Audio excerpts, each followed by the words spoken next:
In the year 102 of the new calendar, within the ancestral hall of the Chen family in Hanwu city of Daxia, a fateful trial was underway. Facing a row of hypocritical elders, Chen Han was seething with anger, but utterly powerless to resist. Because he had awakened the lowest grade talent, enhanced physique, he was being stripped of his right to take the college entrance exams, a privilege handed instead to his younger brother, Chen Feng, who possessed its grade talent. A century ago, the Blue Star underwent a cataclysmic change. Beasts emerged from the void, alien races descended, and humanity was forced into a corner of survival. In this Marshal-dominant world, the talent awakened at the age of 15 determined one's destiny. From F grade to SS grade, the gap between each level was monumental. As the most powerful family in Hanwu City, the Qin family understood that a single college entrance exam spot could elevate someone to prominence. Yet, not only did they rob Chen Han of his opportunity, but they also planned to send him to military service, where the mortality rate exceeded 50%. Even the last shred of dignity was denied to him.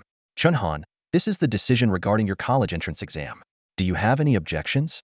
The family patriarch, Chen Jinnan, stared at him coldly. Under the oppressive aura of these martial generals, Chen Han could only endure silently. But his next words left everyone stunned. From this day forward, I sever all ties with the Qin family.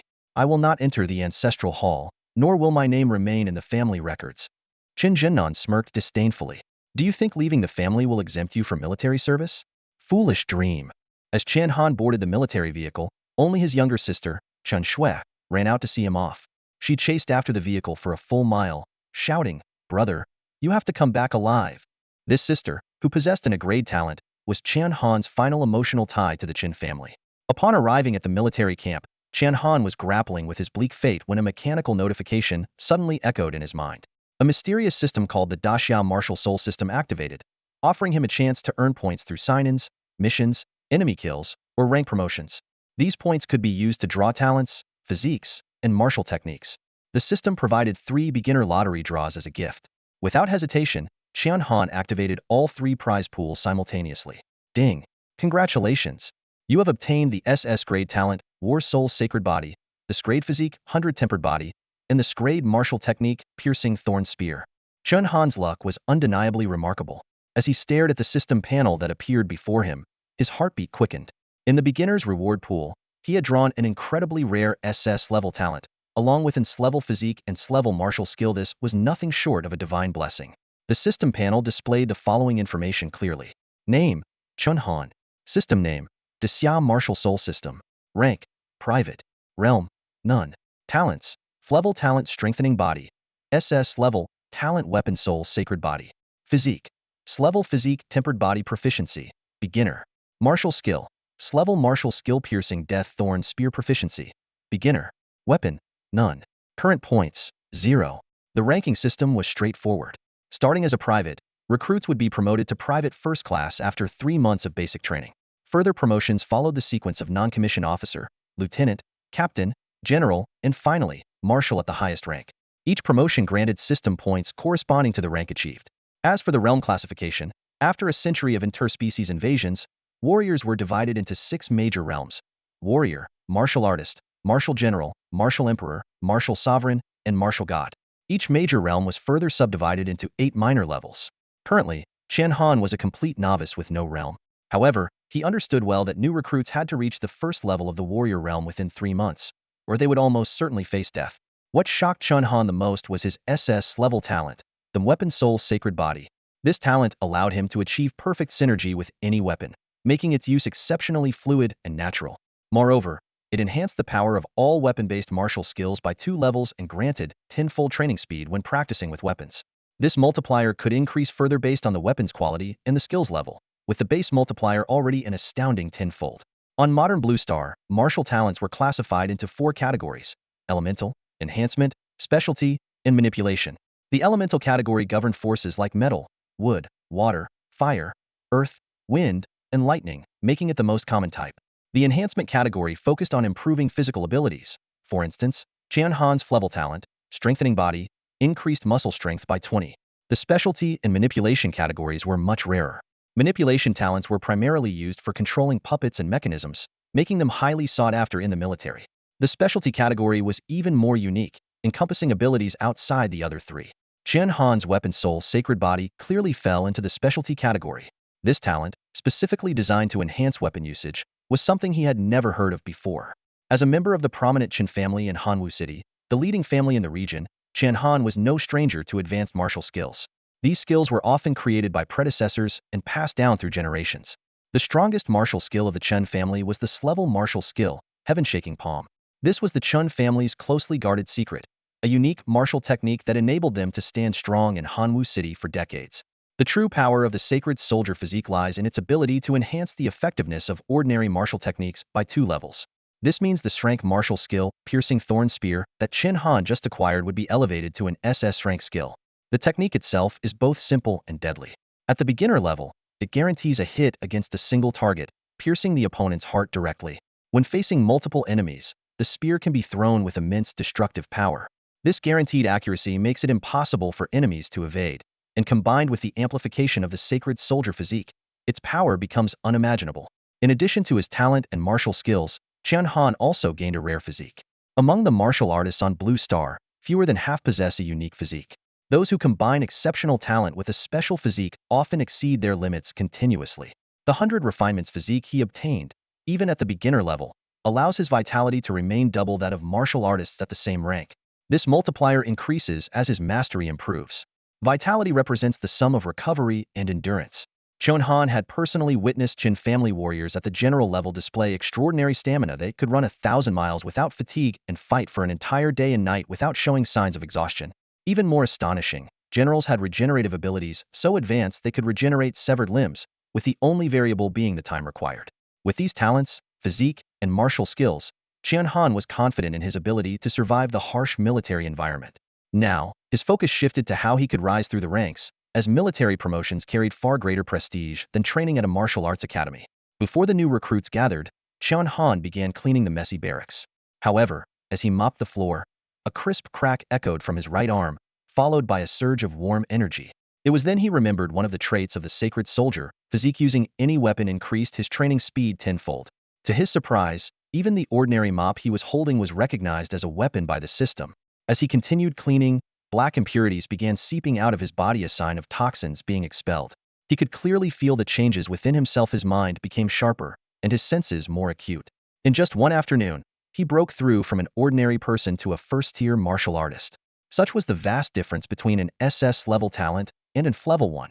Typically, new recruits in the military undergo a 3-month training period. During this time, most individuals take about a month to advance to the rank of a first-tier warrior, while a few exceptionally gifted ones can achieve this in just half a month. However, such cases are exceedingly rare, as those conscripted are usually of average aptitude. True prodigies are often already enrolled in prestigious martial academies. Only geniuses from extremely impoverished backgrounds, such as those with an A-grade talent, are forced to join the military. But someone like Chen Han, who advanced to a first-tier warrior in just half a day, is likely a once-in-a-century phenomenon. If the Chen family were to learn of this, they would surely regret their decisions. Chen Han leaned the mop against the wall and quickly headed to the bathroom for a shower. After changing into clean clothes, he heard an astonished voice from outside the door. "Are all the dorms in the military this spotless? Not a speck of dust to be seen." Stepping out of the bathroom, Chen Han was surprised to see a familiar face. The newcomer recognized him as well and exclaimed excitedly, well, young Master Chen? I knew you'd end up here too, but I didn't expect us to be assigned to the same dorm." He moved forward, arms open for a hug. Chen Han swiftly dodged. "Young Master Ji, with all that snot and tears on you, you'd better go clean up first." The visitor was none other than Ji Yun, another member of a prominent family, though an illegitimate and less favored one. The two heirs of Hanwu City's powerful families, the Chen family and the Ji family, had become close friends due to their similar circumstances. Ji Yun, older than Chen Han, had also skipped the college entrance exams. Judging by his appearance, he had likely spent a year idling at home before being sent to the military. The one advantage Ji Yun had over Chen Han was that his parents were still alive. Ji Yun didn't seem to care about his tear-streaked face. Instead, he laughed boldly and said, "So what? Even looking like this, when I walk into a foot massage parlor, aren't those girls and models still going to call me Big Brother obediently?" A year of absence had turned Ji Yun into a carefree and flamboyant character. He winked at Chen Han and added, "Good brothers should enjoy life together. Let's go one day. Our Ji family may lack other things, but we've got plenty of money." As they spoke, a third person entered the dormitory. The newcomer was tall, lean, and exuded an extraordinary aura. Every movement was full of grace. and his designer outfit was likely worth no less than $500,000. Damn, even he's here. Ji Yun exclaimed in surprise, then introduced him to Chen Han. This guy's a big deal. He's Zhao Yufei from the Zhao family in Dongdi City. Dongdi City, the capital of the Great Xia, was home to some of the most powerful families, and the Zhao family ranked among the top. Zhao Yufei greeted them politely, showing no arrogance. Hello, I'm Zhao Yufei, and a grade talent with the Thunder Flash ability. Nice to meet you. A grade. Chen Han froze upon hearing this. Ji Yun's eyes widened in disbelief as he looked at Zhao Yufei. Class A? Class A talent is something all the top martial arts academies fight over. Why on earth would you join the military? Zhao Yufei gave a faint bitter smile. Don't even mention it. Class A might seem like top-tier talent to outsiders, but in the Zhao family, it's just average. You two are from family backgrounds as well, so you should understand, right? Ji Yun rolled his eyes. If he had Class A talent, he'd never choose to join the military, no matter what. Just then, the last person assigned to their dormitory finally arrived. The moment he stepped through the door, he came at Ji Yun with mock fury. You ungrateful brat. Your godfather is here, and you dare not accept your punishment? You lost 2 grand to me in Mahjong last time. Who else can you blame? The two immediately began chasing each other around the room. Ji Yun's talent was enhancement-based, but unlike Chen Han's focus on physical fortification, Ji Yun specialized in speed enhancement, with the talent aptly named Godspeed. Meanwhile, Zhu Ming, the one chasing him, was a scion of the Zhu family, the third-ranked family in Hanwu City. He possessed a rare manipulation-type talent called Mechanical Puppet, and under his control, a small scythe-wielding robot relentlessly pursued Ji Yun. The fact that all 4 of them came from prominent families didn't escape Chen Han's notice. Breaking the silence, Zhao Yufei was the first to speak. Why is it that all 4 of us in this dorm are from family backgrounds? Ji Yun stopped in his tracks, his expression turning serious. It's no surprise. I've heard that the military doesn't look kindly on us family heirs. He explained that while the higher-ups mandated that major families send people to enlist every year, the families either turned a blind eye or sent their least promising members to fulfill the quota. Over time, this bred resentment in the military, where family scions were viewed with disdain, though they were still afforded superficial preferential treatment. This situation made life in the military especially difficult for those from family backgrounds. They bore the scornful gazes of other soldiers and endured constant challenges and hostility from all sides.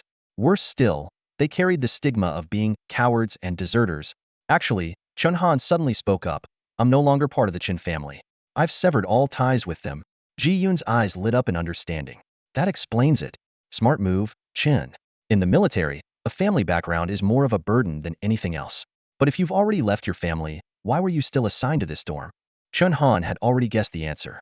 This was undoubtedly the Chen family's doing, manipulating things behind the scenes to remove him from the college entrance exam roster and instead placing him on the enlistment list. Since the military hadn't yet received notice of his estrangement from the Chen family, they assigned him according to the original plan. Well played, Chen family, he thought bitterly, his grudge against them growing even deeper. As everyone brooded over their uncertain futures, the dormitory intercom suddenly buzzed. A voice announced, "Attention all personnel, the new recruit entrance assessment is about to begin. All recruits are to assemble at the training grounds within 3 minutes." This assessment wasn't just about testing the recruit's basic ability. It was also a crucial step in selecting promising candidates for future officer training. The 4 of them quickly gathered at the training field. Chen Han's attention was immediately drawn to a massive machine in the center of the field. This machine resembled a giant turtle, its entire body as black as ink, with a metallic surface that gleamed coldly under the sunlight. The shell was covered with intricate patterns, exuding a strong sense of advanced technology. Surrounding the machine were a multitude of circuits and measurement instruments, all connected to the turtle-like shell by a web of complex wires. The screens of these devices displayed dynamic data, with flickering numbers seemingly conveying some mysterious information. Chen Xiao, what do you think this thing is for? Ji Yun leaned closer to Chen Han and whispered. After a moment of thought, Chen Han replied, "It's probably some kind of instrument for measuring strength." Huh. Looks like it's your time to shine. The Chen family is known for their strength. Even with your level talent, you should be able to score decently. Chen Han didn't respond, focusing instead on waiting for the instructor to arrive. Around 100 recruits had gathered on the training field, whispering among themselves. Quiet down. A bunch of rookies, chattering away like birds. A sharp female voice suddenly rang out from behind.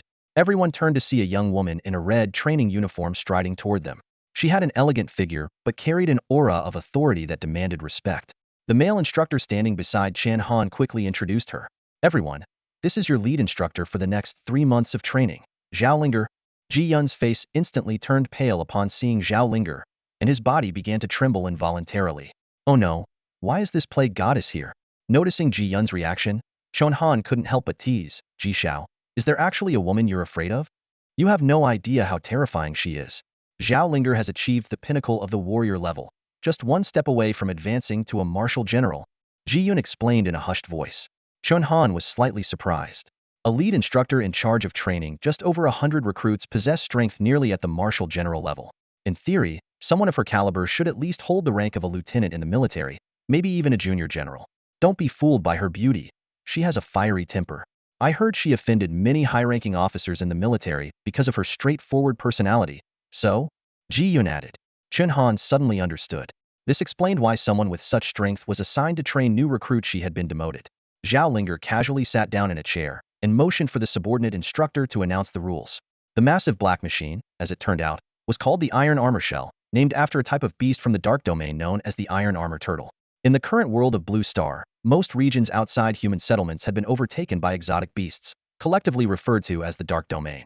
The Iron Armor Turtle was famous for its formidable defense, with its shell being so tough that only warriors of the 6th tier or higher could break it. The military had leveraged this characteristic to create the testing machine. The recruits were required to use their talents to strike the shell in any way they could, and the machine would automatically display their score. After reading the rules aloud, Zhao Linger stood before the line of recruits, her sharp gaze sweeping across the group. Her words instantly ignited the crowd's enthusiasm. You rookies, I don't care whether you joined willingly or were forced into this. Now that you're here, I expect you to have only one goal: protect our homeland and reclaim lost territory. Her voice was firm and commanding. This time, the recruitment test has caught the attention of the higher-ups. The top 3 performers will be promoted directly to the rank of Private First Class, and will have the privilege of selecting a weapon from the military arsenal. The moment she finished speaking, the training ground erupted in excitement. A direct promotion from recruit to Private First Class was unprecedented in the history of the military. For the recruits, this wasn't just a matter of rank, it also meant a significant increase in stipends and compensation. For someone like Chen Han, who had severed ties with his family and lost his financial support, the money was especially crucial. But what mattered more to him was the rank upgrade, which could earn him valuable points. For Chen Han, securing a spot in the top 3 was a goal he was determined to achieve. At that moment, the instructor suddenly called out, Ji Yun, Zhao Yufei, Chen Han, Zhu Ming, step forward. The 4 recruits, though confused, quickly left the formation and responded in unison. Here, you 4 don't need to participate in the test. Go back to your dorms and sleep, the instructor said with a tone of obvious disdain. The training ground burst into laughter. Ha, these must be the family rejects among us. They don't even qualify to take the test. What a joke. Every year, the army gets its share of family brats. This year, there seemed to be even more. Just a bunch of freeloading deadweights. The mocking voices came one after another. This sort of situation was not unusual and had become an unspoken rule. The army had little expectation for the cannon fodder sent by influential families. As long as they didn't cause trouble, the military turned a blind eye. It was just as Chen Han had once said, having a family name might make it easier to survive, but it came at the cost of dignity. Zhao Yufei stepped forward to protest. Why are we excluded? Isn't the military supposed to value strength? The instructor looked at him as though he were an idiot. Do you really need me to spell it out? People like you are just here to coast through. Once the 3 months are over, you'll either be assigned as logistics staff or kitchen hands. Don't worry, we won't send young masters like you to die on the battlefield. Zhao Linger scoffed and chimed in. Why even waste words on them? Even if they were allowed to join, they wouldn't make it to the top 3 or even the top 50. Zhu Ming and Ji Yun lowered their heads in shame. They knew their own talents weren't enough to place them in the top 50. At this moment, Chen Han truly felt the depth of the prejudice against family scions in the military. Suddenly, a confident voice rang out from the crowd. Instructor Zhao Linger, what if I manage to place in the top 3? Then what? The voice was like a refreshing spring, flowing through the noisy surroundings and instantly drawing everyone's attention. As the crowd turned to search for the source, Chen Han stepped out from among them, standing tall with a spear in hand. His gaze was filled with determination and confidence, clearly indicating that he had found the perfect weapon for himself on the training ground. Zhao Linger looked at this new recruit, who was entirely different from the family disciples of previous years, and a faintly amused smile appeared on her lips. She spoke without reservation. All right, then let's make a bet. If you can rank in the top 3, not only will I move your entire dorm into the high-class quarters reserved for officers, but I'll personally serve as your assistant for 3 months of recruit training. If you can't, you'll be sent to the kitchen squad to handle chores. Her words carried a clear tone of disdain. Zhao Linger was so confident because she already knew Chen Han's background. If even Zhao Yufei, with an A-level aptitude, couldn't guarantee a top 3 finish, How could a recruit with inflexible aptitude boast so arrogantly? She instinctively dismissed Chen Han's words as the ignorant bluster of a spoiled upstart. However, this time, she was destined to be utterly astonished. Chen Han gripped the spear tightly with both hands, and his entire demeanor shifted dramatically. As his strength gathered, a powerful aura erupted like a thunderclap. Zhao Linger, whose cultivation was far superior to Chen Han's, immediately sensed the anomaly and abruptly stood up. Warrior rank ones already stepped onto the path of a martial artist. At this moment, Chen Han had entered a unique state, his mind clear and focused, with nothing in his eyes but the indomitable shell of an ironclad target. His gaze burned like a blazing torch, fixed intently on his goal. The spear in his hands began to tremble violently, emanating an eerie crimson glow. The red light shot out like arrows in all directions, transforming the entire space into a mysterious and otherworldly scene. At that moment, Chen Han struck with sudden precision. The spear in his hand transformed into a crimson lightning bolt, moving so fast that it was almost impossible to follow. The sharp whistle of the spear tip, slicing through the air, echoed as the surrounding currents were violently stirred by its incredible speed. With a powerful swing of Chen Han's arm, an overwhelming force erupted from the spear. Scarlet thunder energy instantly coalesced into the shape of a blood-red rose, blooming with dazzling brilliance in midair. This strike was not just astonishingly fast, but also carried an overwhelming destructive force. The supposedly indestructible tortoiseshell, said to require the strength of a sixth-tier warrior or above to damage, was pierced with a massive gap by Chen Han's single thrust. The testing device immediately flashed with red malfunction warnings, clearly unable to measure the extent of the damage. When Chen Han withdrew his spear, his forehead was already covered in sweat. To achieve this record-breaking performance, he unleashed the SSS-rank Marshal technique, Piercing Death Thornlance, amplified by the power of his sacred martial body, elevating the attack's power to an SSS level. Such a powerful technique came at a great cost, so much so that the ordinary spear he wielded couldn't withstand it and shattered after penetrating the ironclad tortoise shell. Fortunately, Chen Han's 100 refinement body allowed him to recover his stamina quickly. The scene fell into a stunned silence before erupting into thunderous applause. That breathtaking strike not only earned Chen Han respect, but also silenced those who had mocked him as the disgrace of his family. What a magnificent strike! The instructors marveled. But with the machine malfunctioning, how do we calculate the score? They ultimately decided to award Chen Han the device's maximum limit of 1 million points, even though his actual score far exceeded that. To put it in perspective, the highest score ever achieved by a recruit in previous years was around 600,000 points. As the instructors beamed with excitement, Zhao Linger sat in her chair with a dark expression, remaining silent. She had intended to teach the recruits a lesson, yet Chen Han had turned the tables on her. "Officer Zhao, you're not going to go back on your word, are you?" Chen Han turned to Zhao Linger, feeling a surge of excitement at the thought of having a martial general-level warrior at his service. Zhao Linger rolled her eyes and gritted her teeth. "I always keep my word. Follow me." She deliberately emphasized the word follow with a sharp tone. "I'll take you to the armory to select your weapon first." For Chen Han, the military armory was an irresistible allure. The weapons there were forged from materials sourced from exotic beasts, surpassing even the equipment provided by martial academies. This was one of the main reasons he had fought so hard to secure a spot in the top 3. A high-quality weapon is both expensive and rare, and the lottery pool of the Great Siam Martial Soul System doesn't include weapons. Chen Han and Zhao Linger walked side by side. As they approached, an overwhelming pressure suddenly surged towards them. However, this oppressive force had little effect on Chen Han. Talent disparity determines the effectiveness of such suppression. Zhao Linger's A-grade talent was far inferior to Chen Han's SS-grade talent. In actual combat, a difference in cultivation level might put Chen Han at a disadvantage, but when it came to sheer pressure, Zhao Linger's talent was insufficient to intimidate him. "Officer Zhao, using intimidation isn't very fair, is it?" Chen Han smirked slightly. "It seems my shoelace is loose. How about you help me tie it?" Zhao Linger, who had assumed Chen Han had grade talent, was momentarily stunned by his composure under the pressure. She instinctively glanced down at his shoes, only to realize she'd been tricked. His shoelaces were perfectly tied, not even slightly loose. "You." Zhao Linger gritted her teeth. But there was nothing she could do except let out a frustrated snort. Just then, a voice called out from behind them. "Zhao Yufei, score, 468,000. This score was enough to place Zhao Yufei among the top performers in the recruit assessment, a result largely thanks to the opportunity Chen Han had secured for him. "It seems your family's younger generation does have some skill," Zhao Linger remarked with a hint of surprise before opening the door to the armory. Inside, a dazzling array of weapons was displayed: swords, spears, axes, halberds, staves, and more. Chen Han headed straight for the spear section. He understood that formidable martial techniques require equally formidable weapons as a foundation. Moreover, the unique characteristics of the martial soul's sacred body meant that the higher the weapon's quality, the faster his cultivation would progress. As he searched, a long spear suddenly tipped over, landing near his feet.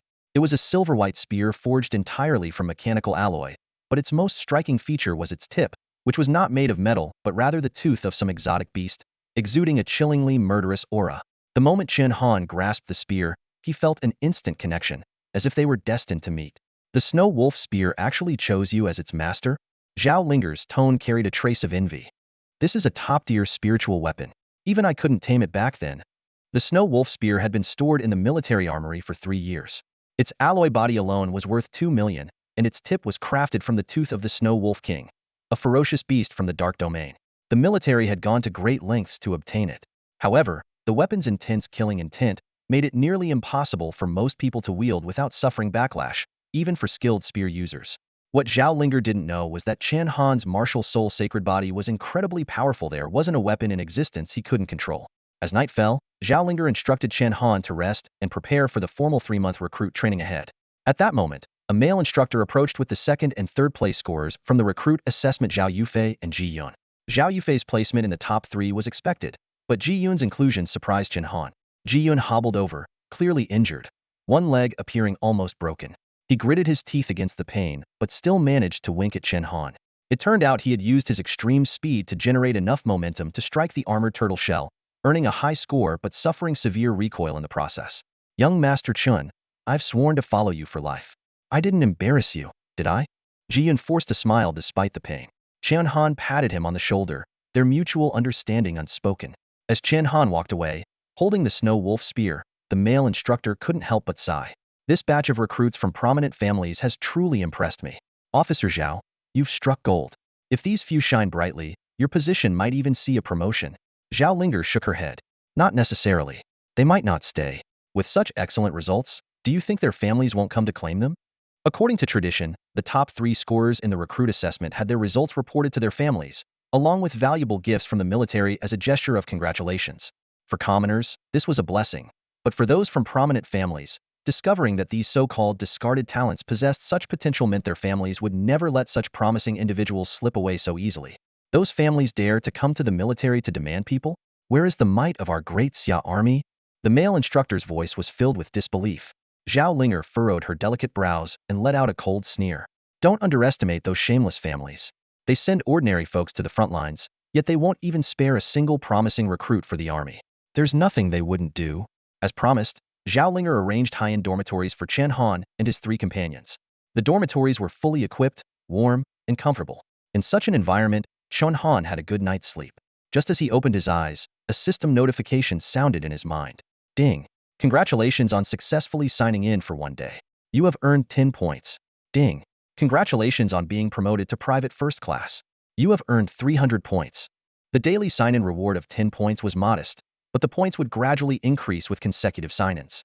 On the other hand, the 300 points from the rank promotion were substantial enough for a small lottery draw with the chance to win and grade talent, though the probability was only 2. However, Chen Han had no intention of trying his luck lightly.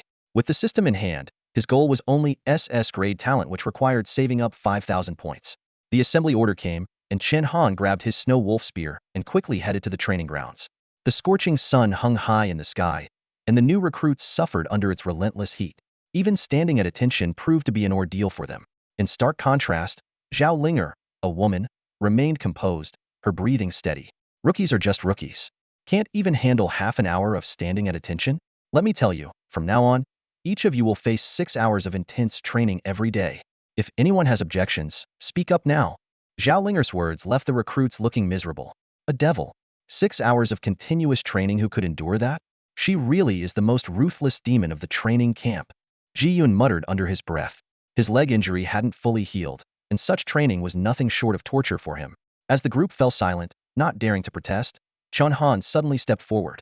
Instructor, I have an objection. Zhao Linger glanced at Chen Han, a trace of disappointment flickering in her heart. After all, a young master from a wealthy family was bound to be pampered. However, Chen Han's next words caught everyone off guard. I request that the training time for myself, Zhao Yufei, and Ji Yun be increased to 9 hours. The crowd erupted in astonishment. with over 100 pairs of eyes fixed on Chen Han as if he were a lunatic. Zhao Yufei looked at him with approval, while Ji Yun's eyes widened in disbelief. Young Master Chen, you might as well just kill me. Zhao Linger is a demon, but you're the king of hell. Zhao Linger's lips curled into a rare smile. Her admiration for this Chen Han, who showed no signs of arrogance or entitlement, grew stronger. Very well. Chen Han, Zhao Yufei, Ji Yun, and Zhu Ming. Your training time will be increased to 9 hours. No rest until you've completed it. The previously gloating Zhu Ming froze in place, as if struck by lightning, his expression one of utter shock. Why am I being dragged into this as well? Chen Han silently pondered Zhu Ming's characteristics. Compared to himself, who ranked among the top 3 in the new recruits test, Zhu Ming seemed rather unremarkable. However, his talent in operational skills was precisely the type most valued by the military. This kind of talent was particularly critical in defensive scenarios, and soldiers with operational abilities were prioritized for specialized training, regardless of their rank. Under Zhao Linger's instructions, the so-called field training was far from mere physical exercise. Each person underwent specialized training tailored to their unique talents. Ji Yun focused on running to enhance his speed. Zhu Ming concentrated on the precise control of mechanical life forms, while Chen Han's training appeared the simplest, repeatedly practicing spear techniques. Just then, a system notification sounded. Your weapon has been detected as a superior-grade spiritual artifact. With the enhancement of the sacred body of the weapon soul, your cultivation speed is increased by 20 times. The rarity of such a superior-grade weapon was extraordinary, even within prominent families. Yet the military could casually bestow it upon a new recruit, giving Chen Han his first sense of warmth in this world. Time flew by, and when training ended, Ji Yun, Zhao Yufei, and Zhu Ming were sprawled on the ground, utterly exhausted. Gasping for breath, Ji Yun said, Young Master Chen, this one day feels like 3 months of my old training. I need to find my sister to give me a massage. Despite their fatigue, none of them complained. They understood that the pain they endured now could save their lives in the future. What shocked them, however, was that after 9 hours of training, Chen Han barely broke a sweat and even seemed eager to continue. Once the others had left, Chen Han trained for an additional 2 hours on his own, thanks to the endurance recovery provided by his 100 refinement body. A month and a half passed in the blink of an eye. While most new recruits had just reached the first stage of a warrior, Chen Han had already advanced to the 4th stage, a level comparable to many seasoned soldiers in the army. Are you cheating? Another breakthrough? Zhao Linger exclaimed as she walked in with a basin of water. Though she had begrudgingly taken on the role of serving Chen Han after losing a bet, she secretly vowed to regain her pride once the 3-month recruit period ended. Ji Yun teased from the side, Instructor Zhao, if you're planning to teach young Master Chen a lesson, you'd better do it soon. If you wait any longer, you might not be able to beat him. Before he could finish, Zhao Linger's palm struck his face, leaving a clear imprint. Just then, a broadcast announcement echoed. Chen Han, please report to the reception room immediately. Someone is here to see you. When Chen Han arrived at the reception room and looked up, he was surprised to see his second uncle standing there. Second uncle Chen Shiming was a formidable second-rank martial warrior. In stark contrast to his cold and indifferent demeanor months ago when he helped expel Chen Han from the ancestral hall, his face was now plastered with an ingratiating smile. Xiao Han, how are you doing in the army? No one's bullying you, right? He asked eagerly, stepping forward with a fawning expression. Chen Han frowned slightly, feeling no affection for these uncles who had once cast him out of the family. If you have something to say, just spit it out. Don't be so harsh. Chen Shiming maintained his smile, lowering his voice as he continued. Xiao Han, if you're not doing well in the army, you can tell your second uncle. I'll bring you back home. These words made Chen Han sneer. Back when he wanted to sever ties with the family, this very man was the first to mock him. It was obvious that the news of him breaking the military training record had reached the Chen family, and now they suddenly remembered their genius. You've got some nerve. This is the military. Are you trying to make me a deserter? Chen Han retorted bluntly, exposing the man's intentions without hesitation. Chen Shiming hurriedly glanced around to ensure no one was listening before leaning closer to whisper in Chen Han's ear. Deserter? Don't make it sound so bad. Your second uncle has some connections in the military. Getting a rookie like you out is no big deal. The family head has already agreed to let you return, and we've found someone else to take your place in the army. Once you're back, you can take the college entrance exams and enroll in a top-tier martial arts university. Don't act so childish. That final remark completely enraged Chen Han. Years of scorn and humiliation couldn't simply be dismissed as childish. I'm not going back. I have no home to return to. Chen Han rejected him firmly and decisively. Seeing that soft words weren't working, Chen Shiming immediately dropped his amicable facade. Known within the family as a smiling tiger, his eyes turned cold as he unleashed the oppressive aura of a second-rank martial warrior, bearing down on Chen Han like a tidal wave. Chen Han, Don't refuse a toast only to drink a forfeit. The family head sees potential in you, which is the only reason I'm here to bring you back. If you keep up this attitude, I can take you by force. You live as a Chun, and you die as a Chen. Severing ties? Impossible. However, despite the overwhelming pressure from someone far stronger than him, Chen Han stood motionless, unshaken.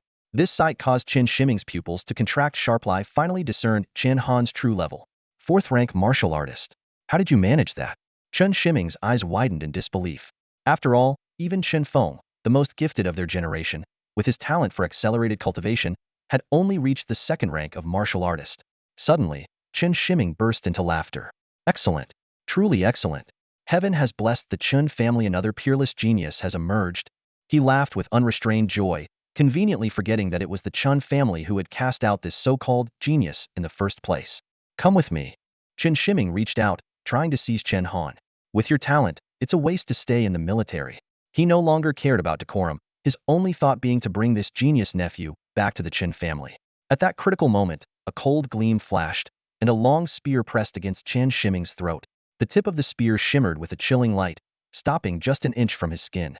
The wielder of the spear was a graceful figure. Zhao Linger. Chen Han is now listed in the military's hidden dragon registry. And you want to take him away?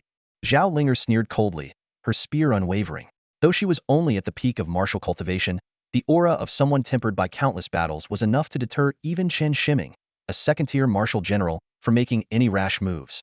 The hidden dragon registry? Chen Shiming exclaimed in shock. Being connected to the military, he was well aware of the significance of that list.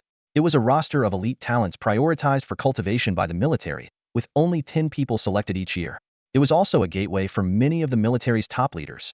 Chen Shiming's tone softened. I'm just taking my nephew home to prepare for the college entrance exam. What does that have to do with the military? You guys are overstepping your bounds. Zhao Linger turned to look at Chen Han. Do you want to go back? Chen Han shook his head without hesitation. Zhao Linger smirked coldly. He doesn't want to leave. No one can take him away from the military. A suffocating killing intent suddenly erupted from her, and her voice turned icy. Chen Shiming, do you not respect the might of our Daxia military? At that moment, Chen Han truly witnessed Zhao Linger's unrestrained power, a stark contrast to the restraint she usually showed when dealing with new recruits. It was a terrifying aura, forged through countless life-and-death battles. In the military, officers have the authority to act at their discretion. Zhao Linger's voice was like frost. Killing you would still fall within that discretion. Those words shattered Chen Shiming's last shred of defiance. No matter how influential the Chen family was, they couldn't afford to openly challenge the military. Sullenly, he turned to leave but glanced back at Chen Han before departing. Zhao Han, if you ever regret this, you can always contact me. As she watched Chen Shiming leave, Zhao Linger's expression softened. I've heard about your situation from Ji Yun. You've had it tough. I admit I had some prejudices against people from prominent families like yours. I apologize for that. Chen Han felt a surge of emotion. For 18 years, he had never received recognition from his family, yet in the military, he had found genuine care and camaraderie. Talking about this makes me sound sentimental, Zhao Linger suddenly said, slapping her forehead. How about this? I'll teach you the Yu family spear technique, personally passed down by General Yu. Consider it my apology gift. This was an extraordinary offer. General Yu Wuyun, a revered 120-year-old military legend, had turned the tide during the early days of spiritual energy resurgence, holding off beasts north of the Long River. The Yu family spear technique he developed could be cultivated from a beginner's level to an advanced level. While it was widely taught in the military, one usually had to serve for at least a year and earn military merit to qualify for learning it. Watch closely. Yu clan spear technique focuses on fierce thrusts, raw power, and endless variations. Zhao Linger's voice echoed across the training ground. Holding a long spear, she demonstrated the Yu clan spear technique for Chen Han. The spear's shadow flickered, its speed as swift as a thunderbolt, and every movement resembled the coiling of dragons and serpents. Hidden within the seemingly simple motions was immense force, with each variation building up even greater power for the next strike. Chen Han watched intently, memorizing every detail. Soon, the 8 wooden stakes on the training ground were riddled with countless holes, showcasing the astonishing might of the Yu clan spear technique. All right, I've given you a full demonstration of this technique. How much you can grasp depends on your own comprehension. Zhao Linger retracted her spear with a graceful motion, her movements fluid and seamless. Chen Han nodded slightly, the essence of the Yu clan spear technique already etched into his mind. At that moment, new information appeared on his system panel. Name, Chen Han. System name, Great Siam Marshal Soul System. Rank, Private First Class. Realm, Warrior, Stage 4. Talents: F-Class Talent Body Strengthening. SSS Class Talent Martial Soul Sacred Physique. Physique: S-Class Physique Tempered Body Intermediate Proficiency. Martial Skill: S-Class Skill Piercing Thorn Spear Beginner Proficiency. Technique: B-Class Technique U-Clan Spear Technique Beginner Proficiency. Weapon: High-Grade Spirit Weapon Snow Wolf Spear. The newly acquired technique provided additional boosts to his martial soul sacred physique, accelerating his cultivation speed to an astonishing 25 times the normal rate. If he could master the U-Clan Spear technique and raise it to S-Class, the amplification effect would be even more extraordinary.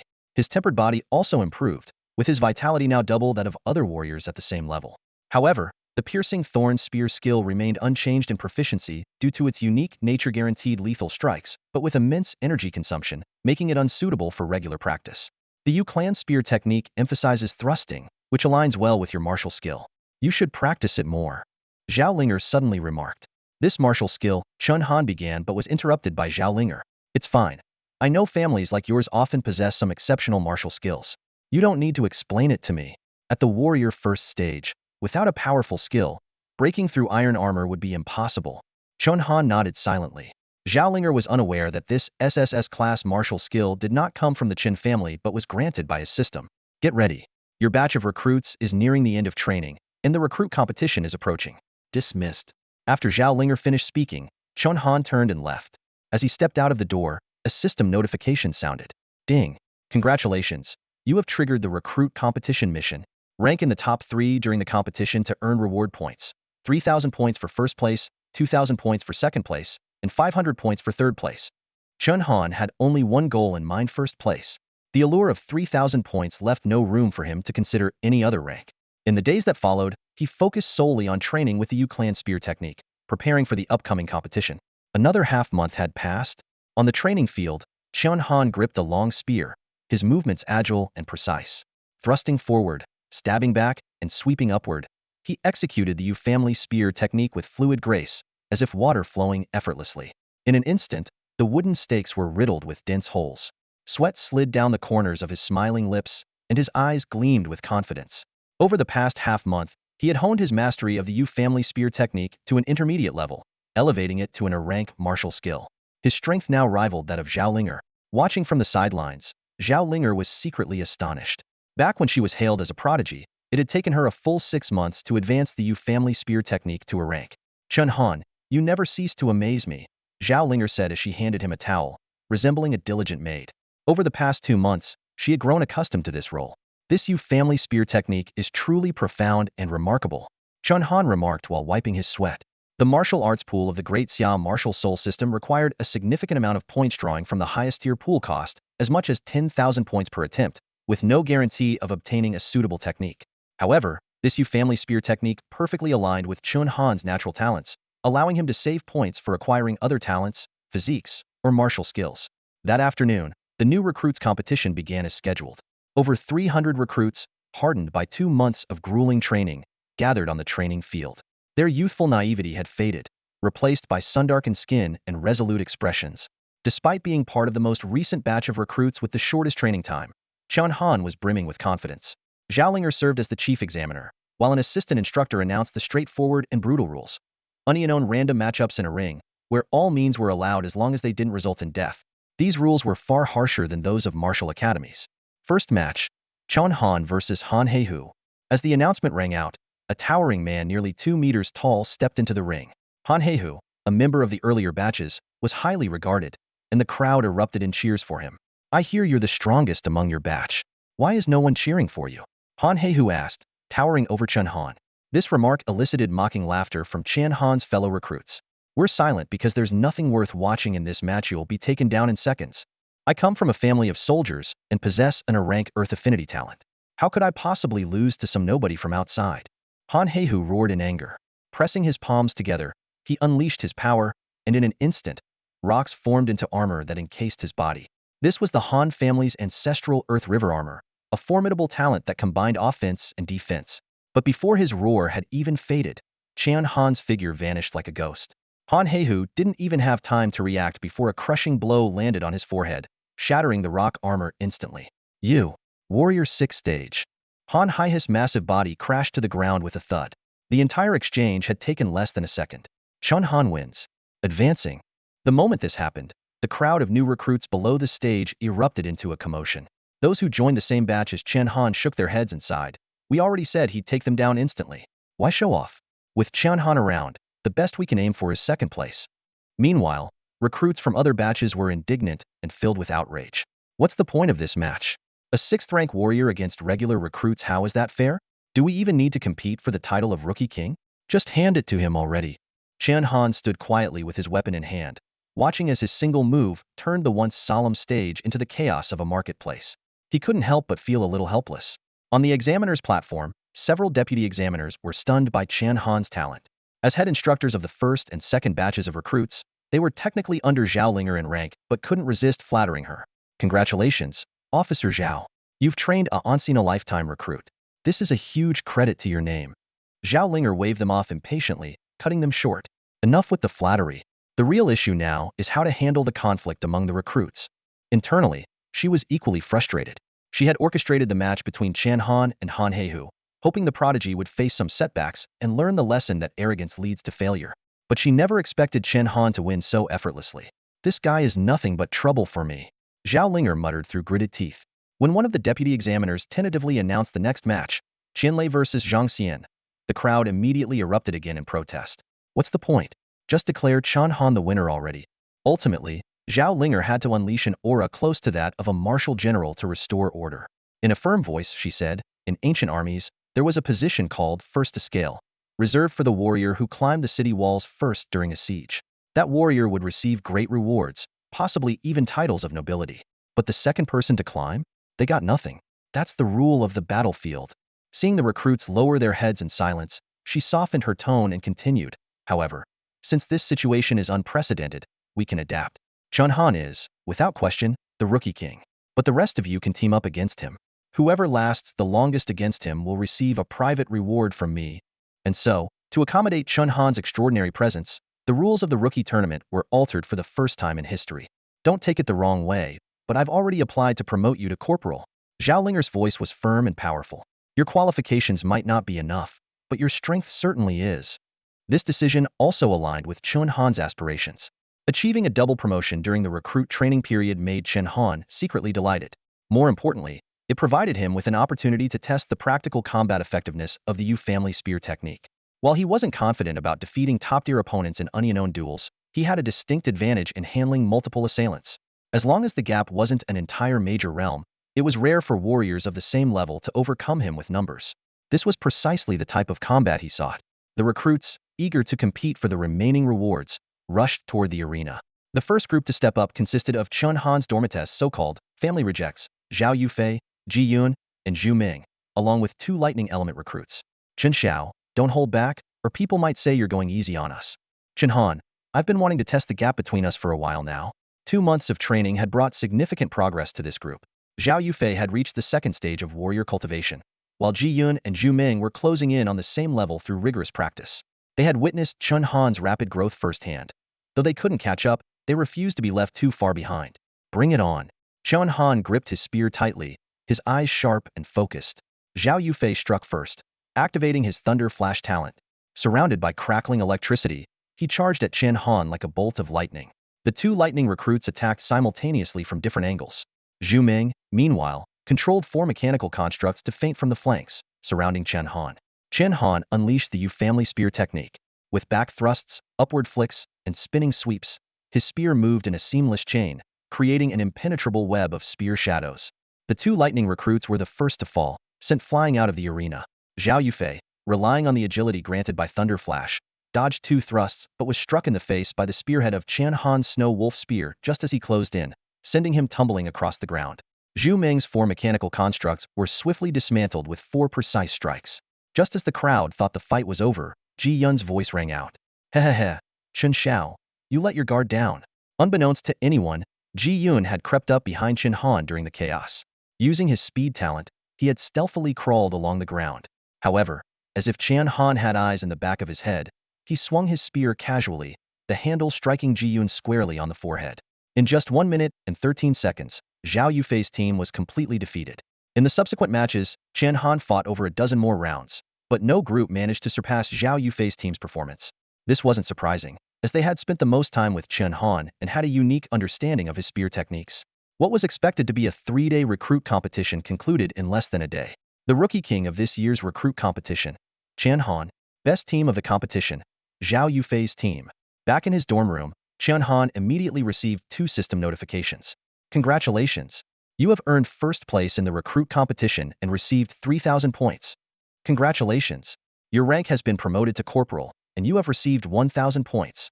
With 4,000 points credited to his account, combined with his previous savings, Chen Han's total points exceeded 5,000 enough to unlock the highest level lottery. Without hesitation, he chose the talent pull-in essential and foundational attribute, guaranteed to provide no useless options. When the system's roulette finally stopped at an SS level talent, the notification sounded. Congratulations! You have obtained the SSS talent, God-slaying spear intent. Chen Han looked down at his system panel, and the newly acquired information made his eyes light up. Name, Chen Han. System name, Great Siam Marshal Soul System. Rank, Corporal. Realm, Warrior Level 6. Talents, Body Strengthening grade. Divine Soldier Physique SS grade.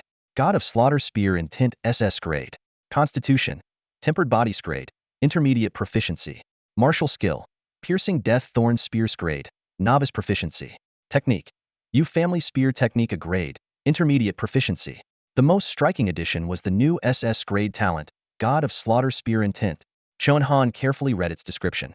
When fighting with a spear, he could gain killing intent points, with each point increasing his physical attributes excluding vitality by 1, up to a maximum of 200 points. When the killing intent points were full, he could release them all at once, boosting his attributes fourfold for an hour before the points reset to 0. Additionally, practicing spear-related techniques would allow him to break through their limitations and raise their grade by 1 level. The sheer power of this talent filled Chen Han with excitement. The maximum 200 killing intent points meant he could maintain a double attribute boost under normal conditions, far surpassing his brother's grade talent that only provided an 80 increase. And once unleashed, the fourfold boost could elevate him across an entire major realm. Even better, under the influence of this talent, his U Family Spear technique had already been upgraded from a grade to grade, with the potential to surpass General Yu himself and reach S grade in the future. The 5,000 points spent were absolutely worth it.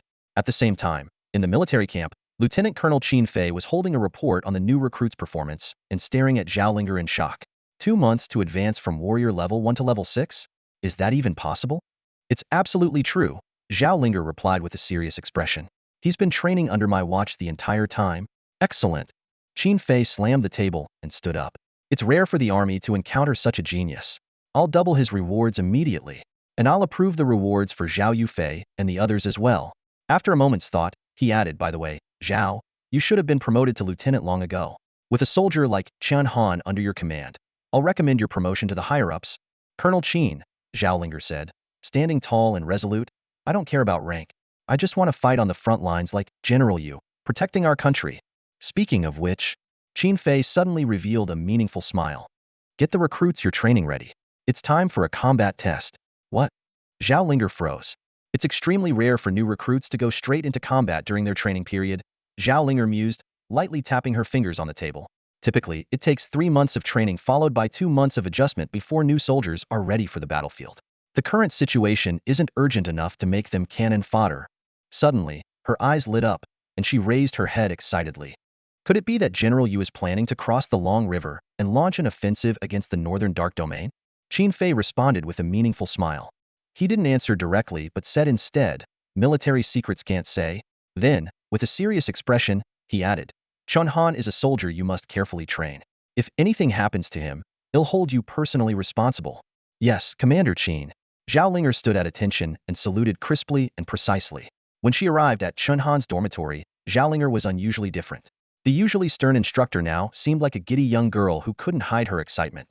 As she pushed open the door, the corners of her mouth were unmistakably lifted in a cheerful smile. Officer Zhao, did something great happen today? Zhao Yufei teased. In just this short time, you've smiled more than you have in the past 2 months combined. Zhao Linger shot him a cold glance.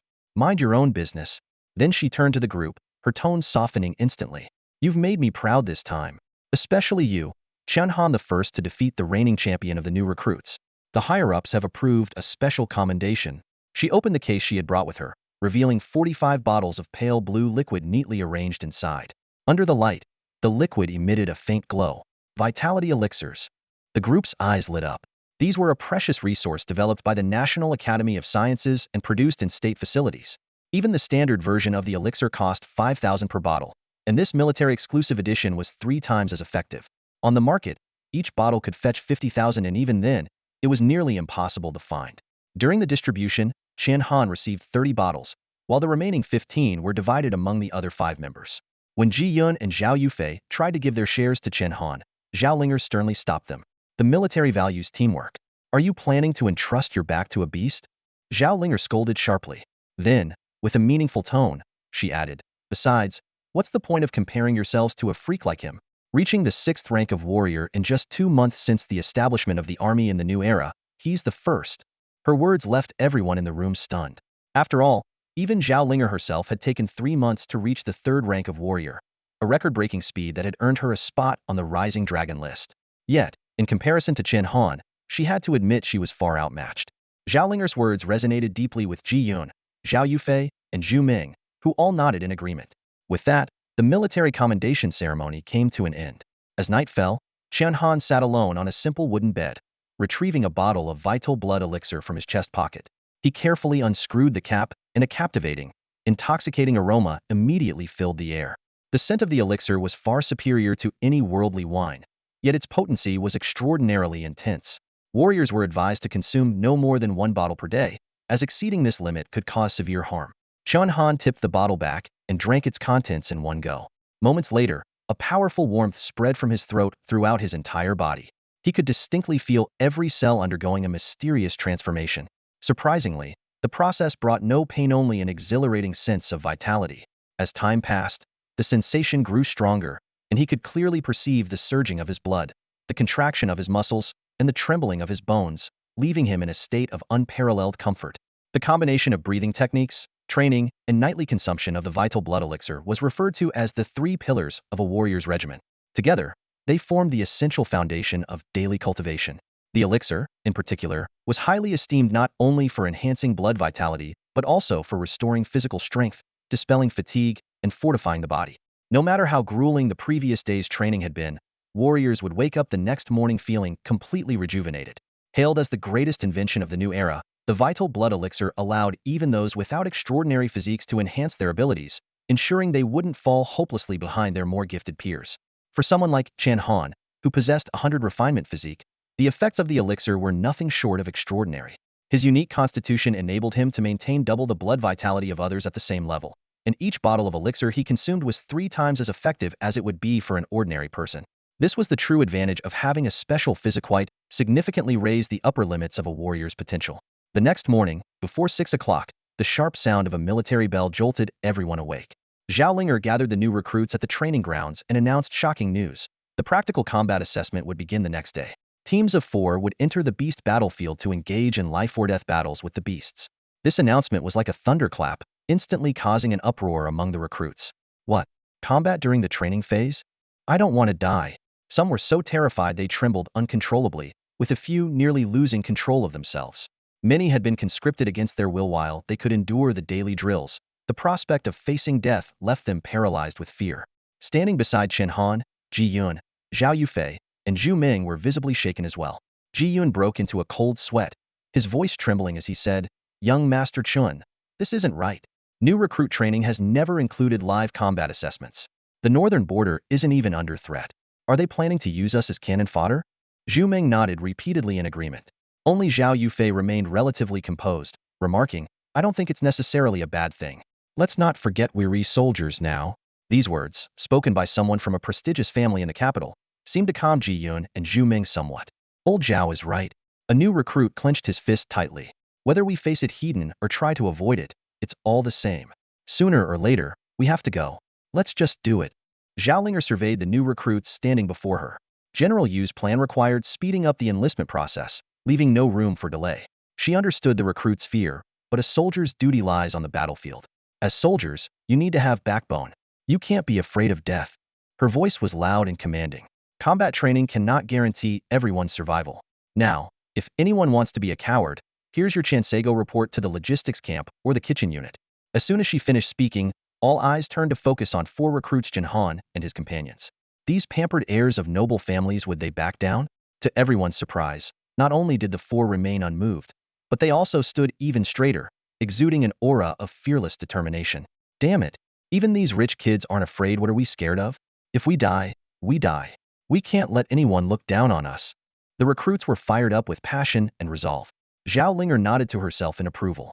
She had deliberately placed Chen Han and his group in the front row to achieve this very effect.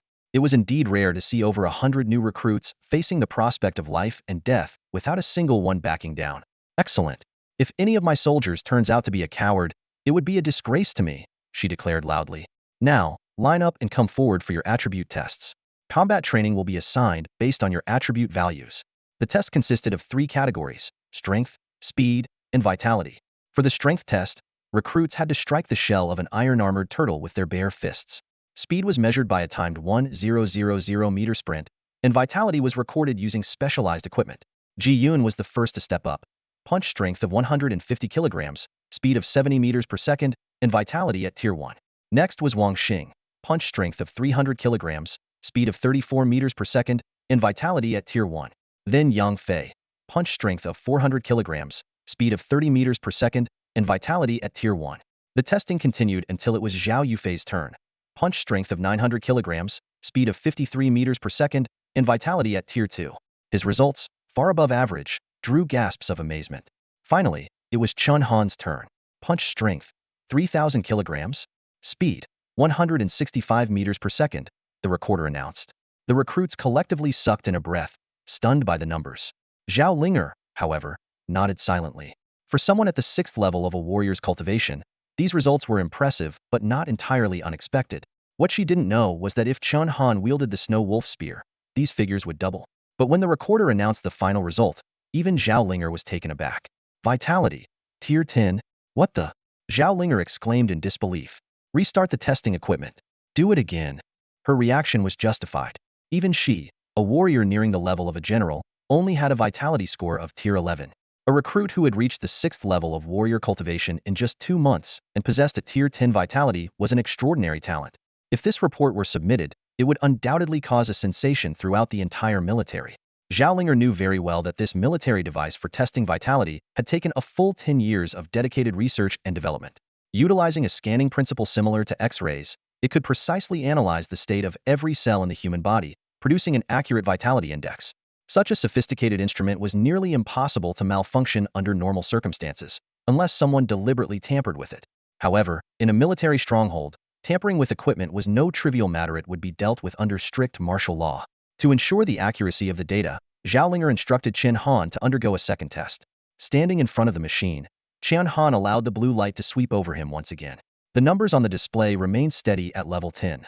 This result left everyone present utterly astonished. A new recruit with only 2 months of training had surpassed the strength of soldiers with 2 or 3 years of experience. The recruits immediately burst into an uproar, chattering about Chen Han's incredible potential. Even the recorder was at a loss and turned to Zhao Linger, asking, Lieutenant Zhao, should this report be submitted? With the 3-month training period nearing its end, the recruits were about to be assigned to various posts. With results like Chen Han's, there was no doubt he would spark fierce competition among the major battalions. Submitted, Zhao Linger said with a sigh. In a crowded camp like this report will inevitably reach the higher-ups sooner or later. There's no point in trying to hide it. What troubled her more was figuring out which exotic beast zone to assign Chen Han to in order to maintain fairness for the others. Go pick suitable team members and form your groups.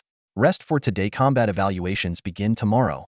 Leaving those instructions, Zhao Linger departed with the report in hand. Back in the dormitory, Chen Han and 3 others quickly came to a tacit agreement to form a team. The prospect of facing exotic beasts made them all a little nervous. Ji Yun immediately pulled out paper and pinned to write a will, but was promptly stopped by Zhao Yufei. Have some confidence, will you? Zhao Yufei scolded. Instead of writing a will, why not think of a team name? Chen Han is group leader. Any objections? Objections? Chen could take all 3 of us down by himself. Who would dare object? Ji Yun shook his head emphatically, and Zhu Meng chimed in agreement. Chen Han, not one to stand on ceremony, accepted the role of group leader without hesitation. After some discussion, Zhao Yufei suggested the name Cold Night for their team, which was unanimously approved. Chen Han promptly submitted the team roster under that name. After a day of rest, the recruits boarded military trucks early the next morning, heading toward the northern frontier. Since the camp was already near the front lines, It only took 2 hours before they saw a towering alloy wall over 50 meters high rising majestically on the horizon. Its imposing presence was awe-inspiring. The Skiriching Wall. This colossal structure, forged with over 20 years of dedication by the Daxia dynasty, stands as the final line of defense for humanity, built upon the sacrifices and bloodshed of generations of soldiers. Beyond the wall lies the Dark Domain, a desolate land teeming with ferocious beasts, shrouded in danger and mystery. Climb the wall. A commanding voice pierced through the sky as a long ladder was lowered from the towering structure. The new recruits ascended one after another, preparing to enter the battlefield. For most, the chance to glimpse the other side of the wall was a rare and unforgettable experience. Chen Han stood atop the imposing wall, his gaze sweeping across the vast expanse of forests and mountains, dotted with the weathered remnants of human civilization. The air echoed with the chilling roars of beasts from all directions. Looking down, he saw hordes of monstrous creatures with gaping jaws clustered at the base of the wall, a truly harrowing sight. The recruits gathered in an open space within the Skiriching Wall. Similar to the grand competition among recruits, this live combat assessment included all the new soldiers recruited over the past month, organized into 82 groups. To Chen Han's surprise, the usually stern instructors were now standing in a neat formation, their eyes fixed on the horizon, as if awaiting someone of great importance. Qin Xiao, look at Instructor Zhao. Normally, she's so hot-tempered, but today she looks as obedient as a little girl, Jiyun whispered. Indeed, Zhao Linger was uncharacteristically composed. As a highly respected instructor in the military, for her to display such reverence, the arriving figure must hold a rank of significant authority. Salute. Zhao Linger suddenly commanded, her voice sharp and clear. Instantly, all the recruits straightened their postures and executed a crisp military salute. An elderly man with silver hair approached at a measured pace. Standing over 2 meters tall, his imposing frame was clad in a marshal's cape, and he carried a massive guandao. Despite his advanced age, his presence was as commanding as ever. This was a face familiar to all from the textbooks, none other than the legendary General Yu Wuyun. A towering figure in military history, Yu Wuyun had transitioned from wielding a rifle in his youth to mastering the guandao in his later years. He was the first and most senior marshal of the armed forces, a rank he achieved at the venerable age of 80. Before him, the highest military rank had been general. The recruits could barely contain their excitement. To encounter this legendary figure so early in their careers was an extraordinary honor. Third new recruit camp instructor, Second Lieutenant Zhao Linger, reporting from Marshal Yu's address. Zhao Linger announced, "Little Zhao, there's no need for formalities when you see me. It must have been tough for you to be assigned here as an instructor," Yu Wuyun said warmly, his tone a stark contrast to his commanding aura, reflection of the immense respect he commanded in both military and political circles. "It's not tough. As long as I remain one of your soldiers, there's no hardship I can't endure," Zhao Linger replied, her voice trembling slightly, tears glistening in her eyes. Yu Wuyun turned to face the lineup of new recruits, a gentle smile appearing on his face. His gaze swept across each young face, and his tone carried a sense of gratification.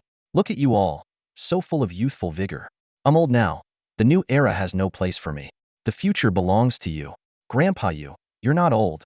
Grandpa Yu, you'll live another 100 years." The recruits shouted one after another. The title Grandpa Yu came naturally and warmly. This renowned marshal, known for his legendary reputation, was famously approachable. He was the only commander who truly united the military and civilians and cared deeply for his soldiers. "Today is your combat assessment. Some of you may face death. Are you afraid?" Yu Wuyun asked solemnly. "Not afraid. Not afraid." The thunderous response echoed, and even the initially timid recruits seemed to gain a surge of courage. Jiyun, who was usually shy and hesitant, straightened his back and shouted with all his might. Everyone present knew that the man before them was a true figure of greatness. Compared to him, the Ji family or the Chen family were insignificant. One recruit, overwhelmed with excitement, exclaimed, "Chen Xiao, if I could catch Marshal Yu's attention, even just a glance, I'd make those in the Ji family who look down on me regret it." Before the words had fully settled, Yu Wuyun suddenly spoke up. "Is there someone among you named Chen Han?" The question immediately stirred the crowd. Chen Han's astonishing aptitude report had already circulated widely within the military. It was clear that even someone as influential as Yu Wuyun had taken notice. No wonder he had come in person. "Ah, so Grandpa Yu is here to find Chen Han. With Chen Han here, it seems like the rest of us recruits might never have a chance to shine." Noticing the growing commotion, Zhao Linger stepped forward, her face stern, and barked sharply, "Silence. Chen Han, step forward." Chen Han walked out of the ranks with his head held high. Yu Wuyun's gaze immediately locked onto him. With just one glance, he discerned the extraordinary potential of the young man before him.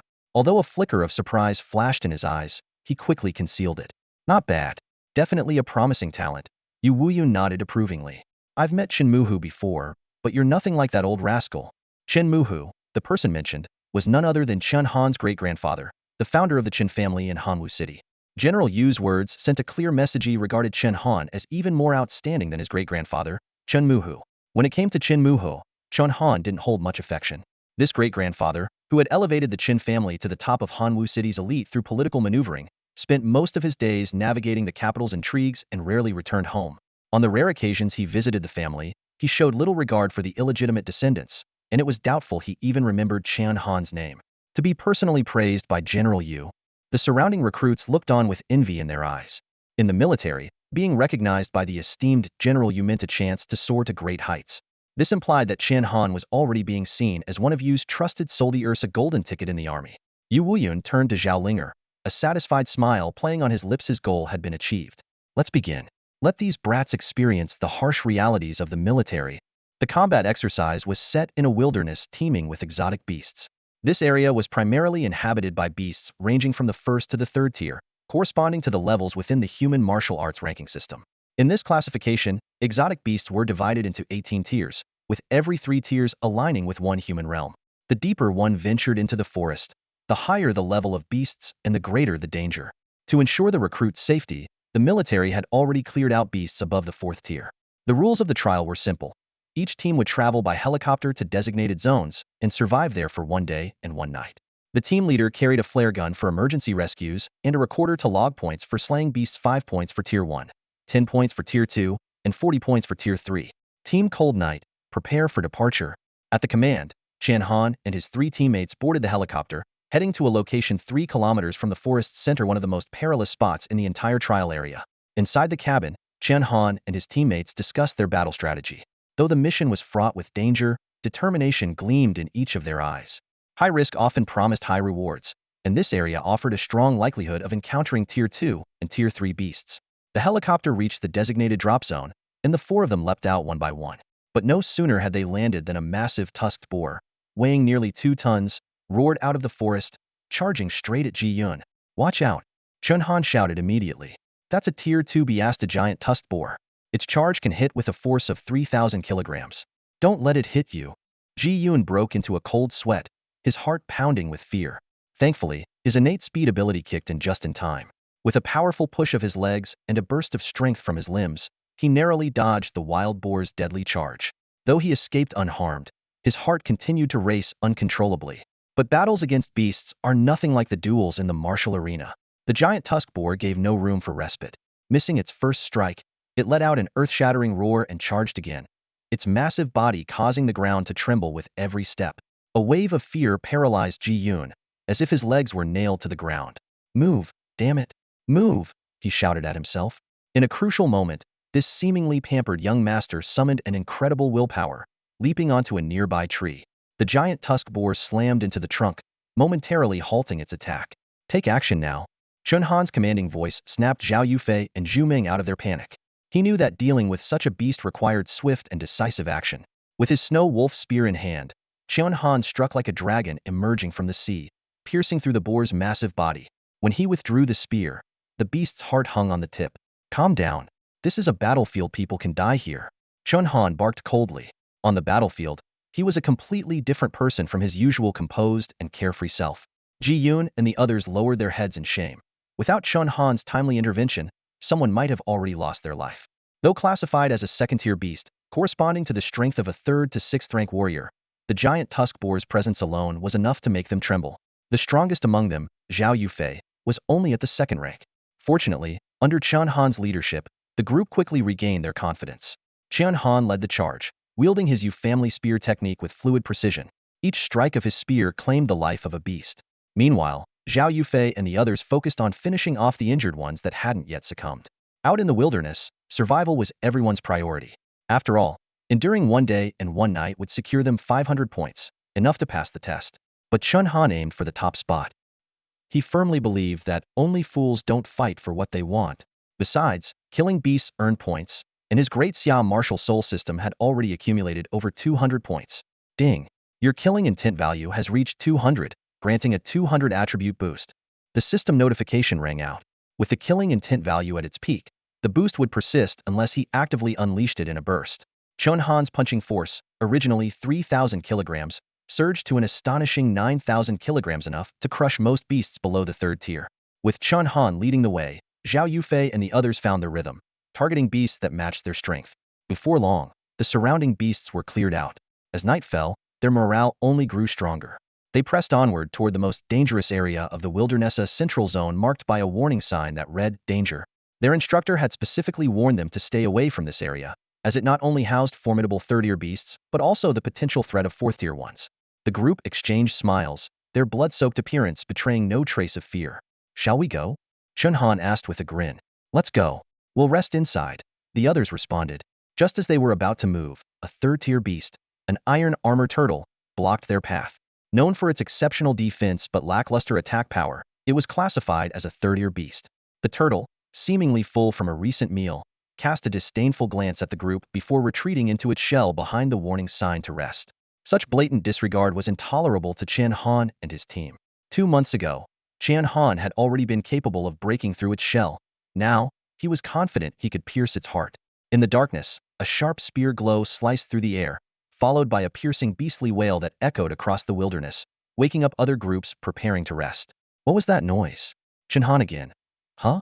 With a chi and blood level of 10, he's the only one who could keep fighting without getting tired. Blood essence stone. Not bad. Zhu Ming exclaimed as he extracted a crimson, translucent stone from the iron-armored turtle's body. It shimmered faintly with a blood-like glow. Ji Yun's eyes lit up as he quickly assessed it. This blood essence stone is of exceptional purity. Its market value can reach 15,000. Ordinary ones usually go for around 10,000 each. Coming from a family of merchants, his sharp instincts allowed him to instantly gauge its worth. The blood essence stone, a crystallization of an exotic beast's vitality, is a crucial ingredient in crafting vitality elixirs. Only beasts of the third tier or higher can produce such rare crystals. Their existence is one of the reasons many civilians risk their lives to enlist in the army. For the members of the Cold Night Squad, even with a monthly income of 100,000, treasures like this still held irresistible allure. After securing the blood essence stone, the group utilized the iron-armored turtle shell to fashion a makeshift tent, spending the night in the heart of the wilderness. Early the next morning, Chen Han noticed signal flares rising from all directions. In just half a day, 2/3 of the 82 competing teams had been eliminated. Unlike Chen Han's team, which proactively hunted, most groups were already struggling just to survive in this beast-infested wilderness. "Young Master Chen, we've got first place in the bag," Ji Yun said excitedly. Chen Han, however, remained composed. "Don't get complacent. Quantity can lead to quality. Those teams on the outskirts could surpass us in points if they've killed enough low-tier beasts." He explained that a third-tier beast was worth 40 points, while a first-tier beast was worth 5. Though 8 first-tier beasts equaled 1 third-tier beast in points, the difficulty was worlds apart. With solemn expressions, the group pressed deeper into the wilderness. Before long, they were blocked by a massive spider the size of a wild boar. This red venom wolf spider, with its 8 compound eyes and 19 legs, was a dangerous third-tier beast. Its venom was potent enough to challenge even martial artists of considerable skill. Drawing on their experience from the previous day's battle, the three worked in perfect coordination. Zhu Ming's mechanical lifeform served as a distraction. Ji Yun used his speed to seize opportunities for sneak attacks, while Zhao Yufei, the primary attacker, unleashed a decisive strike at the right moment. Their flawless teamwork quickly subdued the red venom wolf spider, with Chen Han remaining on standby throughout the encounter. Seeing his teammates now capable of handling third-tier beasts on their own, Chen Han nodded in approval and motioned for them to continue forward. The Yu family spear technique danced like dragons and serpents. Chen Han's spear swept through the air, leaving streaks of cold light as 2 red venomous wolf spiders were instantly struck down. "Keep up." Chen Han's voice rang out. Ji Yun and the other 2 exchanged helpless glances and could only shake their heads in resignation, muttering, "Don't compare yourself to a monster. Don't compare yourself to a monster." As the group ventured deeper into the central area, a disturbing realization dawned upon them. Nearly all the beasts here were third-tier wolf spiders, as if they had completely taken over the heart of this desolate wilderness. Chen Han's brows furrowed as he detected something unusual in this strange distribution. Along the way, the team managed to slay over 30 red venomous wolf spiders before finally reaching the innermost part of the central zone. The sight before them left everyone stunned. It was an enormous red venomous wolf spider nest. Over 70 spiders densely surrounded the area, and a dark red toxic miasma permeated the nest. At the very center of the nest, one particularly striking red venomous wolf spider stood out. It was massive, stretching up to 8 meters in length, with a robust build. It was continuously laying spider eggs, from which small red venomous wolf spiders were hatching one after another. The moment Ji Yun, Zhao Yufei, and Zhu Ming laid eyes on this unique spider, they felt an invisible pressure descend upon them. We can't win. Absolutely no chance. This thought simultaneously emerged in their minds. It was the oppressive aura of a higher-tier creature clearly. This special red venomous wolf spider had reached the 4th tier. Chen Xiao, please don't get any ideas about it. Ji Yun stammered, trembling. Among the 4 of them, only Chen Han, with his SS level talent, was unaffected by the tier suppression. Zhao Yufei quickly added, this is the mother nest of the red venomous spiders. Not only is it a 4th tier beast, but attacking it would also provoke all the wolf spiders into a frenzy. And the poison in the nest, just one breath of it means death. Even someone at the martial artist level wouldn't dare to take on a nest like this alone. To their surprise, Chen Han didn't charge in recklessly. I'm not going in, but we also can't leave, he said, scanning the surroundings. The wilderness isn't far from Cold Wind City, which lacks the protection of the heavenly wall. If these red venomous wolf spiders spread, countless mother nests will form, and the consequences will be disastrous. Now that this nest has just taken shape, it's the best time to destroy it. Waiting for the instructors to arrive will be too late. If we're not going in and not leaving, then what are you planning to do? His teammates asked, puzzled. Without answering, Chen Han leapt swiftly onto the tallest tree nearby. Meanwhile, on the heavenly wall, Zhao Linger was practically hopping with anxiety. The protection protocol for new recruits included signal flares as the first line of defense, with station instructors serving as the second layer of support. Several martial artist level instructors had already set out to provide assistance, as this was clearly beyond what the recruits could handle. What is Chen Han doing? Didn't I say it already? If you see a 4th tier beast, there's only one thing to Doran. Run immediately. Zhao Linger shouted from atop the heavenly wall. Where's the cloud ladder? Get the cloud ladder down now. At this moment, Chen Han was already perched at the treetop. He leaned back slightly, assuming a poised stance with his spear at the ready. Crimson lightning gathered around Chen Han, while the tip of the snow wolf spear emitted a dazzling red glow. This was the special effect of the piercing death bramble spear when facing a single enemy. It would strike directly at their fatal point with a guaranteed hit, forcing the opponent to confront it head-on with superior strength. When facing multiple enemies, Chen Han could choose to throw the spear, sacrificing the guaranteed hit for greater power and area damage. The moment his killing intent erupted, a 4-fold attribute boost activated, causing Chen Han's strength to surge to an astonishing 15,000 kilograms. A chilling aura radiated from his entire body as his movements flowed seamlessly, gathering strength, channeling power, and throwing the spear. The snow wolf spear shot forth like an arrow loosed from a bowstring, aimed straight at the red venom tarantula matriarch. Chen Han, are you insane? Even if we don't go in, those tarantulas will come out on their own. Zhao Linger shouted angrily, hurriedly climbing the ladder down into the wilderness. Deep within the nest, the red venom tarantula matriarch, in the midst of laying eggs, sensed the impending danger and let out an ear-splitting roar. The sound was like a battle cry, instantly triggering the defensive instincts of every tarantula nearby. The swarm quickly converged on the matriarch, forming an impenetrable defensive circle. Each tarantula raised its venomous spines in tense anticipation, ready to face the approaching threat. Suddenly, a burst of blinding red light shot forth at an unimaginable speed. The defensive barrier formed by ordinary tarantulas proved utterly useless. The snow wolf spear pierced through a dozen red venom tarantulas in its path before embedding itself firmly into the matriarch's body. Boom! A deafening explosion shook the wilderness, drawing the attention of every nearby team. All eyes turned toward the center of the wilderness, where a terrifying crimson light erupted continuously from the heart of the red venom tarantula nest, illuminating the entire sky. The massive commotion from the central area startled the surrounding beasts, causing them to retreat. The groups undergoing the assessment began to grumble. It must be Chen Han again. Did he just create a missile with his bare hands? When several instructors arrived at the center of the wilderness, the scene before them left them stunned. The corpse of the mother red venom spider lay pierced by Chen Han's snow wolf spear, its shattered body scattered across the ground. The surviving red venom spiders nearby were barely clinging to life, while the miasma in the nest had been dissipated by the explosion. Members of the Cold Night team were inside the nest, harvesting blood spirit stones from the dying red venom spiders with practiced precision. Upon noticing the instructor's arrival, Ji Yun asked nonchalantly, "Instructors, the assessment still has an hour left. Is there something you need?" The instructors were momentarily speechless. According to the rules, instructors were not allowed to intervene in the combat assessment unless necessary, or they would face penalties. They had no choice but to feign nonchalance. "Nothing, really. We saw a group fire a signal flare and came by to check." Before leaving, The instructors couldn't help but take a few more glances at Chen Han. This recruit was unbelievable, single-handedly clearing a spider nest that typically required 3 warrior-level combatants to handle. Powerful martial techniques are indeed a warrior's greatest asset, but they come at a significant cost. Chen Han sat cross-legged on the ground, eyes closed, meditating to recover while his teammates continued gathering blood spirit stones. His adaptation of the piercing thorn spear to target multiple enemies at once had exceeded expectations in both power and energy consumption, nearly depleting his entire reserve of vitality. After nearly 10 minutes of rest, Chen Han gradually regained his strength. He pondered silently. A single use of a martial technique consumes such an immense amount of vitality. I must acquire more techniques in the future. My current 100-tempered body is no longer sufficient. Once I save up 5,000 points, the next step is to enhance my physique. Since great physique is already more than enough for most warriors, and unlike the average warrior who relies solely on vitality elixirs for improvement, this will save me a fortune. But even that won't be enough in the long run. By the end of the assessment, only 11 groups remained in the wilderness.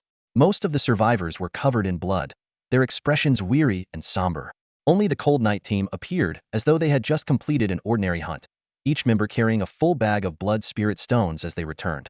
Along the way, they saw stretchers carrying injured recruits, some covered with white sheets. Battles with beasts often came down to a split-second decision between life and death, leaving the instructors no time to intervene. Zhao Yufei, watching the fallen comrades from their cohort, remarked solemnly, "Chen Han was right. We can't let victory go to our heads. Overconfidence leads to defeat." The group's expressions grew increasingly serious. When they finally returned to the gathering point, only 260 of the original 300 recruits remained. 34 had died, and 30 were injured. In a test environment, under the watchful eyes of the instructors, there were already such casualties, let alone on a real battlefield. A 50% mortality rate weighed heavily on everyone's mind. Standing in the lineup, Chen Han suddenly felt a chill run down his spine. Turning around, he saw Zhao Linger staring daggers at him, her gaze sharp as a blade, brimming with killing intent. Instinctively, Chen Han shrugged his shoulders, puzzled. What did I do to offend her? Attention! Zhao Linger barked, and all the recruits instantly straightened their backs, assuming a perfect military posture. Well done, Zhao Linger said as her eyes swept across the group. The mortality rate in this practical training session is only 10%. You are the lowest in the history of practical training. She pointed at the more than 30 stretchers before them, each covered with a white cloth. These comrades, these brothers, you must never forget them. Only by remembering their sacrifices can you better protect your friends and loved ones in the future. Several recruits broke down into uncontrollable sobs. This was a tradition of the day, Xia military, turning shame into courage. After giving the group time to compose themselves, Zhao Linger signaled for the stretchers to be carried away. Next came the announcement of results. The recruits' practical combat performance was graded into 4 levels: poor, below average, good, and excellent. These results would determine their future assignments. The military of Xia was divided into 6 corps: the Water Corps, Thunder Corps, Wind Corps, Fire Corps, Earth Corps, and Wood Corps. Each corps consisted of 4 brigades, and each brigade was further divided into 6 direct camps. From elite combat units to logistical support, there was a clear hierarchy among the camps. Traditionally, recruits like Chen Han, who came from prominent families, were often assigned to logistical camps, spending their lives in mediocrity. But this time, things would be different. Cold Light Squad, 325 points, below average. Koala Squad, 435 points, below average. Mad Blade Squad, 650 points, good. When it came to the final squad, the male instructor reading the results noticeably hesitated. Cold Night Squad, 13,500 points. Supreme. The crowd erupted. Beyond the standard 4 grades, there was a special Supreme rating, reserved for performances that broke historical records. Since the record of 6,400 points set during the Northern Frontier Beast Uprising 40 years ago, no one had ever achieved this rating. Chen Han, Ji Yun, Zhao Yufei, Zhu Ming, follow me. Zhao Linger ordered. The rest of you, return to camp. You have 1 more month of training. Strive to get selected for the elite units. Once the others had dispersed, Zhao Linger finally let her emotions flare. Chen Han, the first rule of the battlefield is self-preservation. When faced with a tier 4 beast, you should run. Otherwise, how is that any different from suicide? This time you were lucky, but what if? Before Chen Han could defend himself, Ji Yun interjected. Instructor Zhao, you've misunderstood. At the time, we were over a kilometer away from the red venom spider. Chen calculated the speed of both sides and the terrain factors with precision. If the attack had failed, we would have had enough time to fire a signal flare and retreat from the central area. Zhao Linger's eyes lit up at those words. Chen Han wasn't reckless, was passionate yet strategic. No wonder someone like Ji Yun, a wealthy scion, was so convinced by him. And no wonder Commander Yu held him in such high regard. No matter how much potential or combat strength a person had, if they were merely impulsive, they might rise to the rank of general at best. But this kind of wisdom that was the key to ascending from a general to a true commander. Zhao Linger led the Cold Knight team to a large door and raised her hand to knock. A voice from inside called out, "Come in." As they pushed the door open and entered, they were instantly stunned by the sight before them. The person sitting behind the desk was none other than Marshal Yu Wuyun, who had appeared during their real combat training. Yu Wuyun's office was spacious and bright, with a massive floor-to-ceiling window behind him that offered a full view of the training grounds. On the desk, four exquisite boxes were neatly arranged, their surfaces glowing softly in the sunlight. Chen Han. Yu Wuyun's gaze first landed on Chen Han, and a gratified smile appeared on his face. "I watched your performance during the real combat training. It was outstanding. In 40 years, no one has ever broken this ultimate record." Zhao Yufei suddenly realized. So it's all thanks to Chen Han that we got this opportunity. Taking on a Tier 4 Beast Nest solo, as a Tier 6 warrior, an unprecedented feat. Ji Yun nodded repeatedly in agreement. However, when Yu Wuyun's eyes turned to Zhao Linger, his expression became stern. "Xiao Zhao, you're still so impulsive. With this kind of temperament, even I find it hard to support you. Couldn't you see the distance between Chen Han and the wolf spider nest? What was the rush?" Faced with this rebuke, the usually fiery-tempered Zhao Linger was surprisingly subdued and responded softly, "Yes, I'll be more careful next time." Yu Wuyun gestured toward the boxes on the desk. "Open them and take a look. These are your rewards for achieving the ultimate evaluation." When Chen Han lifted the lid of one of the boxes, everyone's breath caught in their throats. Inside was a book adorned with golden threads, with the words "Golden Sun Breathing Technique" inscribed boldly on its cover. Even the well-informed heirs of prestigious families couldn't help but gasp in awe. Breathing techniques occupy a pivotal role in the cultivation system of warriors. While individuals awaken their talents at the age of 15, it takes 3 full years to master even the most basic entry-level breathing technique, highlighting its significance. Once mastered, a warrior can continue to cultivate simply through breathing. More importantly, the quality of the breathing technique directly impacts a warrior's attribute growth during advancement.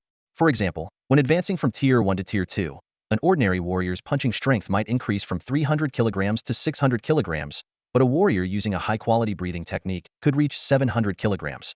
Breathing techniques are extraordinarily rare, with fewer than 30 known techniques in existence worldwide.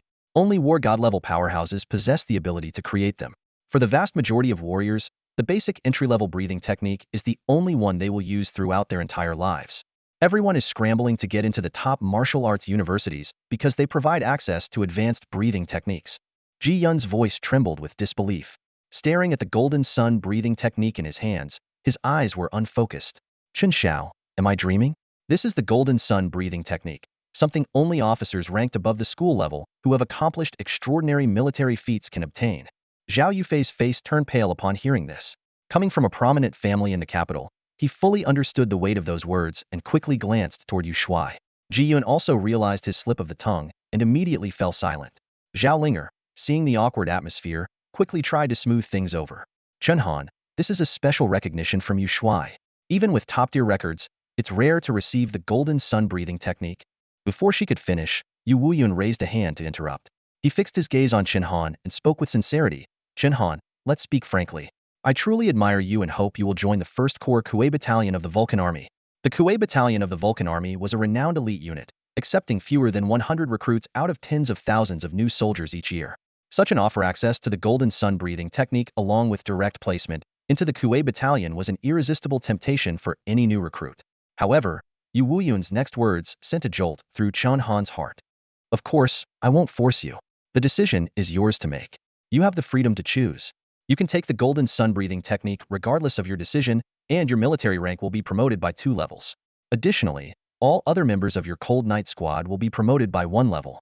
The freedom to choose this was a privilege Chen Han had never enjoyed in his 18 years with the Chen family.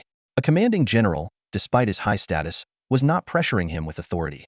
Seeing Chen Han hesitate, Yu Wuyun sighed. "It's understandable if you don't want to join. The Vulcan army fights on the front lines year-round, with a casualty rate as high as 70%. By comparison, the Thunder Army in the capital offers more opportunities for advancement." Before he could finish, Chen Han interrupted. "All right, I agree." A rare expression of joy appeared on Yu Wuyun's face. Zhao Linger noticed it and suddenly understood. All of Yu Shuai's descendants had perished on the battlefield and was grooming a successor. But Yu Shuai's next words made her furious. "Since you've agreed, let me tell you this. After your Cold Knight squad joins the Kuei battalion, it will remain intact as a unit and report directly to me. Xiao Zhao, you will also join the Cold Knight squad, with Chen Han as the squad leader. Follow the orders of the captain, not the general. Directly obey the marshal's command. Yu Wuyun's words instantly made everyone understand his intention wanted to turn the Cold Knight squad into a special operations team for training. Zhao Linger widened her eyes in disbelief, pointing angrily at Chen Han. Marshal, you're putting me in the Cold Knight squad and asking me to take orders from this guy? She was seething with frustration. The grievances of being Chen Han's orderly for the past 3 months had yet to be resolved, and now he was directly becoming her superior. Yu Wuyun's expression darkened. Xiao Zhao, it's precisely because of your arrogant and hot-headed temperament that Chen Han is needed to keep you in check. Do you think what you did was a minor issue? Are you planning to stay in the recruit camp forever? Assigning you to the Cold Knight squad is to protect you. Zhao Linger flushed with embarrassment, her anger barely contained as she stomped her foot and gritted her teeth, swallowing her resentment. Back at the recruit camp dormitory, everyone wore expressions of joy. They immediately began practicing the Golden Sun breathing technique. This method was an advanced version of the basic breathing techniques, focusing on absorbing the solar aura during breathing. Since the fundamental principles of breathing techniques were interconnected, a solid foundation made it easy to grasp other techniques. Chen Han sat cross-legged on the bed, immersing himself in a state of focused cultivation. Recruit training had entered its final month. After the practical combat assessments, the remaining days would be filled with monotonous drills. Everyone was striving to break through, aiming to achieve a higher level and enter a better military unit. On the final morning, sunlight streamed through the window, illuminating Chen Han's face. He gripped a spear, practicing the Yu family spear technique on the narrow balcony. Blocking, gripping, thrusting, sweeping, slashing, stabbing, each move was executed with mastery, far surpassing Zhao Linger's skill level. Enhanced by the killing spear intent, this steer spear technique had been elevated to S-tier, even leaving Yu Wuyun in awe. As he practiced, a radiant aura of martial energy surrounded Chen Han, his bones crackling audibly. In a moment, the energy condensed and flowed back into his body. A surge of immense power coursed through him like a tidal wave, connecting his meridians. This signified that he had broken through the warrior realm, officially advancing to the martial artist stage all within just 3 short months. The Jin-Yang breathing technique truly lived up to its reputation. Chen Han gripped his spear tightly, feeling the steady surge of power coursing through his body, and a faint smile unconsciously appeared on his lips. He had originally estimated that it would take another 3 days to break through to the first level of martial artist, but his current progress had already far exceeded ordinary standards. Today marked the final day of the new recruits training camp. As per tradition, Chen Han and his fellow recruits were required to report to the main military camp. The first, second, third, and fourth training camps, thousands of recruits would gather in one place, awaiting selection by the officers of each division. Although Chen Han had already agreed to join the Kuei division of Marshal Yu's Huashan army, he still had to go through this selection process. After a quick shower, Chen Han changed into his crisp military uniform and stepped out of the bathroom feeling refreshed. However, as soon as he reached the door, he noticed Ji-Yun staring at him with bright, curious eyes, scanning him from head to toe with a mix of surprise and scrutiny. What is it? Feeling slightly uncomfortable under such a gaze, Chen Han frowned and asked. Ji-Yun snapped out of it and curled his lips into a playful smirk. Oh, nothing. You just seem different today. Different how? You look a bit more handsome. Ji-Yun teased with a mischievous grin. Get lost. Chen Han retorted, visibly annoyed as goosebumps rose on his skin. Ji-Yun quickly dropped the joking demeanor, his expression turning serious. No, really. I feel like your strength has grown significantly. A week ago, you were at the 8th level of warrior. Don't tell me you've already broken through to martial artist? Ji-Yun, blessed with a unique talent, not only possessed extraordinary speed, but also the ability to sense others' strength regardless of the gap in their levels. This immediately caught the attention of Zhao Yufei and Zhu Meng. No way. Zhao Yufei exclaimed in dismay. I just reached the 3rd level of warrior yesterday, thinking I could catch up to you a little. And now you've already broken through again? It was well known that advancing from the 8th level of warrior to martial artist was no small feat within the same tier. 3 3rd-level warriors might be able to take down an 8th-level warrior, but once someone crossed into the martial artist realm, the gap in power became insurmountable. Of course, exceptions like Chen Han, who could slay a 4th-tier beast while still at the 6th level of warrior, were exceedingly rare. That's right, Chen Han admitted without hesitation. Zhao instructor was right, there's no competing with freaks like you, the trio exclaimed, rolling their eyes. Reaching the 1st level of martial artist in just 3 months? You've got to be the first in history. Even the monstrous talents from top martial arts universities can't compare to someone as freakishly gifted as you. Just then, the assembly bell rang, signaling it was time to head to the main military camp. Shortly after, military vehicles arrived and transported them to their destination. The sheer scale of the camp was staggering. Even with thousands of recruits standing on the vast training ground, it still felt spacious and expansive. What truly caught everyone's attention were the officers standing on the stage, evaluating the new recruits. Chen Han stood among the recruits, carefully observing the scene on the platform. Ever since he advanced to the first stage of a warrior, his sensitivity to power had sharpened remarkably. He could clearly feel the overwhelming and intimidating aura emanating from the officers above. Around him, the new recruits whispered among themselves, their voices laced with undisguised shock and awe. "Look, that's Fan Shao, the commander of the Fengshan Army's Shan Battalion. He holds the rank of Lieutenant Colonel. The one in yellow is even more formidable. That's Li Mu, the commander of the Tushan Army's 1st Corps, 3000th Battalion. He's a legendary figure with countless military achievements." The most striking presence was the middle-aged man seated in the center. Clad in a general's cloak, his mere demeanor exuded authority and power. He was none other than Qin Yi, the deputy commander of the Laotian Army's 2nd Corps, a bona fide major general. Figures of such stature, who rarely appeared in the recruits' training camp, had all gathered here today. The murmurs among the recruits were abruptly cut short by a stern shout from Zhao Linger. "Silence! 3 months in, and you're still chattering like this? Where's your discipline as soldiers?" As the chief instructor of the training camp, her demeanor remained unwavering despite the presence of so many high-ranking officers on the stage. "Line up and test your attributes. The commanders of the major battalions are all here today, so make sure to perform well," Zhao Linger ordered curtly before stepping aside, maintaining a composed and respectful stance toward the officers on the platform. "Chen Han, step forward." The moment his name was called, the atmosphere on the stage grew tense. Every officer stood up in unison, including Qin Yi himself. The recruits exchanged puzzled glances, gradually realizing the true purpose of these prominent figures' visit. Chen Han, calm and composed, walked toward the testing machine and assumed a punching stance. Before he could even make his move, Qin Yi exclaimed in astonishment, "First stage warrior." His words echoed like thunder, reverberating through the crowd. The recruits were filled with envy and jealousy, while the officers were utterly amazed.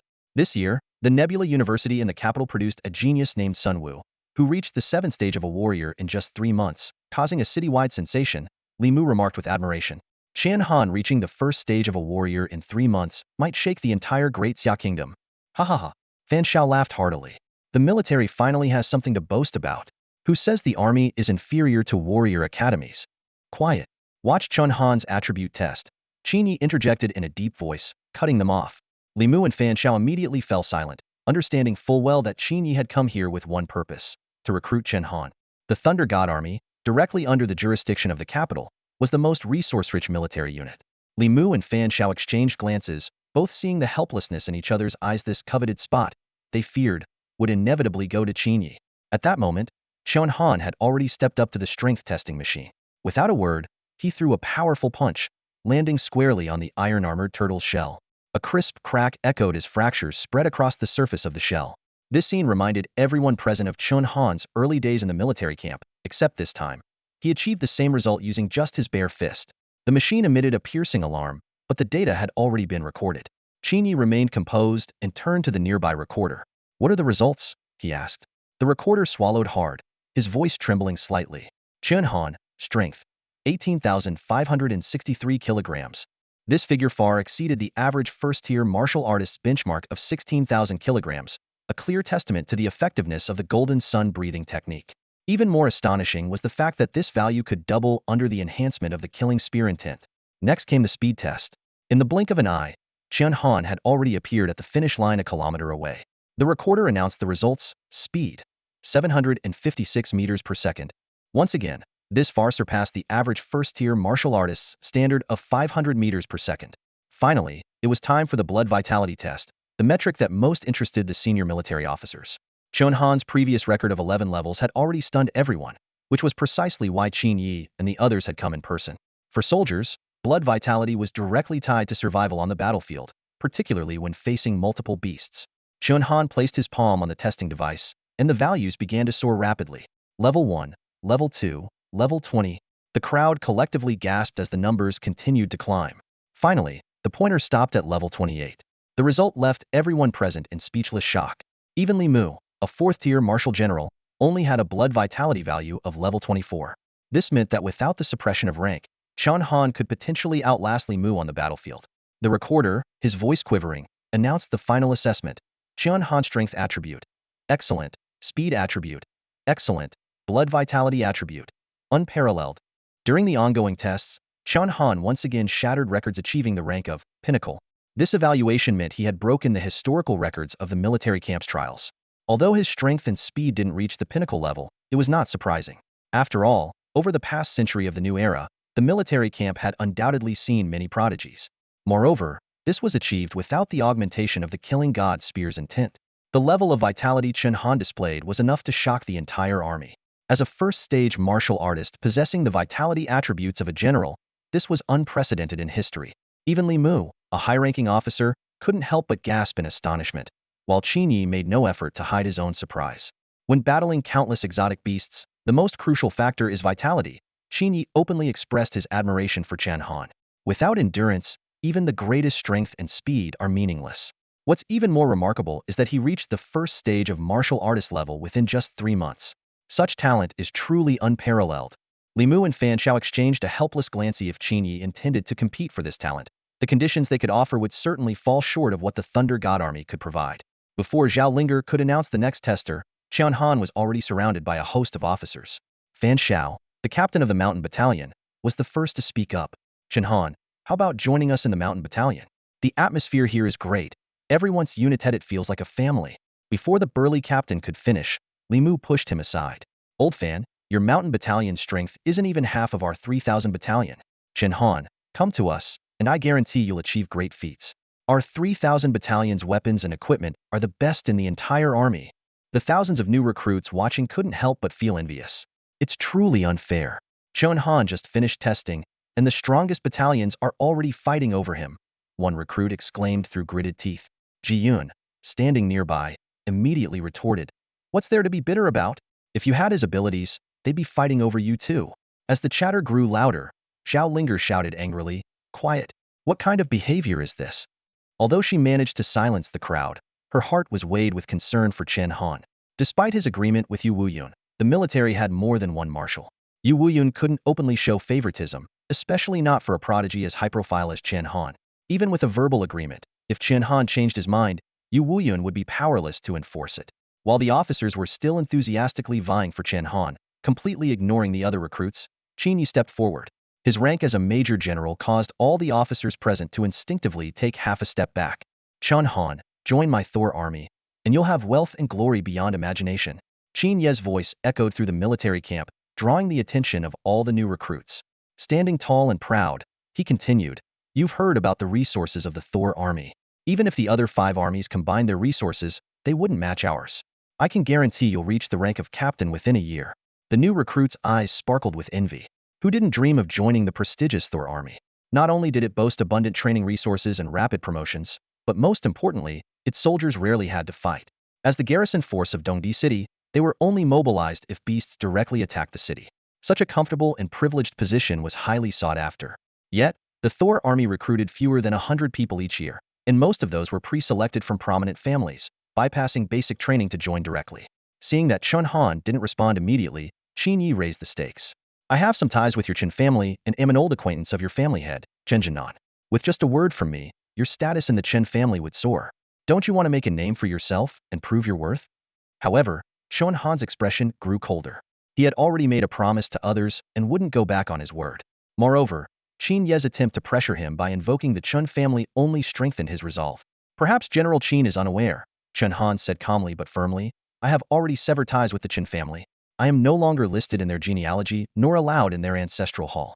Furthermore, I have decided to join the Fire Army's Kuei Battalion. I appreciate your kind offer, but my decision is final." His words left everyone present in stunned silence. The Chen family of Hanwu City was a powerful and influential clan.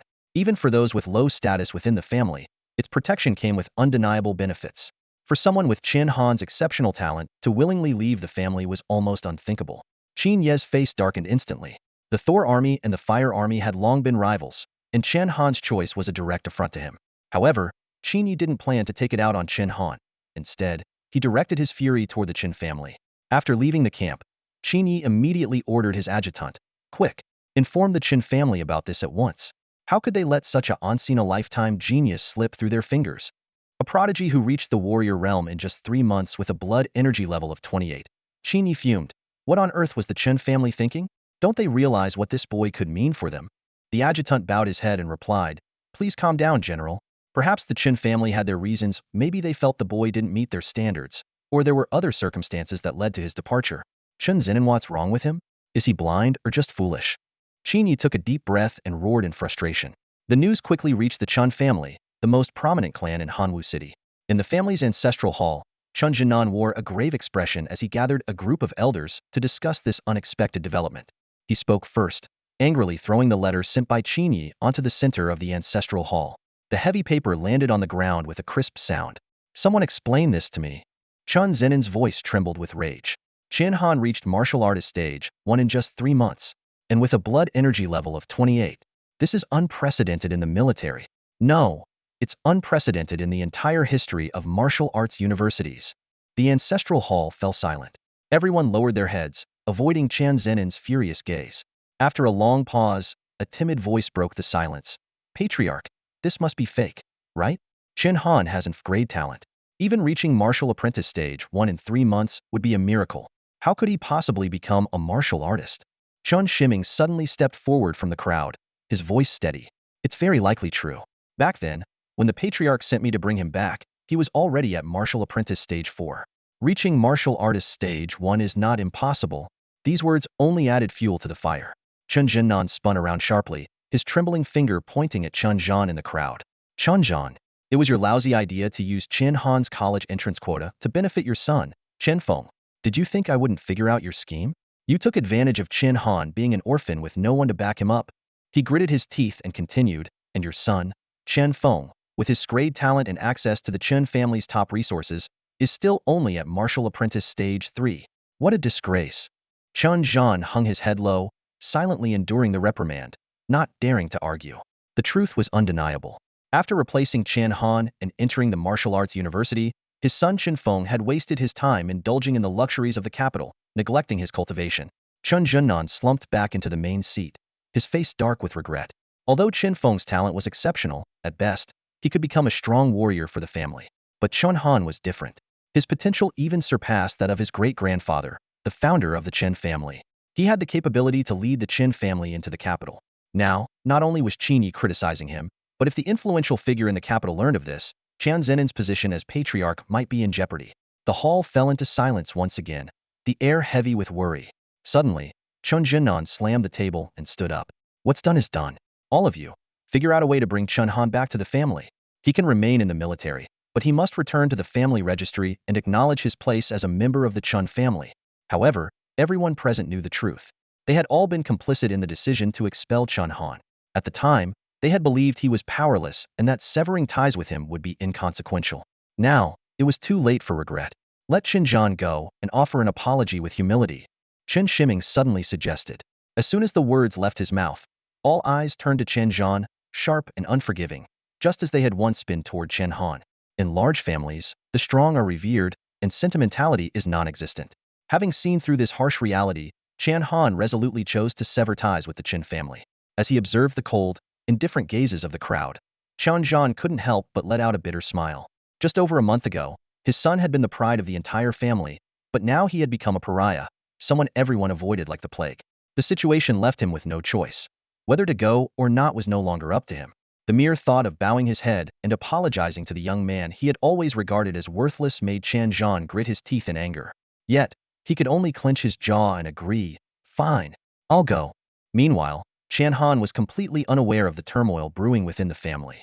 As a member of the Hanya unit, he was reporting to the Kuei camp at Huashan Mountain. The moment he stepped into the camp, the overwhelming atmosphere of discipline and lethality immediately set it apart from the new recruits' training camp. On the training grounds, thousands of Kuei camp soldiers stood in perfectly aligned rows. Even while simply maintaining their military posture, these seasoned veterans, who had survived countless bloody battles, exuded an aura of commanding authority that needed no words. Right face. With a single order from the camp commander, all the veterans turned in unison toward the Hanya unit. This display wasn't just for training, but specifically arranged to welcome them. Under the sharp gazes of thousands of soldiers, all the members of the Hanya unit, except for Zhao Linger, couldn't help but feel a chill run down their spines. While Chen Han was mentally preparing himself for the inevitable veterans bullying the rookies routine, Zhao Linger impatiently broke the tension. What are you all pretending for? Before her words even settled, thunderous cheers erupted across the training grounds. Welcome, welcome, a warm welcome. Thousands of soldiers surged forward, lifting Chen Han and the others high into the air in an overwhelming display of camaraderie. Wow, it's been ages since we've had new recruits in Kuwait camp. We're so sick of seeing the same old faces every day. Red Kid, you're back too. Congratulations. It turned out that Zhao Linger, known for constantly clashing with Marshal Yu, had long earned the nickname Red Kid among the soldiers. Chen Han, Ji Yun, Zhu Ming, and Zhao Yufei exchanged bewildered glances.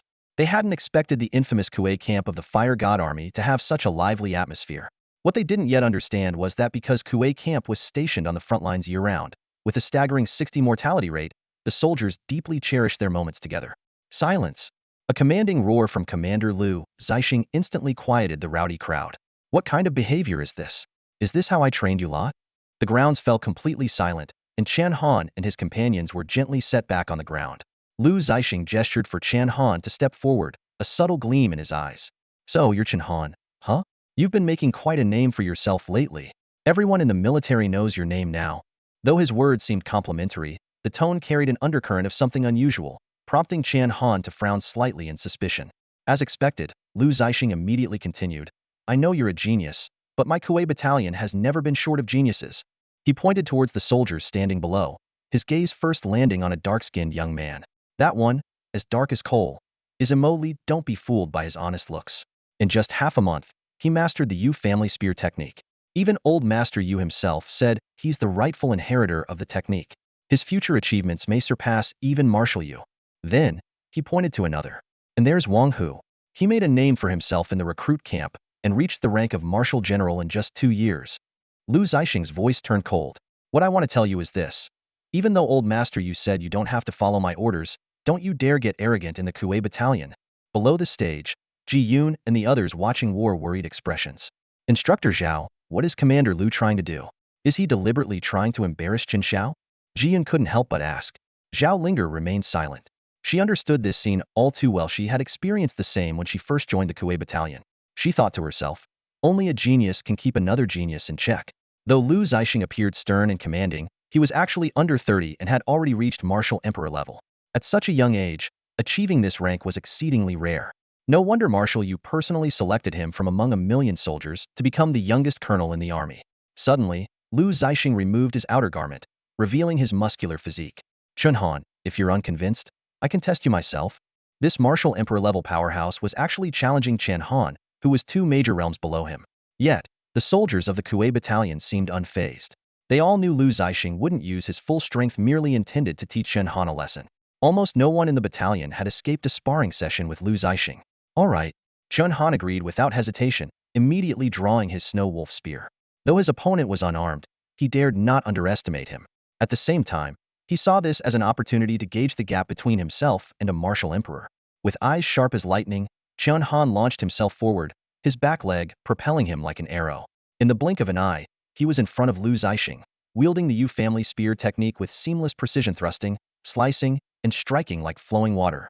As the personal deputy to Marshal Yu, Liu Zixing was intimately familiar with the Yu family spear technique. You're using the Yu family spear technique against me?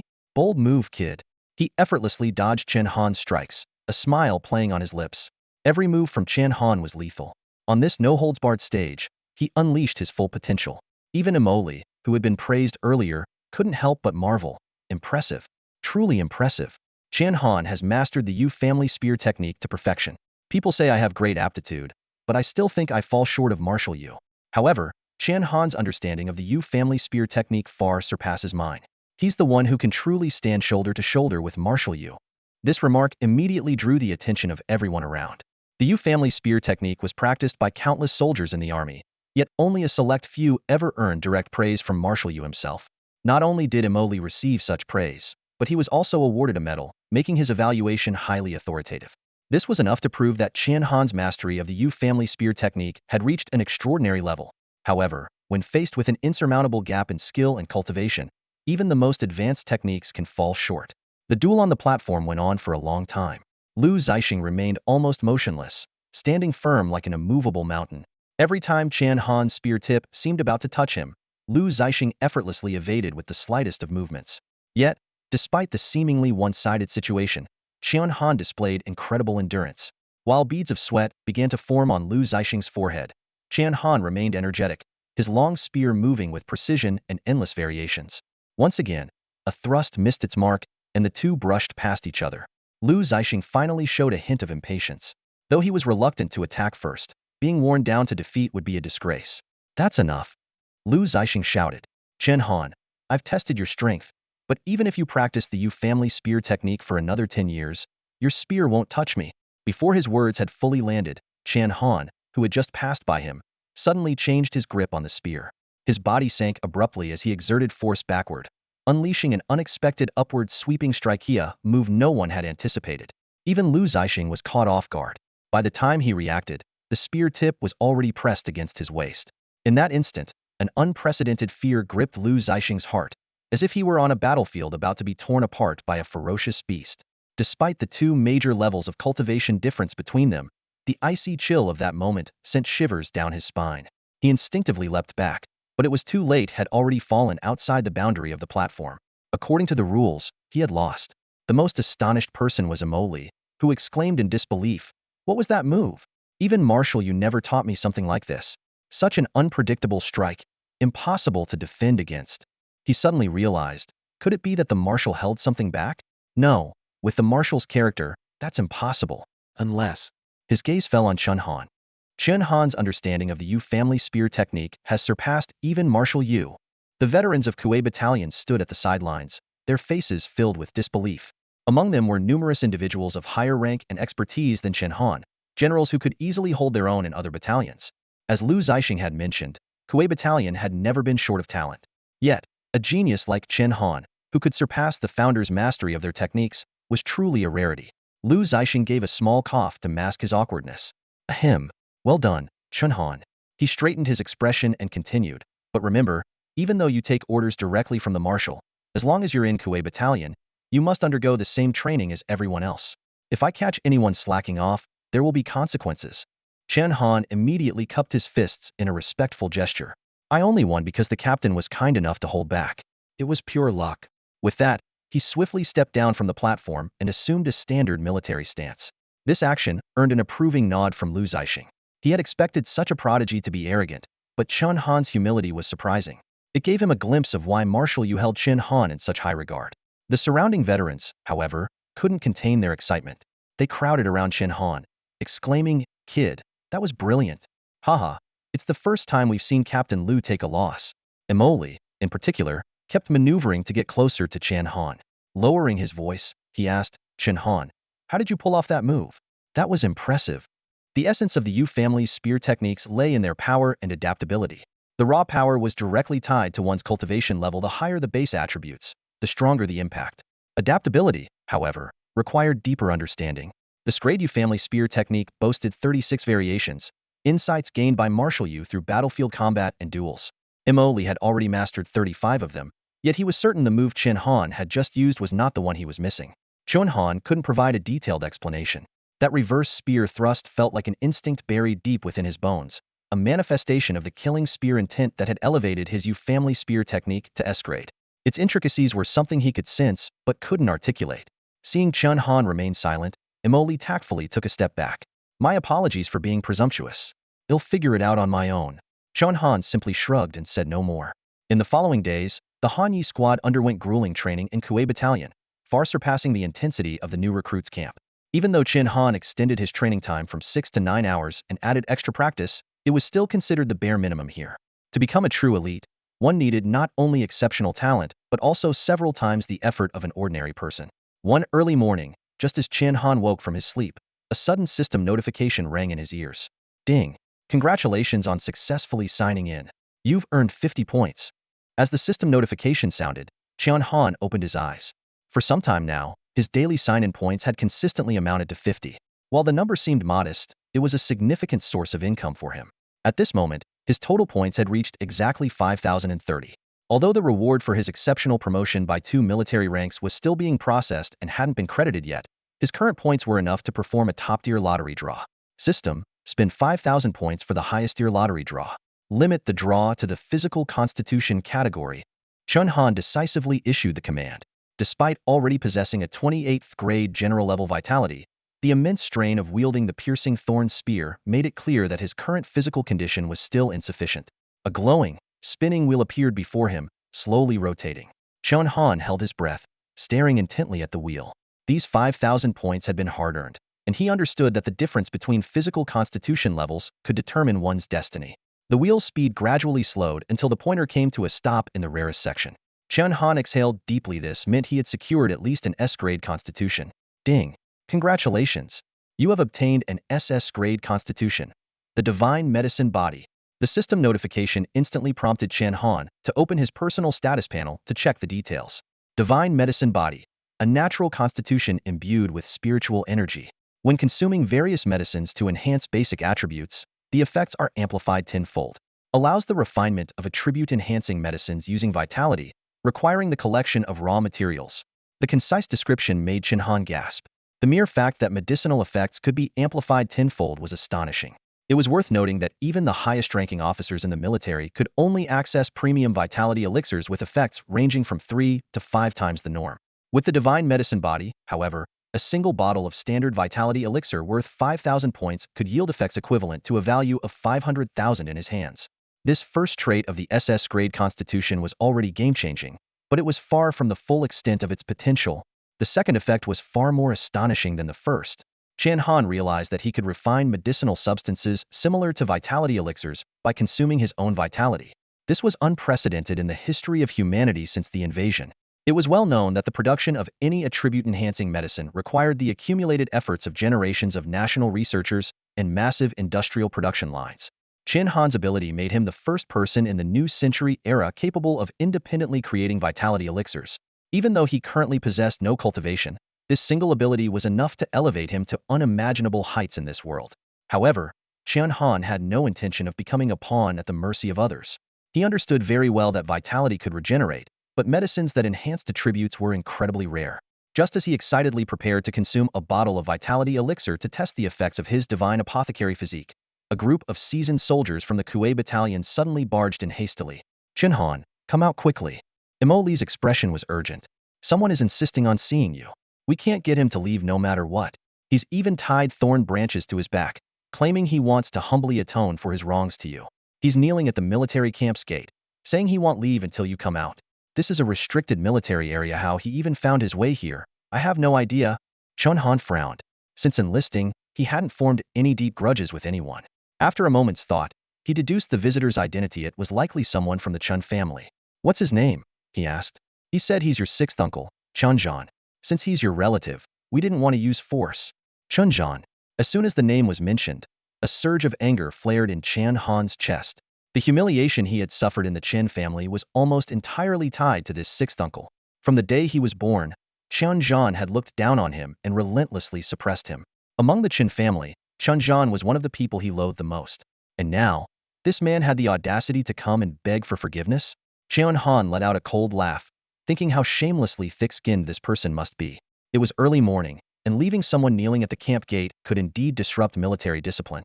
Chen Han quickly changed into his uniform and followed Imoli toward the main gate of the camp.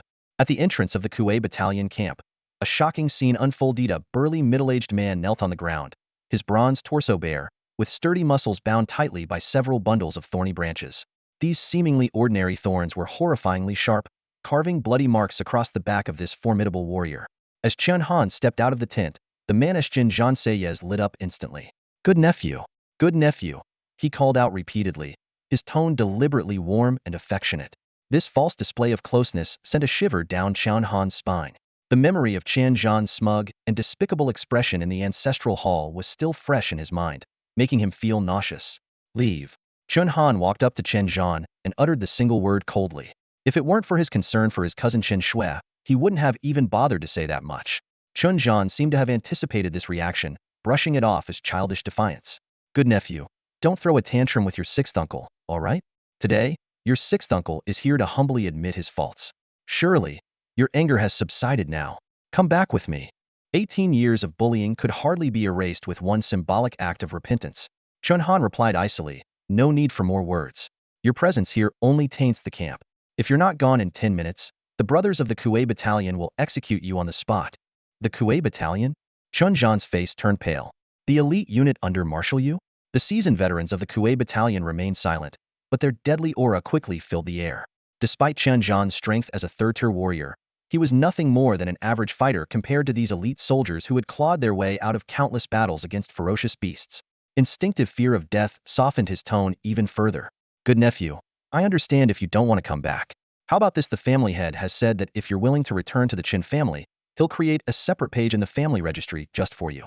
From now on, the entire Chen clan will take pride in your name. Such an honor, not even the current family head has received. As Chen Han spoke of the unparalleled honor of being given a separate page in the family registry, his face brimmed with smug confidence, as if he had already secured victory. However, Chen Han's response was like a bucket of cold water poured over his head.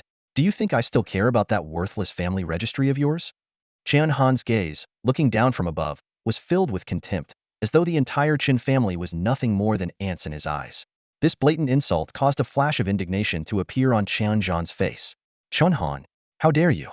You've even disowned your own family. Chen Han's furious roar echoed at the entrance of the military camp. But let me remind you, your younger sister Chen Shui is still part of the Chen family.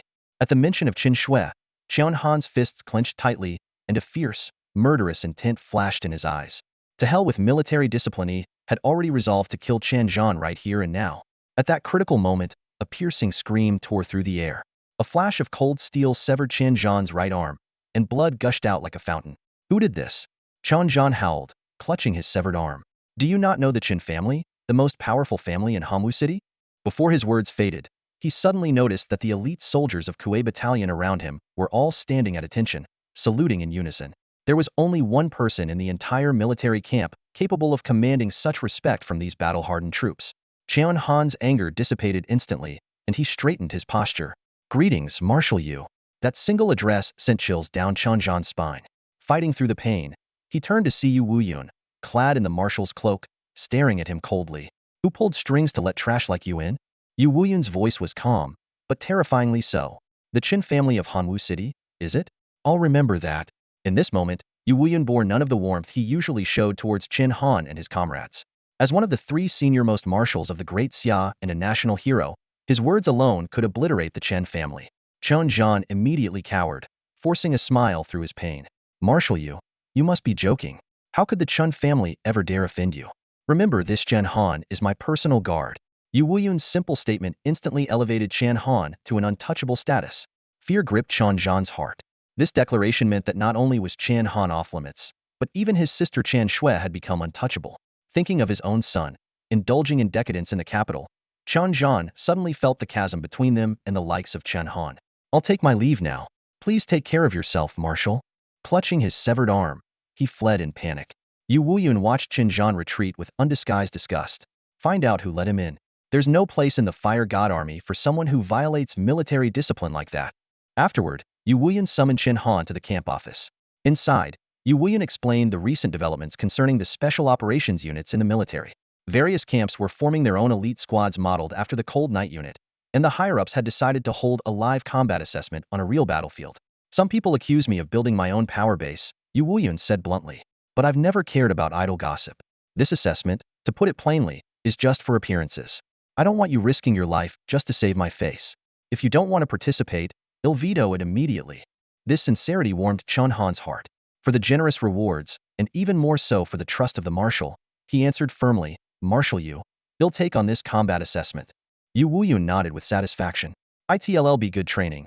But keep this in mind, there's no need to shed blood just to come in first. A soldier's duty is to protect the nation, not to act out of momentary pride. Gulp back in his dorm. Chen Han downed the last bottle of vitality elixir awarded by the army in one go. In an instant, a surge of immense energy erupted within him, with his cells greedily absorbing the power and swiftly converting it into pure vitality attributes. This time felt entirely different. Clenching his fists, Chen Han could feel the energy coursing through his body. The tenfold enhancement brought by his Medicine King physique made the effects of this dose far surpass anything he had experienced before. He quickly walked to the testing equipment and placed his palm on the sensor. As part of the elite Kuei camp, every dormitory was equipped with advanced attribute testing devices. The numbers on the display jumped from level 28 to level 29, reaching the standard of a warrior at the general level. Seeing this value, Chen Han felt even more confident about the upcoming Special Operations Group combat assessment in 10 days. After training, he informed the other members of the Cold Night Squad about the assessment. To his surprise, these individuals, cast out from their respective families, were not intimidated but rather thrilled.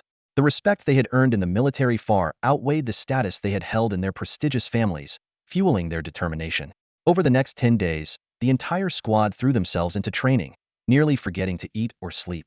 On the day of the assessment, Chen Han conducted one last test of his attributes: strength 23, 780 kilograms, speed 850 ms, vitality level 39, warrior tier 3. These results were comparable to Zhao Linger, a warrior tier 8, and this was without factoring in the boost from his killing god spear intent. Chen Han, Zhao Linger, Zhao Yufei, Ji Yun, Zhu Ming, assemble. The summons from the camp loudspeaker echoed. Chen Han took a deep breath, slung his bag and snow wolf spear over his shoulder, and stepped out of the door. He met the other 4 members outside, exchanging determined glances filled with unshakable resolve. Move out, Chen Han commanded firmly. The military vehicle sped northward, heading toward the real battlefield. Unlike the wastelands they had faced before, the beasts here were not low-level creatures bred in captivity, but terrifying opponents with organization and tactical intelligence. Even through the towering wall, Chen Han could feel the ground trembling under the beasts' stampede. When they arrived at the assembly point, other special operations teams were also gathering. In total, 16 squads were fully prepared. This was going to be a true test of life and death. Chen Han scanned the room and noticed that among the 16 special operations teams, there were numerous experts at the level of Marshal General, and a majority, like Zhao Linger, were on the verge of entering that realm. This was clearly not a fair competition. Zhao Linger's face flushed with anger as she fumed. This is outright bullying. These people aren't even Pierce-Thyre seasoned veterans from elite military units. I'm going to report this to Marshal Yu. Though she was now one of Chen Han's subordinates, her past experience as an instructor for many of them made her unable to tolerate such blatant injustice. Chen Han raised a hand to stop her. Enough. He had anticipated this situation. The special operations teams were originally Marshal Yu's creation, with the Hanya team being the first. Naturally, factions within the military at odds with Marshal Yu would send their elite forces to compete and prove a point. This assessment wasn't just a test. It was a political struggle among the military's top brass. At that moment, a refined-looking man approached Chen Han and extended his hand. You must be Chen Han, the one who broke the record for blood energy levels. I've heard a lot about you. Though he sensed the man's hostility, Chen Han responded politely. Chen Han, captain of the Hanya team, Fire God Army's Kuei Character Battalion. Pleased to meet you. Zhen Zilin, captain of the White Light team, Thunder God Army's Fierce Tiger Battalion. Likewise. The Zhen family from the capital. Zhao Yufei blurted out. At his words, Ji Yun and the others gasped audibly. The Zhen family, ranked among the top 5 most influential aristocratic families, wielded immense power across both political and military spheres. Even Zhao Yufei's own family paled in comparison. Zhen Zilin sized up Chen Han. Martial artist, 3rd rank. Only 4 months in service. Impressive. Then, with a subtle shift in tone, he added, but let me offer you some advice: don't waste your talent here. It's no shame to withdraw from this assessment. As he spoke, a powerful aura of a 3rd rank Marshal General emanated from him, making even Zhao Linger feel suffocated. Yet Chen Han remained unfazed. No need for concern. Let's settle this on the battlefield. At that moment, the chief examiner on the Tongtian wall began to announce the assessment's rules. A massive display screen lit up, showing footage from 10 minutes earlier. An overwhelming tide of ferocious beasts surged forward, warriors fighting desperately to hold them back. Those who fell were immediately devoured, leaving no trace behind. The chief examiner spoke calmly. If anyone is afraid, you may withdraw now. Otherwise, prepare to risk your life. This assessment will be scored based on the number of beasts you kill, with higher points awarded for higher-level beasts. Due to the sheer scale of the beast tide, you will need to climb over the Tongtian wall yourselves. The entire assessment will be broadcast live to showcase the strength of the special operations teams. Not afraid. The 16 special operations teams shouted in unison, with not a single person backing down. The announcement of a live broadcast caught the members of the Hanya squad completely off guard. Even Commander Yu had not given them any prior notice. Given his usual straightforward nature, it was unlikely he would keep such information from Chen Han. Clearly, this was a last-minute decision made by the higher-ups. A comparison with the other special operations squads highlighted the gap in strength. Those teams were rated an entire tier above the Hanya squad. In this evaluation, the Hanya squad was destined to struggle at the bottom of the rankings. The consequences of this outcome could be significant. In the worst-case scenario, the higher-ups might question Commander Yu's leadership abilities and even cut the Huashan army's budget for military equipment.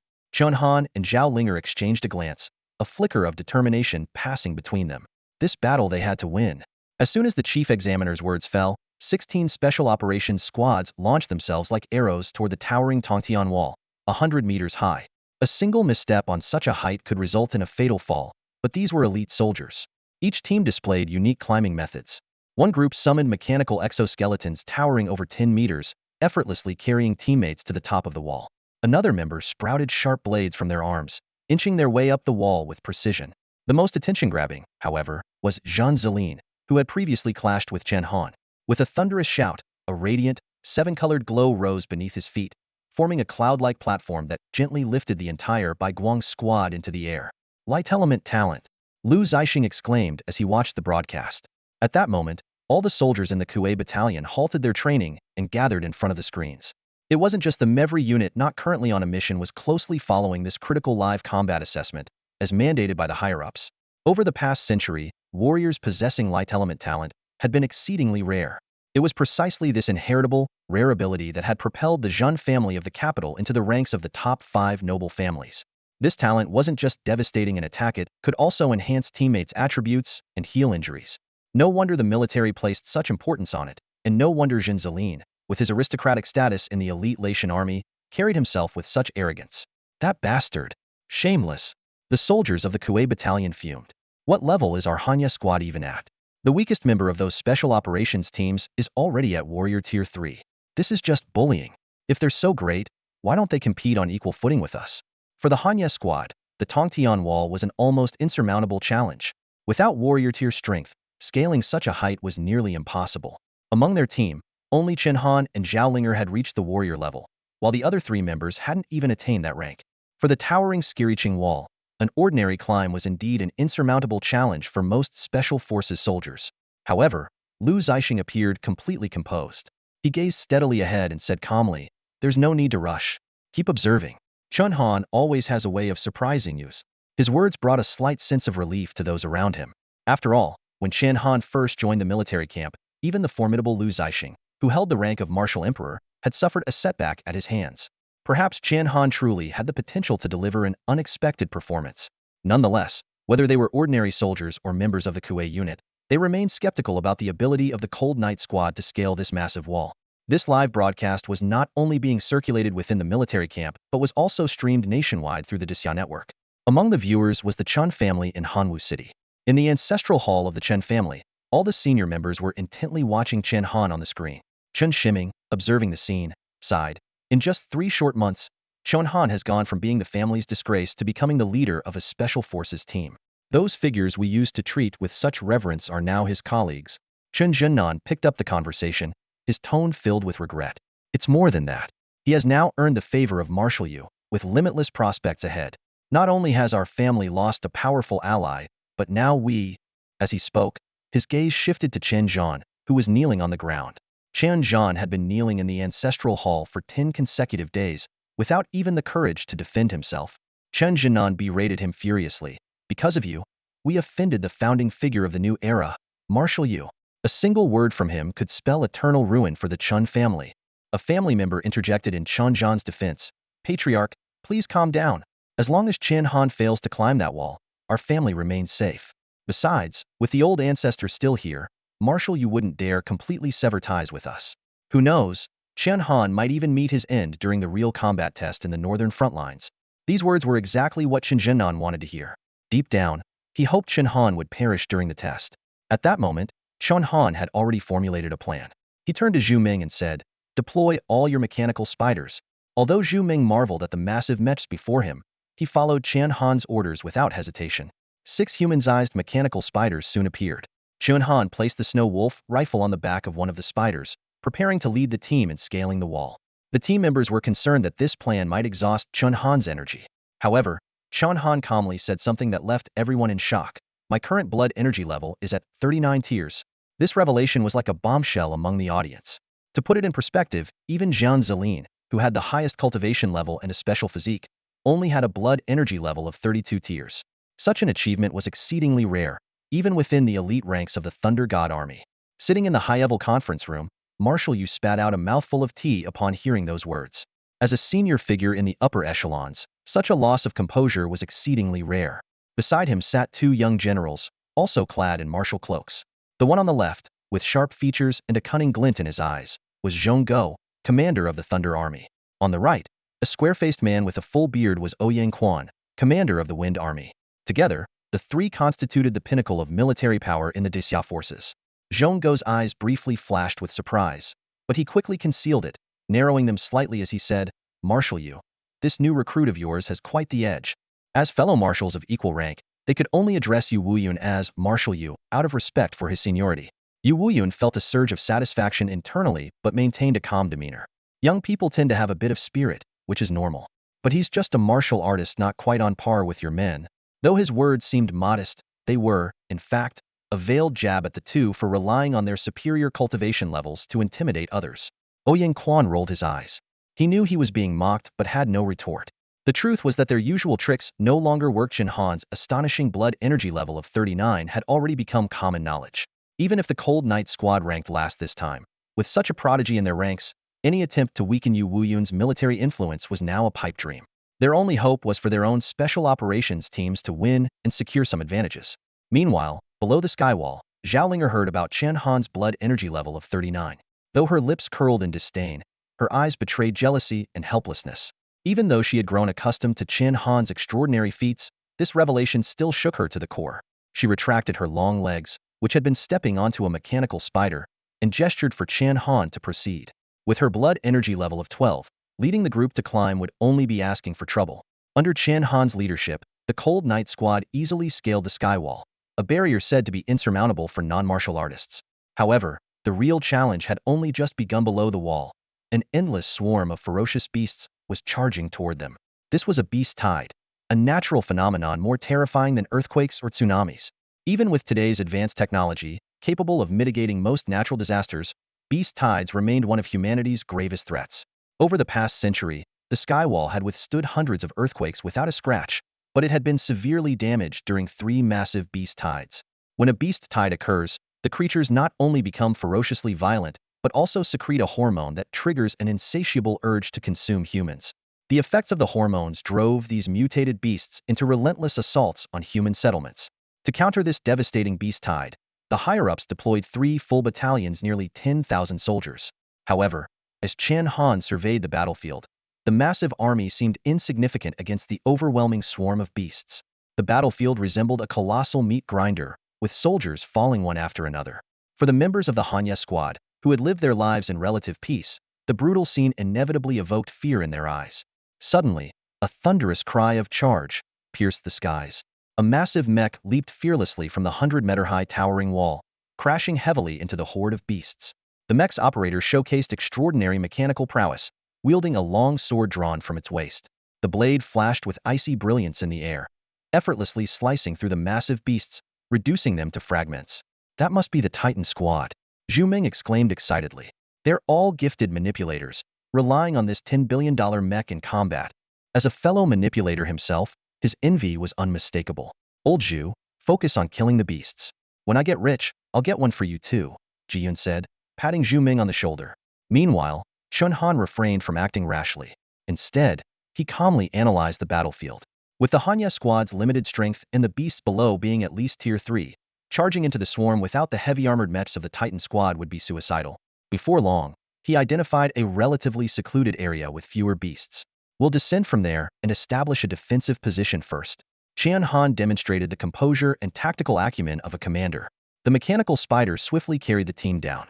Armed with a long spear, Chen Han unleashed his 39-level blood energy, causing the spear's tip to radiate a dazzling crimson glow. Without hesitation, he executed his most powerful combat technique, the piercing death thorn spear.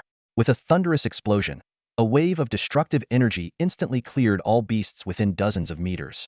The Hanya squad's score skyrocketed from 0 to 720 in an instant. The scoring system was similar to that of the recruit tests, though slightly adjusted. On the far side of the battlefield, Jean Zeline witnessed this scene and marveled internally. No wonder this man has been stirring up waves in the military. A tier 3 warrior capable of unleashing destructive power surpassing most generals such talent. Could he really be a failure? Recalling that Thunder Army Marshal Zhong Go had specifically sent him to suppress the Hanya squad's momentum, Jean Zeline refused to be outdone. With a fierce roar, seven-colored divine light erupted from his back, coalescing into a magnificent display resembling a peacock spreading its tail. Beams of divine light shot out, transforming into sharp arrows that instantly pierced through a large number of ferocious beasts. On the battlefield, Zhang Zilan's display of power should have drawn the attention of the soldiers, but in this trial, it was Chen Han who shone even brighter. This was no coincidence. Despite being the lowest ranked in this elite special operations unit composed of seasoned veterans, Chen Han demonstrated strength on par with the most skilled soldiers. The cheers of the soldiers echoed around him. Chen Han, well done. Crush those Thunder God Army bastards. It wasn't just the loyal troops of the Fire God Army under Yu Yuan's command who were impressed. Even the high-ranking officers of the Wind God Army and Earth God Army praised him. They hailed him as an unprecedented prodigy, the likes of which had never been seen even in the history of the Martial Arts Academy. Yet Chen Han didn't bask in the admiration. The moment he landed, he began issuing decisive commands. Zhu Ming, deploy the mechanical spiders within a 100-meter radius to form a perimeter. Ji Yun, you're the fastest. Focus on clearing the juvenile beasts below Tier 3, but avoid direct confrontation and don't alert the mother beasts. Zhao Yufei, stay with Ji Yun and handle any threats he can't manage. Faced with the overwhelming tide of beasts, Chen Han adopted the most pragmatic strategy, fortifying and holding their ground in this relatively less dense area of the beast horde. He gripped his spear tightly and turned to Zhao Linger. You and I have the heaviest task. We'll be responsible for taking down the main beasts charging from the front. A glint of admiration flashed in Zhao Linger's eyes. This strategy was nearly identical to the one she had developed after years of brutal combat experience. What surprised her, however, was how naturally Chen Han exhibited leadership and military acumen far beyond the ordinary. A large horde of beasts charged furiously toward the two of them. Leading the pack were dozens of Tier 3 beasts, saber-toothed tigers and scar giant rats, followed closely by the even larger Tier 4 beasts, the thornback Spinosaurus. Each of these creatures was a formidable force, renowned for their destructive power. Faced with the oncoming wave of beasts, Zhao Linger and Chen Han remained composed. As the highest-ranked members of the Cold Knight Squad, Zhao Linger possessed strength on par with the seasoned warrior, along with invaluable battlefield experience hardened by iron and blood. Chen Han, don't fall too far behind me. Zhao Linger smirked slightly as her spear lashed out with precision. Her mastery of the Yu Clan spear technique was as fluid as flowing water, each move sharp and decisive. With her solid foundational attributes, these Tier 3 and Tier 4 beasts were no match for her. Within mere moments, several had fallen under her strikes. Watching from the sidelines, Yu Wuyu nodded in satisfaction. Zhao Linger's training at the recruit camp had clearly not gone to waste, as her foundational skills and proficiency in the Yu Clan spear technique had both seen significant improvement. However, what truly puzzled this martial god of Daxia was Chen Han's performance. At this moment, Chen Han was surrounded by 3 saber-toothed tigers and 2 thornback Spinosauruses.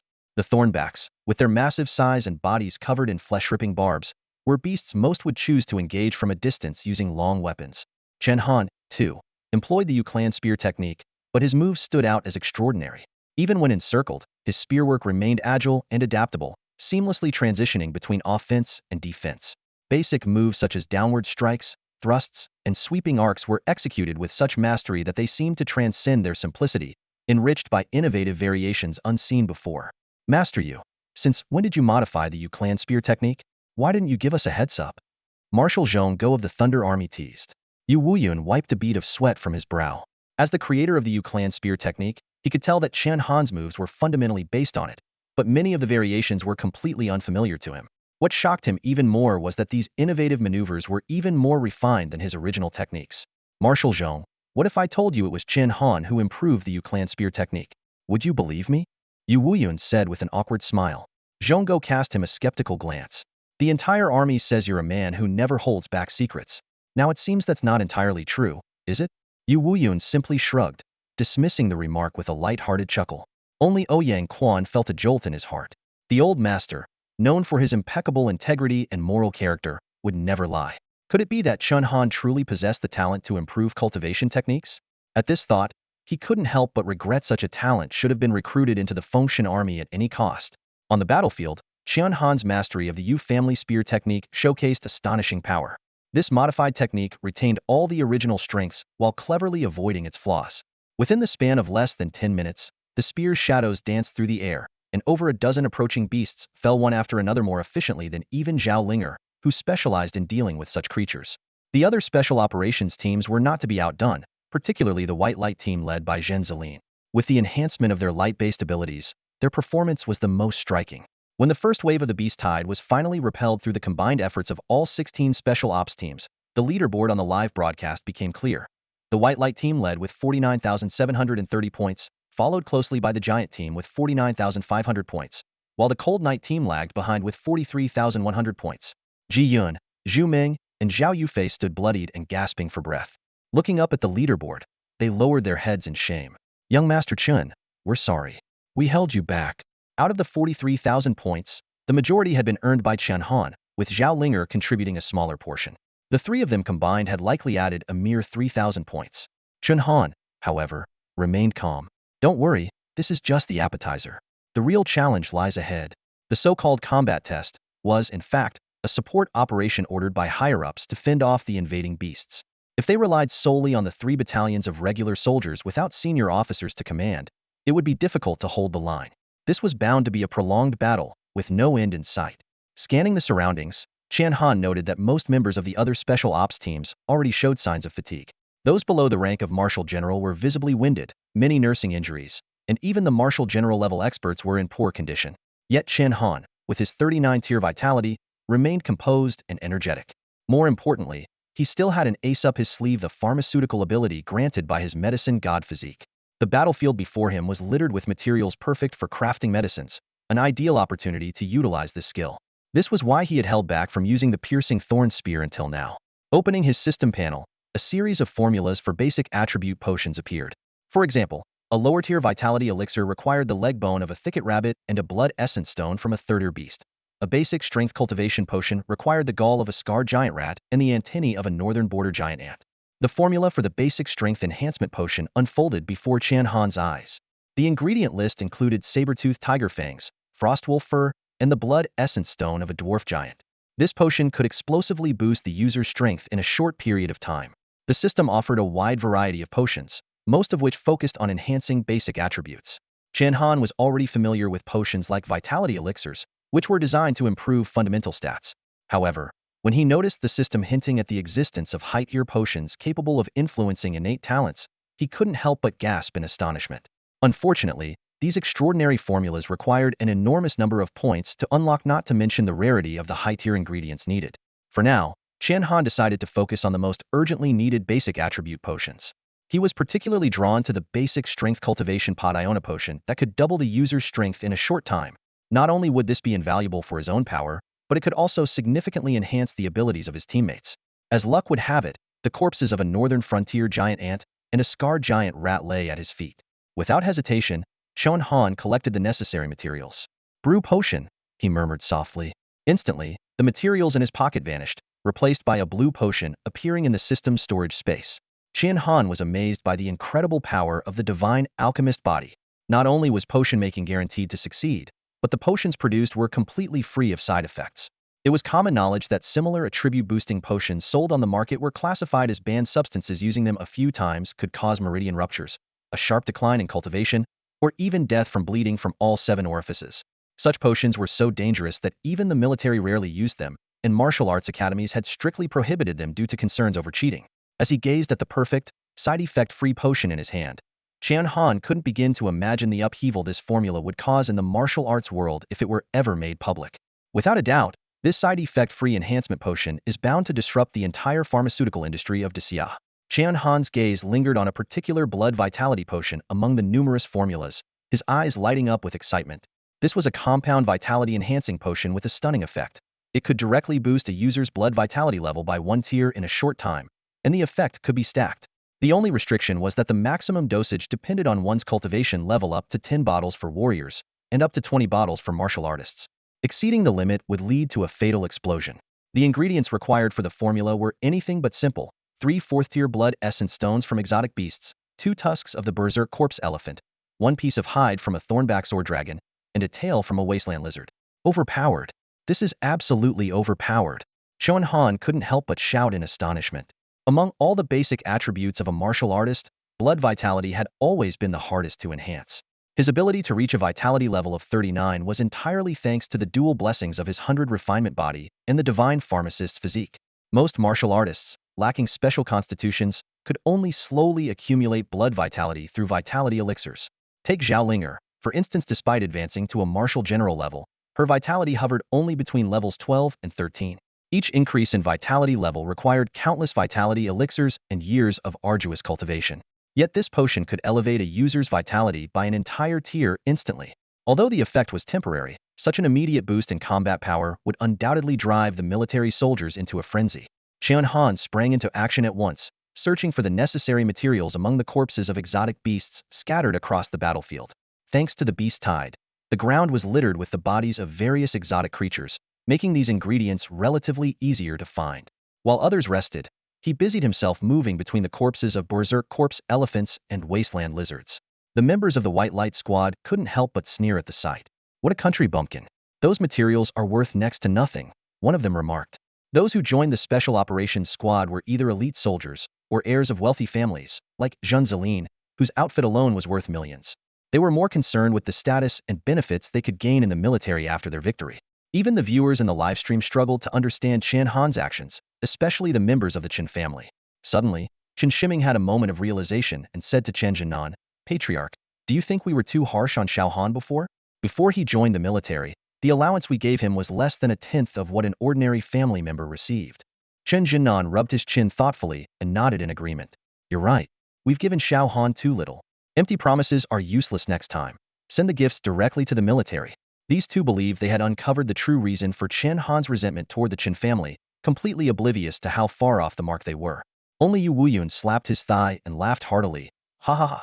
Well done. Soldiers under me, Yu Wuyun, must have this kind of spirit." Zhong Guo and Ouyang Quan exchanged a disdainful glance. Their attitude toward Yu Wuyun had long been established. Being a member of one of the capital's most elite families, Yu Wuyun was expected to prioritize family interests. Yet, he was solely focused on national affairs. In their view, someone so oblivious to political maneuvering would struggle to command respect, even as a marshal. Chen Han's actions, however, surprised everyone. Contrary to the assumptions that he was taking advantage of the situation for personal gain, he was actually collecting materials from the battlefield's exotic beasts. Before long, his system space was filled with hundreds of bottles of potions. At that moment, a deafening roar echoed from the distance. A large number of exotic beasts had somehow regrouped and launched a fresh assault on the Tongtian wall. "Stay sharp. Don't let those special forces teams look down on us," the military commander immediately ordered. "Yes, sir." The soldiers responded in unison, quickly forming ranks, ready for battle. As Chen Han had anticipated, the earlier battle had drained much of everyone's vitality. This time, all the special forces teams had lost their initial edge and shifted to defensive postures. In front of the livestream cameras, Chen Han openly retrieved a large number of vitality replenishing and attribute-enhancing potions from his system space and began distributing them to his teammates, including Zhao Linger. "Drink these potions. From now on, we fight with offense, not defense." "Chen Han, these are banned substances?" The members of the Cold Knight Squad looked pale with shock. "Don't panic," Chen Han said calmly. "These potions enhance basic attributes and have no side effects. Besides, the rules don't prohibit the use of such substances. This is a battlefield, not a competition." The livestream audience erupted in chaos. "This isn't fair. How can they use banned substances?" "Fair?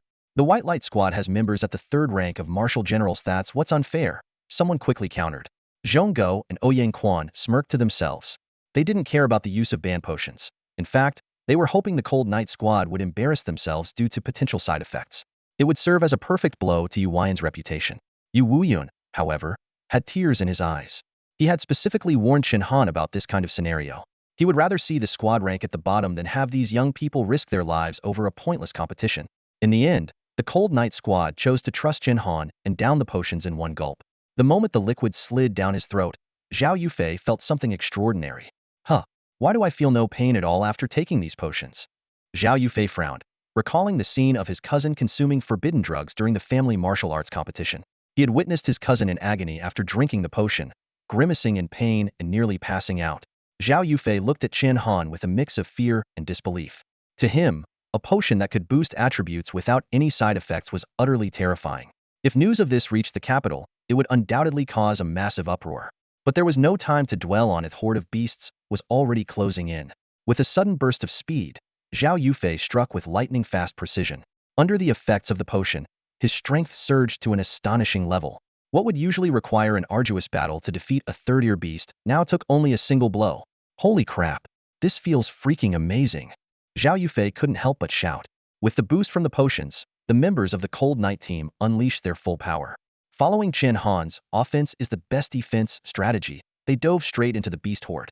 On the scoreboards, the Cold Knight team's points began to skyrocket. The live stream audience was fired up with excitement. Cold Knight just surpassed the Mountain City team and moved up to 15th place. They've overtaken the Yellow Pouch team too, now they're in 14th. In less than an hour, the Cold Knight team's rank soared all the way to 3rd place, just behind the White Light and Giant teams. Seeing this, other special operations teams intensified their efforts. Their overall strength was far superior to Cold Knight's, and being overtaken even if the other team had used forbidden potions would still be a major embarrassment. However, as the battle raged on, a chilling reality began to surface. The members of the Cold Knight team not only showed no signs of fatigue, but seemed to grow stronger the longer they fought, as if they were tireless. While it was shocking enough that Chen Han, with his 39-tier vitality, could fight so recklessly, the fact that the other team members were maintaining such endurance was truly baffling. Jean Zeline suddenly had a thought that made his scalp tingle and cold sweat drip down his back. Chen Han, he asked in a trembling voice, could it be that the potion you just took out directly enhances vitality? Jean Zeline's expression was grim. His brows furrowed tightly as he rapidly considered various possibilities. Yet he still couldn't understand why the Hanya squad was becoming stronger the longer they fought.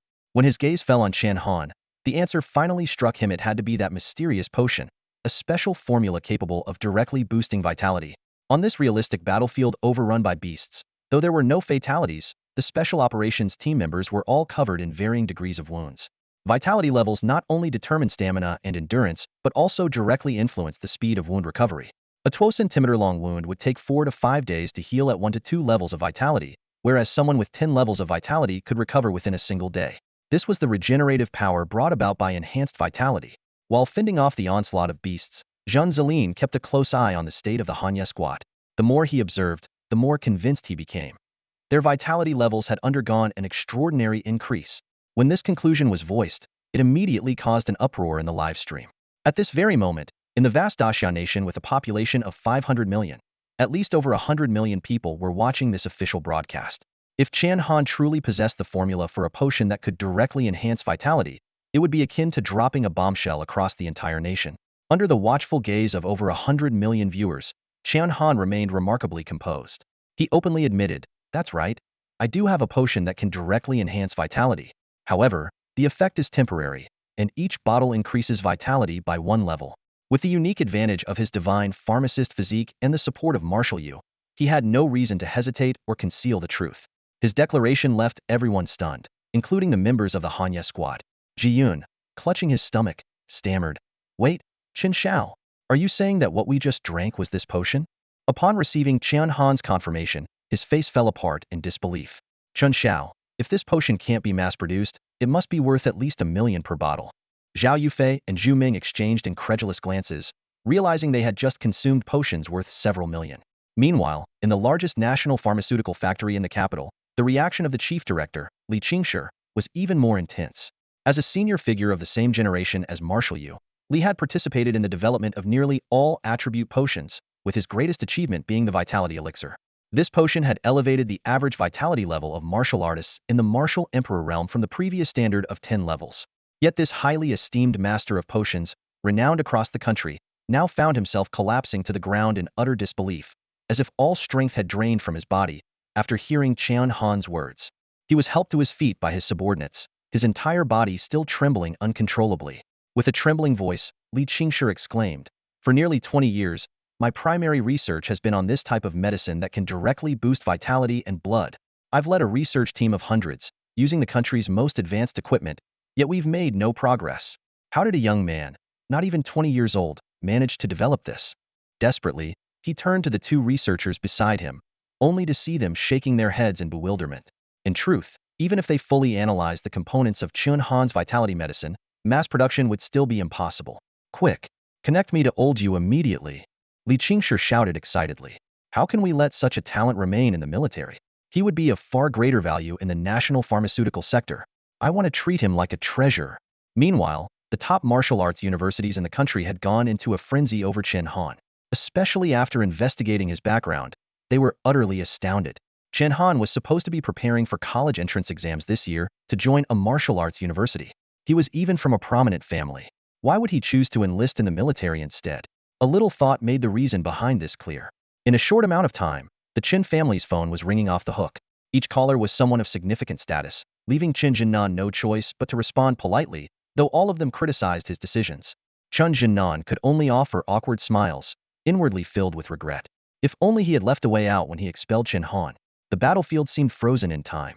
Though the soldiers continued fighting the beasts, their gazes frequently darted toward Chen Han, their expressions filled with hesitance and unspoken words. Suddenly, a soft, unexpectedly sweet voice emerged from within a massive mecha. Chen Han, can I buy 2 bottles of your vitality medicine? They'll pay 1 million per bottle. Chen Han looked over and saw a petite girl, barely 1.6 meters tall, removing her helmet from the cockpit of the mecha. What surprised him even more was that all 5 members of the giant team were similarly petite women, a stark contrast to the nearly 1.9-meter-tall heavy armor they wore. This single request seemed to open the floodgates, as other special ops teams also began clamoring to buy the medicine. This type of medicine, capable of directly boosting vitality in critical moments, was a life-saving treasure even with its time limitations.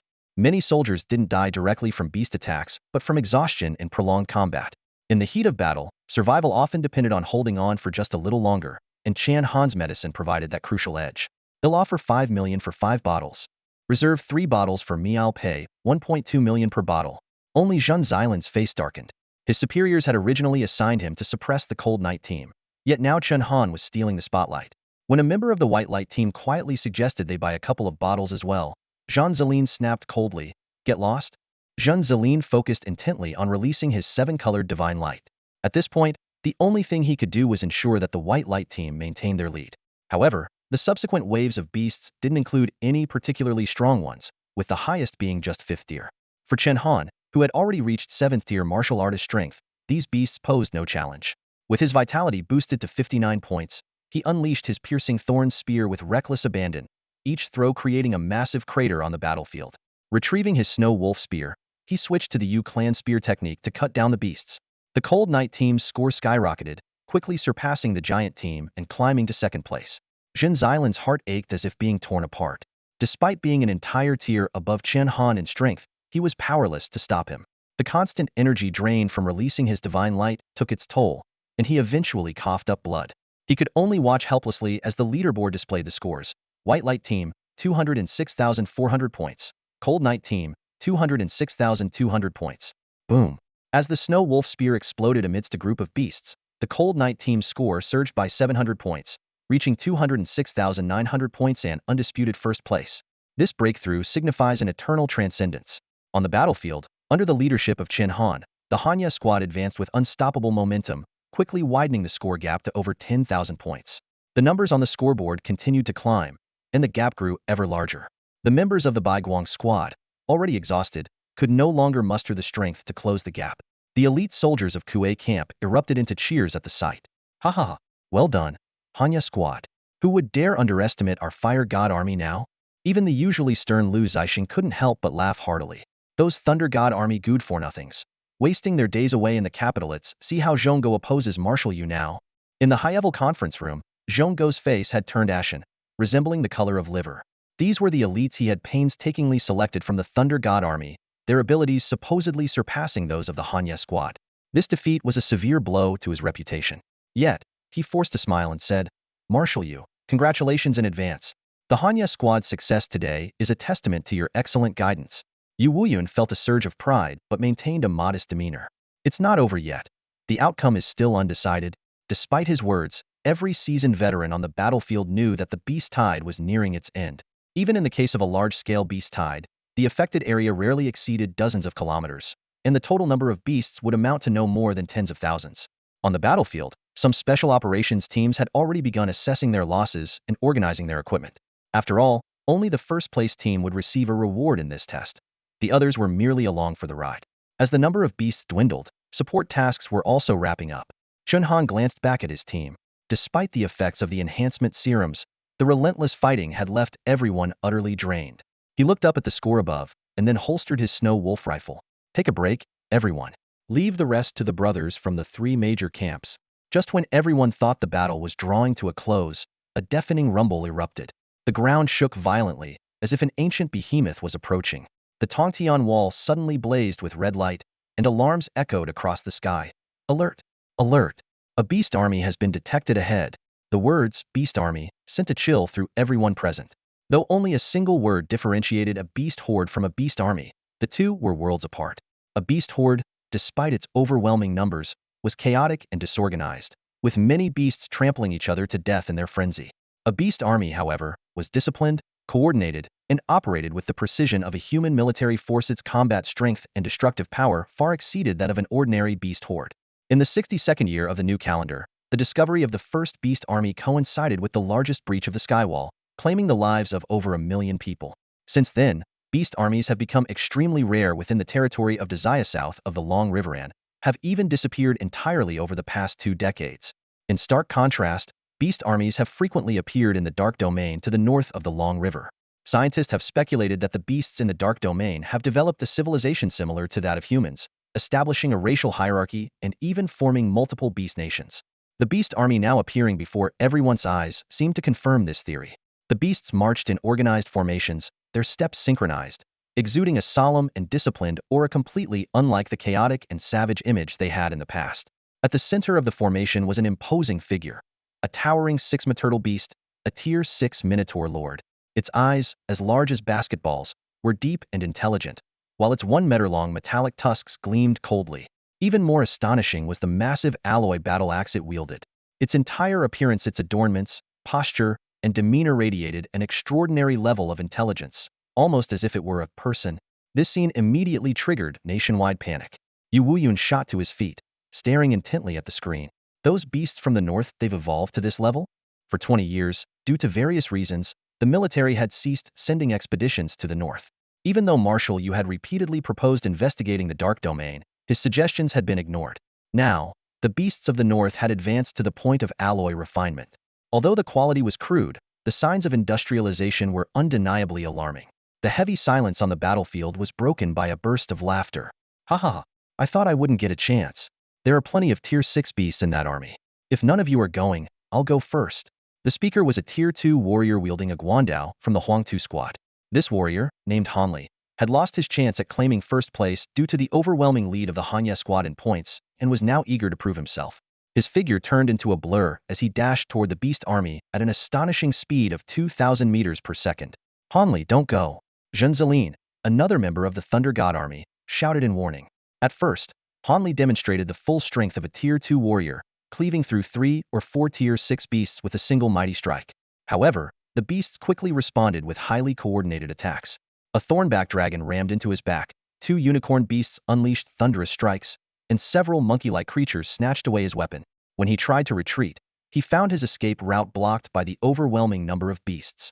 Amid the deafening chaos, Han was bombarded by a flurry of attacks, blood spraying everywhere.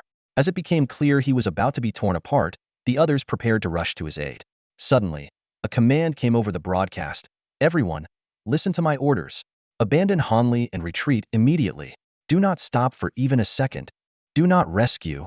This unexpected command echoed through the high-level conference room with a resounding finality. The one who spoke was none other than Marshal Yu Wuyun. Zhongguo immediately slammed his hand on the table, standing up in agitation and calling out his name. Yu Wuyun, what do you mean by this? Han is one of my Thunder Army soldiers, and you say we won't rescue him? Yu Wuyun turned his head sharply, his gaze as piercing as a blade, sweeping over Zhongguo. His usually kind demeanor turned icy and stern. Even if it were someone else in Han Li's place, surrounded by the beasts, I would still give the same order. Our soldiers can sacrifice their lives to protect the nation, but they should not die in vain. This test of yours is unreasonable to begin with. A cold snort from Yu Wuyun silenced the entire room. Zhongguo froze, stunned into submission, unable to muster a response. On the battlefield, following the transmission of the command, Chen Han climbed the towering sky wall without hesitation. Ji Yun and the others, though skeptical, followed suit after seeing Chen Han's decisive action. Han, after all, had no personal ties to them.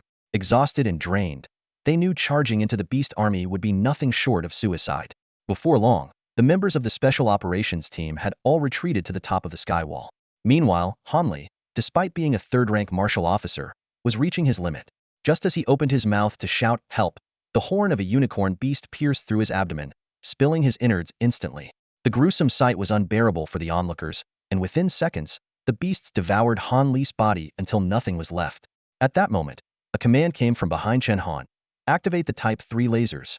The smooth surface of the sky wall began to shift as countless metal panels slid open, revealing densely packed cannon apertures.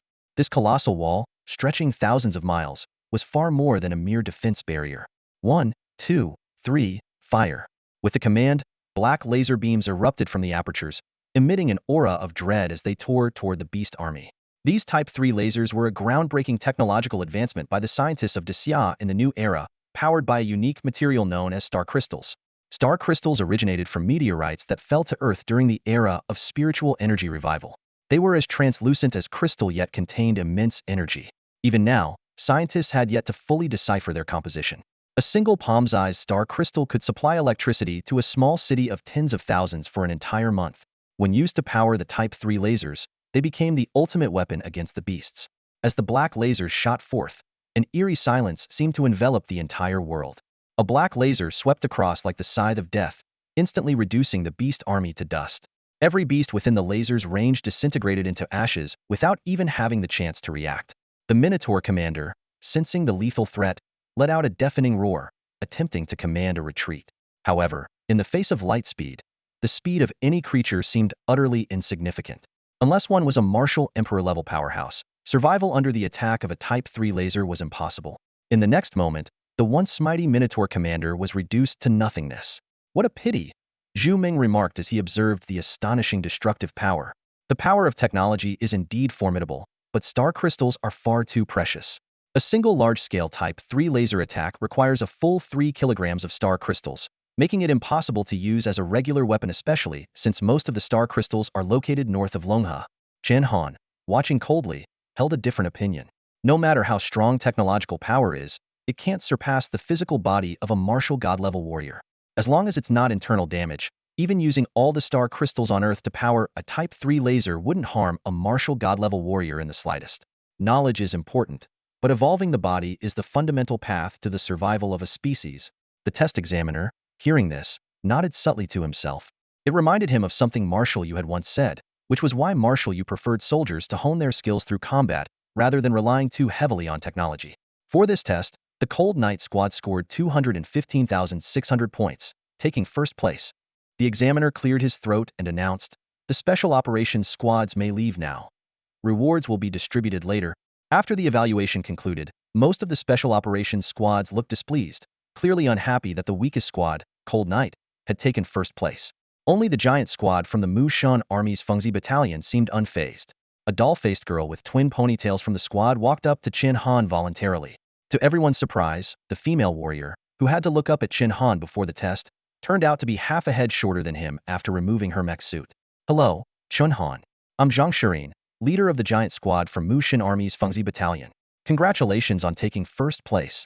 Despite her youthful, doll-like appearance, she spoke with a mature, commanding tone, catching Chen Han off guard. What surprised Chen Han even more was that Zhao Linger actually knew Zhang Shirin. Before he could respond, Zhao Linger bounced up to Zhang Shirin, pinched her cheeks and teased with a smile, "Shirin, my dear little sister. It's been 2 years, and you've only gotten cuter." "Linger, I'm 2 months older than you. Stop calling me your little sister," Zhang Shirin replied, feigning annoyance. The playful interaction between the two strikingly different yet equally captivating women left everyone watching utterly mesmerized. Chen Han felt a bit puzzled and asked softly, "Zhao Linger, since you know the giant squad, why didn't you mention it earlier?" Zhao Linger rolled her eyes at him with a hint of pride. "On the battlefield, there are no sisters. If I had told you earlier, wouldn't that count as cheating?" Her words made Chen Han recall every detail of their time on the battlefield. Thinking back now, it was clear that Zhao Linger had always been subtly paying attention to the movements of the giant squad, and on several occasions, she had even glanced toward their direction with concern. "Chen Han, don't forget that our giant squad was the first to order your blood vitality potion," Zhang Shirin said, playfully shaking her small fist. Although it wasn't intimidating in the least, her tone carried a mischievous charm. She then suggested enthusiastically, "As a thank you, why don't we take you back in our mech? Forget about taking a car." The moment the word mech was mentioned, the eyes of Zhu Ming, Ji Yun, and Zhao Yufei lit up instantly. Even the usually composed Chen Han couldn't help but feel tempted. Right before them stood the towering and imposing mech, its powerful and striking appearance impossible to ignore. With such an impressive mech for transportation and a lively companion by his side, Chen Han had no reason to refuse. He readily agreed. On the way back, the massive mech sped along the highway. Despite the constant jolts within the cabin, the excitement of the Cold Knight squad members remained undiminished. Mengzi, we absolutely have to earn more military merits and get ourselves one of these mechs. It's just too cool. Absolutely. The latest Red Hawk mech from the capital is over 20 meters tall. We've got to aim for that one. A few days later, the commendation order was issued. First came the promotion in military rank. Every member of the Cold Knight squad was elevated by one rank. Chen Han was promoted from Sergeant First Class to Second Lieutenant, officially becoming a commissioned officer. This leap in rank was significant, as it meant he now had a voice in the military. It's worth noting that soldiers below the rank of lieutenant are considered ordinary troops in any unit. Rising 5 ranks in less than half a year, from a new recruit to this point, was unprecedented in the history of the military. Aside from the rank promotion, the most important reward this time was the Type 6 Specialized Combat Armor. The Type 6 Special Combat Armor is far from ordinary armor. This advanced military equipment is the result of 20 years of dedicated effort by the nation. Development began in the 1980s, and after countless modifications and upgrades, it was finally deployed in combat 2 years ago. Its most groundbreaking feature is the innovative use of a star crystal as its energy core. A translucent star crystal is skillfully embedded at the waist of the white armor. When donned, this armor not only provides exceptional defense, but also enhances all fundamental attributes except for vitality across the board. Due to the rarity of the star crystal, the Type 6 Special Combat Armor is extremely costly to produce. Even within the military, it remains a scarce resource, with fewer than 50 senior officers granted the right to use it. At the award ceremony for this test, when Marshal Yu personally presented 6 sets of the Type 6 Special Combat Armor to the Cold Knight squad, everyone was visibly stunned. These are controlled items that aren't even available on the open market. Don't be nervous, kids. Go ahead and give them a try, Marshal Yu said warmly. The group eagerly rushed toward the armor. To their amazement, with just a simple gesture, the armor floated toward its user, seamlessly fitting their body as if it were alive. Regardless of body shape or size, the armor adjusted to achieve a perfect fit. After putting on the armor, Chen Han casually punched a strength measuring device. The reading showed that his strength had increased by a staggering 3,000 kilograms. Gazing at the gleaming white alloy armor, Chen Han couldn't help but marvel at its perfection. This top-tier military-grade armor, unavailable even to elite martial arts universities, once again reminded him of the privileges of serving in the military. However, just as everyone was basking in excitement, Marshal Yu's expression suddenly grew serious. Take the armor and head back. Chen Han, stay behind, he commanded with a wave of his hand.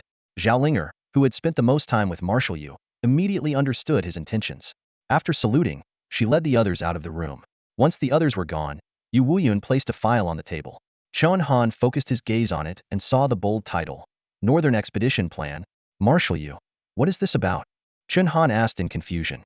Yu Wuyun's expression turned solemn as he sat upright and said firmly, take a look first. Sensing the gravity of the situation, Chen Han picked up the document and began to read it carefully. However, just a few glances at the document sent waves of shock through his heart.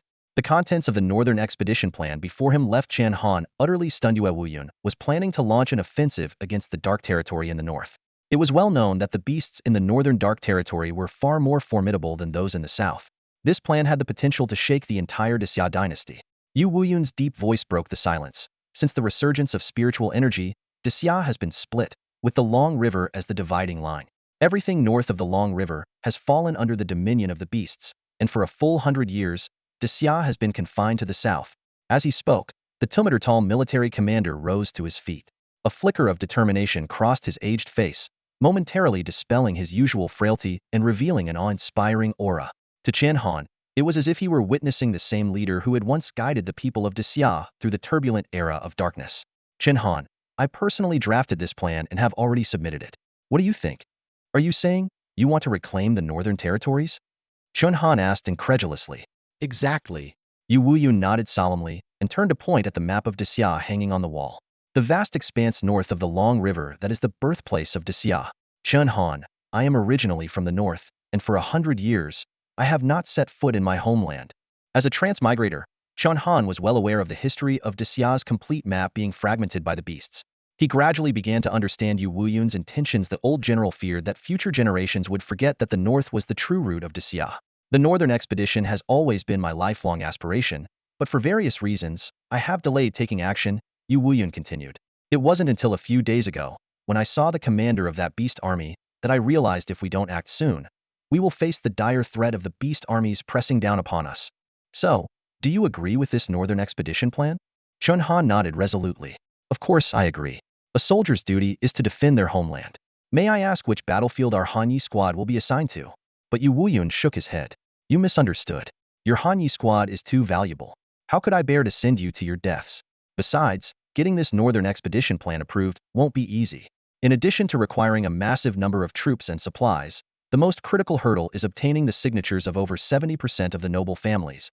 This condition left Chen Han genuinely astonished. A battle plan from the Marshal of the army was actually subject to the influence of the noble families.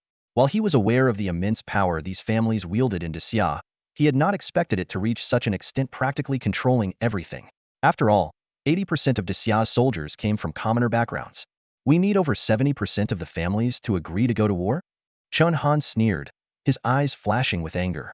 To him, this was nothing short of a colossal joke. Those families held 80% of the cultivation resources, yet they hesitated and cowered. Were they afraid that if the commoners were wiped out in the war, they would have to step onto the battlefield themselves? In that moment, Chen Han felt ashamed of his family background for the first time. He was well aware of how despicable the Qin family's actions were, but most of the other families were even worse. Lieutenant Chen Han, listen to the order. Yu Wuyun's voice suddenly boomed across the military camp. Chen Han immediately straightened his posture and gave Yu Wuyun a sharp salute. With piercing eyes, Yu Wuyun spoke each word deliberately. The mission for the Cold Night Squad is to return to Hanwu City and ensure that over 70% of the families approve the Northern Expedition Plan. Do you have confidence in completing this mission? I do. Chen Han replied firmly, his voice unwavering. At that moment, he suddenly understood Yu Wuyun's intentions. Among the entire army, there weren't many soldiers with family ties to Yu Wuyun. The Cold Night Squad, however, was composed entirely of members from prominent families, and they were the most trusted unit under Yu Wuyun's command. Chen Han scratched his head, a knowing smile appearing on his face. Commander Yu, you're worried that because of our family ties, we might go soft, which is why you said all this, right?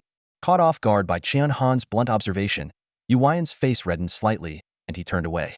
Chen Han, being too clever isn't always a good thing. Chen Han hadn't expected the legendary light of humanity to have such a candid and almost childlike side. He straightened his expression and said seriously, rest assured, we severed ties with our families long ago.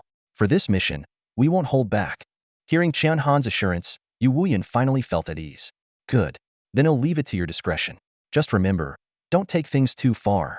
Those last 4 words, leave it to your discretion, carried immense weight.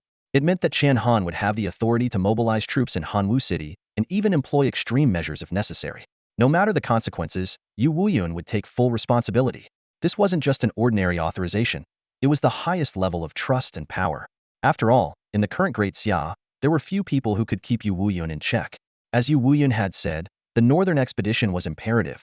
In the first century of the new era, the resurgence of spiritual energy caused countless families to emerge across the vast lands of Xia, sprouting like bamboo shoots after the rain. Chen Han sat on the rough bed frame in his simple barracks dormitory, his fingers unconsciously stroking the coarse bedsheet as his mind replayed the realization he had just experienced. He had finally grasped a simple yet pivotal truth. Although the military was primarily composed of commoners, as long as they achieved military merit, these commoners could ascend to become members of influential families, naturally aligning themselves with the interests of such families. Reflecting on his transformation over the past few months from a mere soldier, focused solely on surviving in the barracks to now holding a position of significant influence, Chen Han couldn't help but let out a deep sigh.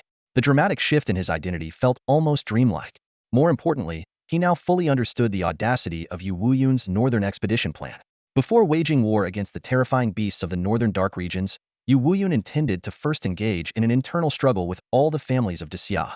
This made the mission of the Hanya squad far more daunting than direct combat. A faint, enigmatic smile appeared on Chen Han's lips. Act as you see fit.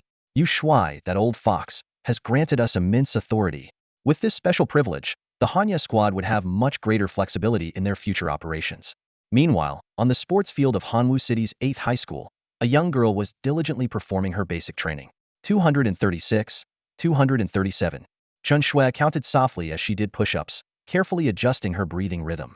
Practicing the breathing techniques for cultivation wasn't as simple as studying or solving problems. It required consistent physical training to absorb the spiritual energy of heaven and earth. Though this foundational work was monotonous, it was absolutely crucial for students aspiring to gain admission to a martial arts university. Hey, Chen Shui, your brother's already been on TV, and you're still working this hard, a few boys passing by mocked her. Chen Shui paused her movements and turned to look directly at them, a hint of disdain flashing in her eyes. What do you know? Back when you all called my brother useless, I had to protect him. Now that he's famous as his sister, I can't afford to hold him back."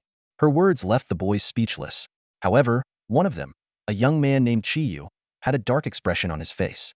As a member of the Chi family, which had long been a subordinate of the Chen family, there had also been a tradition of marriage alliances between the two families. Chiyu had always assumed that someone like Chen Shuao prodigy would eventually become his family's daughter-in-law. But with Chen Han's rise to fame after his live broadcasted battle, that dream had shattered. Watching Chen Shui's determined figure, an unwilling glint flickered in Chiyu's eyes. Hearing this, Chiyu's face darkened, and he blurted out, "Chen Shui, what are you so smug about? Your brother is a loser and will always be a loser. Does doing a live stream change anything? My dad live streams public safety talks every day. Have I ever bragged about it?" These words were like a spark to a fuse. Influenced by her brother Chen Han, Chen Shui, known for her fiery temper, leapt up from the ground, pointing a finger directly at Chiyu. "I've warned you many times you can insult me, but don't you dare talk about my brother. I've had enough of you." Seeing the cold glint in her eyes, Chiyu instinctively took a step back and clamped his mouth shut. Chen Han and Chen Shui, siblings with no parents and limited talent, had always been looked down upon by their family. They used to keep a low profile, but this time, Chen Shui could no longer hold back. She stepped forward, her tone icy. "Chiyu, apologize to my brother right now, or we'll settle this with our fists." With that, she yanked the school badge off her shoulder and threw it heavily at Chiyu's feet, a clear challenge to a martial duel. The surrounding students immediately burst into cheers and jeers. "What's wrong, Chiyu? Scared? Your opponent's just a girl." Under the pressure of the crowd, Chiyu swallowed hard and was forced to accept the challenge. He took off his own badge and tossed it to the ground. "Chen Shui, don't blame me for bullying you. You started this." The two squared off on the school field. Although neither had officially become a martial artist, they had some strength thanks to entry-level breathing techniques and their natural talents. Chen Shui possessed a rare grade elemental talent called Night Snow, while Chiyu only had a grade earth-based talent. His earlier tough talk had been mere bluffing. In reality, Chen Shui was one of the top students at the school and a sought-after prospect for major martial arts universities. Fully aware of the disparity in their abilities, Chiyu stomped his left foot on the ground, quickly erecting a 3 cm thick earthen wall as a defense. In response, Chen Shui let out a sharp cry, her body instantly encased in a jagged, icy armor that served both offensive and defensive purposes. Looking at Chi's earthen wall, Chen Shui sneered. With near martial artist level strength of 180 kilograms and a speed of 10 meters per second, she shot toward her opponent like an arrow released from a bow. "You call my brother a loser? Let's see who the real loser is." With a powerful right hook, the sharp edges of her icy armor sliced through the earthen wall, leaving deep cracks. In moments, the wall shattered to pieces. Witnessing this, Chiyu's face turned ashen as he finally realized the vast gulf between their abilities. In a rush, he summoned a sharp earthen spike and launched it swiftly at Chen Shui. However, the attack was as ineffective as a tickle, leaving only a faint scratch on the icy armor covering her right hand. Chen Shui didn't even flinch, her right fist shot out directly. Bang! Chiyu was sent flying like a kite with a broken string, tumbling several times on the ground before coming to a halt. When he struggled to get up, the right side of his face was already swollen, his body covered in bloodstains, looking utterly pitiful. What made it worse was the loud laughter erupting from a few male onlookers nearby. At that moment, Chiyu clutched his swollen cheek with his right hand, tears and snot streaming down his face, crying like a child. You, just wait. I'm going to tell my dad," he shouted through his sobs, stumbling away in a hurry, terrified of being seen in such a state by more people. Chen Shui retracted the icy armor enveloping her body, curling her lips in disdain. But soon, her brow furrowed again. "Will this cause trouble for my brother?" she muttered to herself. As she pondered, her smart device suddenly emitted a notification sound. "Hello, you have one unread message. Please check it." A virtual screen unfolded before her eyes. After glancing at the message, her face lit up, and she quickly headed toward the campus gates. Meanwhile, at the Hanwu City train station, several men in military uniforms were attracting the attention of passers-by. The badges on their shoulders indicated their respectable ranks. Among them, one man, Ji Yun, was speaking animatedly. "Young Master Chen, it's been only 3 months since we returned to Hanwu City, but it feels like a lifetime. Who would have thought that we, once a group of spoiled brats, could now walk through Hanwu City with our heads held high?" Chen Han was about to respond when a sudden waft of fragrance swept past, and a soft figure leaped onto his back. "Chen Han, I didn't know you had an old flame here in Hanwu City." Zhao Linger, tall and elegant, teased as she witnessed the scene. Perhaps even Zhao Linger didn't realize that her words carried a hint of jealousy. Ji Yun, the only one aware of the truth, observed Zhao Linger's slightly awkward expression with great interest. Smiling teasingly, he said, Instructor Zhao, are we soldiers not even allowed to date? It was then that Zhao Linger noticed her own lapse, her cheeks flushing faintly. The usually decisive and fiery little chili pepper rarely showed such an expression. Pouting slightly like a child caught doing something wrong, she defended herself. Who said you can't date? I never said that. It's just that for a soldier, their partner needs to be officially recorded. Chen Han is hiding this information. Ji Yun, Zhu Ming, and Zhao Yufei exchanged a knowing glance before bursting into hearty, meaningful laughter. Just as Zhao Linger was fuming with anger, the woman clinging to Chen Han exclaimed sweetly, Bro, it's been so long, making Zhao Linger wish she could disappear into the ground. Chen Han affectionately pinched his sister Chen Shue's cheek. Let me take a look at you. It's been months, and you've lost weight. Has the Chen family been mistreating you? Though he knew in his heart that with Chen Shue's talent and Yu Shuai's influence, the Chen family wouldn't dare to neglect her. Chen Shue huffed lightly, bro. The Chen family hasn't done anything to me. It's just that without you around, I don't feel at home anywhere. She turned to glance at the people around her, curiosity lighting up her face. Bro, aside from Ji Lao Piao, are these all your comrades? Wow, this sister is so beautiful. This perfectly timed compliment instantly softened Zhao Linger's expression.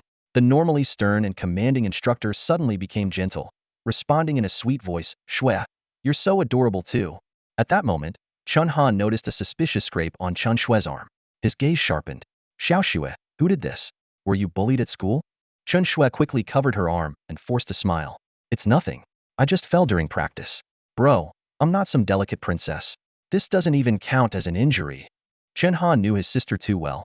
The more she tried to brush it off, the more it indicated there was more to the story. He was no longer the same Chen Han who endured everything in silence. Now a stage 3 martial artist and a trusted confidant of Marshal Yu, he would never allow his sister to suffer any injustice again. Even if Chen Shue didn't want to elaborate, he was determined to uncover the truth. The group strolled through the streets of Hanwu City. Zhao Linger and Chen Shue chatted happily, while Ji Yun and the others animatedly discussed the various clubs and venues in the city, with Zhao Yufei listening intently. This brief moment of peace helped calm Chen Han's anger slightly. However, this tranquility was soon disrupted. In the distance, a man with one side of his face swollen like a pig's head was storming through the street, shouting curses. He was flanked by 3 bodyguards dressed in black, exuding the air of highly trained martial artists. Where's that wretched woman? She has the guts to hit me, but not to show her face? Just wait, I'll beat her to death today. The man's furious roars drew the attention of passers-by, who quickly formed a circle around him. Due to his heavily disfigured face, few people recognized his identity, which instead sparked a wave of laughter. Ha ha ha, who is this guy? Too funny who beat him up like that? Laughter rippled through the crowd. At that moment, the Cold Night Squad happened to be passing by. Zhao Yufei and Ji Yun burst into uncontrollable laughter at the scene, while Chen Shue, the perpetrator of this chaos, broke into a cold sweat. She tugged at Chen Han's sleeve like a guilty child. Brother, this is boring. Let's leave quickly. Before she could finish her sentence, Chen Shue tried to drag Chen Han away, but her attempt was foiled when the Sharpie Chi Yu spotted her. Forgetting any semblance of his young master demeanor, Chi Yu immediately pointed at her and shouted, It's you, Chen Shue. You hit me and think you can just run away? Chi Yu, with his bodyguards in tow, stormed across the street. Just as he was about to start cursing, a tall figure stepped in front of Chen Shue. When Chi Yu finally recognized Chen Han, he froze in shock and stumbled backward. Yu, what are you doing here? Aren't you supposed to be with the military? His startled exclamation immediately shifted everyone's attention to Chen Han. The memory of the nationally broadcasted live operation that had captivated millions was still fresh, and Chen Han's name was one that everyone remembered. Isn't that Chen Han, the leader of the Cold Night Squad? He's the hero of Hanwu City. The onlookers quickly pulled out their phones to snap pictures. Chen Han, however, paid no attention to the crowd. His eyes darkened as he noticed the scrape on his sister's arm. Gripping Chen Shue's wrist, he turned to Chi Yu and asked coldly, Did you do this? Chi Yu's earlier arrogance vanished instantly, and he stammered, Yeah. So what if I did? Did you see what your sister did to my face? His words triggered another burst of laughter from the crowd, but Chi Yu's bodyguards, oblivious to the danger, stepped forward with their martial auras flaring. How dare you speak to our young master like that? Do you even know who his father is? Think wearing a military uniform makes you untouchable? Chen Han said nothing more. Fury surged within him as he gripped his snow wolf spear. In an instant, he unleashed a sweeping strike with the fierce Yu Clan spear technique. Before the bodyguards could react, they were struck down, coughing up blood. But he wasn't done yet. The snow wolf spear whistled through the air and impaled all 3 men in one swift motion, stringing them together. He's killing people. Run. The terrified crowd scattered in all directions. Even the other members of the Cold Knight squad were stunned by Chen Han's ruthless actions. But Chen Han wasn't finished. He pulled the spear free and began walking slowly toward Qiyu, who had already wet himself in fear. Don't kill me. My dad is Qian, the director of the War Administration Bureau in Hanwu City. He has connections, powerful ones. Qiyu knelt on the ground, begging for his life, his pants soaked. Unfortunately for him, his father's influence meant nothing to Chen Han. With a flash of cold light, the spear pierced through Qiyu's body without mercy. The scene not only shocked the onlookers, but also left the members of the Cold Knight squad frozen in place. Chun Shui quickly covered her mouth, her voice trembling as she said, "Brother, what are you doing?" She didn't condone Chen Han's violent actions. She simply felt that Chi's offense was merely verbal and didn't warrant a life-threatening punishment. Zhao Linger frowned deeply, her tone stern. "Chen Han, with actions like this, how are we supposed to report back to Marshal you? This man might be from a prominent family. There's a chance you'll end up in a military court." Chen Han's expression, however, remained unusually calm. He slowly withdrew his spear, wiping the blood from its tip as he spoke indifferently, "Don't forget the purpose of our mission." His tone carried the decisive authority of a seasoned commander. "We came to Hanwu City, officially to get the major families to sign off on the Northern Expedition Plan. But let's be honest, it's really about declaring war on them." He elaborated further, "Chi's crime may not deserve death. If he were an ordinary civilian, I'd at most leave him crippled. But he's the direct heir of the Qi family, one of Hanwu City's elite. This is an internal war, and we must act with overwhelming force." Meanwhile, the major families of Hanwu City had already received news of Chen Han's return. Initially, they had prepared gifts to curry favor with the once disgraced Waste, who had risen to fame through a single battle broadcast. But instead, they arrived just in time to witness this bloody scene. Isn't that the Qi family's heir lying on the ground? When did Chen Han become so audacious, killing someone in broad daylight? Sure, it's about uniting families, but this is just too much. The crowd collectively gasped, dropping their gifts in shock. When Chen Han's cold gaze swept over them, these family members fled in panic. It was only then that the Cold Knight squad realized the gravity of their mission. They had assumed it was a simple matter of getting the families to sign some documents. What they hadn't understood was that the Northern Expedition Plan would severely undermine the interests of these families. Not only would it require deploying large numbers of troops with inevitable casualties, but it also demanded immense financial and material resources. Most critically, it involved star crystals, rare, high-grade weapon resources that were largely controlled by the major families, with minimal reserves in the military. To launch the Northern Expedition, these resources were absolutely essential. This is snatching food from the mouths of the major families. A bloody storm is inevitable. Chen Han's cold voice echoed in the air. Chen Han killed Qiyu to set an example. Let's move head to the base. The Cold Knight squad quickly made their way to the military base in Hanwu City. Within mere minutes, the situation took a dramatic turn. A luxurious car sped onto the scene, screeching to a halt beside Qiyu's lifeless body. The car door flung open, and a middle-aged man in an impeccably tailored suit stumbled out in a frenzy. My son! My son!" The man collapsed to his knees, his heart-wrenching cries piercing the sky. This was none other than Qiyu's father, Qi Feihu, the director of Hanwu City's War Preparation Bureau. Despite its imposing name, the War Preparation Bureau was merely a civilian department tasked with educating residents on wartime knowledge. The only real authority it wielded was the ability to mobilize the city's patrol units, fighters responsible for maintaining order. This minor power had emboldened Qiyu, who often flaunted his father's position to bully others. "Chen Han, you're just a low-ranking soldier. Do you think I'm afraid of you?" Qi Feihu's grief quickly transformed into a fiery rage. "A life for a life. They'll have you killed. Relay my orders, mobilize every single patrol unit in Hanwu City. I mean all of them. Bring them here, and we're heading straight to the military base." Meanwhile, the Cold Knight squad had already arrived at the military base. Several soldiers stepped out to greet them, saluting crisply. "Lieutenant Chen, Lieutenant Zhao." A soldier who introduced himself as Luo Feng greeted them warmly. "We've been informed of your arrival in Handong City and prepared a welcome banquet for you." However, Chen Han didn't enter immediately. Instead, he set down his luggage and stood at the entrance, as if waiting for something. "Luo Feng, which units are currently stationed near Hanwu City?" "At the moment, we have the Water God Army's Tsuzi Battalion, the Earth God Army's 6th Battalion, and our Fire God Army's Dingzi Battalion," Luo Feng recalled carefully. Without a word, Chen Han pulled out a token engraved with the character U and handed it to Luo Feng. Upon seeing the token, Luo Feng's hands trembled, and he stammered. This is General Yu's military mobilization token. Use this token to summon all 3 battalions to the base," Chen Han commanded firmly. "Young Master Chen, what are you planning now?" Those 3 battalions combined have over 10,000 soldiers they could march to war. Jiyun couldn't help but ask. Chen Han's eyes burned with intensity as he stared down the lone road ahead, the corners of his mouth curling into a faint smile. Just wait. There's a good show coming. Before he finished speaking, the distant sound of sirens erupted. Dozens of patrol cars 70 or 80 in total roared toward the base, coming to a synchronized halt in formation outside. The scene was nothing short of spectacular. Chen Shui, who was inexperienced and new to such situations, trembled uncontrollably and instinctively hid behind Chen Han. Xiao Shui, don't be afraid. Your brother's here. Chen Han reassured her softly. This simple sentence eased Chen Shui's tense body a little. The doors of the city patrol vehicles opened one after another, and uniformed patrol team members stepped out in an orderly manner. These weren't ordinary individuals. All of them were at least 6th rank martial artists, with some even reaching the 8th rank. For those who couldn't join the military, this was the ideal destination for family science. Even Chen Han once dreamed of being part of their team. Chi Feihu was the last to step out of the vehicle. Pointing at Chen Han, he roared, Chen Han, you useless fool. Are you looking to die? How dare you kill my son? Before his words even faded, hundreds of patrol team members surged forward like a tidal wave, encircling the Hanya squad in an instant.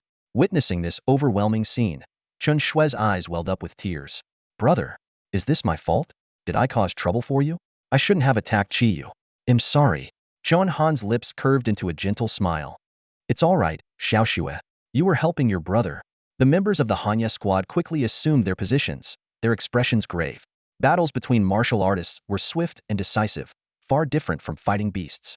Facing hundreds of opponents whose strength generally surpassed their own was far more dangerous than facing a horde of beasts.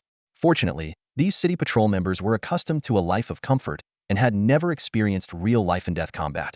Most of them lacked even the experience of killing, let alone the hardened resolve of soldiers. Without Chi Feihu's command, they were merely posturing, standing there for show. Zhao Linger sneered coldly, Chi Feihu, it's you who's courting death. Do you even realize we're from the military? Chi Feihu's face was filled with disdain. So what if you're from the military? Does that give you the right to kill at will? You're nothing but a bunch of low-ranking soldiers.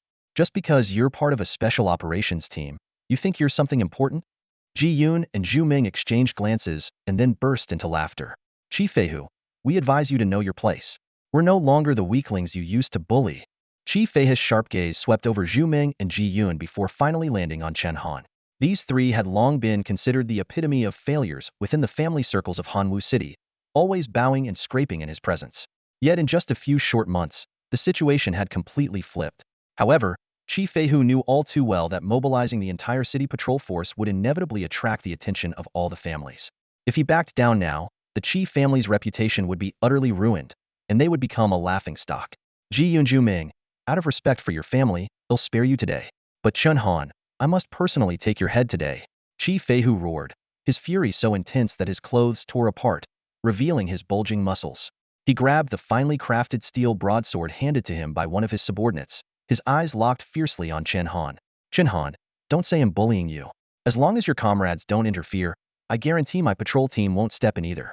Do you dare to face me unknown? As the commanding officer of the patrol team, Chi Feihu's strength was undoubtedly formidable, having reached the second tier of a martial general. All right, Chen Han responded without hesitation, gripping his snow wolf spear firmly with both hands, the spearhead pointing directly at Chi Feihu. Chi Feihu was taken aback by this response. The time he had spent gathering his men had allowed him to cool down somewhat. He knew that the Cold Night Squad must have backing within the military, and recklessly killing a soldier would have dire consequences. His earlier threats were merely a ploy to provoke Chen Han into a duel. After all, an accidental death in an unknown fight was a completely different matter. In the current Grand Xia, there were tens of thousands of martial duels taking place daily. The seasoned political fox felt smug about his plan, unaware that he was walking right into Chen Han's trap. You insolent brat! Give me back my son's life! Chi Feihu bellowed, swinging his steel broadsword down with a fierce, cold gleam. As a martial general, his basic attributes were incredibly strong, further enhanced by the Chi family's natural talent for body strengthening. His special ability amplified his muscles, boosting both his offensive and defensive capabilities. This was why he fought Berchestetis muscles were as solid as iron. The blade descended toward Chen Han's head in an instant. However, the months of military training had not been wasted. Relying on his combat instincts, Chen Han raised his spear to block. Clang! The clash of weapons produced a deafening sound, sparks flying in all directions. Chi Feihu was stunned, thinking, This kid is already at the third tier of a martial artist and even managed to block my Vajra blade technique. Knowing his raw strength was inferior to Chi Feihu's, Chen Han quickly withdrew from the attack range. Utilizing the advantage of his spear's reach, he avoided close quarters with the broadsword. To everyone's surprise, he immediately launched a counterattack, unleashing the Yu family spear technique in its entirety. This scene left the city patrol members dumbfounded. To them, a martial artist attacking a martial general was akin to courting death, exposing countless vulnerabilities. However, offense was the essence of the Yu family spear technique. The spear's shadows seemed illusory, relentlessly targeting Chi Feihu's vital points. Though Chen Han's attacks initially failed to break through Chi Feihu's defense, the fact that a martial artist could hold his ground against a martial general was already remarkable. What shocked Chi Feihu even more was that as the fight dragged on, he began to lose his advantage. Not only did Chen Han's stamina seem inexhaustible, his forehead devoid of sweat, but each strike grew increasingly powerful. What started as an inability to penetrate Chi Feihu's defense was now leaving visible wounds on his iron-like muscles. This small wound was indeed nothing for a warrior of Chi Feihu's caliber. The injury healed at a speed visible to the naked eye, but his heart was far from calm. Chen Han, a mere martial artist, had managed to fight him to a standstill. This completely overturned the century-old iron rule that one's level dictated supremacy. Chi Feihu recalled the past when he encountered Chen Han on the streets, a timid, unassuming young man who bore no resemblance to the formidable opponent standing before him now.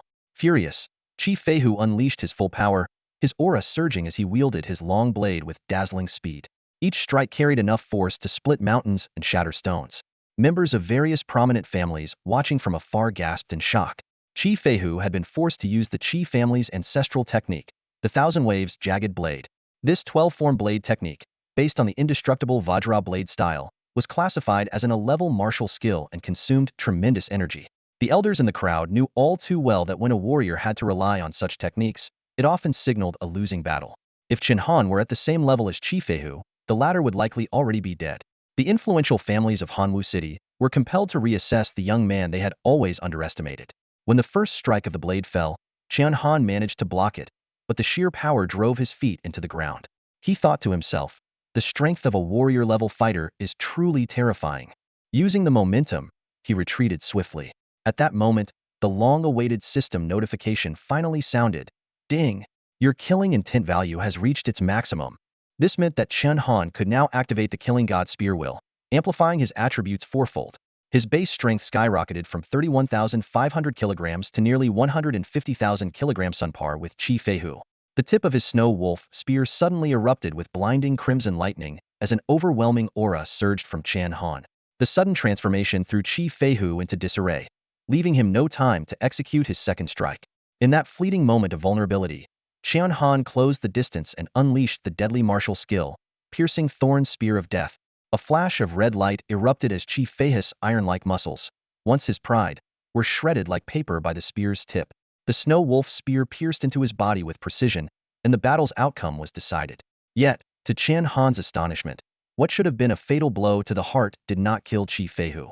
He pulled out the spear, and a large gush of blood immediately poured from Chi Feihu's chest. But Chen Han's gaze froze on the wound. Right at Chi Feihu's heart was an unusual soft shield, a rare mechanical alloy. Mechanical biomodification. Chen Han's eyes sharpened. This was indeed one of the modern methods for warriors to enhance their strength, embedding bioalloys into their bodies to improve physical capabilities. However, modifying the heart was astronomically expensive, and the bioalloy capable of withstanding the piercing force of the Death Thorn Spear was an exceptionally rare treasure. Chi Feihu's face turned pale, his legs trembling. He had never been so close to death, and there was even a faint stain of urine spreading on his pants. His pathetic state was a mirror image of his father's. Everyone, attack! Take down Chen Han! Chi Feihu screamed at the surrounding patrol officers, abandoning all pretense of dignity. I'll take full responsibility. Whoever kills Chen Han, I'll ensure you become the next director of the Strategic Combat Bureau. This promise instantly ignited the officers' ambitions. Previously hesitant due to Chen Han's status, the patrol officers now drew their weapons and surrounded him with predatory glares. Chen Han remained unfazed, calmly retracting his spear and flicking off the blood. He glanced at his watch. Right on time. Just as the patrol officers were about to launch their assault, a series of orderly voices rang out from behind. Captain Lu Linglong of Chu Battalion, reporting for duty. Deputy Captain Gao Ing of Chu Battalion, reporting for duty. Captain Zhang Fa of 6th Battalion, reporting for duty. Captain Wang Dagong of Ding Battalion, reporting for duty. The patrol officers turned their heads at the sound and immediately felt their knees go weak. Soldiers covered the mountainside as far as the eye could see, their numbers 100-fold greater than the patrol team. The marshal's orders carried such authority that these troops arrived in haste, sacrificing their rest to assemble here. Hundreds of patrol officers promptly discarded their weapons and squatted obediently on the ground. Chief Feihu, pale as a ghost, looked utterly defeated, as if he'd lost all will to live. He could never have imagined that a mere rookie could mobilize such a massive force. Chen Han's lips curled into a faint smile as he spoke loudly, "Respected captains, you've all witnessed the scene just now, haven't you?" Director Chief Feihu of the Strategic Combat Bureau insulted this officer and, after being disciplined, showed no remorse but dared to retaliate. What punishment does such a crime deserve? Death, death, death. The deafening cries of execution echoed across the mountains, shaking the heavens. Chen Han turned his gaze to the now paralyzed Chief Feihu, delivering a final blow that drained all color from his face. "Chief Feihu, I forgot to mention before my departure. Marshal, you personally granted me the authority to act at my discretion." The weight of the phrase "act at your discretion" was something Chief Feihu, who had navigated the treacherous waters of officialdom for years, understood all too well, especially when these words came from Marshal Yu himself. Even the highest authority in Daxia treated Marshal Yu with utmost respect, akin to the imperial envoys of ancient times.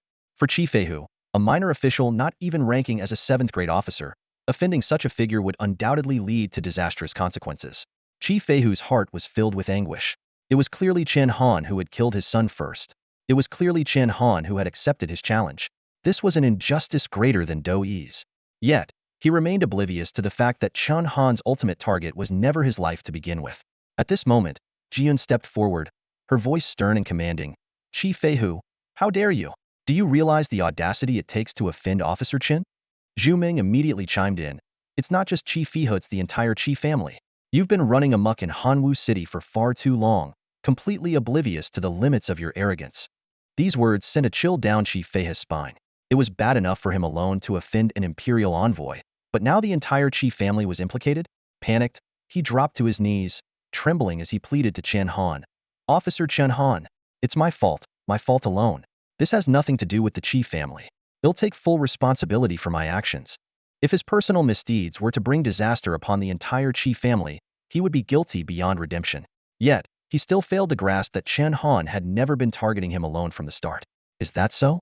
One person takes responsibility for their actions. Chen Han sat with an imposing air, narrowing his eyes as he scrutinized Chief Feihu. That penetrating gaze sent shivers down Chief Feihu's spine. Never could he have imagined that an 18-year-old would exude such calculated and commanding authority. Chen Han let out a cold snort and slammed the table as he stood abruptly.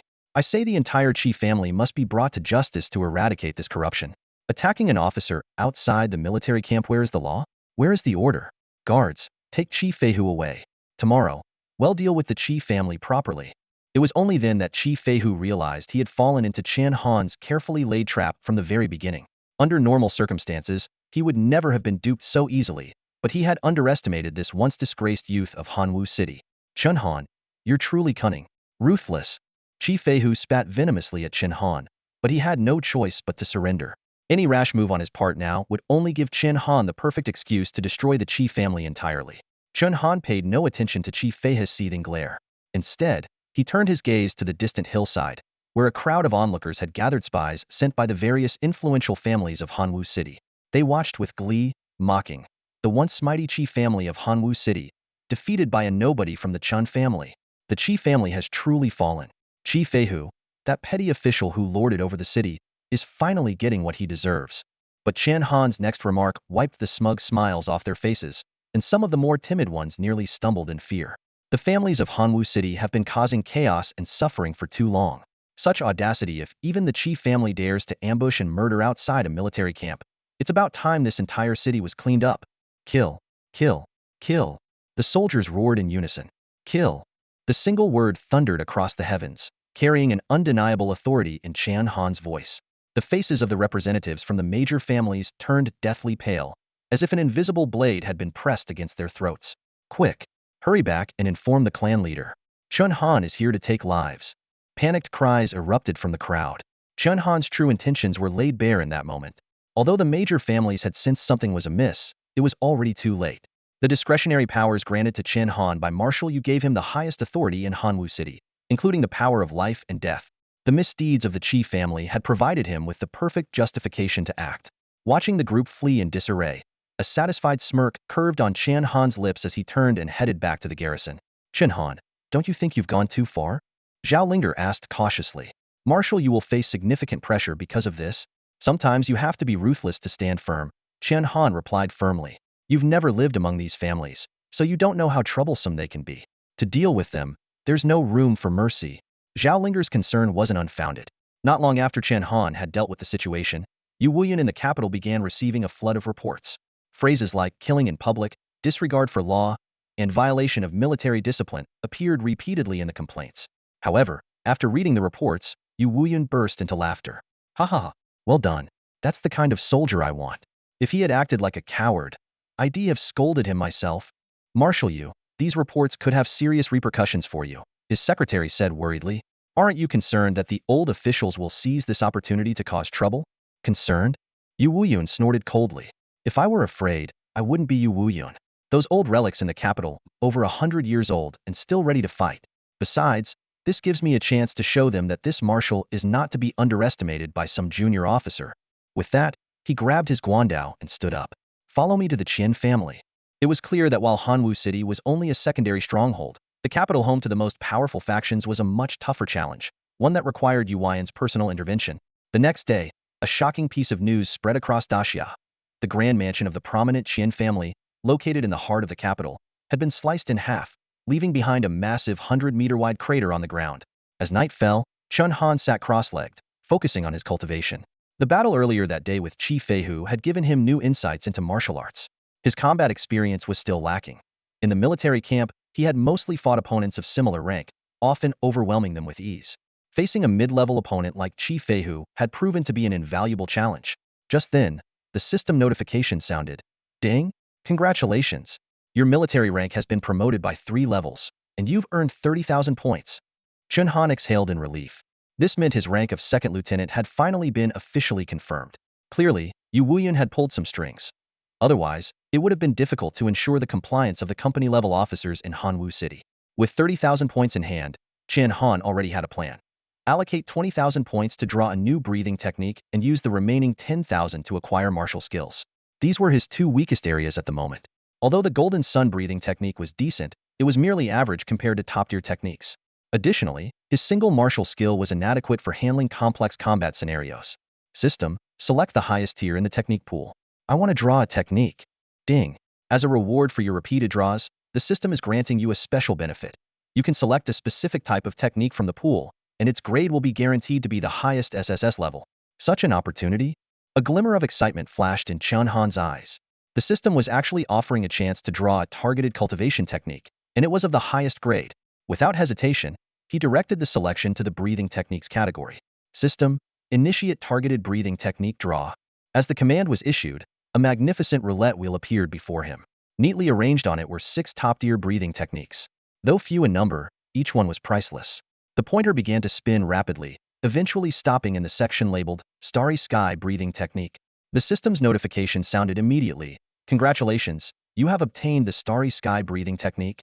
This was an SS-grade ancient technique, unique in its ability to draw spiritual energy directly from the vast universe. Not only did it double the base attribute enhancements compared to ordinary breathing techniques, but its cultivation speed was an astonishing 10 times faster. The system instantly upgraded Chen Han's basic breathing technique to the Starry Sky breathing technique. This was no small improvement. Take strength. For example, an average third-stage martial artist could muster around 24,000 kilograms of force. Even the top-tier Golden Sun breathing technique used in the military could only push that to 30,000 kilograms. However, the Starry Sky breathing technique allowed Chen Han's strength to soar directly to 90,000 kilograms, nearing the 120,000 kilograms of a third-stage martial general like Qi Feihu. Eager to test his newfound power, Chen Han struck the strength testing machine with a punch. The display instantly showed 94,350. Next, he tested his vitality. Without any medicinal support, his reading reached 82 Tiersa, terrifying number at the level of a martial emperor. Indeed, breathing techniques are the foundation of everything, Chen Han marveled to himself. With 10,000 points remaining, Chen Han decisively opted for a skill draw. He drew twice, and the goddess of luck smiled on him once again. The system notifications rang out one after another. Congratulations, You have obtained the S-grade Marshal skill, Void Breaker Fist. Congratulations, you have obtained the SS-grade Marshal skill, Sunslayer Spear. The first, while S-grade, was unfortunately a hand-to-hand combat skill. Faced with the two newly acquired martial techniques, Chen Han had already formed a clear judgment in his mind. The first technique, while usable, had no connection to his sacred body of the weapon soul or his spear intent of the god of slaughter, making it only a backup option for emergencies when unarmed. The second technique, however, the sun-extinguishing god-slaying spear, stood out with its domineering name alone, hinting at its extraordinary power. It was the first SS-level martial technique Chen Han had ever obtained. Compared to the piercing thorn spear, the introduction of the sun-extinguishing god-slaying spear was brief, yet the phrase, shatter the sun, obliterate the void, a single spear transcends worlds, was enough to convey its terrifying destructive power. To put it into perspective, even the slevel-piercing thorn spear, when amplified by the sacred body of the weapon soul, allowed Chen Han, a mere warrior-level combatant, to effortlessly slay a Tier 4 mutated beast, the wolf spider matriarch. The power of this true SS-level martial technique was simply beyond imagination. At dawn, Chen Han opened his eyes, feeling a new surge of spiritual energy coursing through his meridians. In just a few short days, he had advanced to the 4th tier of the warrior level. The sacred body of the weapon soul combined with the starry sky breathing technique, this cultivation speed is unparalleled, he murmured to himself before quickly washing up. Just as he was about to step out, Zhao Linger hurried in, holding a tablet displaying a shocking piece of news. The headline read, "Shocking. Commander-in-Chief Yu Wuyun's Furian aristocratic family in the capital annihilated overnight." The accompanying image showed a massive crater 100 meters deep in the most bustling district of the capital. "Let's go. Bring Qi Feihu and head to the Qi family," Chen Han ordered decisively. He had his own plans upon returning to Hanwu City. "Yes, Captain Chen," Zhao Linger responded respectfully, addressing him by his rank for the first time. On the bustling streets of Hanwu City, a convoy of hundreds of military vehicles rolled through in an imposing procession. The most eye-catching sight was Qi Feihu, a high-ranking official, tied atop the central vehicle, exposed to the public scrutiny. Onlookers along the roadside buzzed with curiosity. "Who's this? Such a grand display, and they even tied up Qi the Skinner," a bald man selling braised pork rice shouted. "I heard it's that good-for-nothing kid from the Chen family. Seems like he's in charge now and throwing his weight around," someone replied. The convoy soon arrived at the gates of the Qi family estate. By this point, Qi Feihu, humiliated and on the verge of collapse, had endured endless ridicule. However, the gates of the Qi family were tightly shut, and a voice from within called out, "Captain Chen, we severed ties with Qi Feihu yesterday. His name has been removed from our family registry. Please leave." Chen Han's expression turned icy as he leaped out of the vehicle, gripping his snow wolf spear. With a deafening boom, the Qi family's gates and surrounding walls collapsed in an instant. The Qi family members, who had intended to intimidate Chen Han, were now trembling in fear at his thunderous display of power. "Drive the vehicles in. If anyone dares block the way, run them over," Chen Han, clad in a black military uniform, commanded coldly. To the Qi family, he now appeared like a demon straight out of hell. The Qi family's martial artists, still clinging to a shred of hope, stood blocking the gates in an attempt to stop the advancing army. At Chen Han's command, the military vehicles surged forward like an unstoppable iron tide, crushing through the smashed-open gates. One Qi family warrior, recklessly trying to intercept, was hit head-on by the vehicle driven by Wang Dagong, the captain of the vanguard unit of the Fire God Army. "You've got a death wish," Wang Dagong roared furiously, pulling the trigger without hesitation. The deafening blast of gunfire followed, and the unfortunate warrior was instantly blown to pieces, blood and flesh splattering everywhere. The gruesome scene struck terror into the hearts of the other Qi family martial artists. These pampered warriors, accustomed to peace and comfort, had never witnessed such carnage. Panicked, they scattered like frightened animals. Hundreds of military vehicles stormed through the courtyard, heading straight for the Qi family's inner sanctum. Chen Han stepped out of his vehicle, dragging Qi Feihu behind him, and strode into the ancestral hall. He tossed Qi Feihu onto the ground in front of the current clan leader, Qi Bian, as though discarding a dead dog. Qi Feihu was already reduced to a sobbing mess, pleading desperately, "Big brother, save me. Please save me." Qi Bian stood frozen, unsure of how to respond to the unfolding nightmare. What shocked him even more was Chen Han's audacity. Seated himself directly in the grand armchair reserved for the head of the ancestral hall, an open act of humiliation. The young Chen Han sat upright, his piercing gaze sweeping across the room. Not a single member of the Qi family dared to meet his eyes. "So, all of you here, are you plotting how to deal with me?"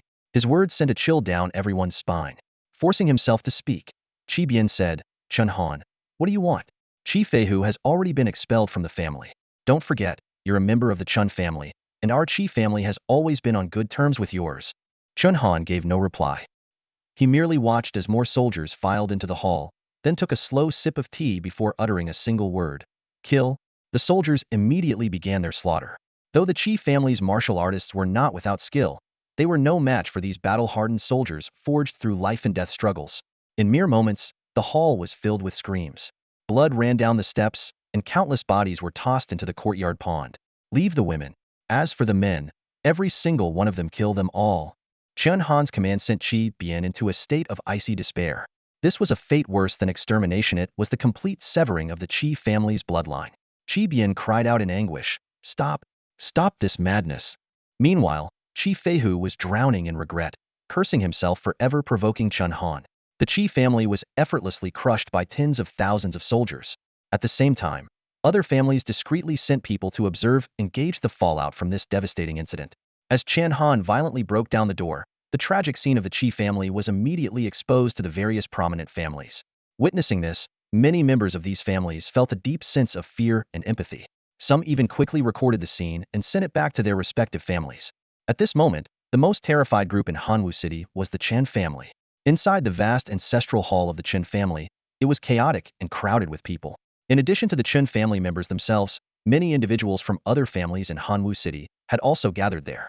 They came not only seeking protection, but also to demand accountability. "Chen Jinan, your family sure raised a fine young man," someone shouted angrily. "He's about to wipe out the entire Qi family. Once the Qi family is gone, are we next? Now that he has General Yu backing him and can command the entire army, who in Hanwu City would dare to stand against him?" Chen Jinan silently stared at the screen showing the devastation of the Qi family, unable to speak for a long time. What frightened him more than the questioning voices of the crowd was the sight of Chen Han sitting expressionless in the center of the ancestral hall. Chen Han was surely well aware of the long-standing alliance between the Qi and Chen families. For him to strike the Qi family so ruthlessly was undoubtedly a warning to the Chen family, an unspoken reminder that their fates were intertwined. Damn it! No matter what, Chen Han has caused such a huge mess, and your Chen family must take responsibility for resolving it. A rough voice suddenly roared, breaking Chen Jinnan's thoughts. The loud outburst startled the head of Hanwu City's most prominent family so much that he fell off his chair, landing in a humiliating crouch on the floor. The crowd stared in astonishment at Chen Jinnan's undignified state. They had hoped the Chen family, as the city's leading family, would take the lead in opposing this situation. Instead, they were met with such weakness. Seeing the family head's disgrace, Chen Shi appeared much calmer. He tried to reassure the crowd, saying, "Everyone, please don't panic. Chen Han is not someone who kills recklessly. There must be a reason for his actions. Why don't we wait and see what he truly wants?" Meanwhile, inside the Qi family residence, the scene was one of utter carnage, filled with corpses and endless cries of anguish. Qi Bian, his face streaked with tears, dropped to his knees before Chen Han. "Lieutenant Chen, I beg you to stop. If this continues, the Qi family will face total annihilation." The influential members of the Qi ancestral hall also knelt down one after another, pleading desperately, "Lieutenant Chen, please show mercy. Lieutenant Chen, spare us." Seeing that the time was right, Chen Han pulled out the Northern Expedition plan from his coat and tossed it at Qi Bian's feet. He ordered coldly, "Stop." Immediately, the soldiers assembled in neat formation within the courtyard. Qi Bian, trembling, picked up the plan and began to read. "The Northern Expedition Plinto campaign against the Dark Domain. All families must approve the plan and contribute generously. Donations of resources will be required based on family size." As he read this, Qi Bian's pupils widened in shock. He stared at the document in disbelief, so stunned that he dropped it to the ground. Glaring furiously at Chen Han, he exclaimed, 100 kilograms of star crystals? Why don't you just rob us outright?" In response to Qi Bian's accusation, Chen Han merely gazed at him coldly. Looking around at the scattered bodies, Qi Bian suddenly felt a chill run through him, realizing the truth. This is robbery, isn't it? Other possessions could be negotiated, but star crystals, an irreplaceable strategic resource, were the lifeblood of every major family and never revealed lightly. Now, Chen Han was making an outrageous demand: 100 kilograms of star crystals, which would practically empty the Qi family's reserves. Qi Bian stood amidst a field of corpses, his expression dark. This was a flawless open scheme. His son, Qi Feihu, had ambushed Chen Han at the military camp's gate, making it impossible to justify even in the capital. Not to mention, someone of Yu Shuai's stature was far beyond the Qi family's reach. "Second Lieutenant Chen," Qi Bian forced out, My Qi family's resources are limited. 100 kilograms of star crystals is impossible. At most 50 kilograms. Even this number caused him immense pain. 50 kilograms represented 30 years of painstaking accumulation. Chen Han regarded him coldly, then pulled a blueprint from his coat and tossed it to the ground. Qi Bian's face changed drastically as he looked closer. It was a detailed map of all the Qi family's assets, from the 3 alloy manufacturing companies on Suzaku Street in Hanwu City to the weapons parts factories on the outskirts of the capital. Nothing was left out. How do you know all this? His words sparked shock among the Chen family members present. Chen Jinan exclaimed, impossible. The family's assets are never entrusted to the younger generation. Don't underestimate him, Chen Shiming said, taking a deep breath. While the younger generation isn't involved in management, the distribution of assets is public knowledge. He's memorized everything. This was precisely why Yu Wuyan had sent the Iya team to Hanwu. Qi Bian's last card was effortlessly crushed. Trembling, he had no choice but to sign the Northern Expedition Plan. Final sign. Hundreds of military trucks loaded with the Qi family's possessions slowly departed. Meanwhile, back at the Chen family's ancestral hall, the gathered clansmen were filled with unease. Is Chen Han trying to drive every family to the brink? We can't just sit here and wait for our doom. Amid the chaotic discussions, Chen Jinan was utterly at a loss. Just months ago, in this very hall, he had led the family in sending Chen Han to the military camp. Now, the situation had completely flipped. Beyond fear, he was consumed with regret. Had they treated Chen Han well back then, this young man, who became a second lieutenant at just 18 and was Marshal's appointed successor, could have been the Chen family's golden opportunity. After a long moment of contemplation, Chen Jinan finally spoke. Offer gifts. At those 2 words, an eerie silence fell over the entire hall. I don't believe it. No one can truly be selfless, Chen Jinan said angrily, pacing back and forth in the Chen family's council hall. Chen Han is one of our own, and I believe I understand him well enough. They're doing all this just for money, aren't they? What Northern Expedition? It's all nonsense. He let out a cold snort. Just a bunch of kids playing around. A new official always wants to make a splash. I personally went to offer gifts to show him respect. Chen Jinan finally made the decision befitting the head of a family. As the representative of the Hanwu City families, if he didn't take a stand soon, chaos would likely ensue among the families even without Chen Han making a move. Yet, the words he had spoken to Chen Han a few months ago still echoed in his mind. This visit would undoubtedly cost him his dignity. Patriarch, why don't I go instead? Patriarch, Chen Han is just a young man acting out. We can send a few more people to reason with him. The members of the Chen family stepped forward one after another, trying to dissuade him. Chen Jinan waved his hand. Unless I go in person, Chen Han won't relent. The next day, Chen Han moved his office to the Hanwu City government building.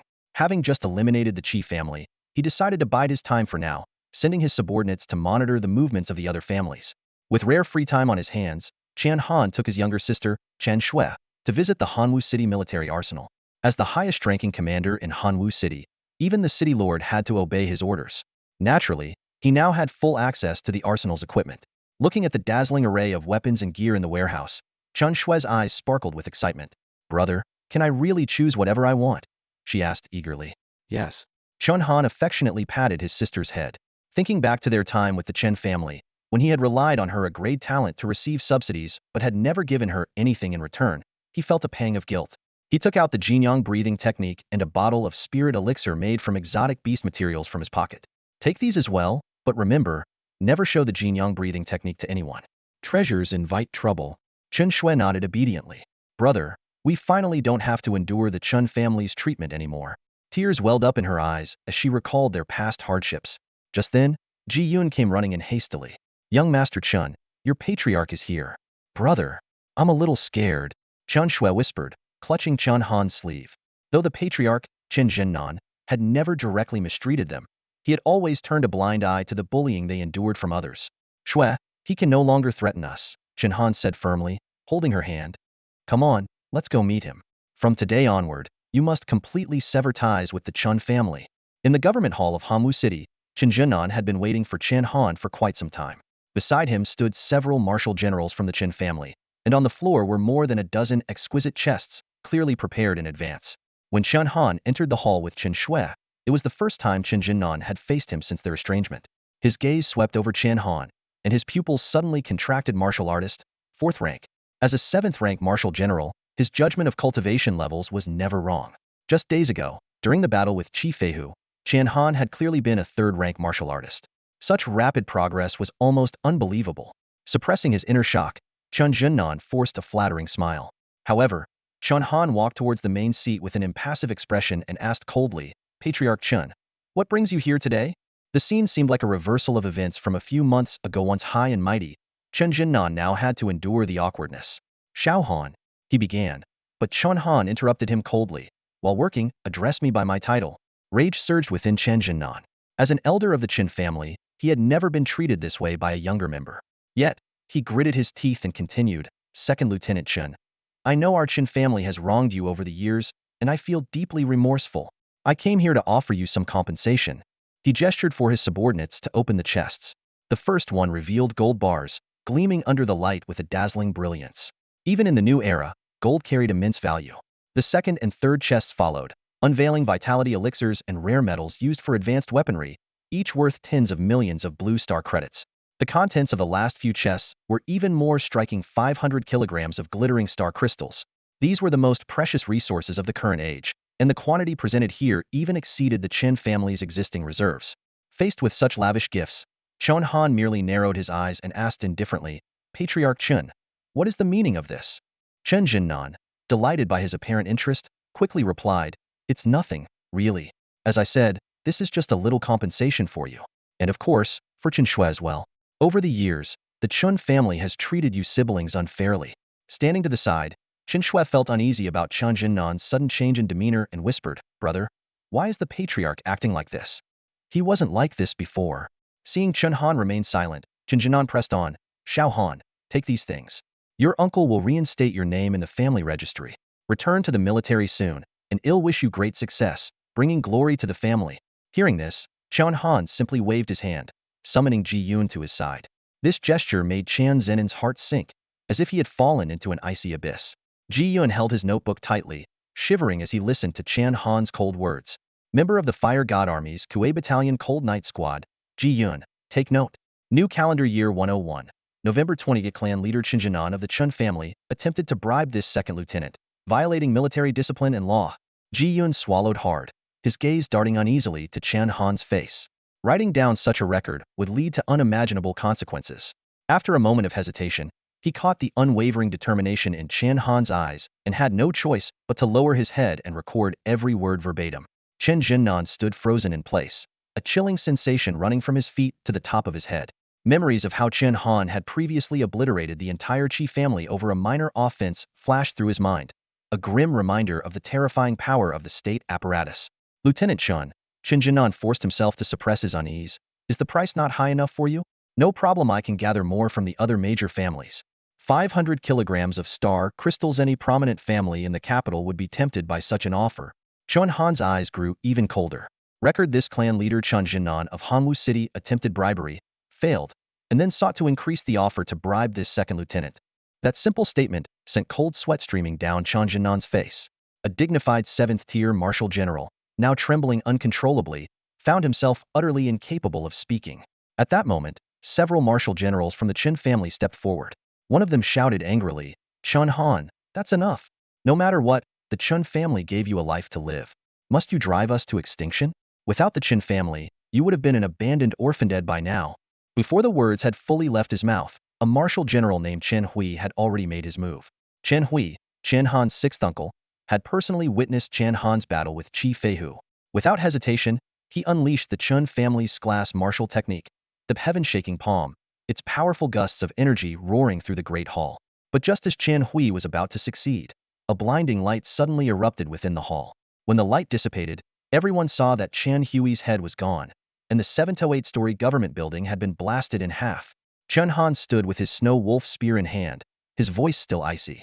Record: this Chen family member Chen Hui attempted to assault this second lieutenant within the government hall and was executed on the spot by me. His crime warrants the extermination of his entire clan. The terrifying power of this strike, combined with Chen Han's merciless verdict, finally broke Chen Jinnan. The once proud 7th-tier Marshal general collapsed to his knees with a loud thud. Chen Han, that's your sixth uncle. Why are you so ruthless? I'm begging you as your eldest uncle, spare the Chen family. This is your own family.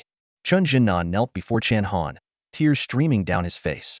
The once proud head of the Chen family now looked like a defeated dog, fully aware that Chen Han possessed the power to destroy their family completely. Chen Han, seated calmly in a chair, remained expressionless as he uttered a single word. Leave. Chen Jinnan's heart trembled, terrified that Chen Han might order his immediate execution. Let's go. He urgently gestured for the Chen family members to retreat. People can leave, but the belongings stay. Chen Han's voice was calm yet icy. You said you wouldn't spare the families from Hanwu City. So why should we hand over these things to you? Chen Jinnan asked in shock. Chen Han gestured toward the damaged government building. The government building wasn't cheap to construct. Since your family has offended me, the cost naturally falls on the Chen family. Ugh. Chen Jinnan's blood surged, and he spat out a mouthful of blood. The resources at stake, especially the 500 kilograms of star crystals, were enough to establish a new family. He wanted to argue, but, fearing Chen Han might act immediately, he left with a darkened expression. Just then, Ji Yun, fully armed and clad in a Type 6 special combat suit, approached Chen Han. Young Master Chen, when are we making our move? I didn't get enough action last time with the Qi family. Making what move? Chen Han asked with an amused smile. To destroy the Chen family, of course. Isn't that what you said? Ji Yun looked puzzled.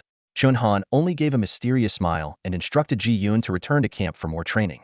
Back at the Chen family residence, Qian Zenin's legs nearly gave out beneath him. He immediately ordered all the families in Hanwu City to send reinforcements. Soon, luxury cars filled the estate, and the Chen family courtyard was swarming with tens of thousands of people, including over 400 powerful warriors of the Marshal general level. Clan leader Chen, are you saying Chen Han is planning to wipe out his own family? If he leaves us no way out, then we'll fight to the death. The crowd fortified their defenses, fearing Chen Han would lead an assault on the Chen family, just as he had with the Qi family. But an entire day past 3 meals came, and went and there was still no sign of Chen Han. Finally, a scout rushed in to report, everyone. Chen Han is just overseeing the repairs to the government building. He's shown no intention of attacking. At this, skeptical gazes turned toward Chen Jinnan. Chen Jinnan's face was etched with shock. The overwhelming force Chen Han demonstrated yesterday, which seemed like the harbinger of annihilation, now revealed itself to be a meticulously crafted move in a larger game. It dawned on him Chen Han's absence was itself a clever signal. He had no intention of truly wiping everyone out. This simple yet ingenious tactic had instantly torn apart the unity among the families of Hanwu City. First came the display of overwhelming power to intimidate, followed by a strategic withdrawal to sow discord. This sequence of strategies was so masterful that Chen Jinnan found it hard to believe it had come from the little brat he used to know. The heads of the various families, being astute individuals, quickly grasped the deeper implications. One of them stood up immediately. Clan leader Chen, I have pressing matters to attend to in my family. I won't stay here any longer. I must take my leave as well. Another chimed in, prompting others to echo similar sentiments. Chen Jinnan watched the backs of the departing figures, teetering on the edge of despair. What had once been a straightforward confrontation with Chen Han, even if it meant mutual destruction, was now entirely out of reach. Furious, he roared, stop right there. This is clearly Chen Han's ploy to divide us. The clan leaders understood this perfectly well, but they also knew it was an open scheme that left them no way out. To continue resisting would only lead to their clan's destruction. Ignoring Chen Jinnan's enraged shouts, they departed one by one. Soon, the Chen family compound fell into a heavy silence. All of this had been within Chen Han's calculations. That very night, one of the families came forward to pledge their allegiance. A middle-aged couple Ji Yun's parents arrived at Chen Han's office. Jis' mother held a plan for the northern campaign, while Jis' father carried a mysterious long box on his back. Chen Han held a certain respect for these two. Despite their low aptitude for cultivation, which had left them in a difficult position within the Ji family, they had often helped him in secret. Jis' father placed the long box on the desk and handed over the campaign plan. Han, let's get straight to the point. The Ji family has sent us to negotiate peace. Here is the signed Northern Campaign Plan. Chen Han glanced over the plan, noting that the Ji family leader's signature was indeed already in place. Satisfied, he nodded. After all, his primary objective was to secure signatures on the plan and gather resources from the families. Jai's father then opened the long box, revealing a remarkable spear.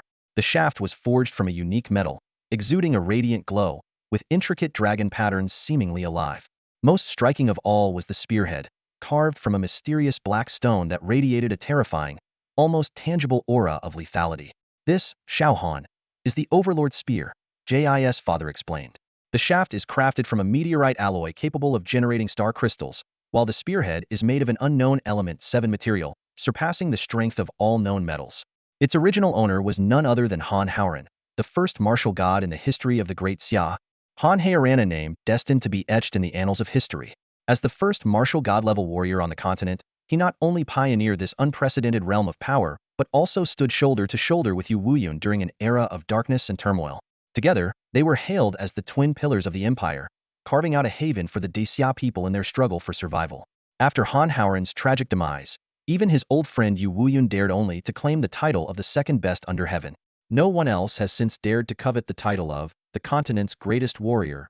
When Father Ji mentioned Han Haoran's sudden illness and death, Chen Han silently shook his head. As a member of the military, he had access to classified documents that revealed the truth. The invincible martial god had returned gravely injured after venturing alone into the northern dark domain. It is said that he endured a brutal and harrowing battle in the frigid tundra. By the time he dragged his battered body back, the combination of old wounds and new injuries overwhelmed him, leading to his untimely death at the age of 60. This event instilled an unspeakable fear of the northern dark domain among the higher-ups. If even a martial god like Han Haoran could fall, others could only dream of matching his prowess. For this reason, Yu Wuyun's plans for a northern expedition were vetoed year after year.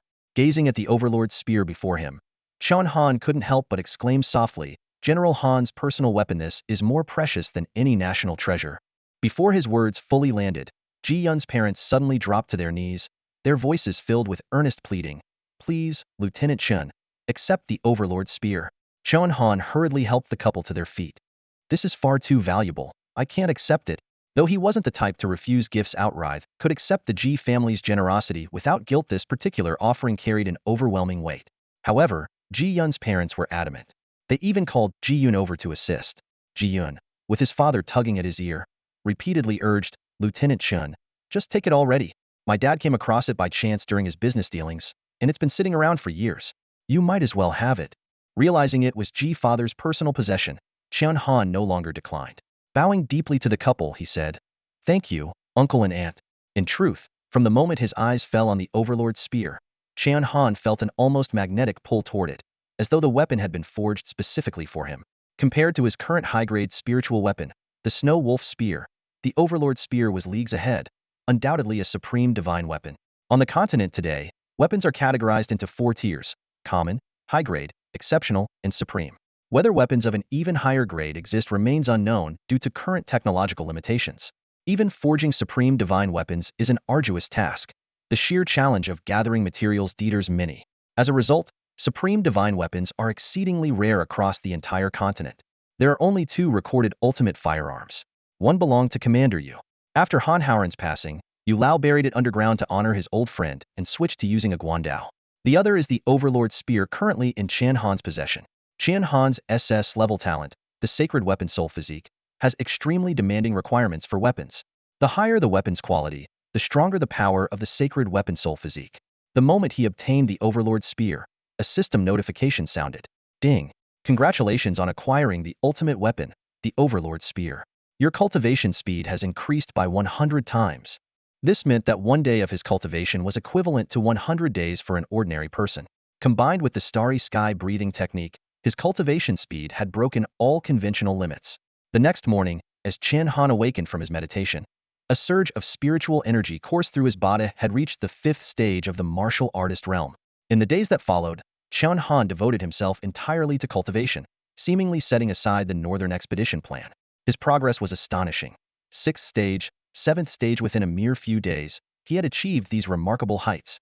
Meanwhile, many families, inspired by the Ji family, came forward to sign the Northern Expedition Agreement and offer gifts, all of which Chen Han politely declined.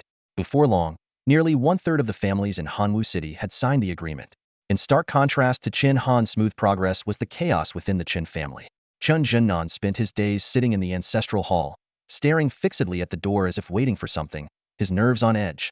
Watching Chen Han gradually erode the Chen family's alliances, he was on the verge of collapse. "Brother, please eat something," Chen Shiming said, handing him a meal. "While martial artists won't starve to death, prolonged fasting will weaken your vitality and could cause your cultivation level to drop." Chen Zhennan furiously swatted the food away and shouted hysterically, "I won't eat. Let that brat Chen Han come. Isn't he trying to destroy me? Why doesn't he come?" The once proud patriarch had fallen to such a pitiful state. Within the family, discussions had already begun about removing him from his position as patriarch.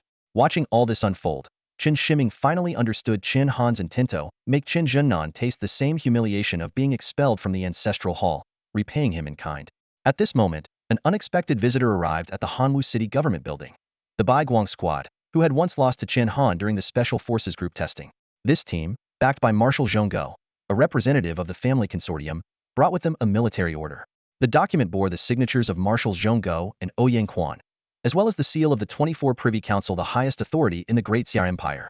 The military order was surprisingly straightforward. It instructed Chen Han to participate in an unprecedented military exchange competition. What was even more astonishing was that his opponents would be the geniuses from top universities across the nation. The names on the order carried immense weight: 2 Grand Marshals and 24 Privy Council ministers. Apart from Marshal Yu, nearly all of Xia's highest authorities had signed it.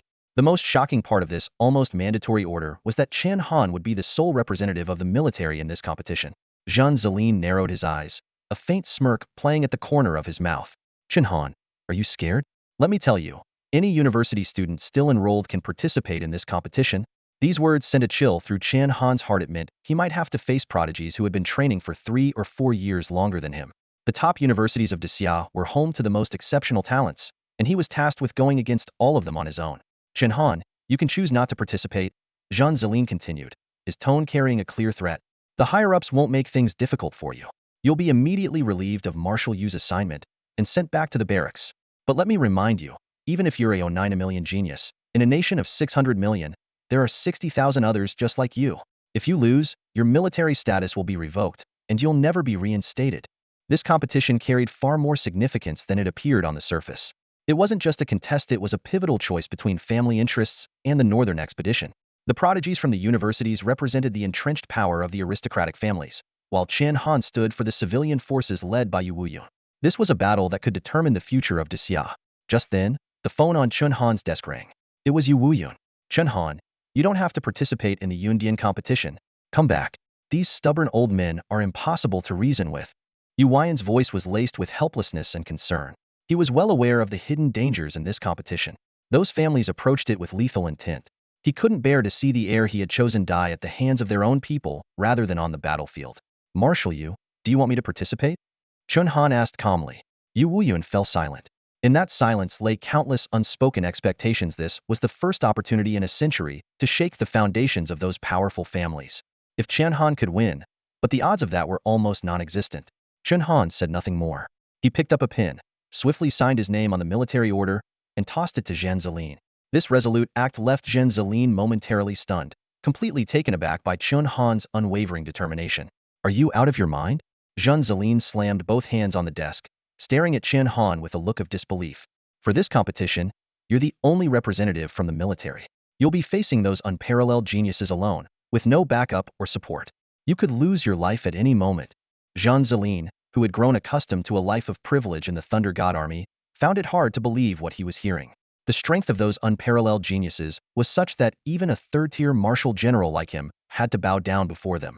Chen Han rose slowly from his chair, and in an instant, a fierce and overwhelming aura erupted from him, causing Zhang Zilin's pupils to contract.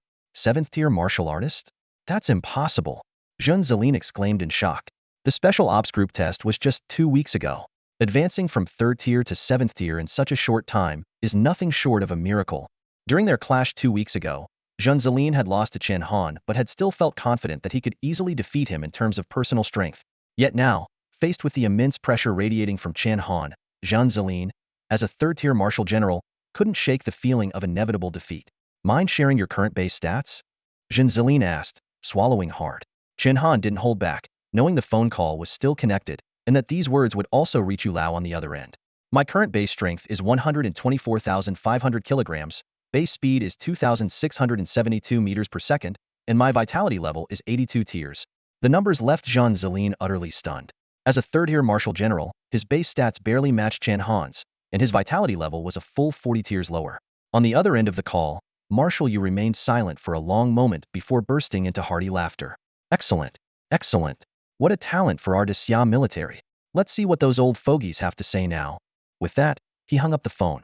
Chen Han had anticipated the backlash from his clan, but he hadn't expected it to target him alone. To shine too brightly invites suppression, yet without brilliance, he wouldn't be Chen Han. Even if he had to face countless opponents, he would press forward. If he won this battle, it could lead to the Northern Expedition's success, the rise of Xia, and even a restructuring of the power hierarchy. If he lost, The chance to overthrow the clan would be lost forever. Aren't you afraid that revealing your base stats to me will prompt the people behind me to devise new strategies against you? Jin Zelin asked, his expression complicated. A flicker of disdain and scorn crossed Chen Han's eyes. Let them come. Although their stances differed, Jean Zelin couldn't help but feel genuine respect for Chen Han at that moment. Do us proud in the military. After Jean Zelin left, a system notification sounded in Chen Han's mind. Ding. New system mission issued. Mission. Participate in the Yun Peak Exchange competition and claim the championship. Reward. 60,000 points and 2 opportunities for targeted reward selection. 60,000 points and 2 targeted draws. This system reward was indeed valuable, but it also hinted at the daunting difficulty of the task ahead. The efficiency on the part of the capital was astonishing. In just 2 days, they had constructed the competition venue in Hanwu City. The scale of this exchange tournament was unprecedented, attracting over 30 million people to Hanwu City in such a short span. The streets were packed with representatives from families across the nation, and many prominent figures, who were usually only seen on screens, were now present in person. On the day of the competition, Chen Han walked toward the venue alone, holding his overlord spear. His appearance caused an immediate sensation, with passers-by stopping in their tracks, and the sidewalks crowded with spectators eager to catch a glimpse of him. Look, that's Chen Han, the sole representative of the military. I heard he's a once-in-a-century genius, reaching martial artist tier 3 in just over 3 months. Breaking news is already at martial artist tier 7 now, just one step away from breaking through to the martial general level. However, skeptical voices also arose. A genius? Every participant in this tournament is a monster. Take Zhao Wuji from Wuchuan Universities from the Zhao family in the capital, and his lightning abilities are unmatched. He defeated a senior in his freshman year. Then there's Shang Ming from Shinkong University, with an SS-level talent. He was already Marshal General Tier 6 as a junior. Some descendants of prominent families even hurled direct insults. Chen Han, you'd better surrender early, or you might lose your life. Amid the noisy chatter, Chen Han noticed a familiar figure, Zhao Linger. Her flowing red hair and red combat attire made her look striking and valiant as she stood there. Behind her were Ji Yun and other members of the Hanyet team. Although their cheers of encouragement were faint compared to the overwhelming skepticism, they were particularly heartening to Chen Han. What surprised him was that Zhao Linger was holding a weapon, clearly violating the rule that prohibited spectators from carrying arms. What's this about? Chen Han asked, puzzled. Zhao Linger smiled charmingly. Hey, you're the team leader, and I'm your soldier now. If you, as the leader, are marching to your doom, how could I not follow? If they pull off some kind of endurance battle, I may not be as strong as you, but I can at least block a few moves. It turned out that Zhao Linger had requested to join the competition through Yu Wuyan. Having her by his side brought a warm feeling to Chen Han's heart, and a faint smile appeared on his lips. The two of them pushed open the doors to the venue together. What greeted them was the sight of the 3 legendary figures seated in the central viewing area: Zhong Go, Yu Wuyun, and Ouyang Quan, the 3 universally acknowledged martial gods of the current era. Their presence exerted an invisible pressure on everyone, rendering the entire venue completely silent. Even the sound of a pin dropping could be heard. Zhong Go glanced at Chen Han, a hint of surprise flashing in his eyes. Martial artist, level 8. Yu Lao, your subordinate is indeed extraordinary. In just 2 days, he advanced from level 7 to level 8. Could it be that he used some kind of forbidden drug? Yu Wuyun felt a surge of pride inwardly but maintained a calm demeanor as he replied, What do you mean, my subordinate? We're all here serving the country and its people. Zhonggo, don't make baseless accusations. Zhonggo sneered. We'll see if he can make it through today alive. Seated in the stands were not only the 3 grand marshals, but also other prominent figures. Among them were Li Qingshi, the head of national pharmaceuticals, and the leaders of various powerful families in the capital, most of whom were martial emperor-level experts. One figure, in particular, stood out: Chen Mutager, the patriarch of the Chen family and Chen Han's great-grandfather. Chen Han had only met this ancestor twice and knew little about him. Chen Jinnan sat wearily beside Chen Mutager, his head lowered like a child who had done something wrong. Although Chen Han had seen Chen Mutager before, this was essentially their first real encounter from the latter's perspective. As soon as Chen Mutager spotted Chen Han in the arena, he angrily berated Chen Jinnan. Jinnan, how dare you let a talent like him leave the Chen family? He's the center of national attention now. If Yu Wuyun hadn't taken him under his wing, even those old monsters that make me bow my head would be fighting over him. This was the 2nd day in a row that Chen Mutager had reprimanded Chen Jinnan, who had become so numb to it that he could only nod in agreement. In truth, Chen Mutager's concern for Chen Han was not heartfelt. After all, the Chen family's survival off Thefidus system was his own creation. He simply regretted that Chen Han's potential could no longer serve the family. Meanwhile, Zhonggo was growing increasingly restless. This summit exchange competition, which he had meticulously orchestrated, was meant to ensure that Yu Wuyun's chosen successor would suffer a humiliating defeat or even death. Host, begin. Zhong Go ordered coldly, his tone so sharp that it sent shivers down the host's spine. This competition was clearly tailored for Chen Han, as he was the first to take the stage. His opponent was Zhao Wuji from the Zhao family in the capital, the cousin of Zhao Yufei. Zhao Wuji's talent far surpassed Zhao Yufei's by tenfold. With ins-level aptitude, physique, and mastery of techniques, he had defeated fourth-year students within just 1 year of enrollment. A streak of lightning flashed as a burly figure in a black, training uniform appeared on the stage almost too quickly to be seen. Zhao Wuji, senior at Wuchuan University, Marshal General, Level 3, he growled, his fierce gaze locking onto Chen Han. Chen Han, get up here. The audience erupted into murmurs. Last month during the martial arts exam, Zhao Wuji, at Marshal General Level 3, defeated Su Jie, a Marshal General Level 6. He's the most outstanding student in Wuchuan's history. There's no way Chen Han can win this. Exactly. Chen Han's training time is far too short, not even a quarter of Zhao Wuji's. If he had more time, maybe he could put up a fight. Chen Han silently leaped onto the stage, and no one noticed the faint red glow beginning to shimmer on the tip of his spear. Before the host could even finish saying begin, the red light on Chen Han's spear blazed like thunder, illuminating the entire arena as he moved with it. Before the word start was fully spoken, his spear had already pierced through Zhao Wuji's chest. A blood-drenched heart hung from the tip of the spear, stunning every dignitary present. In that moment, Chen Han, as a martial artist, had instantly killed a martial general, shattering the unbreakable laws of martial ranks. This single strike left the entire audience in awe. Chen Han's spear pierced through Zhao Wuji's heart like a flash of lightning, swift and precise, almost unbelievable in its execution. Even the three marshals on the platform were momentarily stunned, unable to comprehend this sudden turn of events. Zhao Wuji, a prodigy capable of rivaling a sixth-tier martial general, was killed in a single blow without even a chance to retaliate. The entire venue erupted in an uproar. Standing among the spectators, Chun Mu-hu, the patriarch of the Chen family, furrowed his brows. As a sixth-tier martial emperor, he could clearly follow Chen Han's every move. Yet what had just unfolded completely defied his understanding. Under Zhao Wuji's full vigilance, such a direct and lethal attack should have been easily neutralized. Chen Nan, this technique surely it doesn't come from our Chen family, does it? Chen Mu who turned to ask Chen Nan beside him. However, Chen Nan seemed equally shaken by what he had witnessed. It wasn't until Chen Mu who barked sharply at him that he snapped out of his daze. This technique is definitely not from our Chen family. Chen Nan took a deep breath. After joining the military, Chen Han must have had some extraordinary encounter. A child of destiny, perhaps? I can't believe the Chen family has produced such a descendant. Nan, what can I even say to you? Chen Mu whose face revealed a trace of regret. A talent like this, no matter the cost, even if it meant mobilizing the entire clan, you should have ensured he stayed with us. Although the competition had just begun, Chen Han's feat of defeating a martial general with the strength of a mere martial artist would undoubtedly draw the attention of the higher-ups. This was an unprecedented accomplishment.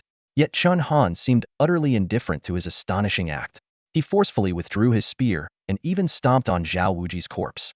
Then, he lifted his gaze to lock eyes with Zhong Go on the platform, his expression filled with blatant provocation. The humiliation ignited Zhong Go's fury.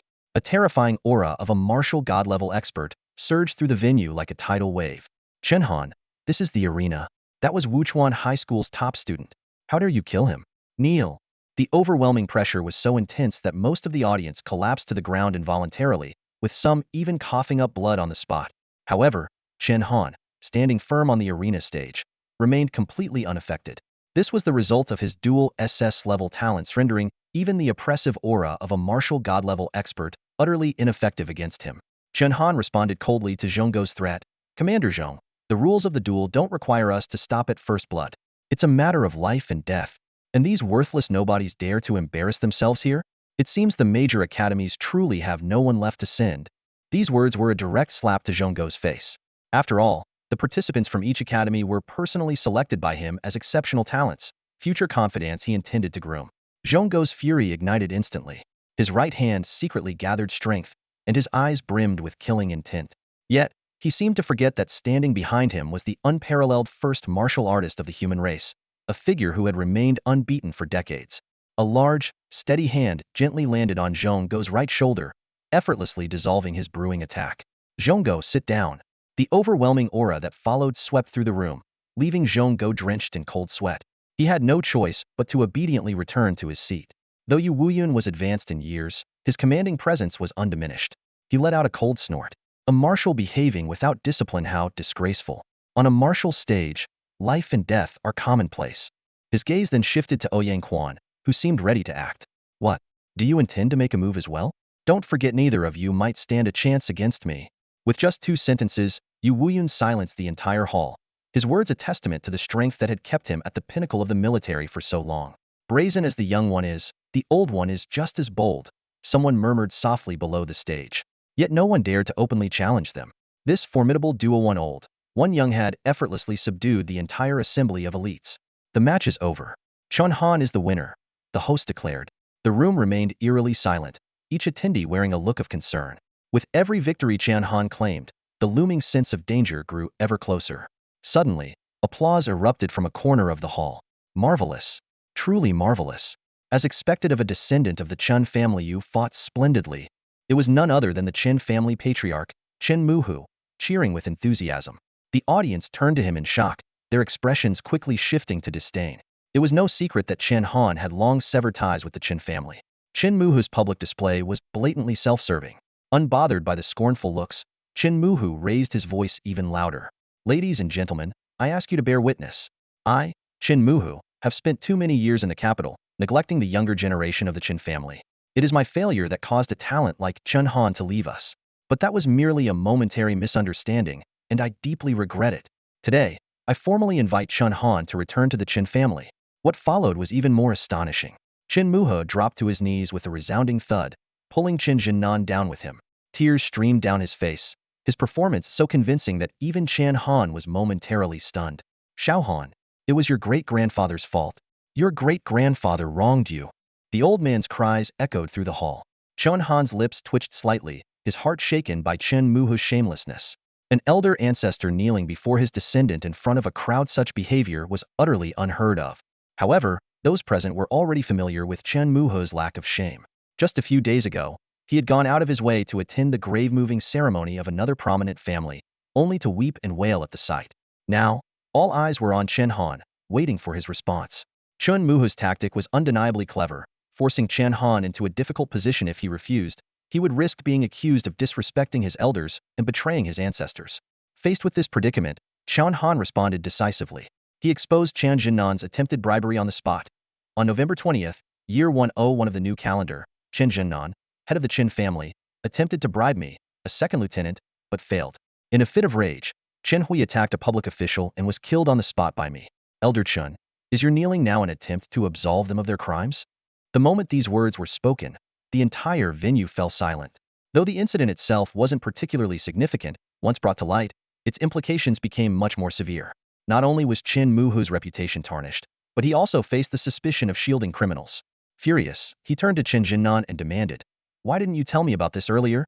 Chen Jinnan's face turned beet red as he stammered, unable to produce a coherent response. In truth, many within the family had already voiced their dissatisfaction with him, and he feared that revealing these matters to Chen Muhu would cost him his position as family head. At this moment, Yu Wuyan spoke up at just the right time. "Chen Muhu, you should know that crimes committed by public officials warrant stricter punishment, shouldn't you?" These words sent a shiver down Chen Muhu's spine.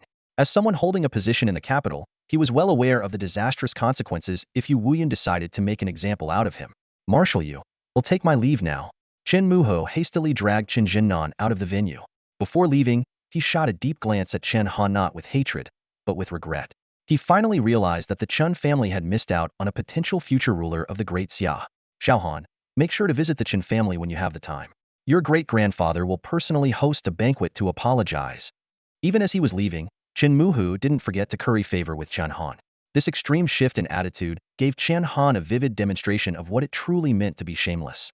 The competition was now moving into a new phase. Although the challenges were clearly aimed at Chen Han, the major families, in order to save face, avoided arranging a relentless series of opponents. Instead, through behind-the-scenes manipulation, they ensured that the strongest contender from each round would face Chen Han. After all, the highest authorities of the Great Xia were paying close attention to this competition. The goal was not only to make things difficult for Chen Han, but also to test the potential of the top contenders from various institutions. Shortly after Chen Han returned to the resting area, Marshal Yu came over from the VIP section to check on him. The greatest warrior of Xia, the centenarian Yu Wuyun, was now beaming like a child. "Chen Han, Well done. Well done indeed. Yu Wuyan exclaimed excitedly. I was planning to persuade you to give up this competition, but I never expected you to surprise me like this. Looking at the young man before him, Yu Wuyan felt a surge of emotions. This was the first glimmer of hope in decades to overturn the family's dominance. Though still the strongest fighter in Xia, his age had caught up with him, his body riddled with hidden injuries, and his days were numbered. Perhaps this truly was the last chance. As a lifelong commander on the battlefield, Yu Wuyun had always hoped to die in combat, just like the saying, loyal bones lie buried in green hills everywhere. Thinking of this, the once mighty Marshal of the three armies couldn't help but shed tears. Marshal Yu, there's no need for this. Chen Han quickly stepped forward to console him. To repay your trust and kindness, I will give my all for you. You have treated me as a noble, and I shall fight for you to the end.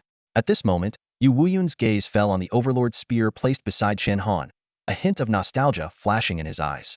Isn't this the Overlord's spear of my old comrade? Could it be fate that it ended up in your hands? As one of the two pillars of the Empire, Yu Wuyun was intimately familiar with this spear. Picking it up, he skillfully twisted the shaft, revealing a hidden mechanism concealed, seemingly decades-old chip inside the barrel. The discovery left Chen Han astonished. I knew that old rascal would stash something in his weapon. Yu Wuyan chuckled as he handed the chip to Chen Han. Connect it to your personal network. It contains the Beidou Haoran spear technique. This technique was legendary, rumored to have been created by Han Haoran during his peak as a martial god, inspired by the Big Dipper constellation. It was a 1-second SS-grade spear technique. On the day of its creation, the skies darkened and the earth shook. Due to its overwhelming power, Han Haoran never passed it on during his lifetime. After his fall in the northern dark domain, the technique had been lost for 40 years, coveted by countless seekers but never found. Prepare well for the upcoming duel, Yu Wuyun warned as he returned to the Marshal's seat. Among those elite academy geniuses, there's one with an extraordinarily peculiar talent. Be cautious. Chen Han immediately connected the chip to his network, and before his eyes appeared a mysterious space. Within it stood a proud figure wielding a spear. Though it was merely a projection, its presence was overwhelming. That was none other than Han Haoran, once the strongest being in the world. Han Haoran had his back to Chen Han as a pre-recorded voice echoed through the room. If you found this chip, I guess you and that big guy must have quite the relationship. This opening line instantly brought a smile to Chen Han's face. The big guy referred to none other than Marshal Yu Wuyun. Standing at 2 meters tall and weighing 140 kilograms, this imposing general was indeed as burly as a raging bull. Amusingly, the two heroes, hailed as the twin pillars of the Empire, shared such playful nicknames. In private, Marshal Yu called Han Haoran Big-Eared Thief, while Han Haoran referred to him as Big Guy. Han Haoran had chosen to trust only Yu Wuyun to decipher his Beidou Haoran spear technique, a testament to the depth of their bond. Suddenly, the atmosphere around Han Haoran's holographic projection shifted dramatically. Despite being just a projection, it emanated an overwhelming presence that made Chen Han feel as though he was standing before a towering giant. Remember this. Han Haoran's voice boomed with intensity. The essence of the Beidou Haoran spear technique doesn't lie in its moves, but in the spirit of the warrior. A warrior's resolve is victory. A general's goal is singular to win. Dominate the world. Stand above the heavens. To wield the Beidou Haoran spear technique, your will must be unshakable, pressing forward with unwavering determination. Even a moment's hesitation will render the technique far less effective. With that, Han Haoran began his demonstration. The spear technique was starkly different from the Yu family's spear style. While the Yu family's technique emphasized continuous, unpredictable movements designed to catch opponents off guard, the Beidou Haoran spear technique was bold and straightforward, sweeping strikes, direct thrusts, and wide arcs. The moves appeared simple but exuded an overwhelming dominance, embodying an unstoppable aura. This encapsulated Han Haoran's martial philosophy to defeat opponents at all costs. In contrast, Yu Wuyun, who always prioritized the greater good of the nation, seemed to fall slightly short in this regard. Han Haoran was a pure martial artist, venturing into forbidden zones not for the safety of the empire but to seek stronger opponents.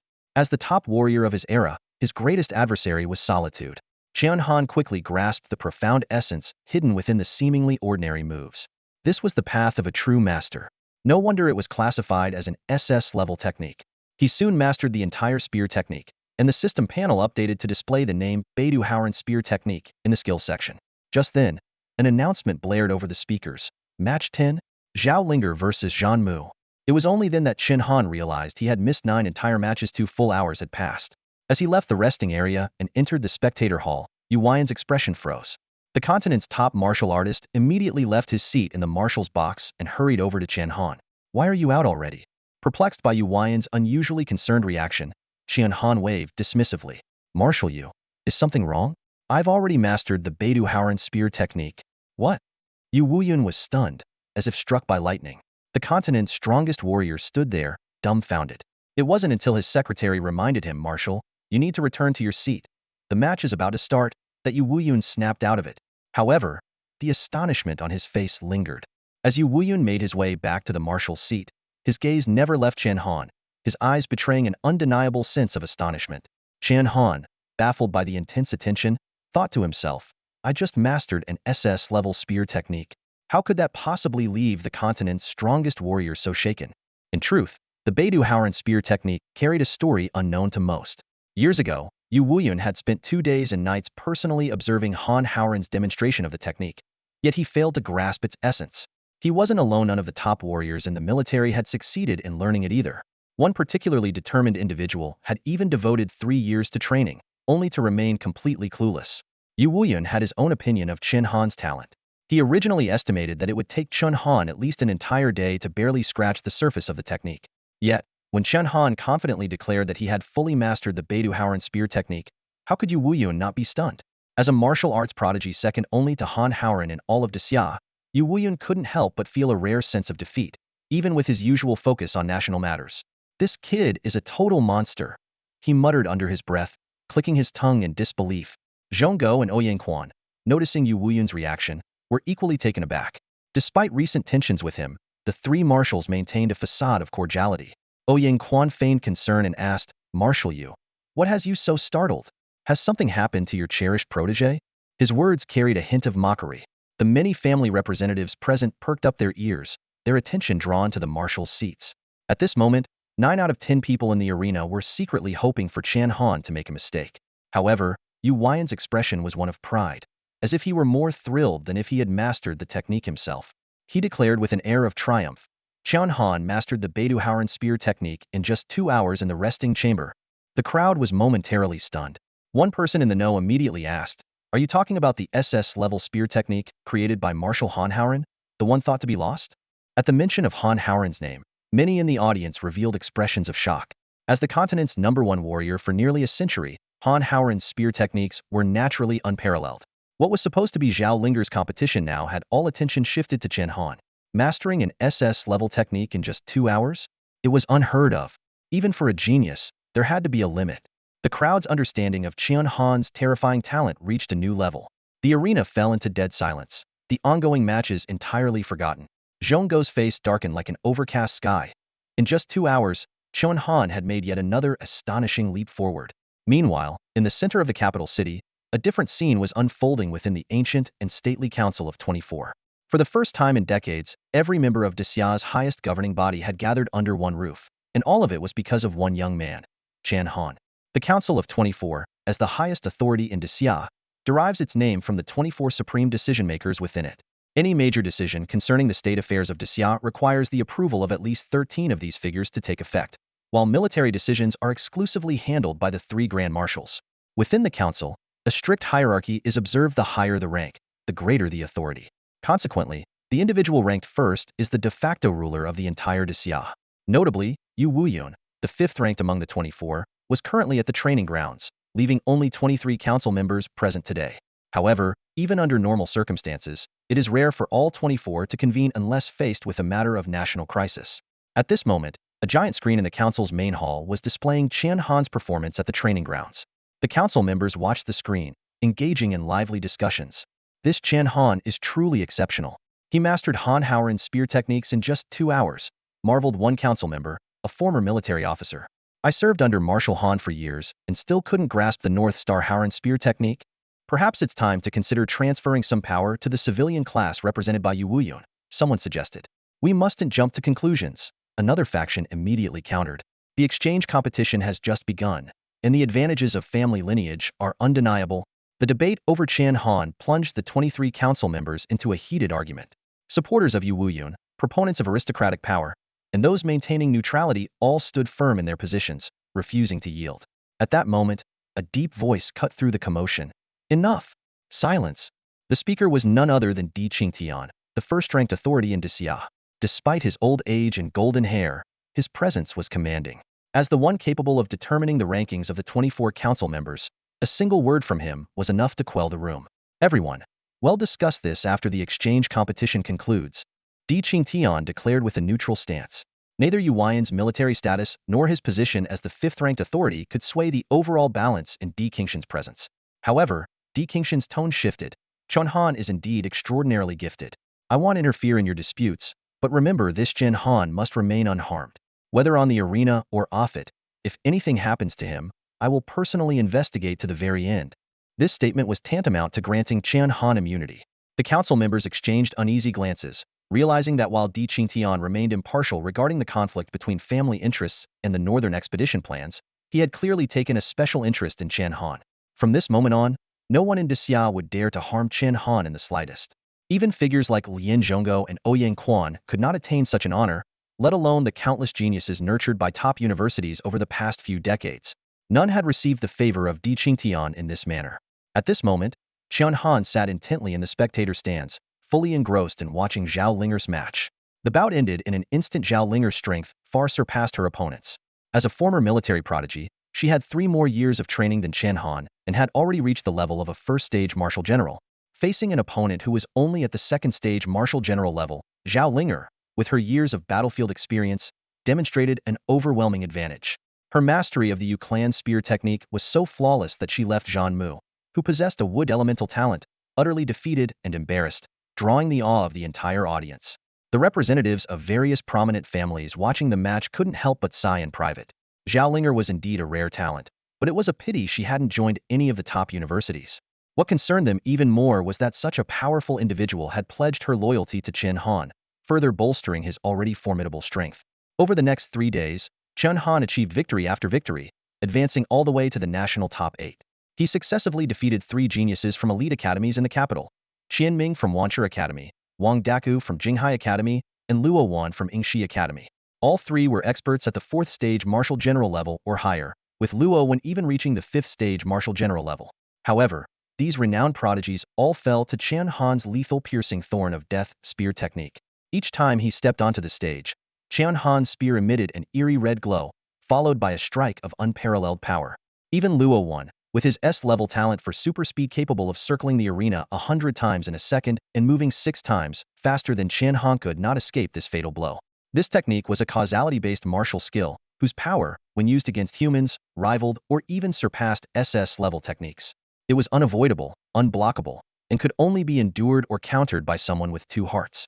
Over the course of 3 days, the elite minds of various top universities racked their brains but failed to uncover the mystery behind this unbreakable technique. The 3 matches were broadcast nationwide, shocking the entire country. A young warrior at the 8th stage level had rendered a group of Marshal General level experts utterly powerless, a feat unprecedented in history. Everywhere, people discussed how to counter Chen Han's seemingly invincible martial skill. Meanwhile, in prison, Qi Feihu couldn't stop grinning. Among the countless experts across the nation, he was the only one who had withstood this deadly technique and emerged unscathed. With every top university warrior Chen Han defeated, Qi Feihu's prestige continued to rise. The truth about the piercing thorn spear has finally come to light. Although this martial skill is said to lock onto the heart, in reality, its targeting range covers a large area around the heart. More importantly, once it strikes the body, its causality effect dissipates. This explains how Qi Feihu managed to survive back then. At the time, Chen Han only possessed the strength of a third-year martial artist, and combined with the soft alloy protecting Qi Feihu's heart, these 2 factors successfully blocked the fatal blow. However, even knowing this defensive method is of little use to other martial artists. Installing a soft alloy around the heart is not a simple surgery. It requires a 30-day advance booking, is extremely expensive, and comes with a high risk of failure. For this reason, hardly anyone opts for such a procedure, and Qi Feihu's decision back then was merely a coincidental stroke of luck. Now, Chen Han has impressively advanced to the national top 8, in stark contrast to Zhao Linger's defeat. At this level, every competitor is a true prodigy, and Zhao Linger's abilities simply fell short. For Chen Han, however, the real challenge is just beginning. Today, his opponent is Shang Ming, a top-tier genius from the prestigious Starry Sky University in the capital. This SS-level talent is a towering figure with explosively bulging muscles, his height comparable to Yu Wuyun. Shang Ming doesn't use weapons, specializing instead in external training techniques and mastering hand-to-hand combat to a near-perfect level. In unarmed battles, he is virtually unbeatable. Shang Ming's personality is notoriously violent. In his previous matches, while most competitors adhered to a mutual understanding of restraint, Xiang Ming left every opponent paralyzed. Now, this ferocious man steps onto the arena with a menacing grin. Chen Han, I've been waiting for you, he growls, his expression that of a bloodthirsty butcher. This match has garnered unprecedented attention, even allowing commoners to attend as an exception. The audience buzzes with speculation, wondering if Xiang Ming has discovered a way to counter Chen Han's martial skill. His confidence seems unshakable.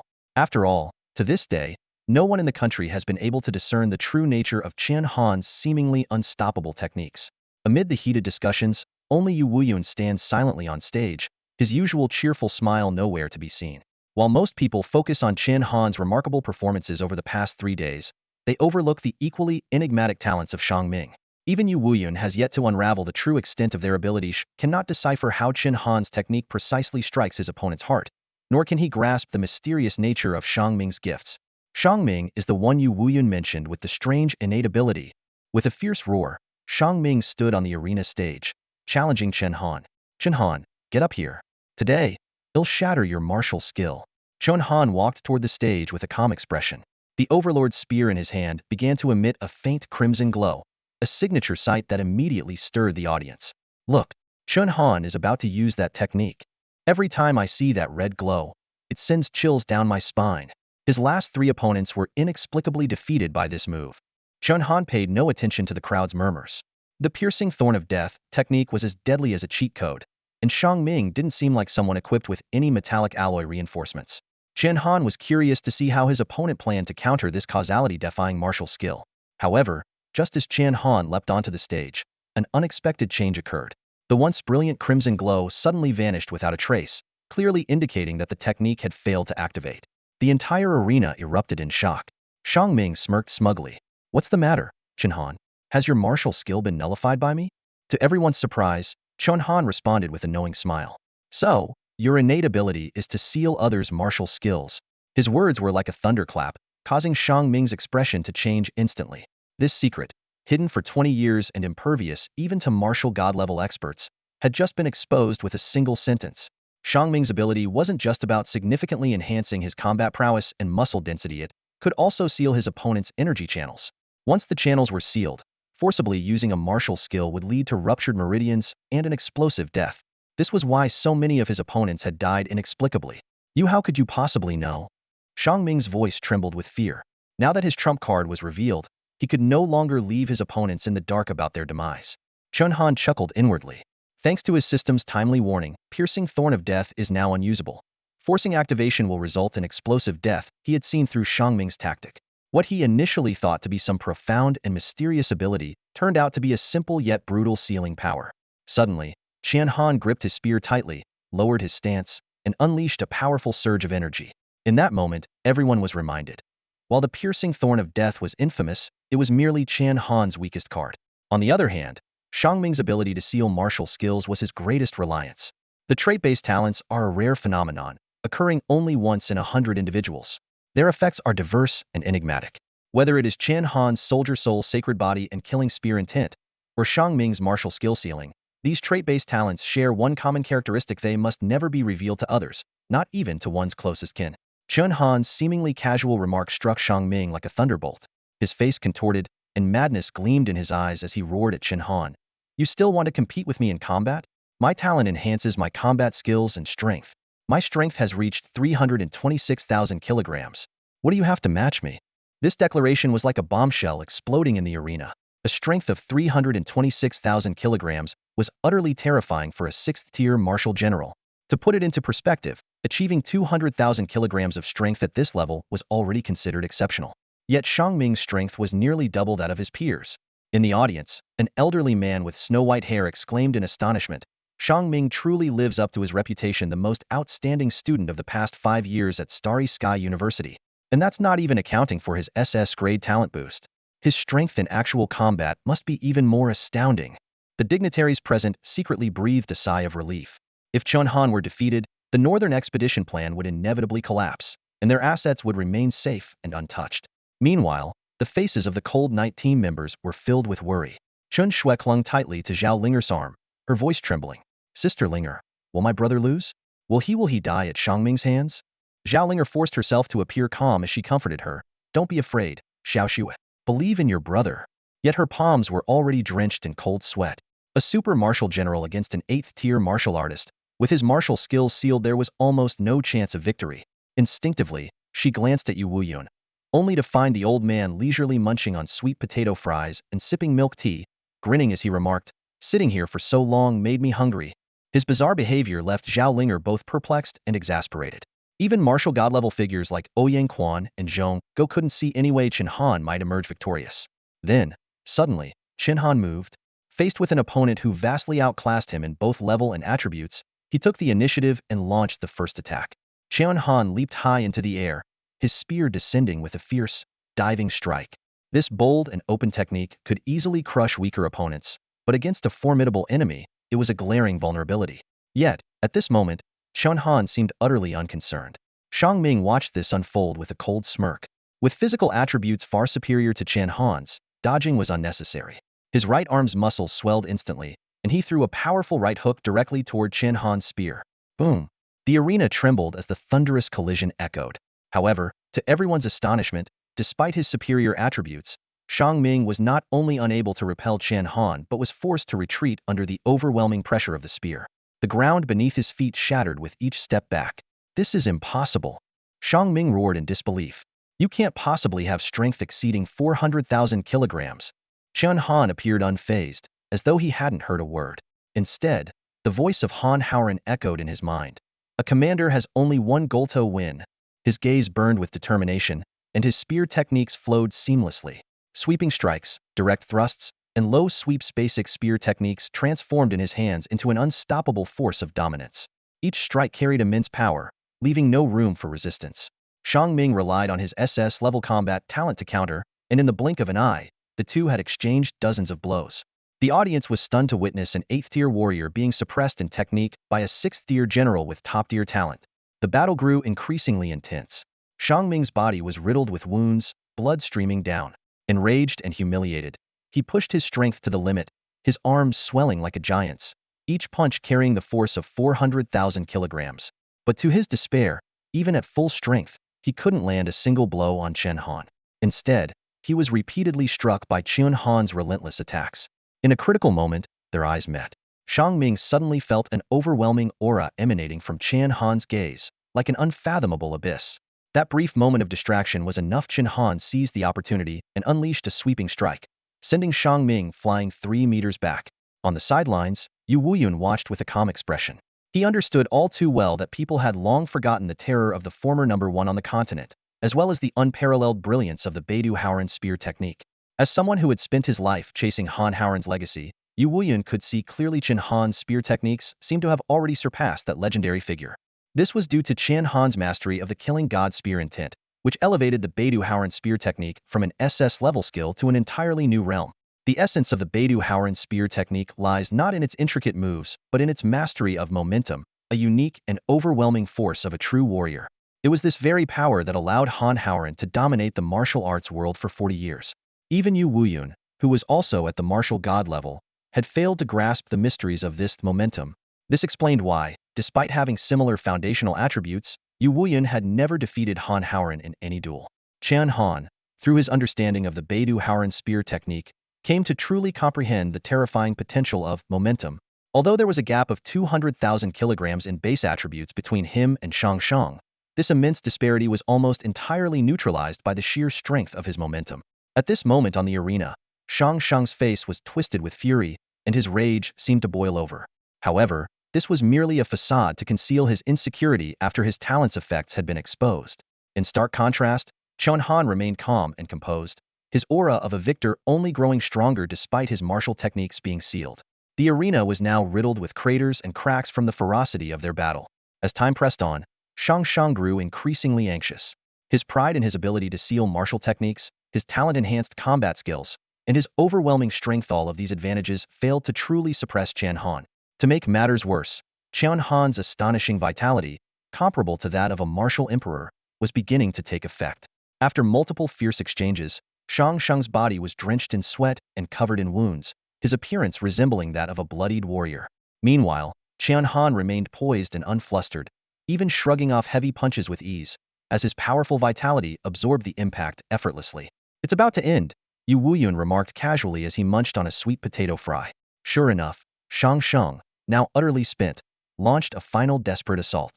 He unleashed the most aggressive move in his arsenal, the Eight Extremes Fist, charging at Chen Han like an out-of-control tank, hellbent on delivering a decisive blow.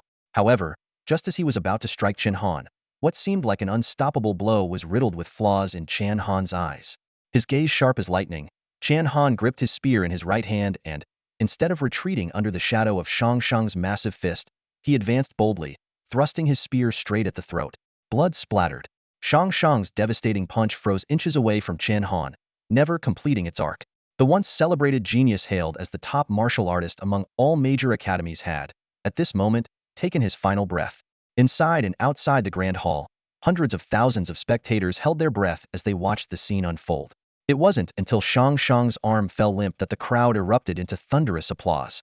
This battle had no dazzling displays of martial arts techniques, no mysterious talent abilities, just a raw contest of primal combat skills. Every strike aimed directly at vital points, showcasing the pure essence of human instinct in battle. What was even more astonishing was that Chen Han was merely at the 8th rank of a martial artist, while Shang Sheng had already reached the 6th rank of a martial general. Such a victory, crossing the Gulf of Realms, was not without precedent in the past century. However, all recorded instances relied on intricate talent abilities or specialized martial techniques. For Chen Han to achieve victory purely through combat skills, and against an opponent equally specialized in close combat, was groundbreaking. Not even the legendary figure Han Howren had ever set such a precedent. Chen Han, victorious. The announcer's declaration sent chills through the attending family representatives. If even Shang Sheng had been defeated, who among the remaining 6 competitors could possibly stop Chen Han? This outcome signified that the result of the exchange tournament was all but decided, and the 24 Privy Council would undoubtedly support Yu Wuyun's Northern Expedition plan.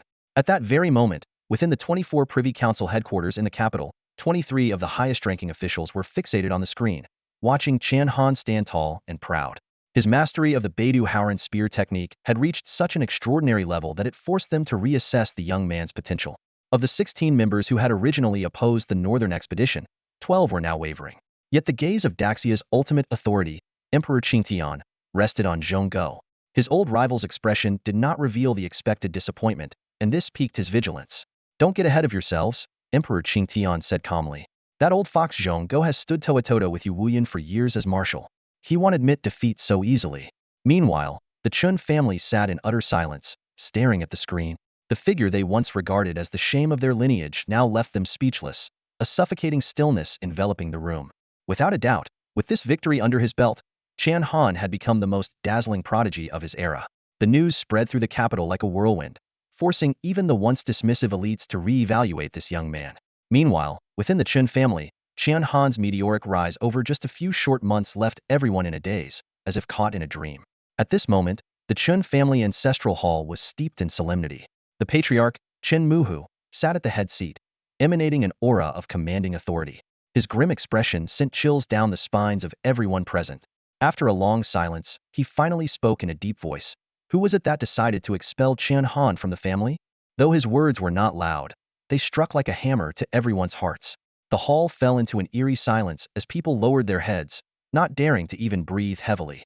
No one wanted to be the first to speak, for when Chen Han was banished, every person here had silently consented to the decision. Suddenly, someone in the crowd stammered out, it was Chen Zhan. He wanted to secure a spot for his own son at the Martial Arts Academy, so he replaced Chen Han with Chen Feng. The words broke the silence like a floodgate opening, and soon the crowd chimed in, all pointing their fingers at Chen Zhan, who stood in the corner.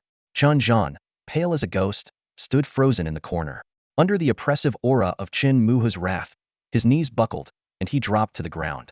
Just as everyone thought he would confess his guilt, Chen Zhan suddenly raised his head, his eyes locking fiercely onto the clan leader, Chen Zhennan. "Am I the only one to blame?" he cried out hoarsely. "Chen Zhennan, as the clan leader, you were the one who approved sending Chen Han to the military. You were the one who sanctioned his expulsion from the family." Chen Zhennan's face darkened at these words. Never had he expected his most trusted subordinate to turn on him at such a moment. "Chen Zhan, what nonsense are you spouting? It was you who gave me 2-star crystals and begged me to look after your son." The revelation sent shockwaves through the hall. The clan members erupted in outrage, realizing that their leader had accepted a bribe to star crystals to ruin Chen Han's future. The contempt and fury in their eyes told of their disillusionment, as they saw themselves as mere pawns in this power play between the leader and his subordinate. I can't believe the clan leader would stoop so low. 2 star crystals to destroy Chen Han's future. Chen Jinnan, you're despicable. The ancestral hall was soon filled with angry accusations against Chen Jinnan, the collective fury of the crowd building into an unstoppable force. If Chen Han had remained an obscure figure in the military, even if this matter were exposed, it would likely have faded away without much consequence. However, the situation now was entirely different. Chen Han's status had drastically changed, and the dissatisfaction towards Chen Jinnan's treatment of him had already been simmering among many. At this moment, an intense internal conflict was unfolding within the ancestral hall of the Chen family. Although Chen Han was not present to witness this dog-eat-dog drama firsthand, he would soon find himself at the center of an even more spectacular scene. Not long after returning from the arena in triumph, Chen Han received a phone call from Chen Muhu. Without beating around the bush, Chen Muhu invited him to attend a family banquet, with the intention of formally reintegrating him into the clan. Initially, Chen Han had planned to outright reject the invitation, but when Chen Muhu mentioned that the banquet would involve removing Chen Jinnan from his position, Chen Han's interest was piqued. In the end, he not only agreed to attend but also decided to bring his younger sister, Chen Shui, along. As night fell, the Chen family's ancestral hall was brightly lit. In stark contrast to his solitary departure from the clan last time, this time, everyone from the clan members to the servants, even the elderly woman washing vegetables lined up at the entrance to welcome him. At the end of the red carpet laid out before the entrance, a large plaque inscribed with the words apology stood prominently. Brother, this is the first time the Chen family has made such a grand gesture. They must really regret it. Chen Shui exclaimed excitedly, tugging at her brother's sleeve. Chen Han gently patted his sister's head and said calmly, Xiao Xue, you're still young. Remember, those who offer help in times of need are truly valuable. Those who add to the celebration are rarely sincere. Under Chen Muhu's guidance, they entered the ancestral hall. Inside, 40 tables laden with extravagant delicacies were set up, each worth over 100,000. All of it was prepared for Chen Han alone. Chen Muhu personally ceded the seat of honor to him and announced loudly, ladies and gentlemen, let us welcome our distinguished son of the Chen family, Chen Han, back to his roots. Thunderous applause erupted. At the center of the banquet, Chen Zhan and Chen Jinnan were tightly bound, their faces dark with humiliation. They dared not utter a word, fully aware that any protest could lead to Chen Muhu ordering their immediate execution. Chen Muhu turned to Chen Han with a smile and said, Xiao Han, today I want you to bear witness. I am removing Chen Jinnan from his position as clan leader and expelling this father and son from the family. Clearing his throat, he continued, Chen Jinnan, an unworthy descendant, accepted a bribe of 2-star crystals from Chen Zhan to ensure Chen Feng took the place of our distinguished son Chen Han at the Marshal University. His crimes are unforgivable. Expel them. Expel them. The crowd's chants grew louder and more fervent. Chen Jinnan and Chen Zhan clenched their fists tightly, their nails digging deep into their palms until blood seeped out. Only now did they truly understand the humiliation Chen Han had endured that day. When Chen Han learned the truth that Chen Jinnan had taken bribes to let Chen Feng replace his name, his eyebrows twitched slightly. These two had hidden the matter so deeply that even the core members of the family were kept in the dark. However, at this moment, he no longer cared about such things. Compared to the martial arts university, the military had given him a stronger sense of sincerity. Chen Muhu sat upright in the main seat, his gaze cold as he stared at Chen Jinnan and Chen Zhan.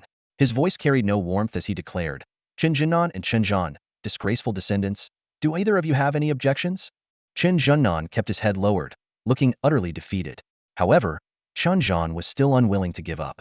Kneeling, he pleaded, Ancestor, I accept being expelled from the family, but please don't remove my name from the family register. To Chen Zhan, the family register was his root. As long as his name remained, he could still claim to be a descendant of the Chen family, the leading family of Hanwu City. Chen Muhu glanced at Chen Han, who sat quietly with an indifferent expression, and his anger flared. Outrageous. After committing such a grave mistake, leaving your name on the family register would only bring shame to our ancestors. These words sealed the fate of the two, forever banished from the family. On the surface, it seemed like a punishment for two rebellious members, but in truth, Chen Muhu was clearly trying to show goodwill toward Chen Han. All eyes in the hall turned to Chen Han, sitting in the main seat, trying to gauge his reaction. Under the cold stares of the crowd, Chen Jinnan and Chen Zhan had no choice but to leave the hall in sorrow. Get out. The Chen family does not welcome you. The heavy doors slammed shut behind them. Standing outside, Chen Jinnan let out a bitter laugh. Ha ha ha. I, Chen Jinnan, dedicated 18 years of hard work to this family, toiling tirelessly. Even if I achieved nothing, I suffered for this family. Fine, fine. A pack of ungrateful wretches. His angry shouts echoed into the hall, but no one showed the slightest hint of guilt. Instead, the crowd eagerly raised their glasses to toast Chen Han. Among them was Chen Shiming, a former subordinate of Chen Zhenan, who was the first to approach with a wineglass in hand. Xiao Han, you've done so well. Second uncle toasts to you. From now on, stay with the Chen family. We will always be your strongest support. Chen Han, who had remained silent, suddenly raised his hand and swept the wine glass off the table, shattering it on the ground. This is official business. I cannot accept this toast. The words, official business, froze everyone's expressions. It was a clear indication that Chen Han was attending as a military lieutenant, not as a member of the Chen family. Despite everything the Chen family had done, he was still unwilling to forgive them. Chen Muju's smile stiffened. By all logic, while the Chen family wasn't the most prominent in Hanwu City, it was still a dominant power. From a purely pragmatic standpoint, Chen Han should not have refused to return. After a moment of contemplation, Chen Muju seemed to make up his mind. Gritting his teeth, he said, Chen Han, since Chen Jinan has been expelled from the family, the position of family head is now vacant. How about you take that seat? The entire room was stunned. That was the position of the family head. Although, with Chen Han's strength, he was more than qualified to be the leading figure of the Chen family. But becoming the clan leader ultimately relies on seniority. Chen Han sneered inwardly. Allowing someone from the younger generation to take the position of clan leader meant that all the uncles and elders would have to obey his commands, which was a blatant violation of the principles of hierarchy and respect. To win him back to the family, Chen Mutager had stooped to such an extent that he had completely disregarded his dignity. Chen Han fixed his gaze on his great-grandfather, and his sense of disdain grew stronger. Although Chen Mutager was a powerful martial emperor and a prominent figure in the capital, in Chen Han's eyes at this moment, the old man had shed all traces of a warrior's spirit. What remained was nothing more than a pure politician. Xiaoxue, let's go. Chen Han turned to leave with Chen Shui. The drama he had come to witness was over. As he watched Chen Han's resolute back, the kind and amiable facade on Chen Mutager's face finally cracked, replaced by a dark and sinister expression. His voice turned as venomous as a serpent's hiss. Chen Han, if you walk out of this door today, you will regret it. Chen Han's lips curled into a faint smirk as he stepped out without looking back. The last time he left, his heart had been filled with desolation. But this time, he walked away with the confidence and vigor of a young man, unburdened by sentiment. In this moment, he had truly severed ties with the Chen family. As for Chen Mutager's future joys or sorrows, they were no longer his concern. Not long after stepping out of the Chen family's gates, Chen Han spotted the members of the Cold Night team gathered under a street lamp, including the towering Yu Wuyun, who stood 2 meters tall. Seeing them, Chen Han felt a warmth in his heart. This was his real family. However, the expressions on their faces were unusually grave. Yu Wuyun got straight to the point. Chen Han, there's no need to participate in the next matches. Let's call it quits here. The request left Chen Han stunned. After defeating Shang Sheng, he was already considered the strongest competitor in this exchange tournament. While the other participants were undeniably exceptional talents, none of them matched Shang Sheng's level. Victory seemed almost guaranteed for him, so why quit now? Zhao Linger quickly handed him a video. The footage showed a match between Lu Xian from Tianqing University and Guo Xiao from Guangwu University. Chen Han recognized both of them, but as he watched the video, he couldn't help but be taken aback. In the video, Lu Xian unleashed a massive fireball resembling a miniature sun, instantly reducing her opponent to ashes. Meanwhile, Guo Xiao, using an eerie and elusive movement technique, swung his blade in a single strike that seemed to open the gates of a dark underworld, slicing his opponent into fragments in an instant. Both of them had never displayed such terrifying power before, and in their previous matches, they had only won with difficulty. It was important to note that the top 8 contestants were all martial artists of at least the 5th rank. Instantaneously defeating such opponents should have been nearly impossible. Clearly, these two had been hiding their true strength all along, and their real capabilities even surpassed Shang Sheng's. According to Yu Wuyun, both were possessors of SS-level talents. Lu Xian wielded the Golden Sun ability, a light attribute within the natural elements. This was no ordinary light ability like Zhan Xilan's.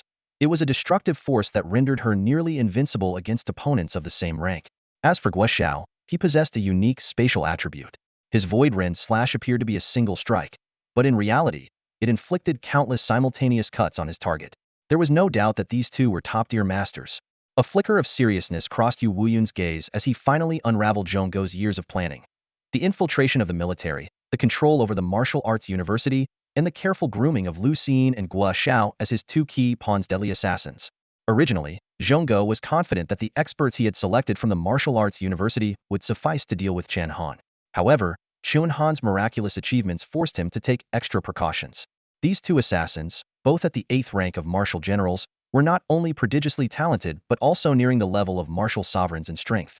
If not for Shang Shang's defeat, Zhongguo would never have revealed these trump cards so easily. Chen Han, give it up. This time, I truly mean it, Yu Wuyun urged with a grave expression. Defeating Shang Shang has already shattered records. The old guard of the 24 Privy Council has started paying attention to you. Even if the Northern Expedition plan doesn't pass this time, in a few years, they will have no grounds to object. The members of the Cold Night team also looked at Chen Han with hopeful eyes, silently pleading for him to stop at this point. After a brief moment of silence, Chen Han suddenly spoke. Actually, I have one last way to win breaking through to the Marshal General level. His tone was firm. As long as I cross this threshold, the massive increase in my base attributes, combined with the momentum of the Beidou Howren spear technique, will tip the odds in my favor. His words left everyone stunned, as if they had just heard something utterly fantastical. Zhao Linger, who had only recently broken through to the Marshal General level, was the first to question him. Are you insane? No matter how exceptional you are, you've only been at the 8th rank for a few days. Breaking through to Marshal General isn't child's play. Ji Yun exclaimed in shock. Young Master Chen, even the fastest person in history took 6 months to break through to Marshal General. This is a qualitative leap, and 90% of martial artists in the past century have been stuck at this stage. Just look at the commanders of the major camps, or directors like Chief I. Every single one of them is a Marshal General level powerhouse. Even Yu Wuyun shook his head repeatedly. Chen Han, this is no joke. I think you'll have to immediately revoke your eligibility to compete. Yet Chen Han's gaze remained unwavering, as resolute as steel. Marshal Yu, please let me try. The unshakable confidence in his voice sent a ripple through everyone present. For a brief moment, they couldn't help but wonder perhaps this seemingly impossible miracle could truly be realized in his hands. If he actually achieves it, it would be more like a miracle than simply defeating Shang Shang. Yu Wuyan gazed at Chen Han's door, eventually yielding. He issued an ultimatum, 2 days. If Chen Han couldn't break through to the Marshal General level within that time, his qualification to compete would be revoked, no matter what. Meanwhile, Hanwu City was in an uproar. The sudden rise of Lu Xian and Guo Xiao, coupled with the news of Chen Han delaying his participation due to health issues, sparked heated discussions across the streets. These two are incredibly strong. They've been hiding their true power all along. I'm afraid Chen Han's chances look bleak this time. Reaching this stage as an 8th rank martial artist is already a miracle. This time, it feels like the martial arts academies are just being unreasonable. The public's chatter ebbed and flowed, with most believing that Chen Han had already abandoned the competition and that the so-called health excuse was merely a face-saving pretext from the military. Still, many agreed that withdrawing at this point was the wisest decision. To continue competing would be nothing short of courting disaster. Upon hearing the news, the Chen family responded with cold disdain. Chen Muha's lips curled into a chilling smile. That arrogant brat is finally getting what he deserves. The new clan leader, Chen Shiming, chimed in with a sneer. Old ancestor, it would be best if he just died on the stage. It save us from having to deal with him any longer. It wasn't just the Chen family. Prominent families across the nation had also positioned themselves against Chen Han, fearing that another figure like him would emerge to challenge their dominance after Yu Wuyun. However, Chen Han paid no heed to the outside noise. He locked himself in his room, fully engrossed in breaking through to the Marshal General level, a process requiring both foundational accumulation and a profound mental epiphany. In terms of basic attributes, Chen Han had already surpassed the threshold of the Marshal General level. The key now was mastering spiritual force, an essential new attribute gained after breaking through, and the cornerstone of the Beidou Howren spear techniques, momentum of the victor. The path of a martial artist requires unwavering determination, relentless progress, and a commanding presence that views the world as ants beneath one's feet. Chen Han recited silently, gradually entering a state of clarity and calm. At that moment, streams of spiritual energy began to seep from his pores, swirling around his body like tiny tadpoles. These streams eventually converged above his head. Outside the door, Yu Wuyun and the Cold Night Squad members watched in stunned silence. This was the unmistakable sign of a martial artist breaking through to the Marshal General level. Yu Wuyun was so shocked that he could hardly speak. As the continent's top martial artist aside from Han Howren, and the only martial god at the 8th stage, he had encountered countless prodigies over the past century. Yet, he had never seen anyone as exceptionally talented as Chen Han.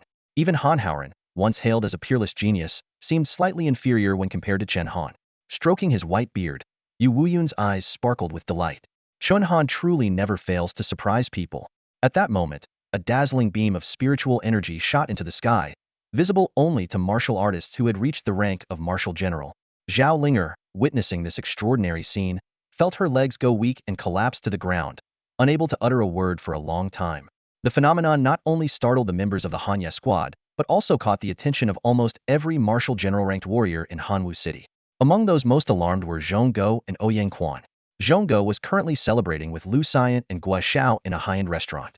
To him, the victory of the family in the upcoming exchange competition was already a foregone conclusion. However, when he saw the beam of spiritual energy above the military camp, his face turned ashen, and he exclaimed in disbelief, "What kind of monster is that kid Chen Han?" Lu Xian and Guo Xiao, unaware of the gravity of the situation, asked in confusion, "Marshal Zhong, what's wrong?" Ouyang Quan didn't answer directly but pointed toward the distant beam of energy. "Look over there, Chen Han is about to break through." Guo Xiao, one of the few individuals with an SS-level talent, still carried a hint of disdain. "You two marshals are overreacting. Even if Chen Han breaks through to the martial general realm, my blade can still cut him to pieces." But Zhongguo and Ouyang Quan's faces were clouded with worry. To them, Chen Han had already performed countless miracles in the military camp within just a few months. If he hadn't yet broken through to the martial general realm, they might still have full confidence. However, if he succeeded in stepping into this realm, their chances of victory would plummet to less than 30%. For Zhongguo, training death warriors like Lu Xian and Guo Xiao had already placed him under significant pressure from the 24 Privy Council. If even this effort failed to defeat Chen Han, his influence within the military would inevitably be greatly diminished.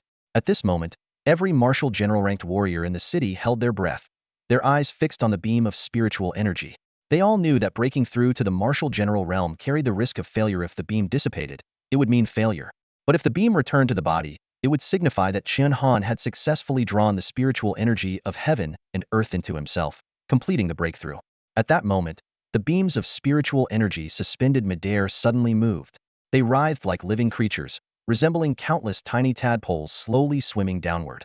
Eventually, they converged into a single mass and shot back into the room with lightning speed. Chen Han felt a surge of immense power coursing through his body. Clenching his fists tightly, he could clearly sense his fundamental attributes, even without testing them. His strength had reached an astonishing 300,000 kilograms, his speed index soared to 2,800, and his vitality value had climbed to an impressive 92 tiers. Even without factoring in the amplification from the killing spear's intent, this raw power was on par with Shang Sheng, while the boosts to his speed and vitality were simply jaw-dropping. Even more astonishing was the addition of a new attribute to his base stats, spiritual force. This tier-based attribute was akin to the vitality tiers, and Chen Han, having just broken through to the rank of Martial General, had already reached the 5th tier. It was worth noting that most Martial Generals spent their entire lives training arduously, and without breakthroughs, their spiritual force rarely exceeded 5 tiers, just like the Martial Generals in the Chen family. Yet, Chen Han had already reached the pinnacle they aspired to upon entering the realm of Martial General. Suddenly, the door burst open with a thunderous sound. The members of the Cold Knight squad, along with Yu Wuyun, rushed in, their faces beaming with excitement. "Young Master Chen, did you break through?" Ji Yun asked eagerly. Yu Wuyun, a martial god, had already discerned everything and burst out laughing heartily. "Ha ha ha, well done, Chen Han. Breaking through to Martial General in a single day, unprecedented and unmatched." Receiving Yu Shuai's praise, the Cold Knight squad members were overjoyed, even more thrilled than if they had achieved the breakthrough themselves. Chen Han, however, remained remarkably composed. He turned to Yu Wuyun and said, "Yu Shuai, there's no need to wait until the day after tomorrow. Let's start the arena competition tomorrow." Yu Wuyun saw the unwavering confidence in Chen Han's eyes and agreed immediately. This news spread like wildfire throughout the city. Chen Han's feat of breaking through to Martial General in a single day tipped the scales of victory once again. The following day, the arena for the Hanwu City Exchange competition was packed with spectators, numbering at least 500,000. Under the watchful eyes of the massive crowd, Chen Han was the first to step onto the stage. The host promptly announced, in the semifinals, Chen Han will face Lu Xiang. Manipulated behind the scenes by Zhongguo, this matchup seemed to carry an air of inevitability. If Chen Han won, his next opponent would undoubtedly be Guo Xiao in the final showdown. However, at this moment, Chen Han made a shocking move. He raised his head and looked directly at Zhongguo in the stands, his tone calm but resolute. "Marshal Zhong, let's not beat around the bush. I know this competition was designed specifically to target me. If I win this match, the next one will have me facing Guo Xiao, right?" The entire arena fell into dead silence. The atmosphere grew unbearably tense as Chen Han openly exposed the hidden agenda behind the competition in front of a nationwide audience, tearing down the facade with Zhongguo. Lu Xiang was furious. "Chen Han, don't get ahead of yourself. You think you can beat me? Keep dreaming. Chen Han remained silent, crossing his arms as his body slowly ascended into the air. The Overlord's spear hovered above his head, and he looked down at Lu Xiang from above, his gaze filled with disdain. Marshal Zhong, let's not waste time. Let the two of them come at me together. Arrogant. Absolutely outrageous. The crowd erupted in unison at Chen Han's bold declaration. Their reaction was not without reason. Chen Han had only just broken through to the martial general realm. His opponents, Lu Xiang and Guo Xiao, however, were elite assassins meticulously trained by Zhong Go, both possessing SS-level talent and already at the 8th stage of the martial general realm. They were even formidable enough to challenge a martial emperor. And yet, Chen Han dared to challenge them both at the same time. It was sheer audacity to the extreme. On the arena, Lu Xiang was livid. As one of Zhong Go's most trusted warriors, she had always concealed her true strength, and no one had ever dared to underestimate her like this. Now, she raised her hands, conjuring a golden fireball that radiated intense heat, its energy rippling through the air as though it might evaporate the very atmosphere. Just as the tension reached a breaking point, Zhong Go spoke, his voice unervingly calm. Lu Xiang, stand down. Guo Xiao, join Lu Xiang on the stage. This command took everyone by surprise. Contrary to the expected disdain or mockery from the marshal, Zhong Go's tone carried a faint trace of concern. He knew Chen Han too well. While the young man acted flamboyantly, he never made a move without confidence in his abilities.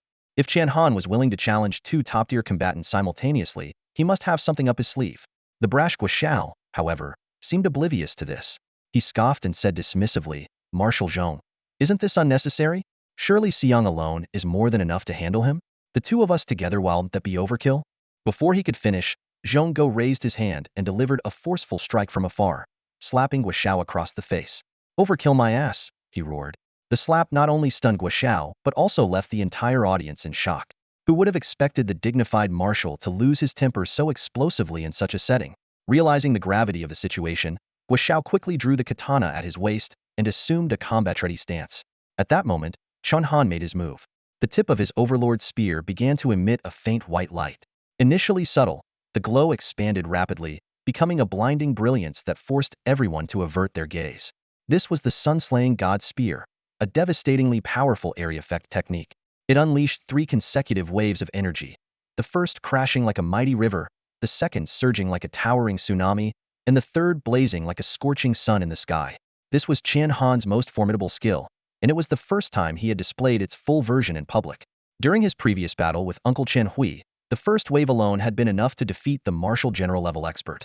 But this time, Chen Han was clearly unleashing his full power. Since Zhong Go had already revealed his trump cards, Chen Han saw no reason to hold back any longer. A terrifying aura spread across dozens of kilometers, as the Overlord's spear suspended above Chen Han's head radiated an overwhelming and suffocating might. The expressions of Lu Xiang and Guo Xiao shifted from initial disdain to sheer terror.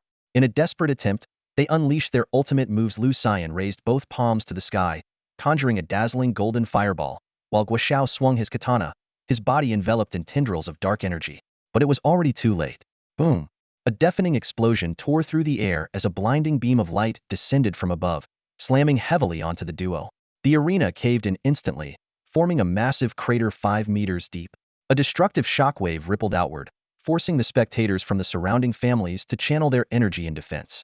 This Chen Han, he's really gone overboard this time, Yu Wuyan muttered in amazement as he leapt down from the marshal's seat, brandishing his guandao to intercept the residual force of the sun-destroying god-slaying spear.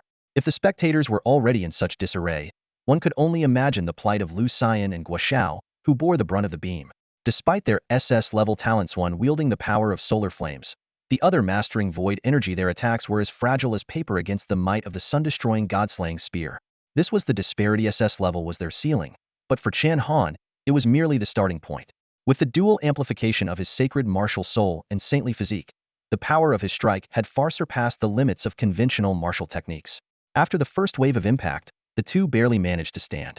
Lu Xian's face was covered in blood, her hair disheveled, while Guo Xiao was drenched in blood, teetering on the brink of collapse. Heh, I thought you were something special, but you're just— Guo Xiao's taunt was abruptly cut off as a second beam roared down. Bang!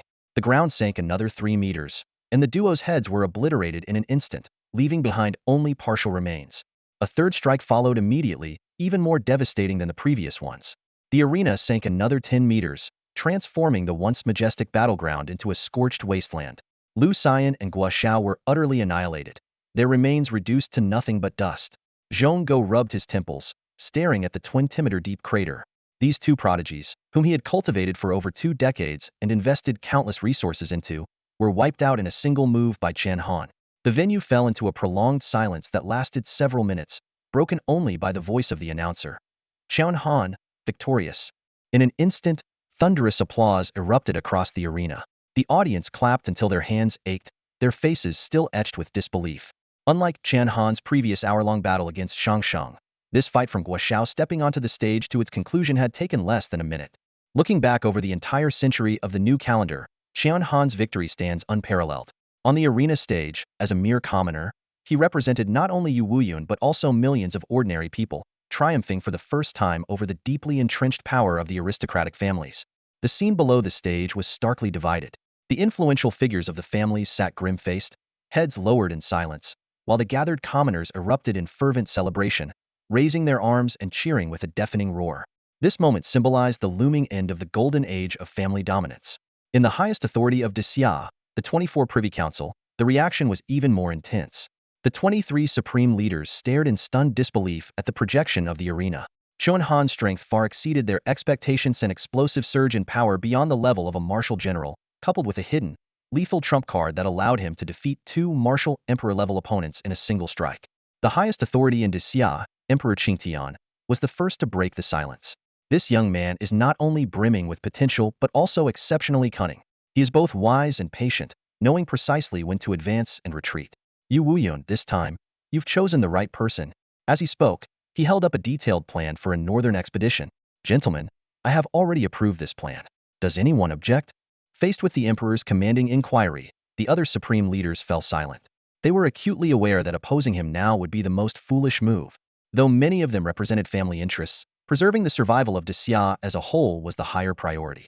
The situation in the north had reached a critical point. The beasts of the dark domain were not only growing stronger, but had also frighteningly begun to grasp language and technology.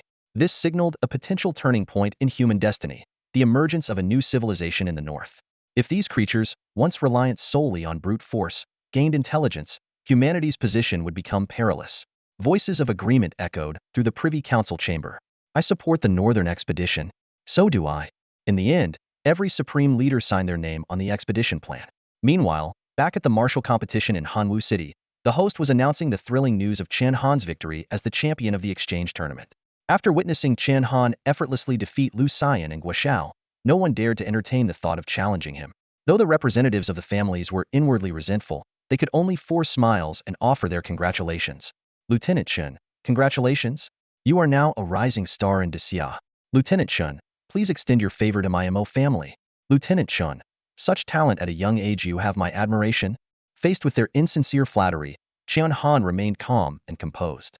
However, he seized the moment to deliver an acceptance speech that left the family representatives visibly shaken. I only won the championship this time by sheer luck. Chen Han stood in the center of the venue, his gaze sweeping over the representatives of the major families in the capital. The real credit goes to Marshal Yu Wuyun, who initiated the Northern Expedition Plan. I assume all of you have already reviewed the plan? I hope the major families will generously contribute 200 kilograms of star crystals to support the army. As soon as these words left his mouth, the entire venue fell into a dead silence. 200 kilograms of star crystals, this figure made the family representatives present gasp in shock. In Hanwu City, such wealth could sustain an entire prominent family. Even for the top-tier families in the capital, it would take 5 years of net profits to reach this amount. Yet, no one dared to voice opposition lightly. Chen Han had just secured the championship in the military exchange competition, and the influence brought by this honor was not to be underestimated. One senior elder of a family, unable to hold back, stood up and began, Chen Han, we congratulated you out of courtesy, but don't push your luck. Before he could finish, another elder beside him quickly pulled him back. Sure. Elder Mo, if you want to die, don't drag us down with you, the elder warned in a low voice. In the current situation, with Chen Han backed by the top marshal of Daxia and the highest authorities, who would dare to offend him?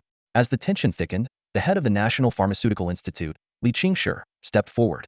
This highly respected first scientist of the capital spoke in a steady voice. I am willing to take the lead and donate 300 kilograms of star crystals based on the Northern Expedition Plan. He turned to Chen Han, his eyes filled with goodwill. Young Chen, this 300 kilograms is just an initial contribution.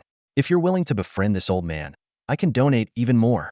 With such a pivotal figure like Li Qingshi setting the example, the other families had no choice but to follow suit. Just as Chen Han was preparing to report this good news to Yu Wuyun, he noticed the marshal was intently focused on a document. Chen Han, Yu Wuyun suddenly spoke, not even lifting his head. Is your father named Chen Xinbian? And your mother, Lu Yufeng? Chen Han, surprised, nodded. Yu Wuyun's expression shifted from astonishment to a wistful sigh. So it's true. Like father, like son. Your path into the military wasn't without reason. They were both members of Bureau 869. Yu Wuyun quickly added, don't get me wrong. I just heard Xiao Zhao mention a bit about your background, including how you joined the military. Out of curiosity, I looked into it. I didn't expect to uncover something unexpected. Hearing this, Chen Han couldn't help but drift into his memories. Although his soul had transmigrated and he was born with the memories of his previous life, his impressions of this life's parents were extremely vague. His mother had left hurriedly just 2 days after giving birth to him, and his father rarely came home. Even when he did, their time together was fleeting, as though he always had endless matters to attend to. Chen Han's childhood was mostly spent under the care of the Chen family's nanny. This way of life continued for 3 years, until one day, his mother returned home holding a baby little Chen Shui. After handing his younger sister to him, both of his parents disappeared and never came back. Later, he only heard that they had gone on some mysterious mission and were never heard from again. Toward these parents he had barely known, Chen Han felt neither deep affection nor resentment. Seeing Chen Han lost in thought, Yu Wuyun sighed softly. Would you like to hear what I have to say? This piqued Chen Han's interest. He immediately sat down next to Yu Wuyun. Sure. Although I'm not too concerned about my parents, since it's related to the military, let's start with the 869 Bureau. The 869 Bureau, officially known as the Northern Dark Domain Investigation Bureau, was a special military agency established under Yu Wuyun's leadership. Its creation was tied to the exploration of the Northern Dark Domain by the continent's first martial artist, Han Haoren. 50 years ago, Han Haoren returned gravely injured from a battle with a terrifying entity in the forbidden zone of the Northern Dark Domain, bringing back 2 devastating pieces of news. First, due to an unknown cause, the Northern Dark Domain had undergone spatial anomalies, expanding its territory several times compared to the pre-spiritual energy revival era. This led to a geometric increase in the number of exotic beasts, which was one of the main reasons why Yu Wuyun's Northern Expedition Plan had not been approved by the 24 Privy Council. Second, martial artists of the War God level were forbidden from entering the Dark Domain not due to any special restriction, but because War God level individuals had transcended ordinary humanity. Once they entered, they would be detected by the terrifying entities within the Forbidden Zone. These entities were unimaginably powerful and could trigger cataclysmic changes in the natural world. For instance, Han Haoren's battle had turned the extreme northern region into a wasteland spanning over 1,000 kilometers. To prevent such disasters, Yu Wuyun established the 869 Bureau, selecting elite talents from top universities and the military for specialized training. The members of Unit 869 had only one mission: to venture into the Northern Dark Domain, gather intelligence, and return to their homeland. Along this perilous path, countless elite members of Unit 869 met their demise. The Long River not only blocked the passage of beasts heading south, but also cut off the return route for explorers. Yet, for the future of humanity, these warriors pushed forward, seeking hope in the face of despair. Chen Xinbian and Lu Yufeng were the last batch of carefully selected elites from the Martial Arts University, chosen by Yu Wuyun. After years of fruitless exploration, the 24 Privy Council officially disbanded Unit 869 15 years ago. Before this decision, Yu Wuyun gave the final directive to the last group of members, to infiltrate the Northern Dark Domain. From that moment on, all of them, including Chen Xinbian and Lu Yufeng, vanished without a trace. As Yu Wuyun recounted this, tears welled up in his eyes, and his voice became choked with emotion. I failed them. Those who followed me had to live in anonymity, separated from their loved ones, and ultimately embarked on a path of no return. He turned to Chen Han, his gaze filled with guilt. Chen Han, the ones I owe the most are you and your family. Your parents were unparalleled geniuses from Starry Sky University. If it weren't for me... He took a deep breath and continued. No apology could ever suffice. If you have any demands, just say the word. Even if it costs me my life, I will accept it. Chen Han fell into deep thought. He understood that Yu Wuyun was not the kind of person to coerce others. His parents had likely joined Unit 869 out of noble ideals. The ones he truly resented were the opportunistic relatives from the Chen family. In a way, both he and his sister, Chen Shui, were orphans of martyrs. Suddenly, a thought crossed Chen Han's mind. Commander Yu, do you think it's possible that those who entered the Northern Dark Domain, including my parents, might still be alive? This question caught Yu Wuyun off guard. As a martial god of the 8th rank, He couldn't personally verify the conditions within the northern dark domain. He shook his head. It's almost impossible. While a very small number of people have returned from there with limited information, they described it as a place utterly uninhabitable for Hamansa domain suited only for beasts. Chen Han rubbed his chin and offered a different perspective. No matter how harsh the northern dark domain is, it's still part of Blue Star. At worst, it's like reverting to a primitive lifestyle, surviving by any means necessary. Besides, over the years, there's been some development of beast technology there. While survival might be incredibly slim, it's not entirely out of the question. Chen Han didn't feel much emotional attachment to his parents, but he vividly remembered his sister Chen Shui's grief. That seemingly strong girl had spent countless nights silently crying while clutching photos of their parents. With the northern expedition approaching, this might be the chance to uncover the truth. For his sister's sake, Chen Han resolved to find out what happened to their parents. It was evident that Chen Xing had a good relationship with Marshal Yu. Yu Wuyun and Chen Han engaged in an enthusiastic half-hour conversation, primarily discussing the stories of Chen Han's parents during their time at Shinkong University. Back then, his parents were famously known as the golden couple on campus, working seamlessly together in various competitions and earning widespread recognition. Suddenly, as if recalling something important, Yu Wuyun slapped his forehead and exclaimed, "Oh, that's right. Since you're Xing Bian's descendant, I should hand over his belongings to you. Coincidentally, those items are right here in Hanwu City." With that, Yu Wuyan led Chen Han away from the arena. Watching the plague god depart, the family elders present finally breathed a sigh of relief, worried that Chen Han might say something else that would force them to donate several years' worth of their family fortunes. Before long, the two arrived at a secluded area in Hanwu City, where an old, dilapidated building stood. Even after living in Hanwu City for 18 years, Chen Han had never noticed this place before. Yu Wuyan explained, "This is the former site of Bureau 869. Before your parents headed to the dark domain in the north, they worked here." Inside the building, Chen Han saw that many training facilities and pieces of equipment were still intact, a testament to the talent that had once gathered at Bureau 869. As he walked through these spaces carrying the memories of his parents, a mix of emotions welled up within him. Finally, Yu Wuyan led him to a secret chamber. The room housed various items left behind by Bureau 869 members before they ventured north. While not all of them were particularly valuable, each held significant meaning. After carefully searching, Yu Wuyan retrieved a dust-covered black box and slowly opened it. Chen Han focused his gaze and saw a mechanical bow made from a special alloy lying inside the box. Its design resembled a compound bow. To his astonishment, the metal material of the bow's body seemed strikingly similar to that of his overlord's spear. "Marshal Yu, this is?" Chen Han asked softly. Yu Wuyun, with a trace of pride in his expression, picked up the bow and said, "This is the prize your father won during the martial arts examination at Shinkong University. Like the Overlord's spear, it is a top-tier divine weapon, known as the Dragon Roar Bow. It is one of the most treasured artifacts of Shinkong University.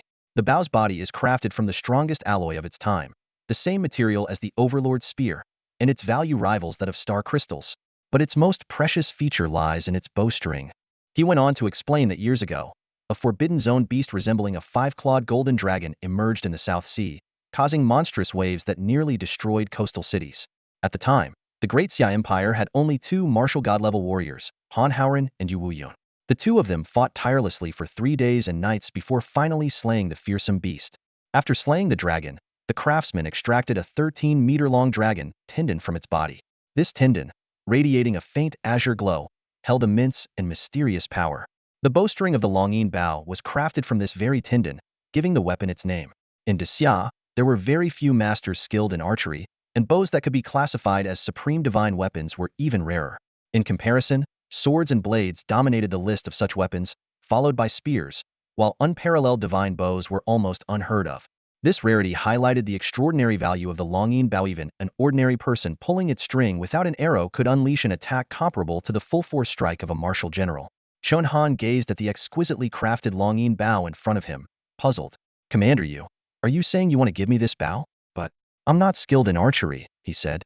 Yu Wuyun's eyes flickered with a trace of nostalgia, but he resolutely handed the Longyin Bow to Chen Han. "You are the son of Xing Bian. This bow must go to you. If I were to give it to anyone else, I would feel uneasy." Seeing Yu Wuyun's sincerity, Chen Han accepted the Longyin Bow. At that very moment, a system notification suddenly chimed. "Ding! Congratulations on acquiring the supreme divine weapon, the Longyin Bow. Due to the augmentation from the sacred physique of the weapon soul, you may select a primary and secondary weapon. Once chosen, you will receive an additional cultivation speed boost." The notification caught Chen Han off guard. It Turned out the power of the sacred physique of the weapon soul was not limited to spears. After a moment of contemplation, he realized this was a rare opportunity. Currently, he lacked a reliable long-range attack method. Relying solely on his spear would leave him at a disadvantage on the northern battlefield. While he possessed long-range techniques like the piercing death thorn spear and the sun-slaying god spear, they consumed too much energy and sacrificed the flexibility of the spear. System, I choose the spear as my primary weapon and the bow as my secondary weapon. Chen Han decided decisively. The system immediately responded. Ding. You have selected the spear as your primary weapon and the bow as your secondary weapon. The longing bow will grant you a 50x cultivation speed boost. This additional enhancement greatly pleased Chen Han. Although the secondary weapons boost was only half of the primary weapons, his overall cultivation speed had now reached an astonishing 160 times the norm. Moreover, as long as he carried both the Overlord spear and the longing bow, he would continuously benefit from the boost. Excited, Chen Han couldn't resist testing the bowstring.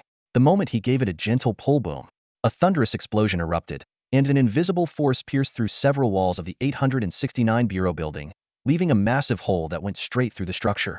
Yu Wuyun covered his forehead and smiled wryly. I forgot to warn you, the bowstring contains the power of the dragon god. Even a slight pull can unleash terrifying force. Your father caused plenty of damage with it in the past, and I've grown tired of applying for repair funds. Should I pay for the damage? Chen Han asked awkwardly, scratching his nose. Forget it. This old building isn't much use anyway. Yu Wuyun waved it off with a dismissive gesture. He then took out a black book from a box and handed it to Chen Han. This is another treasure your father left behind. He wasn't just a warrior, was also a scientist. The contents of this book even left me astonished. As Chen Han flipped through the pages, he was immediately struck with amazement. Normally, star crystals could only be used as energy sources for strategic weapons, requiring advanced technology to harness their power. However, this book detailed methods for forging star crystals into arrowheads. Talent! Such talent! Chen Han couldn't help but exclaim. As the most complex substance discovered in the new era, the properties of star crystal had confounded countless scientists. It wasn't merely an explosive material, but possessed an extraordinarily intricate molecular structure. Take the Type 3 laser on the skywall. For example, scientists had to design dozens of physical reaction mechanisms just to extract energy from the star crystal. Yet, his father had discovered an unexpected method, turning it directly into a weapon. Opening the book in his hand, Chen Han found the crafting method surprisingly simple. Just shape the star crystal into an arrowhead and attach a small energy extraction reactor. This straightforward design approach was something that had eluded scientists for over a century in the new era.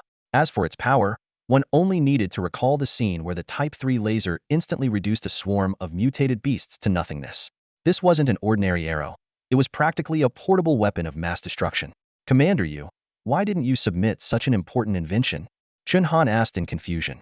If star crystal arrows could be mass-produced, they could completely change the current military landscape. Yu Wuyun explained. This weapon has many limitations. First, only those at the level of a general or higher can handle its immense recoil. Second, it's extremely difficult to control. Any mistake could harm allies. Most importantly, this is a patent of Chen Xingbian. I will only entrust it to his descendants. It was this attitude that convinced Chen Han that Yu Wuyun was not the kind of person who would recklessly send others to their deaths. Oh, by the way, Yu Wuyun added, you must be extremely cautious during the crafting process. Back when your father was researching this at Starry Sky University, he almost blew up the entire campus. A bead of sweat formed on Chen Han's forehead. That was definitely a mistake only a genius would make. After thanking Yu Wuyun, Chen Han returned to the military camp. With the northern expedition imminent, he needed to lead the Cold Night Squad in intensive training. The training workload for all participating forces had doubled, and the situation was urgent. Upon returning to the camp, Chen Han immediately assigned clear tasks to his team members. Zhao Yufei, Zhu Meng, and Ji Yun were required to break through to the warrior realm before the expedition. Otherwise, they would only be a burden. As for Zhao Linger, she needed to master the Ji family's flame spear, an grade martial technique. Given her current circumstances, a short-term breakthrough in her cultivation level was unrealistic. After delegating the tasks, Chen Han also began his own secluded training. Before starting his cultivation, Chen Han needed to deal with the system rewards, 60,000 points and 2 targeted draw opportunities. He noticed a change in the rules for targeted draws. Using a targeted draw would now cost double the points. While a regular draw required 5,000 points at the highest tier, a targeted draw would cost 15,000 points. This price is still acceptable, Chen Han thought. After all, a regular draw might not yield anything I actually want. He first decided to draw for an archery-related talent. Although the Marshal Soul Sacred Body allowed him to enhance his proficiency with all weapons, The killing spear intent could only be utilized when using a spear. To avoid being at a disadvantage while using a bow and arrow, he needed a specialized archery talent. System: I want to spend 15,000 points and one targeted draw opportunity to obtain an archery-related talent. A roulette wheel immediately appeared in front of Chen Han. The wheel displayed only 8 talents related to archery. The pointer spun rapidly before finally stopping at Insight of the Arrow God. The system's notification sounded. Congratulations! You have obtained the SS level talent, Insight of the Arrow God. The talent's abilities made Chen Han's eyes light up. Quadrupled field of vision. Doubled arrow power. Charge effect enabled, with a maximum of triple power. Immunity to wind and airflow interference. Doubled arrow speed. Guaranteed 100 accuracy. Automatic upgrade of archery martial techniques by 1 level. Perfect! Chen Han thought with excitement. This SS level talent was on par with the killing spear intent in terms of strength, especially with the 100 accuracy effect. It was like another version of the piercing thorn spear of death. As long as the target was within his field of vision, even if it was just a tiny black dot, his arrows would hit with pinpoint precision. Combined with star crystal arrows, his long-range combat capabilities would reach a terrifying level. Now, with 45,000 points and one targeted draw opportunity remaining, Chen Han decided to draw for a physique related to mental energy. In the entire Xia, such physiques were extremely rare. There was only one type of medicine capable of enhancing mental energy, and it was exorbitantly expensive due to the scarcity of alchemists who could produce it. This was one of the main reasons why most martial artists couldn't break through to the martial general level. Even among those with special physiques, only 1 in 10,000 possessed a physique that could enhance mental energy. Although mental energy didn't directly affect combat attributes without the comprehension of force, it was a necessary condition for breaking through to higher realms. Chen Han knew that without such a physique, no matter how fast his cultivation speed was, it would ultimately be in vain. The roulette wheel spun again, and eventually stopped. Congratulations! You have obtained the SS level physique. Sacred Body of the Nether Knight. The abilities of the Nether Knight's sacred body filled Chen Han with quiet excitement. This unique constitution not only doubled the mental energy gained during nighttime meditation, but also permanently increased his base mental energy by the same amount. Most astonishingly, when his mental energy surpassed his opponent's, it could suppress 50 of the opponent's core attributes while simultaneously enhancing his own by an equal margin. The true power of this SS-level constitution lay in the mechanism of acquiring mental energy. It could only be obtained through deep meditation at night, and the amount depended entirely on one's level of comprehension. This explained why those with lower innate talents struggled to break through the bottleneck to reach the rank of Marshal General.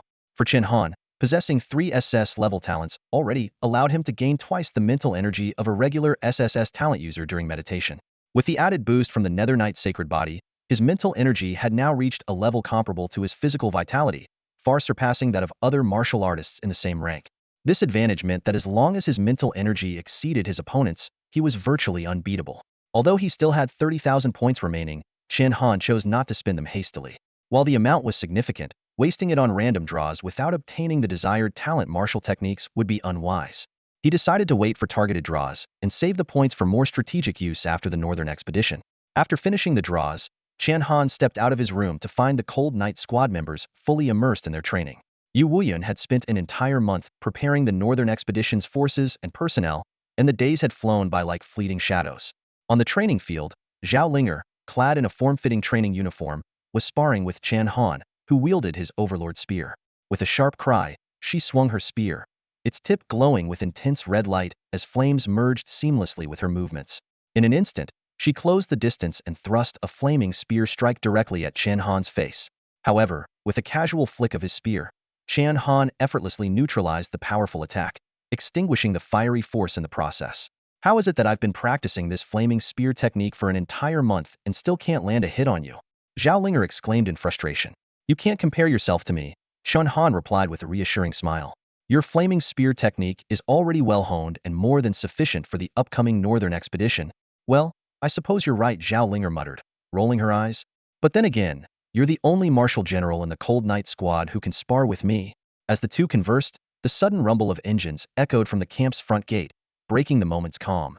Captain Liu Zixing of the Kuei Battalion, clad in full military uniform, leapt nimbly from the army vehicle, holding the latest military orders in his hand. He surveyed the surroundings and called out in a commanding voice, Second Lieutenant Chen Han, Second Lieutenant Zhao Linger, Sergeant Zhu Ming, Ji Yun, Zhao Yufei, step forward to receive your orders. The group responded immediately, swiftly gathering their belongings and assembling at the camp gate. Ever since the military began hosting the Special Operations Group competition, teams like the Han Squad had been stationed in independent quarters, no longer sharing accommodations with the Kuwei Battalion. This was precisely why Lu Zixing had come personally to deliver the orders. Second Lieutenant Chen Han, reporting for duty. Chen Han stood at attention and gave Lu Zixing a crisp salute. Seeing Lu Zixing personally arrive by car, Chen Han already had a hunch the time for the Northern Territory Assembly had come. Sure enough, Lu Zixing announced the orders from Commander Yu. The Han Squad is to mobilize immediately and proceed to the assembly point at Tongtian Wall. The Han Squad had been preparing for this day for some time. Their gear was already packed. They quickly boarded the military vehicle, only to see Lu Zixing himself take the driver's seat. The brothers of the Kuwei Battalion have already departed. In the last one, Lu Zixing remarked with a grin as he expertly maneuvered the steering wheel. It's been years since I've driven this time. Let me play chauffeur. This unexpected honor left Chen Han and the others both surprised and flattered. Although special operation teams operated independently and were not bound by traditional command structures, Lu Zixing was still their superior officer. Yet, Lu Zixing seemed unbothered by such formalities. After all, through the trials of the special operations competition and military exchange events, the Han Squad had become the crown jewel of the Kuwei Battalion. Lu Zixing's gaze swept over Ji Yun and the others, his expression one of approval. Not bad, you little monkeys. All of you broke through to the warrior level in just 1 month. Impressive. With his Marshal Emperor-level prowess, he could effortlessly gauge their capabilities. Over the past 6 months, Ji Yun and the others had finally shed the stigma of being labeled family failures. He then turned to Zhao Linger. And you, Red Kid? Not bad either, keep it up. Looks like only Chen Han can keep your fiery temper in check. Zhao Linger flushed red, wanting to retort but finding herself at a loss for words. Finally, Lu Zixing's eyes rested on Chen Han. He froze for a moment, then widened his eyes in disbelief. Marshal General, 3rd tier? How is that even possible? What kind of freak are you? His shock was genuine. Lu Zixing nearly lost control of the vehicle, narrowly avoiding driving off the mountain road. His astonishment was justified. Just 2 months ago, Chen Han had barely reached the warrior level, a fledgling in Lu Zixing's eyes. Now, that fledgling had grown into a towering figure, capable of standing shoulder to shoulder with him. It was well known that progress beyond the Marshal General level was painstakingly slow, an ironclad rule. Many spent an entire year without advancing even a minor stage. Chen Han, Lu Zixing asked after regaining his composure, would you mind sharing your current base attributes with me? Especially your spiritual force. Of course, it's fine if you'd rather keep it private. Chen Han responded calmly, my base strength is currently 521,346 kilograms, explosive speed 8,640 meters per second, vitality value at 125 units, and spiritual force at 23 units. My goodness! With a thunderous crash, the military vehicle slammed into the rock wall. Lu Zixing lost his composure and swore out loud after hearing about Chen Han's base attributes, causing the accident. Fortunately, the vehicle was specially reinforced and remained undamaged. Captain, can you calm down for once? Zhao Linger rolled her eyes. Lu Zixing coughed awkwardly, beads of cold sweat forming on his forehead. As a genius in the military, he had risen to the rank of Marshal Emperor at just over 30 years old, served as the captain of the Kuwei Battalion, and possessed an S-level physical enhancement talent. Yet, compared to Chen Han's attributes, he was utterly outclassed in every aspect except strength, where he held a slight edge. What shocked him the most was Chen Han's blood vitality value, which exceeded 130 points. Even Yu Wuyun, an 8th-rank martial god, only had 230 points. Even more astonishing was Chen Han's spiritual force. Lu Zixing had painstakingly cultivated for 7 to 8 years to reach 30 levels, while Chen Han had surpassed that in just a single month. It was no wonder he had ascended to the rank of Marshal General with such speed. For him, the spiritual force bottleneck that troubled countless warriors seemed non-existent. Once Lu Zixing calmed himself, he resumed driving north. Along the way, the number of military vehicles steadily increased from a few scattered units to a dense stream that filled the entire road. They even spotted the mechas of the Titan squad roaring past. Zhao Linger leaned out of the window to wave at the Titan squad's young pilot.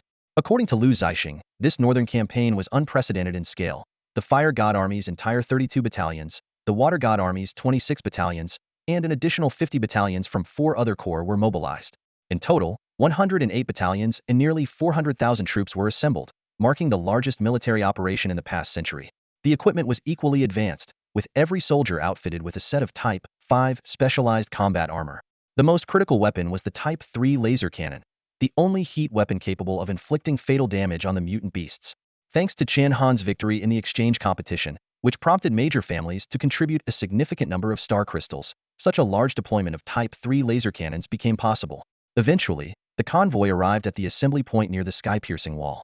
Before them stretched an expanse of military vehicles, mechas, and weaponry, densely packed across hundreds of miles. The sheer scale of the operation, with crowds of soldiers bustling about, dwarfed anything Chen Han had ever seen in any military parade. This was the culmination of humanity's technological advancements over a century of spiritual resurgence. Cold Night Squad, fall in. Lu Zixing's command snapped everyone out of their awe, pulling their attention back to the task at hand. On a cold night, the squad assembled in formation under the Kuei Battalion. Once all 108 battalions had lined up in perfect order, the Northern Expedition Commander, Yu Wuyun, ascended the city wall at a measured pace. His gaze swept over the densely packed army formations below. With a commanding voice, deep and powerful, he issued his call. Everyone must be excited, aren't you? Today, I will show you the power of the world's greatest warrior. His voice resonated for miles, shaking the eardrums of all who heard it. But first, he continued, I must douse your enthusiasm with some cold truth today. Many of you will die. Some will perish in the Dragon River. Others will fall in the dark northern territories. Tell me, are you afraid of death? Yu Wuyun's years of earned respect and authority were on full display at that moment. The 400,000 soldiers responded to his rallying cry in unison, shouting, No, we are not afraid. No. Yu Wuyun suddenly raised his voice even further. You should fear. Any human fears death. But we are soldiers. Soldiers are bound by duty to protect our homeland. Loyal bones lie buried everywhere among green hills. Why return wrapped in horsehide? Behind you lies our nation. Soldiers, I, Yu Wuyun, wish you all a triumphant return. After downing a cup of ceremonial wine, the 400,000 strong army, equipped with the most advanced weaponry, marched grandly toward the Dragon River. The distance from the sky wall to the river spanned several dozen kilometers. Along the way, occasional sightings of strange beasts posed little threat to such an overwhelming force. Before long, the army reached the banks of the Dragon River. This waterway, revered as the mother river of Daxia, had more than doubled in size due to the resurgence of spiritual energy. In the dead of winter, the river's surface appeared calm, its murky waters flowing relentlessly. Yet beneath this tranquil facade lurked deadly dangers. Ji Yun casually tossed a stone into the river, and with a thunderous splash, several massive aquatic beasts burst through the surface. Their sheer size was enough to intimidate everyone present. These colossal creatures could easily swallow an entire ship in one bite. These terrifying river dwellers rendered any attempt to cross the river by boat utterly impossible. As for aerial routes, the threat from the dark northern territories meant low-flying helicopters would be sitting targets. If shot down into the river, survival would be impossible. Currently, the only viable solution for crossing was the specially designed alloy rafts developed by the Academy of Sciences. These rafts were capable of transporting vehicles but could only accommodate 3 people at a time. This meant that the 400,000 strong army had to form 3-person teams to cross the river in sequence. Attention, all units, came the commanding voice. Take your positions and prepare to cross the river. Artillery units, ready? Activate Type 3 laser cannons and launch a saturation bombardment on the river beasts. According to Yu Wuyun's strategy, 108 military camps stretched along the long river for over 100 miles, forming an awe-inspiring defensive line. This unprecedented northern expedition was broadcast live nationwide, not only to awaken the long-complacent citizens of Daxia to the looming threat of the beasts, but also to address the demands of the influential families. After all, they had contributed nearly half of their wealth in star crystals and deserved to witness the results. For Yu Wuyun, this was a high-stakes gamble on the fate of Daxia. If the northern expedition succeeded, Daxia would prosper. If it failed, his position as the army's commander might be in jeopardy. At this moment, 600 million Daxia citizens gathered in front of their screens, holding their breath in anticipation. Chen Han led the Hanya unit and thousands of soldiers from the Kuei Battalion to their designated war zone. As the elite force of the Fire God Army, the Kuei Battalion was positioned at the rear of the assault troops. Fire! A command echoed from the mountains, and Lu Zixing immediately shouted a warning. Stay back. Don't let our own Type 3 lasers take your lives. Black lasers rained down from the mountains like a storm, engulfing the entire long river. This marked the first large-scale deployment of Daxia's most advanced weaponry, with lasers capable of penetrating dozens of meters below the water's surface. The river erupted instantly, and deafening roars of beasts echoed one after another. Soon, countless massive beast corpses surfaced, staining the 100-mile stretch of the long river crimson with blood. This was the devastating power of the Type 3 laser barrage, boosting the morale of the frontline soldiers and the viewers watching the live broadcast. However, Behind this seemingly overwhelming assault lay a staggering cost. Just 3 minutes of laser strikes had consumed nearly half of the star crystal reserves of the powerful families in Hanwu City. The senior members of the 24 Privy Council frowned deeply, and even Emperor Qing Tian, the supreme authority of Daxia, couldn't help but remark on Yu Wuyun's extravagant approach. But for Yu Wuyun, it was better to expend more star crystals than to sacrifice the lives of soldiers. Seeing the heavy casualties inflicted on the beasts underwater, he immediately issued new orders. The vanguard units of the Vulcan Army's 2nd and 4th Corps, the Neptune Army's 6th and 7th Corps, and the Aeolus Army's 3rd and 1st Corps 6 Corps in total, comprising 24 military camps, were fully prepared to set out. As the orders were issued, countless alloy rafts splashed into the waters of the long river, creating ripples that spread across its surface. These 24 camps, tasked with the pathfinding mission, were in reality sent to serve as cannon fodder for the elite forces that would follow. At the forefront stood the warriors of the Vulcan Army's Xiang Battalion and the Neptune Army's Chu Battalion, their faces betraying not a trace of fear. "Brother, down this bowl of wine. See you at the Martyrs' Cemetery.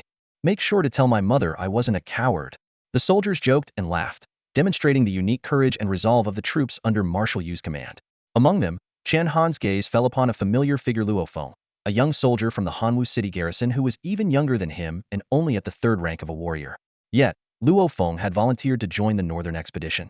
Noticing Chen Han's attention, Luo Feng turned back with a cheerful wave and then resolutely stepped onto the raft. Nearly 80,000 soldiers were scattered along the 100-mile stretch of the riverbank, their presence seeming insignificant against the vastness of the long river. In the command room, Yu Wuyun fixed his gaze on the river. Though the previous saturation bombardment was supposed to have cleared the majority of the riverbed beasts, he remained uneasy. Just as the vanguard reached the center of the river, a sudden change erupted. Strange ripples spread across the water, and the rafts began to sway. Suddenly, a massive ironhead catfish, weighing tens of thousands of pounds, burst out of the water. Its gaping maw swallowed hundreds of soldiers in an instant. This 10th-tier beast, comparable to a Marshal general in strength, was only the beginning. Following it, 6-winged crocodile dragons, lion-head giant squids, and other monstrous creatures emerged one after another, launching a frenzied massacre on the vanguard. "To hell with it, I'll take you on. You damned monsters, go to hell." The soldiers fought back valiantly, but their attacks were little more than scratches to these colossal creatures. On the shore, the warriors of the Kuei Battalion watched with clenched fists, itching to rush in and provide aid.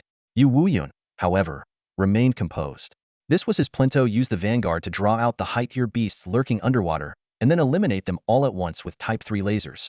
Even so, watching his main forces from the Vulcan Army struggle in the water, he couldn't help but grip his guandao tightly. His thoughts turned to Chen Xingbian. In situations where firearms were ineffective and Type 3 lasers struggled to distinguish between friend and foe, the army was in dire need of a long-range archer like him. At that moment, standing on the riverbank, Chen Han placed his hand on the dragon roar bow. The scene on the water filled the hearts of the Daxia people watching the live stream with unease.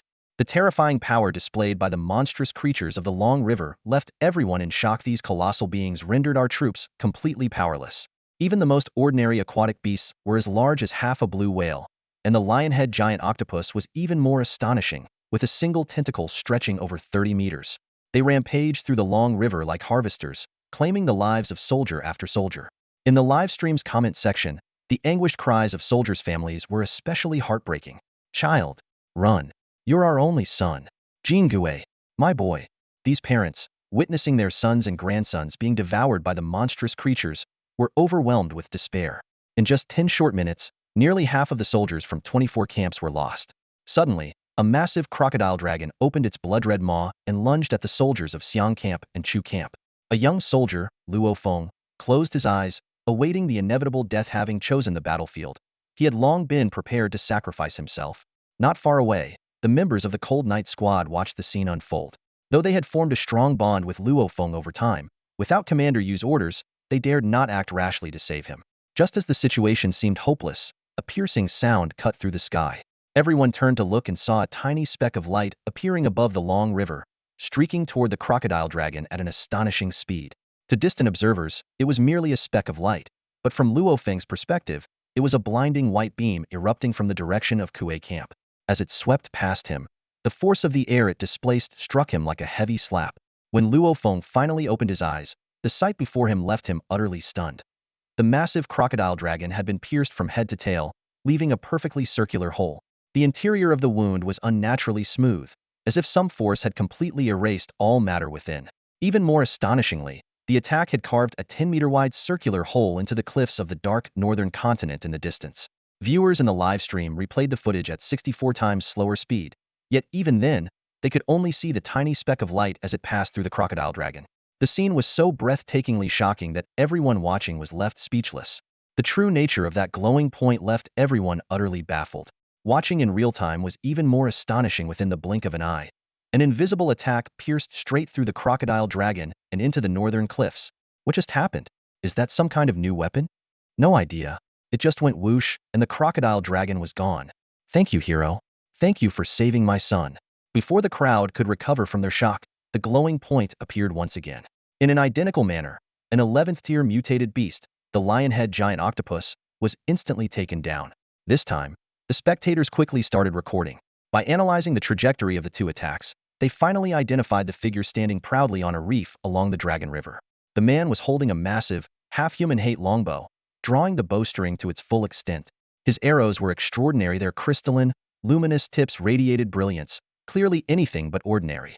Each time an arrow was released, it shot forward with lightning speed, leaving only a faint afterimage visible to the naked eye. Wait, isn't that Chen Han? He can use a bow too? This is insane. One arrow for every mutated beast above tier 10. Not only were the viewers in the live stream astonished, but even the soldiers of the army were taken aback. Although the Northern Expedition Army had numerous battle-hardened commanders at the Marshal Emperor level, their attacks were typically wide-ranging, with a high risk of collateral damage. They could only act after the vanguard had drawn out the aquatic beasts and retreated. Yet here was Chen Han, the only one capable of such precise long-range strikes, saving the lives of the remaining 40 to 50,000 soldiers. Chen Han, well done. You've earned my respect. Chen Han, the lives of everyone in my Tsuzi battalion are in your hands. These praises signified the highest recognition within the army. Yu Wuyun, overjoyed, immediately issued an order. All vanguard units, maintain your distance from the aquatic beasts and provide 2nd Lieutenant Chun the best possible conditions to operate.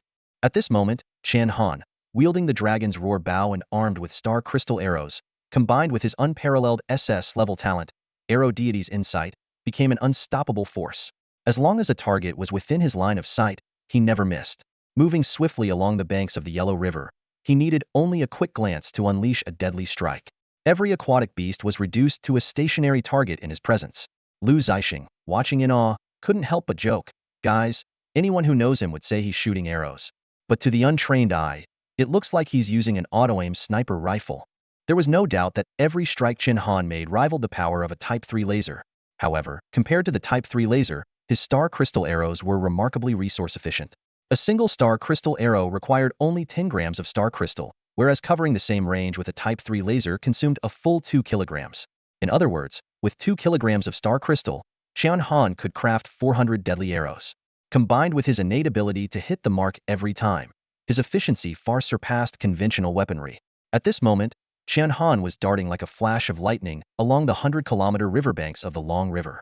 Each time a massive beast appeared, a glint of cold light would flash, and the towering creature would collapse instantly, slain in a single shot. In the live broadcast, his figure had become almost a blur, streaking past with trails of glowing light, leaving a trail of fallen beasts in his wake. Holy crap! Chen Han is unstoppable. He single-handedly cleared out all the beasts along the Long River. His archery is otherworldly. The viewers were fired up, and the previously low morale surged instantly. In the live chat, a prominent family patriarch commented, "Martial artists often focus on mastering one discipline in pursuit of perfection. But someone like Chen Han, who has mastered both unparalleled marksmanship and flawless archery, is truly unprecedented." Along the Long River, 400,000 soldiers shouted in unison, "Chen Han, invincible."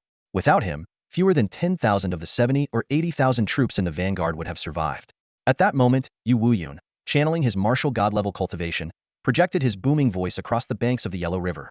"Chen Han, leader of the Cold Night Squad of the Kuei Battalion in the Fire God Army, is hereby commended for his meritorious service in saving the North Expedition's vanguard.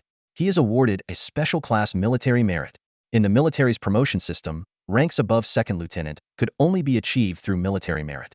Despite Chen Han's earlier victories in the military exchange competition and his significant contributions to the North Expedition, his rank had not been promoted because those achievements were not earned through battlefield combat. Now, this special class military merit was undoubtedly well-deserved. The 400,000 soldiers, upon hearing the announcement, felt no dissent, only admiration and envy. So impressive. Achieving a special class merit once in a lifetime is enough to die without regrets. He's so young and has already earned a special class merit. He's broken yet another record in the military. It was worth noting that military merits were divided into third class, second class, first class, and special class. Even earning a first class merit was rare. The soldiers who sacrificed themselves as part of the vanguard crossing the river could be deemed worthy of first class merit. As for special class merit, it was as rare as a phoenix feather. Only an unparalleled military god, who can single-handedly face a massive enemy force in a single battle, can achieve the highest military honor. Since the spiritual energy resurgence and over the course of 100 years in the new calendar, there have been fewer than 100 such honors awarded in the military. Even figures like the second and third marshals, Zhongguo and Ouyang have only a handful of these prestigious achievements. Thanks to Chen Han's extraordinary efforts to turn the tide, tens of thousands of soldiers in the vanguard were able to survive. Yu Wuyun seized the opportunity and immediately issued new orders. Vanguard troops, retreat. Artillery unit, prepare for the second wave of Type 3 laser saturation strikes. After the strike is complete, the entire army will charge. Logistics and engineering units must construct a bridge across the long river within 2 hours. He then added with particular concern, Chen Han, stand down and take a break. Don't overexert yourself. Tougher battles lie ahead.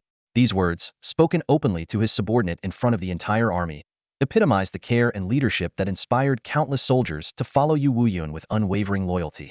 At this moment, even with his astonishing 130 levels of life force, Chen Han's forehead was drenched with large beads of sweat. As described in Chan Xingbian's writings, while the star crystal arrow is immensely powerful, its recoil is equally overwhelming. For an average warrior with only 30 or 40 levels of life force, even drawing the bow a few times would be impossible, let alone firing arrows with the force equivalent to the spear of thorned death. The moment Chen Han paused, he was immediately surrounded by a crowd of admiring soldiers. Old Chen, you're amazing. Old Chen, can you teach me that archery technique? Damn, sniper rifles only shoot a few kilometers, and you hit 20 with a single arrow? The soldiers of Kuei Battalion shouted excitedly. Seeing Chen Han's helpless yet amused expression, Lu Zixing stepped in just in time to defuse the situation. What's wrong with you all? Trying to learn from him? If everyone were like him, we'd have conquered the Arctic by now. Where do you all disappear to during training? His scolding sent the soldiers scattering with flushed faces.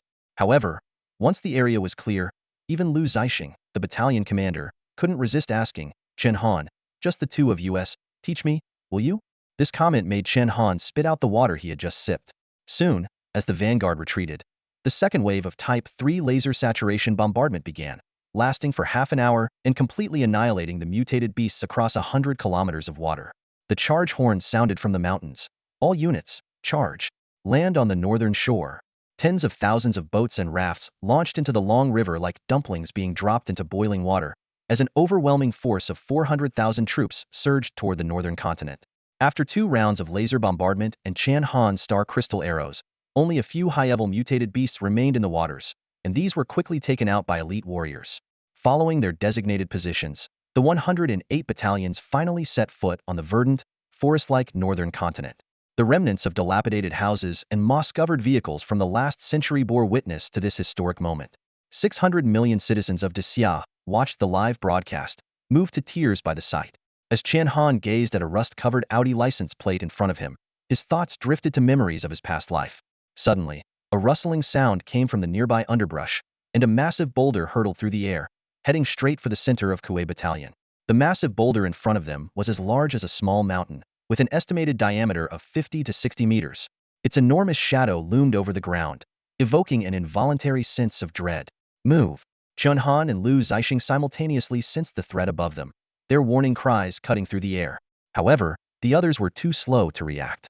By the time they noticed the boulder overhead, panic had already set in, leaving them incapable of preparing for any countermeasures. If such a massive boulder were to crash down, it would likely result in thousands of casualties. At the critical moment, Chen Han swiftly drew his longing bow.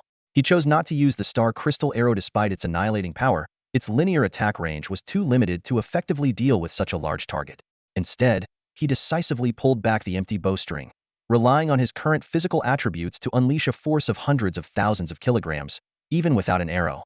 Simultaneously, Lu Zixing leaped into the air with his spear in hand. Their combined attacks struck the boulder with precision, shattering it into pieces under the immense impact. With the immediate danger averted, everyone finally breathed a sigh of relief. Keep your eyes wide open. This is the Northern Territory, it's the domain of beasts, Lu Zixing sternly reminded them, his words snapping the overly excited group back to vigilance. They began carefully scanning their surroundings. Meanwhile, other battle zones faced similar assaults. According to Yuan's plan, the 400,000 strong army was divided into 40 units advancing northward. The area where Chen Han was stationed consisted of the Kuei Battalion, Xiang Battalion, and Chu Battalion, totaling around 10,000 soldiers. However, reports of casualties from the other 13 zones were pouring in one after another. Inside Yuan's command center, battle reports arrived in rapid succession. The Bai Battalion in Zone 12 suffered over 100 losses from a giant serpent attack. The Dihuang Battalion in Zone 16 was trapped in a swamp, losing 600 soldiers. The Tiangong Battalion in Zone 32 entered a forest of man-eating trees, with casualties exceeding half their numbers. Although these losses were heartbreaking, they were within Yuan's expectations, given the limited intelligence on the Northern Dark Domain. Scenes from the various battle zones were relayed live, and as viewers watched soldiers fall in pools of blood, the public was filled with anguish. The Dark Domain is terrifying. They've only advanced 2 or 3 kilometers and already encountered so many beasts. Yet despite the grim reality, people still held hope for this northern campaign. Not long after Chen Han and his group dealt with the first boulder, a second one came hurtling down from the sky. Fortunately, this time they were prepared. They quickly launched a counterattack, destroying it with ease. Chen Han and Lu Zixing exchanged a puzzled glance before looking upward. What baffled them was that the forest they were in was dense with towering 30-meter trees, their canopies blotting out the sky. There was no clear indication of where the boulders were coming from. What kind of monster could launch such a precise attack on Chen Han's location under these circumstances? Chen Han frowned deeply and said to Lu Zixing, "I'll go take a look." This feeling of being in the open while the enemy is hidden is unsettling. With that, he agilely leapt several times and quickly climbed to the treetop. From his high vantage point, he scanned the surroundings, only to be greeted by an endless expanse of lush green forest. Logically, a creature capable of hurling such massive boulders must possess an enormous physique. Yet there was not a single trace of it in sight. This left Chen Han utterly perplexed. As he continued his careful search, a black in the distance suddenly began to grow larger at an alarming speed. It was flying toward him, gradually revealing itself to be a massive boulder with a diameter of around 50 to 60 meters. Tracing the direction from which it came, Chen Han finally saw the culprit, a peculiar giant ape standing 7 to 8 meters tall. This ape's appearance was particularly strange. Its gaunt body looked like skin stretched over bones, yet its 2 arms were grotesquely developed, each as thick as what would take over a dozen people to encircle. Most striking of all were its eyes, which resembled those of an owl, clearly granting it extraordinary vision. As Chen Han spotted the ape, it simultaneously noticed him. Thanks to its vision, which rivaled Chen Han's SS-level innate ability, the two locked eyes almost instantly. "Eagle-eyed power ape," Chen Han muttered, naming this newly discovered beast a privilege granted to the first discoverer under Desia's rules. He quickly deduced its traits: immense strength, exceptional range of vision, and formidable long-range attack capabilities. At some point, Lu Zixing had also climbed up the tree. Although he couldn't make out the ape's exact features, he could discern its general silhouette. Hidden within the dense forest and over 20 kilometers away, this creature was indeed a tough adversary. Yet Chen Han's lips curled into a faint smile. He drew a star crystal arrow from his quiver, knocked it onto his dragon roar bow, and pulled the string taut. The bowstring twanged, and the arrow shot forth like a bolt of lightning. The eagle-eyed power ape, seemingly intelligent, didn't dodge. Instead, it smugly turned its back and wiggled its rear in provocation. But its arrogance was short-lived. The star crystal arrow traveled the 20-kilometer distance with unerring precision, piercing straight through its heart and leaving a gaping hole in its chest. "Holy crap!" Lu Zixing blurted out in astonishment. Though he couldn't see the exact details, the disappearance of the ape's figure said it all. Chen Han had killed it with a single shot. Just then, a system notification echoed in Chen Han's mind. Ding! Friendly reminder. The eyes of the eagle-eyed power ape are key materials for crafting a composite divine power potion. Do not miss this opportunity. The composite divine power potion enhances both strength and range of vision. Once you unlock the next tier of the apothecary's body formula, you will gain access to this potion's recipe. It turned out that the medicine god's physique, at the new formula tier, not only unlocked potions that enhanced strength attributes, but also improved vision attributes. Chen Han had reserved 30,000 points precisely to wait for materials from the northern region's exotic beasts. Although these potions were exceptionally effective, their material requirements were extremely demanding, with most ingredients only found in the northern territories. In contrast, the southern Daxia region offered no such resources. Just as Chen Han was about to step forward and collect the materials from the eagle-eyed power apes, a sharp cry, somewhere between a mouse and a monkey, suddenly echoed through the forest. What followed sent shivers down everyone's spine. From behind large boulders in the dense jungle, one eagle-eyed power ape after another emerged. They had been so well concealed that even Chen Han had failed to notice them. In mere seconds, Chen Han roughly counted 50 to 60 eagle-eyed power apes within his line of sight alone. To put this into perspective, a single eagle-eyed power ape was enough to push the Chu, Xiong, and Kuei battalions to their limits. If this entire group of beasts were to attack simultaneously, hurling boulders as large as 10-story buildings, the tens of thousands of soldiers across the 3 battalions would likely be obliterated in an instant. The truth became painfully clear. The earlier eagle-eyed power ape had merely been toying with them, and its death had enraged the entire species. Once their instinct to protect their territory was triggered, these beasts would undoubtedly fight with full force. Through Lu Zixing's live broadcast equipment, this terrifying scene was transmitted in real time to 600 million citizens of Daxia. Viewers gasped in horror, exclaiming that such a massive number of fearsome beasts was far beyond human capability to withstand. They urged the troops to retreat immediately. Among all the exotic beasts faced by the Northern Expedition Forces, the eagle-eyed power apes confronting the Kuei battalion were undoubtedly the most formidable. If it had been any other ordinary battalion, they would have been annihilated already. Lu Zixing gritted his teeth. Though unwilling to concede, he had no choice but to order a retreat. For the elite Kuei battalion of the Fire God Army, such a retreat would undoubtedly be seen as a humiliation, but it was still better than total annihilation. At that moment, Chen Han stepped forward to stop him. "Commander, hold on. These eagle-eyed power apes are targeting me, not our brothers. I have a plan." "What plan could you possibly have?" Lu Zixing asked, both skeptical and alarmed. "How do you know they're after you? Just run." But instead of fleeing, Chen Han leapt in the opposite direction of the 3 battalions. It was then that Lu Zixing finally understood his intention. Chen Han decided to single-handedly divert the attention of the enemy's eagle-eyed power apes, buying precious time for the warriors of the 3 camps. These fearsome beasts, though equipped with terrifying long-range attack capabilities, had an obvious fatal flaw: their close combat skills were extremely weak. Their short legs could not even match the running speed of an average martial artist. Once the soldiers from the 3 camps closed in, these otherwise formidable creatures would be rendered defenseless. Lu Zixing suddenly understood and burst into laughter. "Madman! Truly a madman. Fine, I'll play along with you." He nimbly leaped down from the tree, ignoring Zhao Linger's puzzled inquiry. "Commander, where is Chen Han?" "Forget about him. He's gone crazy." Lu Zixing cut her off with a wave of his hand. Every second was critical now. His expression turned stern as he barked an order. "Listen up, everyone. Full assault. Discard all unnecessary gear and move forward light and fast. Target 20 kilometers ahead." Over 10,000 soldiers immediately mobilized, swiftly reorganizing their formation and advancing deep into the jungle. Meanwhile, Chen Han began his strategy to lure the enemy away.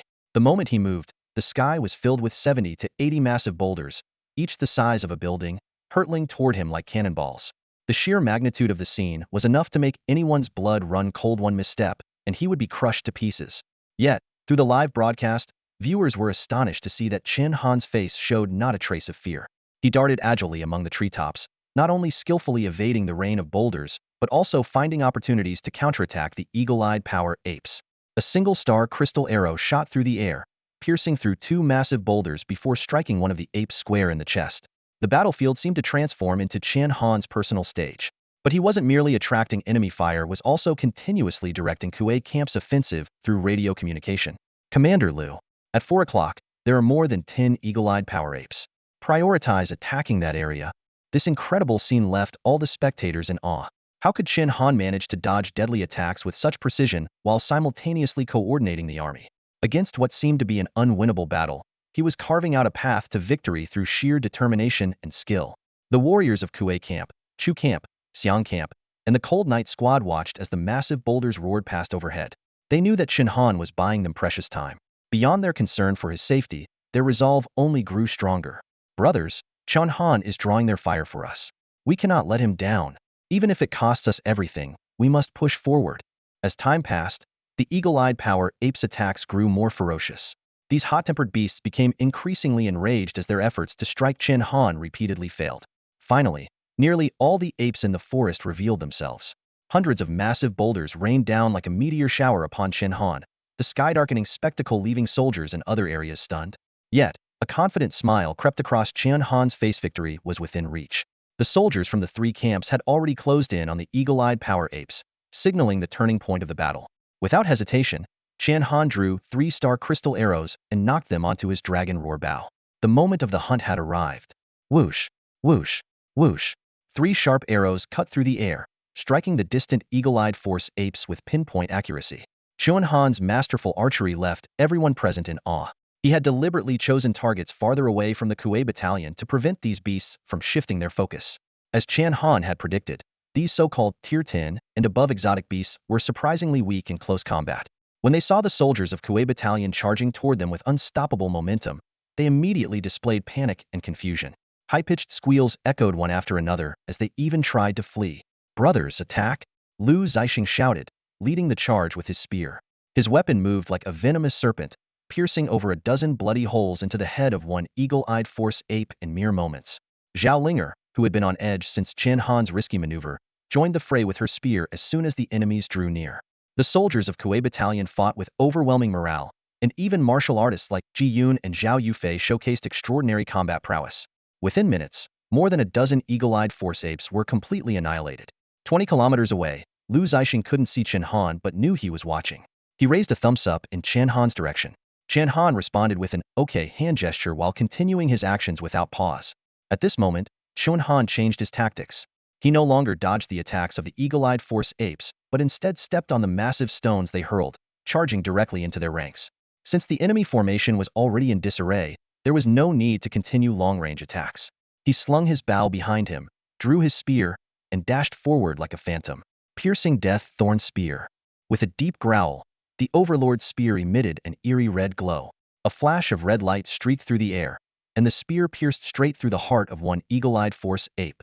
Another beast, attempting to flee, hadn't even turned around before Chen Han's Beidouhauern spear technique swept across it, leaving a massive wound and spraying blood everywhere.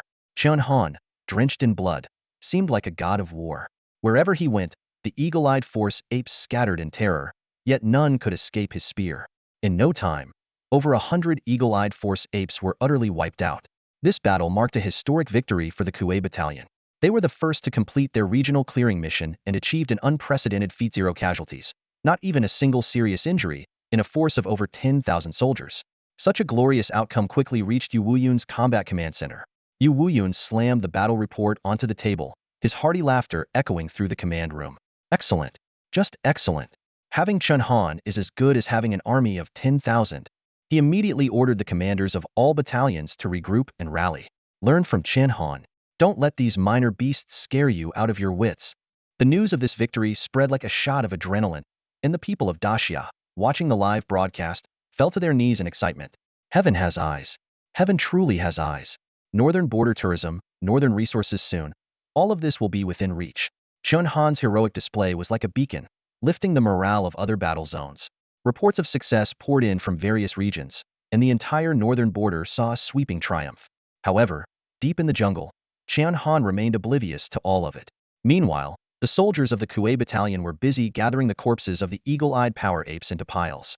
As the first spoils of the northern campaign, the materials from these beasts would undoubtedly fetch a high price, not to mention the Tier 10 blood essence stones contained within their bodies. System, I want to spend 30,000 points to unlock the next formula for the divine medicine physique. Chen Han said to the system. The system immediately responded, "Ding, the next formula for the divine medicine physique has been unlocked. Please check it carefully." Upon reviewing the formula, Chen Han discovered that the most precious ingredient for crafting the composite divine power potion was none other than the eyes of the eagle-eyed power ape, and they were irreplaceable. The other materials were relatively common: the hide of a Tier 8 or higher beast and 2 blood essence stones from Tier 9 beasts. No wonder the system had specifically highlighted the rarity of the eagle-eyed power ape. At that moment, Lu Zixing approached, holding a pile of blood essence stones. "Chen Han, you deserve the most credit. All these blood essence stones are yours. No one has any objections." After all, a single Tier 10 blood essence stone was valuable enough to buy a villa in the suburbs of a secondary main city.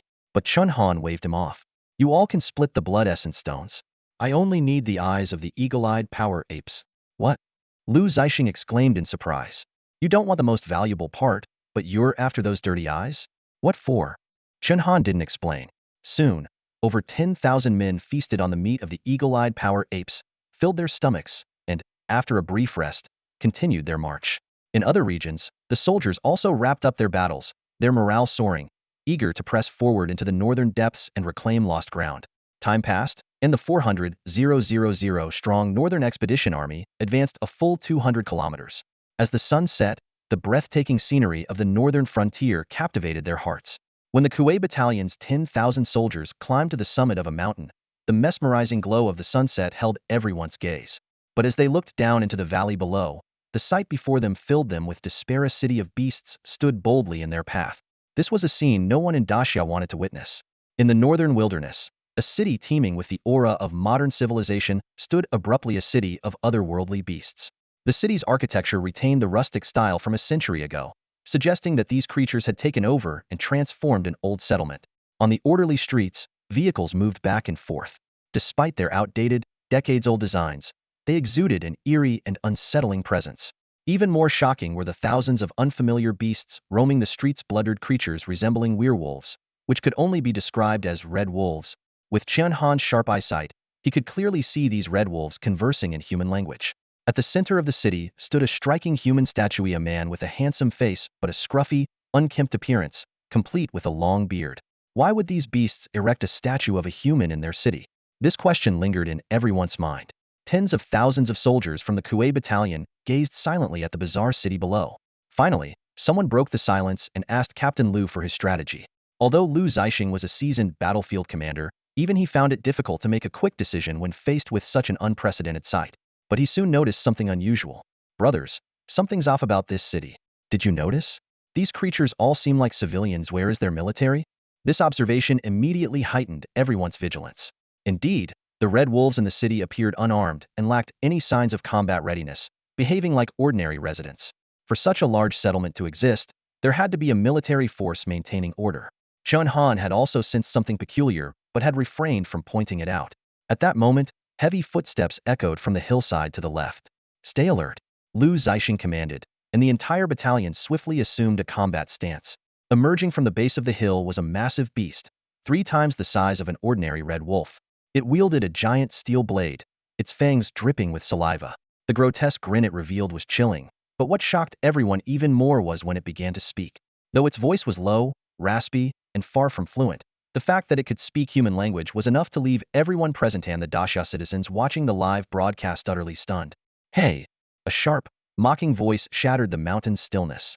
Atop a high ridge stood a massive red wolf beast, its greedy eyes scanning the 10,000-strong army of the Kuei Battalion below. Its words revealed a shocking truth. The creatures it disdainfully referred to as pets in the south were actually ferocious, eagle-eyed force apes. If not for Chen Han drawing their attention and the brave efforts of the Kuei Battalion soldiers, the human army would have long been torn to shreds by those apes. Even more alarming was the revelation that the Red Wolf civilization had mastered the ability to tame exotic beasts, a feat that even the Daxia civilization had yet to achieve. While everyone was still reeling from the revelation, Chen Han silently raised his long yin bow amidst the crowd. The sharp whistle of an arrow pierced the air, and in an instant, it struck the red wolf beast square in the chest. It collapsed to the ground with a thud, unable to utter another word. "That's our guy, Brother Han. Deadly and nonsense." Ji Yun, standing nearby, gave a thumbs up, only to notice Chen Han's grave expression. "Retreat." Chen Han's command jolted the dazed Kuei Battalion soldiers into action. His judgment was precise. The city ahead housed at least 100,000 troops of 11th-tier red wolf beasts, far beyond what their 10,000-strong force could contend with. Killing that red wolf beast was merely to prevent it from sounding the alarm. In the command room, Yu Wuyun clenched his fists, silently commending Chen Han's decisive move. As a commander, knowing when to retreat was not a sign of weakness. Total annihilation was the real disgrace. However, this highly socialized red wolf civilization was not so easily fooled. Each red wolf beast shared a psychic link with its kin. The moment an intruder was detected, the entire pack became aware of the human presence. A piercing red alarm blared throughout the city, and the red wolf beasts began withdrawing in an orderly fashion. Simultaneously, mysterious horn calls echoed in all directions. In the blink of an eye, armored red wolf beasts emerged from every direction, their numbers swelling from dozens to hundreds and then thousands, continuing to grow. As they pursued their prey, drool dripped from their jaws, as if savoring the thought of a long-lost delicacy. Humans. It's humans. Ever since the mountain god arrived, it's been 18 years since we've tasted human flesh. By the time Chen Han and his men reached the edge of the forest, they were completely surrounded by the red wolf beasts. These creatures had extraordinarily developed leg muscles, their speed far surpassing that of the Kuwait battalion soldiers. A rough estimate put the enemy's numbers at 100,000, 10 times that of the Kuwait battalion. A massive army of 100,000 crimson wolf beasts loomed on the horizon, an overwhelming and suffocating sight. These ferocious creatures, each 3 times the size of an average adult man, swarmed densely around the 3 camps Kuwait, Xiong, and Q, completely encircling them. From a distance, they formed an impenetrable wall, blotting out the sky and plunging the area into darkness. The weapons in the soldiers' hands trembled slightly, their faces pale with fear. Such terror was not without cause. Their forces were only a tenth of the enemy's, and apart from the Kuwait camp, the strength of the others was far inferior to that of the beasts. Yet even in such a desperate situation, the soldiers of the 3 camps managed to maintain their formations without breaking, a testament to their extraordinary courage. Among the onlooking citizens of the Xia Empire, unease and despair gripped their hearts. Chen Han will be all right, won't he? This question lingered in everyone's mind. After his stellar performances in the military exchange competition and the Northern Expedition, Chen Han had become a rising star of the Xia Empire. If he were to fall here, it would be an irreparable loss for the entire nation. Many people had already burst into uncontrollable sobs. In the war command room, Marshal Yu Wuyun, usually composed and unshakable, now showed rare signs of fear. He had remained unfazed during the river crossing battle despite the loss of tens of thousands of soldiers, and even in the face of otherworldly beasts, he had held firm in command. But this time, he was truly afraid. Grabbing his guandao, Yu Wuyun was about to rush out of the command room when his secretary stopped him. Marshal Yu, where are you going? To save Chen Han. Yu Wuyun's voice trembled slightly. The secretary immediately retorted sternly, Marshal, a Wushan-level commander is forbidden to step into the northern frontier. Have you forgotten? Besides, if you leave, who will command the entire army? If anything happens to you, what will become of the Xia military? Helpless, Yu Wuyun could only use encrypted radio to contact Lu Zixing. Zixing, this is a secure line. Get the Hanya squad out of there. Lu Zixing, however, grinned.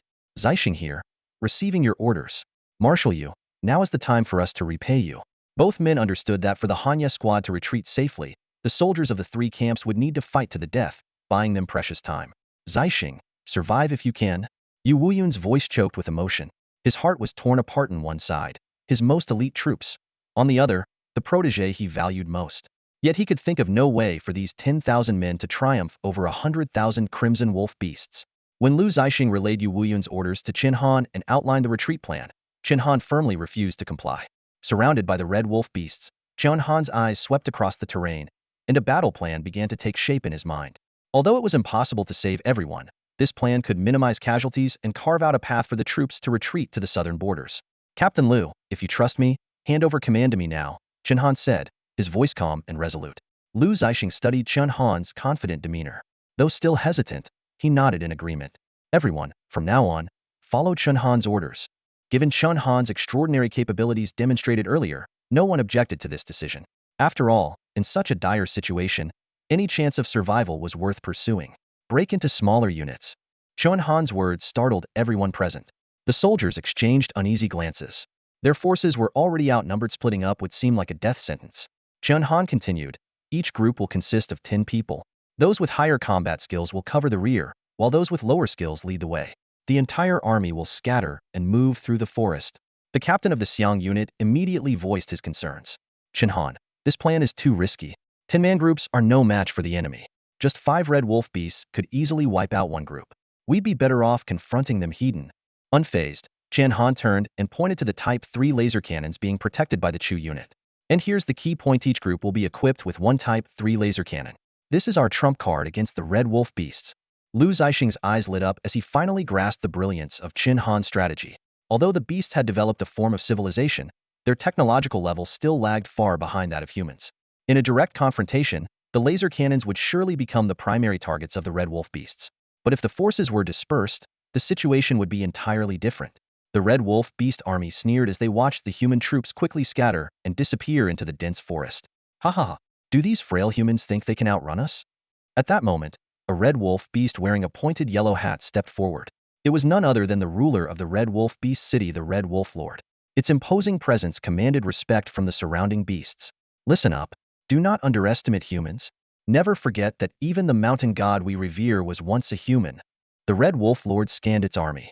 They're breaking into smaller units to deplete our forces through dispersion. But this tactic is nothing new to me. Spread out and pursue them. Do not let a single human escape. The Red Wolf Beast Lord displayed an unexpected level of military acumen.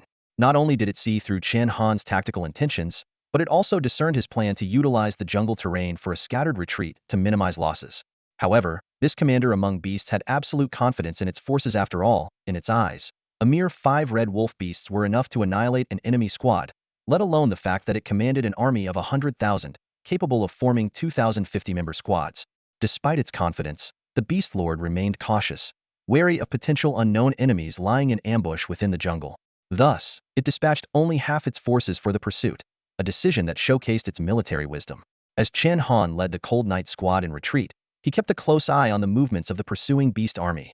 This well-trained, strategically adept, and even human-speaking army of beasts was indeed astonishing. But soon, a confident smile curved his lips. No matter how formidable the Red Wolf beasts were, they would never anticipate the trump card in their possession, the Type 3 laser. Attention, everyone, he commanded over the radio. Protect the Type 3 laser cannon at all costs. It's our only hope. As long as the cannon survives, we survive. If the cannon falls, so do we. Understood. The soldiers responded in unison. Soon, the two sides engaged in a tense game of cat and mouse within the jungle. Despite their best efforts, the soldiers of Kuei Battalion struggled to shake off the relentless and ferocious pursuers. Even Ji Yun, known for his incredible speed, nearly got caught while carrying Zhu Ming through the forest. Whoa, watch it! Zhu Ming exclaimed. Ji, you almost got my back caught there. As someone with manipulative talent abilities, Zhu Ming's physical attributes were relatively weaker. If he were struck by a red wolf beast with 30 tons of force, survival would be impossible. Humans! Humans! The red wolf beasts howled furiously behind them, drooling as if they had encountered the most delectable prey. Seeing that other groups were already engaging the red wolf beasts, Chen Han calculated the timing and immediately gave the order. Everyone, halt! Lure the red wolf beasts to converge and prepare the Type 3 laser cannon for annihilation. The Cold Knight squad came to an abrupt stop, turning to face the massive beast horde that had closed in. Thanks to Chen Han's exceptional skills, they had managed to draw at least 500 to 600 red wolf beasts. Finally stopped running. Huh.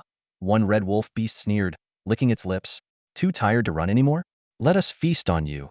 Chen Han didn't waste words. He drew his bow and fired. With a sharp whistle, the speaking red wolf beast dropped dead, its head exploding on impact. The sheer power of the arrow sent a flicker of fear through the eyes of the remaining beasts. They exchanged glances and reached a consensus: they had to eliminate the archer perched high in the trees first. A war. A wolf's howl pierced through the silence of the forest, instantly awakening the bloodthirsty instincts of 500 to 600 crimson wolf beasts. Like a surging red tide, they charged toward the massive tree where Chen Han stood. Chen Han's expression remained calm as he decisively set down his bow and arrows. The Overlord's spear, known far and wide as the sun-destroying god-slaying spear, slowly ascended into the air, emitting a blinding light that engulfed the entire wolf pack. The dazzling radiance was so intense that no one present could open their eyes, and the light-averse crimson wolf beasts recoiled in terror, shutting their eyes and howling in agony. At this critical moment, the sun-destroying god-slaying spear unleashed its first shockwave. The crimson wolf beast's fur split open instantly, and blood sprayed in all directions. Zhao Yufei! Chen Han bellowed. Zhaolinger and Ji Yunju immediately moved aside, clearing a path. Zhao Yufei quickly operated the Type 3 laser cannon of the Frost Knight squad, coordinating with the sun-destroying god-slaying spear to deliver a lethal strike.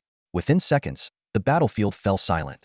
The once lush forest had been reduced to scorched earth, and the 500 to 600 crimson wolf beasts had been completely obliterated, leaving no trace behind as their remains nourished the ground. This astounding victory ignited the fighting spirit of the surrounding Kuei Battalion soldiers. Look, Captain Chen Han is fighting valiantly. We can't fall behind, one soldier shouted. Remember, we carry the hopes of the people of Xia on our shoulders. Seizing the moment of heightened morale, Chen Han issued another command.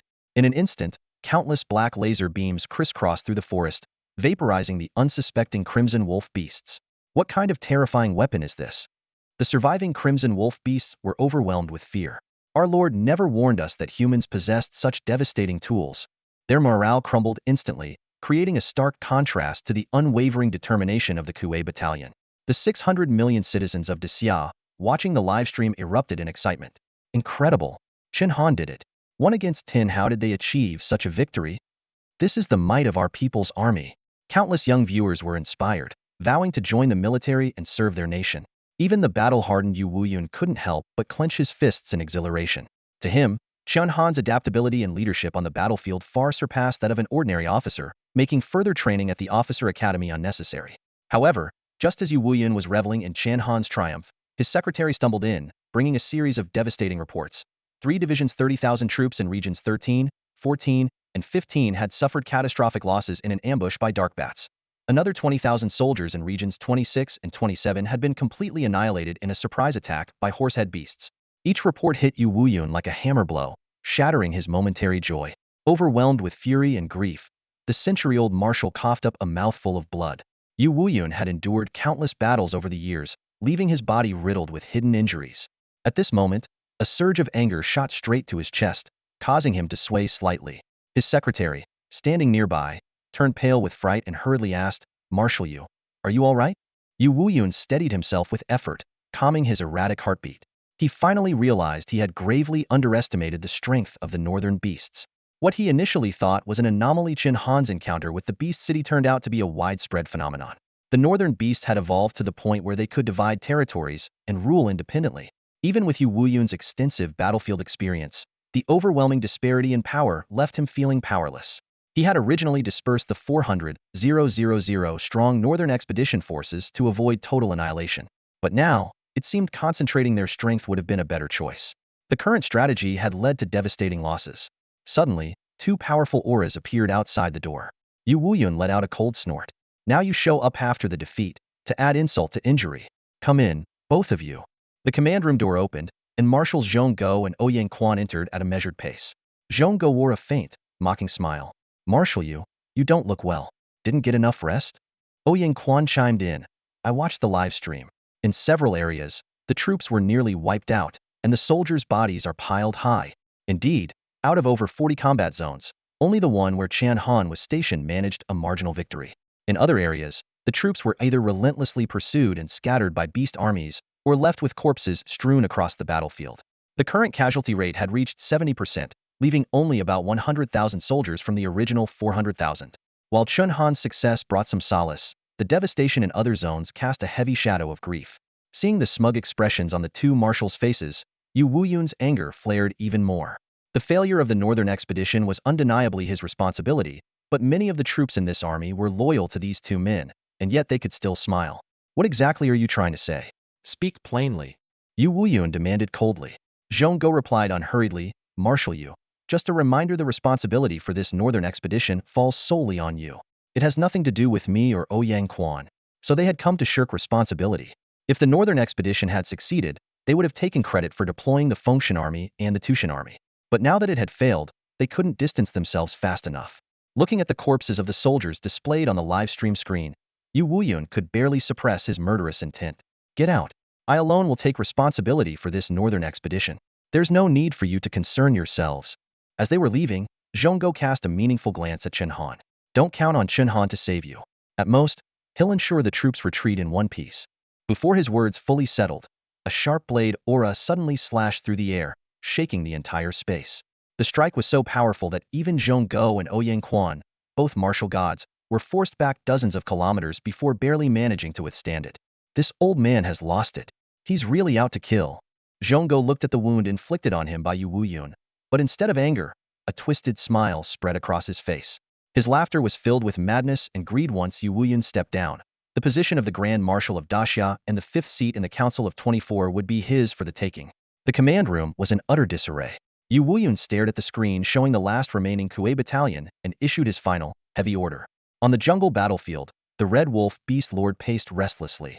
Its 50,000-strong army of Red Wolf beasts had entered the forest half an hour ago, yet not a single scout had returned. By all logic, with their speed, it should have taken no more than 10 minutes to annihilate the humans. "Move out. Follow me in."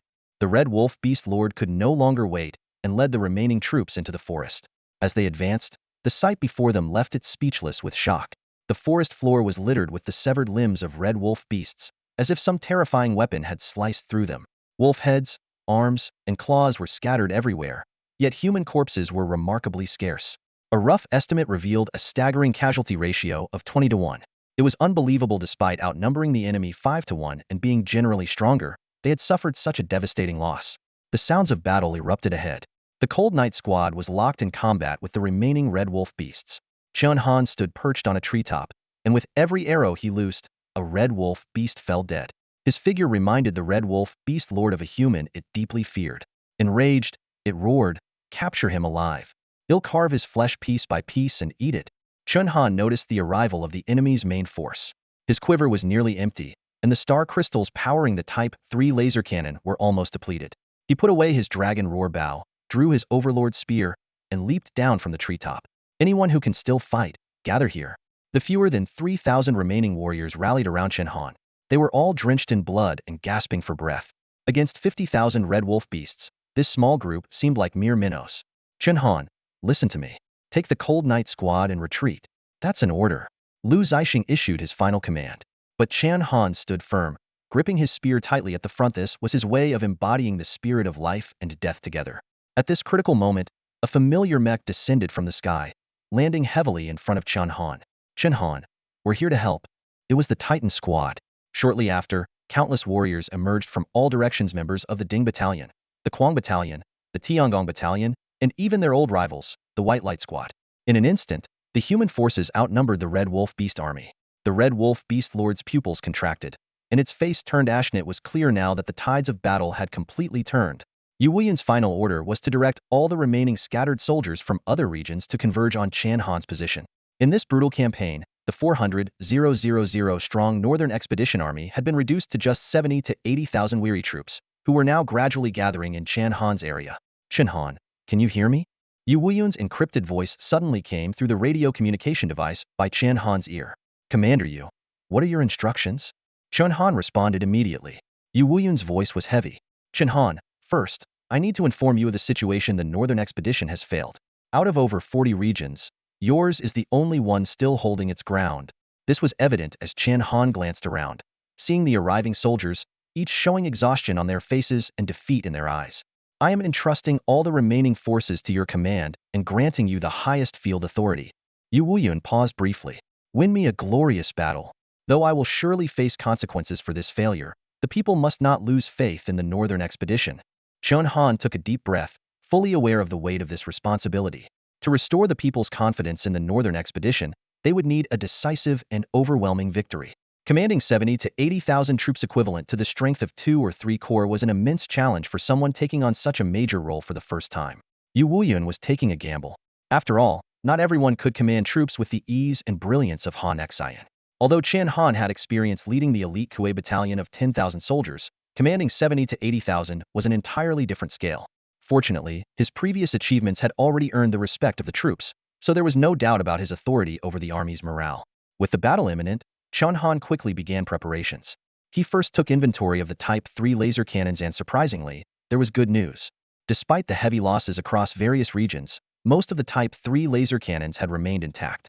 Among the 70 to 80,000 troops, there were 8,000 Type 3 laser cannons and a stockpile of 100,000 kilograms of star crystals. These weapons were critical in combating the Red Wolf beasts. The Red Wolf beast horde, upon seeing the sudden reinforcement of human troops, hesitated instead of launching an immediate attack. This hesitation gave Chen Han the crucial time to strategize. "Lord, just 1,000 humans inflicted heavy losses on us before. Now that their numbers have grown, do we even stand a chance?" A voice of doubt rose from within the Red Wolf beast horde. The leader of the beasts also appeared hesitant, its lack of the humans' meticulous strategic thinking beginning to shake the morale of its own forces. As the Red Wolf beasts wavered, Chen Han stood at the forefront and launched a sudden, aggressive attack. "All Marshal commanders and above, charge with me!" Chen Han shouted with commanding authority. As the commander, his example immediately ignited the fighting spirit of the entire army. Leaping forward, he plunged straight into the enemy ranks like a divine warrior descending from the heavens. Wielding his overlord spear, he unleashed the Beidou Howren spear technique, creating a storm of spear shadows among the Red Wolf beasts. Thrust, slash, stab, sweeping in all directions. Every strike claimed the lives of multiple Red Wolf beasts. In this moment, Chen Han fully embodied the unstoppable force of the Beidou Howren spear technique, demonstrating its ultimate power. Even fiercer than when he faced Shang Sheng, Chen Han swept his spear in a broad arc, sending dozens of enemy soldiers flying with a single strike. Although this unit was composed of ragtag remnants gathered from various regions, seeing Chen Han's bravery instantly boosted their morale. "Chen Han, you're the commander. Why are you leading the charge yourself?" A youthful voice echoed from within the giant mech. Before the words had fully landed, the mech leapt into the enemy ranks. With a thunderous crash, its fist slammed down, the power of modern alloys reducing over a dozen red wolf beasts to pulp in an instant. Zhen Zilin followed closely behind, unleashing radiant energy from his hands. Countless beams of light pierced through the enemy lines, skewering the red wolf beasts. Though only 5,000 elite warriors remained out of the original 70 to 80,000 troops, they unleashed 10 times their strength, shattering the enemy formations. The ferocity of the humans, driven to the brink, terrified the alien beasts. Some soldiers even fought recklessly, sacrificing themselves to take down their foes. At this moment, viewers across Daxia, watching the live broadcast, could no longer distinguish between man and beast. The Red Wolf Beast Lord finally reacted. Attack! All of you, charge! He split his 50,000 Red Wolf Beasts into two groups, one to surround Chen Han's 5,000 elite warriors, the other to wipe out the lower-rank soldiers. But Chen Han was prepared. While fighting, he kept a sharp eye on the battlefield. Artillery units, listen up. Use Type 3 laser cannons to bombard the Red Wolf Beast's flanks and front lines. Don't let them get close. Black laser beams instantly blanketed the enemy's flanks and front lines. The Red Wolf Beasts disintegrated into dust before they could even let out a cry. After the first round of bombardment, only a handful of charging Red Wolf Beasts remained. The Northern Expedition Army's morale soared, while fear gripped the Red Wolf Beasts. Chen Han led his 5,000 elite troops like a sharp blade, striking straight at the heart of the Red Wolf Beast Army. Within a mere 200 meters, the Red Wolf Beast Lord panicked and fled without hesitation, disappearing in just a few blinks of an eye. With their leader gone, the remaining Red Wolf Beasts lost all will to fight, abandoning their weapons and armor in disarray. Seizing the moment, Chen Han personally sounded the charge. All units advance. Take the Red Wolf Beast's main base. 70 to 80,000 soldiers surged like a tidal wave against the collapsing Red Wolf Beast forces. The victory was swift and decisive. The Red Wolf Beasts couldn't even mount an effective counterattack. The Northern Expedition Army pursued them for 100 miles, arriving at the gates of the Red Wolf Beast City. By now, millions of Red Wolf Beasts, along with their leaders, had retreated into the city, hoping to turn the tide with sheer numbers. But Chen Han halted at the city outskirts, his cold gaze fixed on the terrified Red Wolf Beast civilians within. He issued his command. Artillery units on my signal, concentrate all Type 3 laser cannons on a single target. At this moment, everyone understood Chen Han's intento: use the 8,000 Type 3 laser cannons to directly bombard the city of the Red Wolf Beasts. Chen Han, are you really planning to shell this city? The commander of the Fengshan Army's Quang Battalion stepped forward quickly, his expression grim. There are over 1 million beast residents in this city. This is not a trivial matter. Aren't you going to report this? A cold smirk tugged at the corner of Chen Han's lips.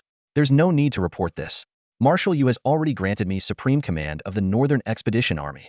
I have the authority to make this decision. In truth, Chen Han knew the real reason for not reporting. Yu Wuyun was already bearing the brunt of the blame for the Northern Expedition's failures. If the bombing of the Beast City sparked controversy, Chen Han was willing to shoulder the responsibility alone. At this moment, storming the city recklessly carried too high a risk of total annihilation. No one could predict what traps lay hidden inside. Rather than taking such a gamble, it was better to reduce everything to ashes with the laser cannons. However, some officers began to voice their objections. This doesn't seem right, does it? Among the million Red Wolf Beasts in the city, there are many civilians. Exactly. The Red Wolf Beast Army has already been defeated across the board. They pose no serious threat anymore. We should just enter the city and wipe them out directly. Not only was there hesitation within the army, but even the citizens of Daxia watching the live broadcast were fervently debating. Maybe these Red Wolf Beasts can be negotiated with. They can speak human language. Perhaps they can be tamed. If we could recruit them, they'd be a powerful addition to our forces. As the crowd discussed how to make use of the spoils of war, they seemed to have completely forgotten the tragedy of just a short time ago. 300,000 Northern Expedition soldiers had perished, devoured by the beasts, leaving no remains behind. Chen Han said nothing more. With a sudden wave of his right hand, his overlord's spear shot through the air and impaled a dissenting officer to the ground. Blood splattered everywhere, and in an instant, the 70,000 to 80,000 soldiers fell silent, their terrified gazes fixed on the blood-stained spear. Expressionless, Chen Han stepped forward, pulled the spear from the ground, and flicked off the blood. In the face of the enemy, anyone who shakes the morale of the army shall be executed. This scene sent a chilling wave through the entire army. In truth, these dissenters were merely jealous of Chen Han, and without any prior military achievements being granted supreme command. If Yu Wuyun had been present, none of them would have dared to utter a word. Chen Han continued forward, ordering the artillery unit to position all 8,000 Type 3 laser cannons in a line formation, ensuring the entire city would be within range. Remember this. Those who are not of our kind cannot be trusted. Chen Han's voice resonated through the military camp. Empathizing with the enemy is courting death. Whether it's a beast or a human, kill them all. Once we enter the city, leave no one alive, not even chickens or dogs. His words were resolute and powerful, met with an enthusiastic response from the soldiers of Kuei Battalion. Kill, kill, kill. The synchronized battle cries pierced the sky. Yu Wuyun stood silently to the side, nodding in agreement with Chen Han's decision. In truth, he fully supported this course of action. However, Chen Han had deliberately taken on full responsibility, even going so far as to shut down the encrypted radio communication, leaving Yu Wuyun feeling somewhat helpless. At that moment, the laser bombardment of the Red Wolf B City began. 8,000 Type 3 laser cannons fired simultaneously, unleashing a torrential downpour of black laser beams. Unlike traditional artillery, the laser cannons were eerily silent upon firing, but their destructive power was terrifying. Everything within the laser's reach, whether living or inanimate, was instantly obliterated. The first wave of bombardment flattened a vast area at the city's outskirts. Chaos erupted within the city as the anguished cries of the Red Wolf beasts echoed endlessly. Yet Chen Han did not relent, ordering the star crystals to be replenished and launching a second wave of bombardment. Amid the relentless assault, an unexpected discovery emerged. The city, which appeared to be a civilian settlement, was teeming with Red Wolf beast soldiers. Scattered throughout the city, they had clearly intended to use the terrain to ambush the Northern Expedition Army. This revelation only solidified Chen Han's resolve to continue the bombing strategy. The Red Wolf Beast Lord's carefully laid plans were utterly foiled. He had intended to rely on the 50,000 hidden troops within the city, along with his existing force of 100,000, to devastate the Northern Expedition Army in urban combat. Now, he could only watch helplessly as his soldiers vanished into the black laser beams, bitterly muttering, "These humans, they don't play by the rules." The laser bombardment went on for a long time, reducing most of the city to rubble. Of the original 1 million Red Wolf beasts, 90% were now dead or injured, and the survivors were no longer capable of fighting. As the stockpile of 10,000 kilograms of star crystals neared depletion, Chen Han gave the command, "All troops, enter the city. Remember, leave no roots behind. If I see even a single wolf pup, you'll face military punishment. Charge." A massive army of 70 to 80,000 soldiers surged like a tide into the ruins of the Red Wolf Beast City. At the forefront was Chen Han, leading the charge with a spear in hand, clearing the way. He casually flipped over a piece of rubble, revealing a mother Red Wolf beast and her cubs hiding beneath. The mother beast, to everyone's surprise, could speak human language. Trembling, she began to plead, "Spare." But before she could finish saying, "Us," Chen Han's spear had already pierced through their bodies. This brutal scene left everyone in awe, showcasing the commander's ruthless resolve. "Remember, the Red Wolf beast you spare today will be the blade over your head tomorrow." Chen Han's cold, merciless words echoed through the desolate ruins. Under Yu Wuyun's orders, to restore the people's confidence in the Northern Expedition, the Red Wolf Beast Army had to be annihilated completely. Although it was uncertain whether the Red Wolf Beast Lord had perished in the bombardment of the 8,000 Type 3 laser cannons, Chen Han knew that every corner of the city had to be thoroughly searched. In addition to hunting down the remaining enemies, Chen Han also ordered the search for spoils of war. This city, built upon the ruins of the last century, was bound to hold valuable antiques. "Young Master Chen, look at this." Ji Yun ran over excitedly, holding an iron box. Opening it revealed a smartphone and several coins. To Ji Yun, these were antiques, but to Chen Han, the Shunji and Apple iPhone was all too familiar. He smirked slightly, tossing the phone back to Ji Yun. "Keep it. This thing could fetch a good price." Just then, a dazzling light suddenly flashed before Chen Han's eyes. "Who's there?" he called out, raising his spear and giving chase.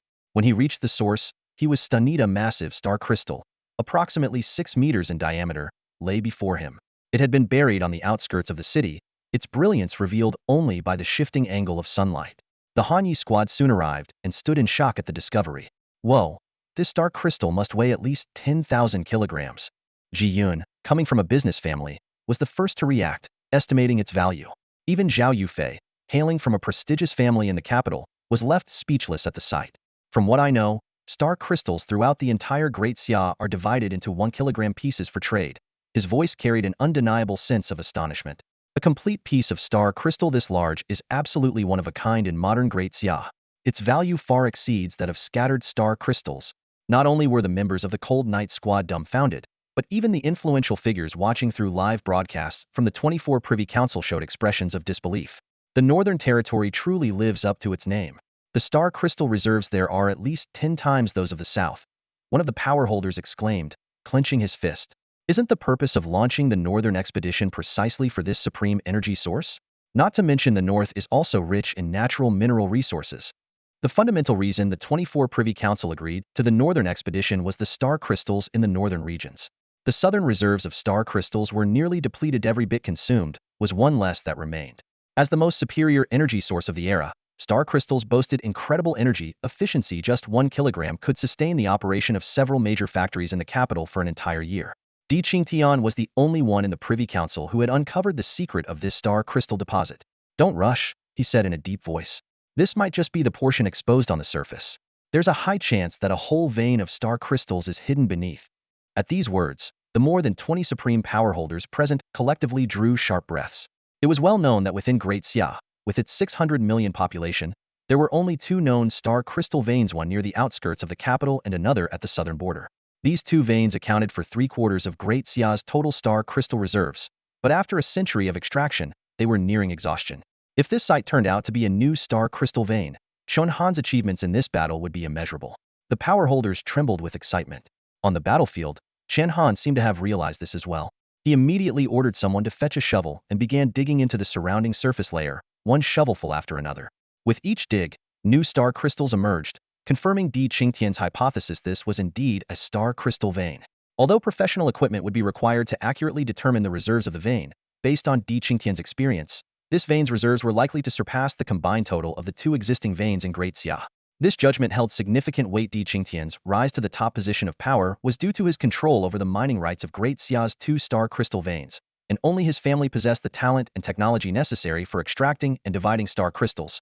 The 24 Privy Council fell into complete silence, the sound of someone swallowing audible in the stillness. Everyone understood the value of this star crystal vein. No matter the cost in lives, it would be worth it. Di Qingtian couldn't help but marvel. At this moment, Chen Han's victory was truly unparalleled. At that moment, a glimmer of light flashed in Emperor Qingtian's eyes, as if he had suddenly realized something important. He turned abruptly, his gaze sweeping over the members of the 24 Privy Council, and said in a deep voice, "Prepare the equipment and venue immediately. I will hold a marquisate conferment ceremony for Chen Han upon his return." A marquisate? As soon as those words left his mouth, the council erupted in astonishment. The members exchanged incredulous looks, their eyes filled with shock. While Chen Han's contributions were significant, such an honor seemed excessively prestigious. In the Daxia Empire, the marquisate system was a distinct recognition mechanism separate from military ranks. It was awarded for extraordinary military achievements and required the approval of the 24 Privy Council. This honor was not constrained by rank.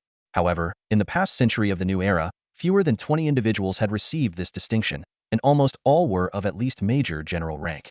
Even Han Houren, the continent's foremost martial artist, was only granted the title of Marquis of Valor due to his unparalleled strength and his role in defending the empire. Yu Wuyun earned the title of Marquis of Loyal Valor through his remarkable military accomplishments and unwavering loyalty. Yet even the current Daxia marshals, Zhongguo and Ouyang Quan, had not been granted such recognition. Luo Yuan, the second most powerful figure in Daxia, immediately stepped forward. Fixing his gaze on Emperor Qingtian, he questioned, "While Chen Han's discovery of the star crystal vein is indeed commendable, he's not even 19 yet. Isn't it too hasty to confer a marquisate on someone who has just come of age?" Emperor Qingtian, unfazed by Luo Yuan, whose family controlled the empire's transportation lifeline, retorted firmly, "What does age matter? Do you understand the crisis Daxia faces with its depleted star crystal veins and critical energy shortage? Yu Wuyun's northern campaign has consumed over 30 years of the nation's energy reserves. Even Han Houren and Yu Wuyun were delivering food at his age. Chen Han's accomplishments are unmatched." Luo Yuan was left speechless by this rebuttal. Emperor Qingtian's gaze remained resolute. "Enough. My decision is final. All of you should focus on deciding what title to bestow upon Chen Han." Meanwhile, on the battlefield, Chen Han remained completely unaware of the discussions in the Privy Council. The massive star crystal vein before him had left all the soldiers in awe, unable to recover from their astonishment. Suddenly, Ji Yun shouted, "We're rich! We're rich!" and lunged toward the star crystals, only to be stopped just in time by Lu Zixing, who grabbed him around the waist. "Ji Yun, are you out of your damn mind?" A furious shout shattered the silence. "The energy contained in the star crystal vein is immense. If you get too close, You'll be torn to pieces in an instant. These words hit Ji Yun like a wake-up call, snapping him back to his senses. He patted his chest, still shaken, and said, "Thank you, Captain Liu. I almost forgot only the family of that great figure, Emperor Qingtian, in the capital of Daxia, has the means to mine star crystals." Everyone was well aware of how dangerous the star crystal veins were. Ordinary people who ventured near them would suffer effects akin to severe radiation exposure, leading to organ failure within a short time. Even martial artists couldn't touch them directly without risking certain death by explosion. Lu Zixing turned to Chen Han and said helplessly, "Chen Han, he's your man. I can't discipline him for you. You decide how to punish him." Chen Han's lips curled into a faint smile. "All right then. He's banned from visiting any clubs or being with women for 2 years. If he violates this, he'll face military punishment." 2 years without women? Young Master Chen, you're killing me here. Ji Yun's wail drew hearty laughter from everyone present. In the tense atmosphere of the battlefield, such laughter revealed the excitement over discovering the star crystal vein. It was a monumental achievement for Chen Han as the commander, and everyone knew they stood to benefit. Even a single kilogram of star crystal could secure a civilian family's livelihood for years. Suddenly, a red flare shot up into the sky 5 kilometers ahead. It was the signal for spotting the Red Wolf Beast Lord. Known as a formidable foe, the Red Wolf Beast Lord was cowardly yet possessed extraordinary unknown combat skills. Chen Han's expression instantly turned serious. Gripping his overlord's spear, he raced toward the signal. Before long, he spotted Luo Feng, a young soldier, standing off against a Red Wolf Beast with a short blade in hand. With a single strike from the overlord's spear, the Red Wolf Beast fell lifeless to the ground. Chen Han quickly asked, "Where's the Red Wolf Beast Lord?" Luo Feng pointed north. "Over there. I was scavenging through the ruins when a pack of red wolf beasts suddenly appeared. But instead of attacking me, they just ran off." Chen Han gazed into the northern distance and saw the Red Wolf Beast Lord leading a pack of hundreds, retreating further away. This cautious leader, known for avoiding direct conflict, had chosen to flee once again. There was no time to waste. Without waiting to gather reinforcements, Chen Han shouldered his spear and gave chase. The Red Wolf Beast Lord, sensing the pursuit, roared at its pack. "That cursed human just won't let up. All of you, block him. Don't let him catch up to me." Fearing Chen Han's deadly archery skills, the Lord ordered its followers to cover its retreat. As it glanced ahead at the endless mountain range, a glimmer of hope appeared in its eyes. "Once we reach the mountain god's territory, we'll be safe. That human is no match for the mountain god." The Red Wolf Lord's worries were indeed unnecessary. While Chen Han's speed barely kept up with the Red Wolves, aiming and shooting a bow during a high-speed chase was a near impossible task. A mere moment of hesitation would allow the Red Wolves to widen the gap. "If only I had a mount," Chen Han sighed inwardly. Still, he wasn't in a rush. With his extraordinary vitality, he held a clear advantage in this chase. Even someone at the 8th level of Martial God, like Yu Wuyun, had a vitality value just slightly above 200, whereas Chen Han's vitality had already reached near Martial Sovereign levels transcending 2 major realms. No matter how strong this pack of Red Wolves was, their vitality could never reach such terrifying heights. Catching up to them was merely a matter of time. Meanwhile, in the Red Wolves' alien city, Lu Zixing led the Kuei battalion to the location of Luo Feng. Upon hearing that Chen Han was pursuing the Red Wolf Lord and its elite forces alone, Lu Zixing gasped sharply and frowned deeply. This is far too reckless. After all, Marshal Yu had issued a strict order. Among the 70 to 80,000 soldiers of the Northern Expedition Army, none was as important as Chen Han. If anything were to happen to him, the consequences would be unimaginable. However, Lu Zixing also understood Chen Han's decision. If the Red Wolf Lord escaped, this region, rich in star crystal veins, would face constant harassment for the foreseeable future. In the live broadcast channel, 600 million viewers from Daxia were on edge. Since Chen Han wasn't carrying any live streaming equipment during the pursuit, no one knew his current situation. The chat was flooded with anxious messages. "What's going on? This is nerve-wracking. Chen Han, please stay safe. We're all waiting for him to come back and celebrate." At that moment, Zhao Linger stepped forward and declared loudly, reporting to Captain Liu, "The Hanya squad requests to join leader Chen Han in the pursuit." The squad members all wore resolute expressions, determined to stand by Chen Han no matter the danger. Lu Zixing immediately nodded in agreement. Sending a mobile team to assess the situation was the best course of action, and the Hanya squad was a perfect choice. Just then, the girls from the giant squad offered their help. "Linger, take our mechs. These star crystal-powered mechs are far faster than traveling on foot." Hearing this, Zhu Ming couldn't contain his excitement. He had been tirelessly training in mech operation for days, and finally had the chance to put his skills to the test. Thus, the members of the Cold Knight squad boarded the giant mech armed with live streaming equipment, tracking Chen Han's path. At this moment, the chase between Chen Han and the elite red wolf beasts had already extended across the vast northern lands, spanning over 600 miles. The elite red wolf beasts were drenched in sweat, yet their leader dared not stop. Chen Han, relentless as a shadow, maintained a distance of less than 5 miles behind them. Lord, we can't shake him off. Should we stop and deal with him? One of the elite red wolf beasts panted heavily as he suggested.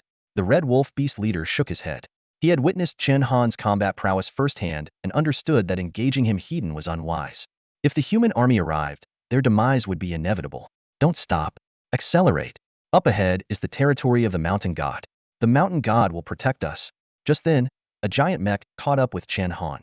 From inside the mech, Ji Yun's voice rang out, "Young Master Chen, hop on." Chen Han's lips curved slightly as he immediately realized it was Zhu Ming piloting. He leapt nimbly onto the mech's head. "Zhu Ming, keep it steady," he instructed, then began readying his bow and arrows. Zhu Ming's expert piloting skills allowed Chen Han to stand firmly atop the mech. Chen Han retrieved the last few star crystal arrows, aiming at the red wolf beast leader ahead. The arrow whistled through the air, causing the leader to panic and grab a few of his subordinates to use as shields. The arrow pierced through several red wolf beasts before losing its force and embedding into the ground. "Block him for me." The red wolf beast leader roared in fury. Chen Han fired arrow after arrow, taking down most of the elite red wolf beasts. As the leader finally reached the so-called mountain god's territory, he shouted triumphantly, "Mountain god, save me." Without hesitation, Chen Han released his final star crystal arrow, but something bizarre occurred. The arrowhead shattered as it neared the mountain god's territory, leaving only the wooden shaft to strike its target. Chen Han's expression shifted, and he immediately yelled, "Zhu Ming, stop." He realized that this area might neutralize the power of star crystals. Proceeding further would be suicidal. The red wolf beast leader cackled as he fled deeper into the dense forest. "The mountain god protects us. Long live the mountain god." Watching the enemy vanish into the intricate wilderness, Zhao Yufei cursed furiously, "Damn it. After chasing him for 800 miles, we're still letting him get away."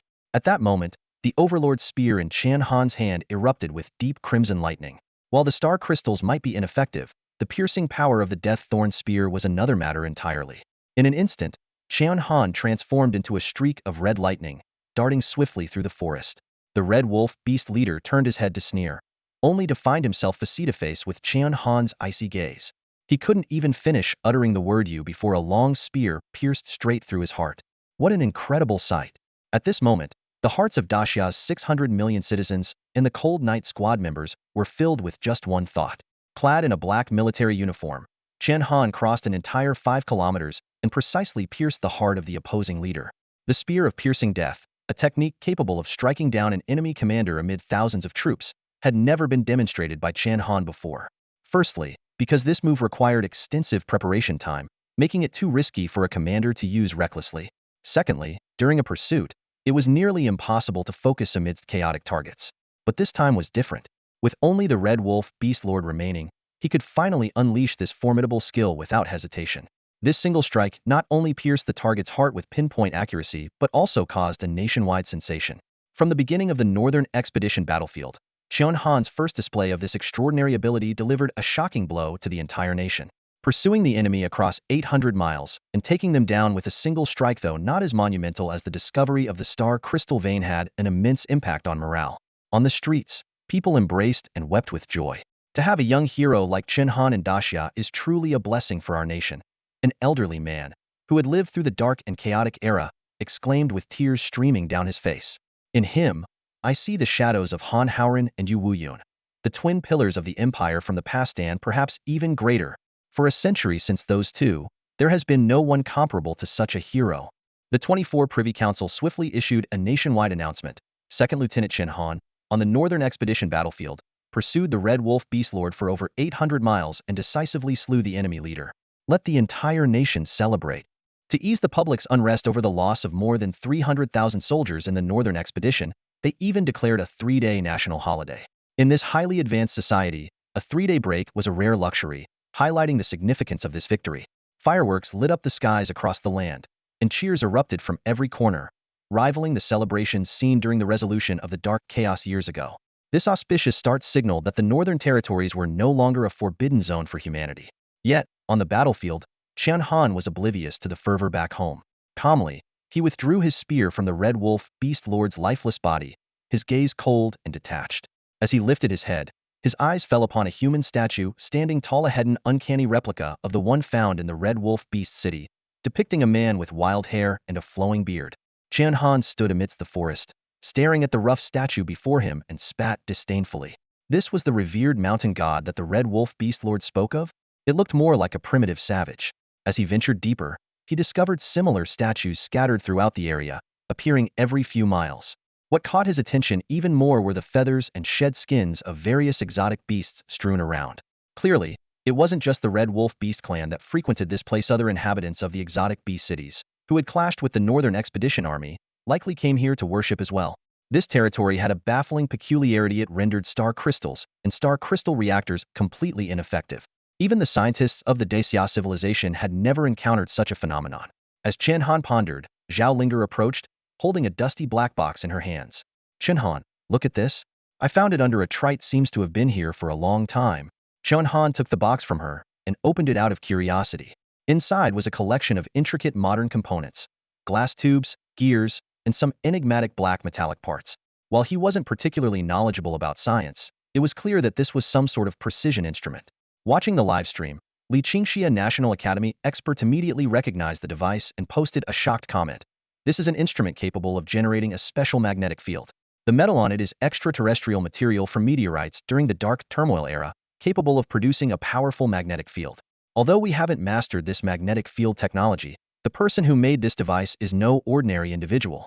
Ji Yun quickly took screenshots of the comments and sent them to Chen Han. A chilling thought crossed Chen Han's mind. He hurriedly carried the black box out of the mountain's range and conducted an experiment with a small piece of star crystal. As expected, the moment the star crystal entered the 2-kilometer radius around the black box, it shattered into dust.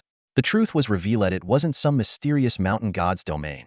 These black boxes scattered across the area generated a special magnetic field that nullified star crystal energy. The identity of this so-called mountain god grew even more enigmatic. Meanwhile, Yu Wuyan carefully examined the screenshot of the mountain god statue. His expression shifted from confusion to shock and finally to utter terror. As a martial god-level warrior, his reaction was highly unusual, signaling the gravity of the situation. Soon, Chen Han's encrypted radio buzzed. Chen Han, listen to me and try not to be too shocked. Yu Wuyan's voice was laced with unease. I believe this mountain god might actually be Xingbian. Chen Han froze in place, unable to react for a long time. Marshal, are you saying this savage is my father? Chen Han's words made Yu Wuyan cough awkwardly. Referring to Chen Xingbian as a wild man was indeed inappropriate, especially since he was Chen Han's father, even though the statue's appearance bore a striking resemblance to one. Chen Han looked puzzled.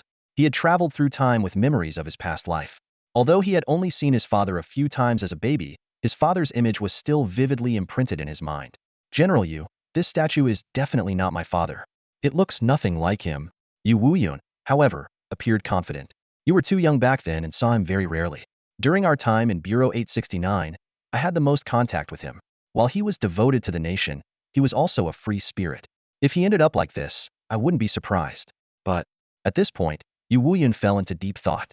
If Chen Xingbian truly had become the mountain god, why would he choose to settle in the northern frontier and gain the reverence of so many mystical beasts? More importantly, why hadn't he returned to Dacia? Clearly, there were many mysteries hidden here. Despite the significant differences in appearance, the black boxes capable of nullifying star crystals pointed to one undeniable fact. Aside from Chen Xingbian, who was skilled in crafting star crystal arrows, there was no other plausible candidate in Dacia. General Yu, Chen Han suddenly spoke. If the mountain god really is my father, could he be somewhere in this mountain range? This idea instantly invigorated Yu Wuyan. Although he had little hope earlier that Chen Xingbian was still alive, now he saw a glimmer of possibility. Chen Han, mobilize the troops immediately and search this mountain range thoroughly. Ensure the safety of the Northern Expedition Army, but we must find Xingbian. Considering the potential threat from dangerous mystical beasts, Chen Han assigned only 1,000 elite warriors from the Kuei unit to the task, emphasizing that they must not carry any equipment related to star crystals. This search party soon began a meticulous, large-scale sweep of the vast mountain range spanning hundreds of miles.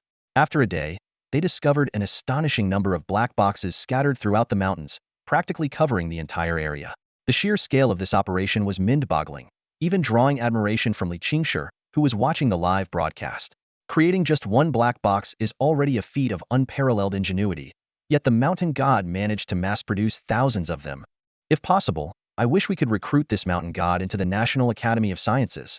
The Northern Expedition Army must not harm him, Li Qingshi commented in the livestream chat.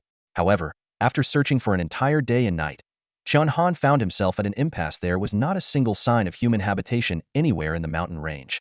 His elusive father was like a mole, hiding his lair in some unknown place.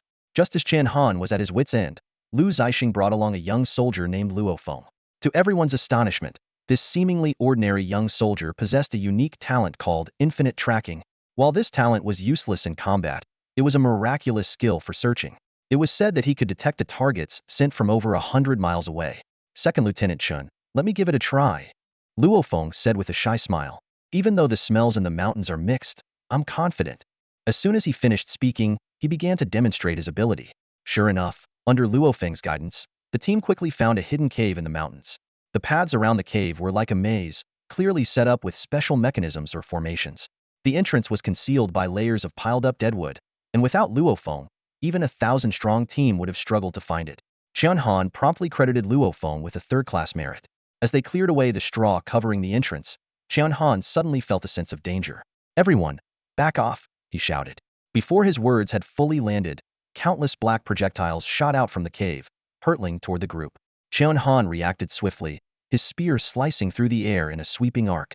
The continuous clanging of collisions echoed, and thanks to his quick warning and the fact that the Kuei battalion soldiers were already standing at a distance, they avoided any casualties. Once the rain of flying blades ceased, Chen Han carefully inspected the hidden weapons scattered on the ground. They were peculiar flying knives with serrated blades, razor-sharp edges, and tips stained with suspicious black markings, likely coated with deadly poison. At that moment, Yu Wuyan contacted Chen Han through encrypted communication. This flying knife formation is the hallmark weapon of your mother, Lu Yufeng, immortal slaying knives, he explained. Lu Yufeng was not only a master of hidden weapons but also a top-tier formation expert, trained by Zhang Daoming, the foremost formation master of 40 years ago. These flying knives were incredibly powerful. Even a Marshal Emperor-level expert would struggle to escape severe injury if hit. If not for Chen Han's quick reflexes, this wave of hidden weapons could have wiped out more than half of the Kuei battalion. The most terrifying part was that this attack was launched by a mechanism. If Lu Yufeng had personally deployed it, even Chen Han might not have been able to withstand it. Looking at the ground littered with immortal slaying knives, recalling his mother's usual gentle demeanor, and thinking about his parents, this pair of schemers who seemed to delight in making their son's life difficult, Chen Han couldn't help but twitch the corner of his mouth. The elite troops of the Kuei battalion exchanged uneasy glances, rendered speechless by the scene before them. Ji Yun trembled as he spoke, his voice shaky. Young Master Chen, what on earth is in there? Maybe we should just not go in.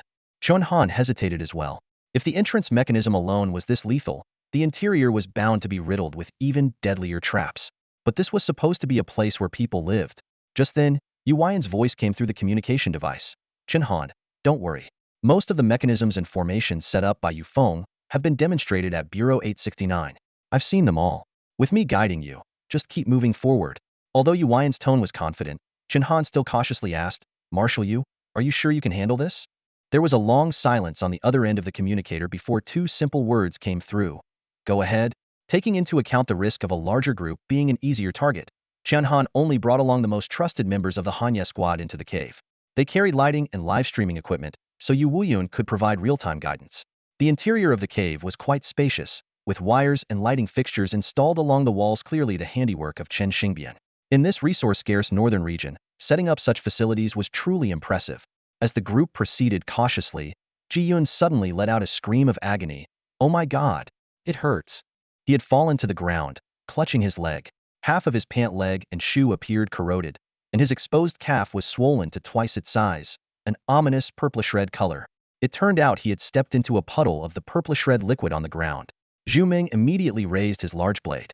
Old Ji, that leg's a goner. We have to cut it off. Chen Han quickly stopped Zhu Ming, who was eager to help, noticing that the poison hadn't spread further. At that moment, Yu Wuyan explained, that's the poison from the Zizhu flower, one of your mother's signature toxins.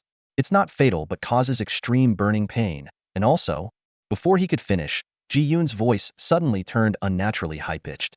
Young Master Chen. It hurts so much. His voice sounded exactly like that of a eunuch. Hearing this, everyone present burst into laughter. Zhu Ming and Zhao Yufei doubled over, laughing uncontrollably. Ha ha, old Ji, this is karma.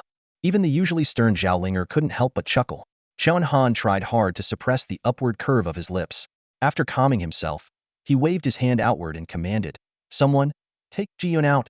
Your mother, back in her university days, once used Zizhu flower poison to deal with her admirers, Yu Wuyan remarked with a teasing tone.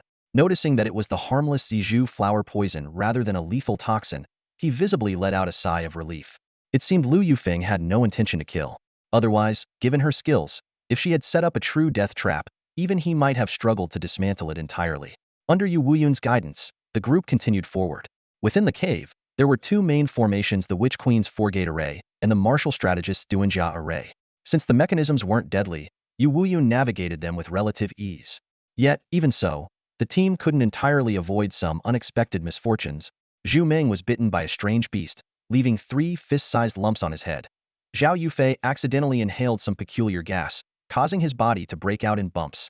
Except for the Marshal General-level Chen Han and Zhao Linger, who were immune to these harmless toxins, everyone else suffered minor injuries to some extent. Witnessing all this, a black line seemed to appear on Chen Han's forehead. These two parents truly were a match made in heaven. After passing through multiple formations, they finally reached the deepest part of the cave. In the pitch-black darkness, Chen Han turned on the lighting equipment, only to find 2 figures, a man and a woman, standing ahead. Despite being a traveler from another world, Chen Han couldn't help but feel his heart race at the sight of his biological parents. However, as he approached for a closer look, a familiar melody suddenly played. "The blue skies and the Milky Way, there's a little white boat, the owner is out. Please leave a message."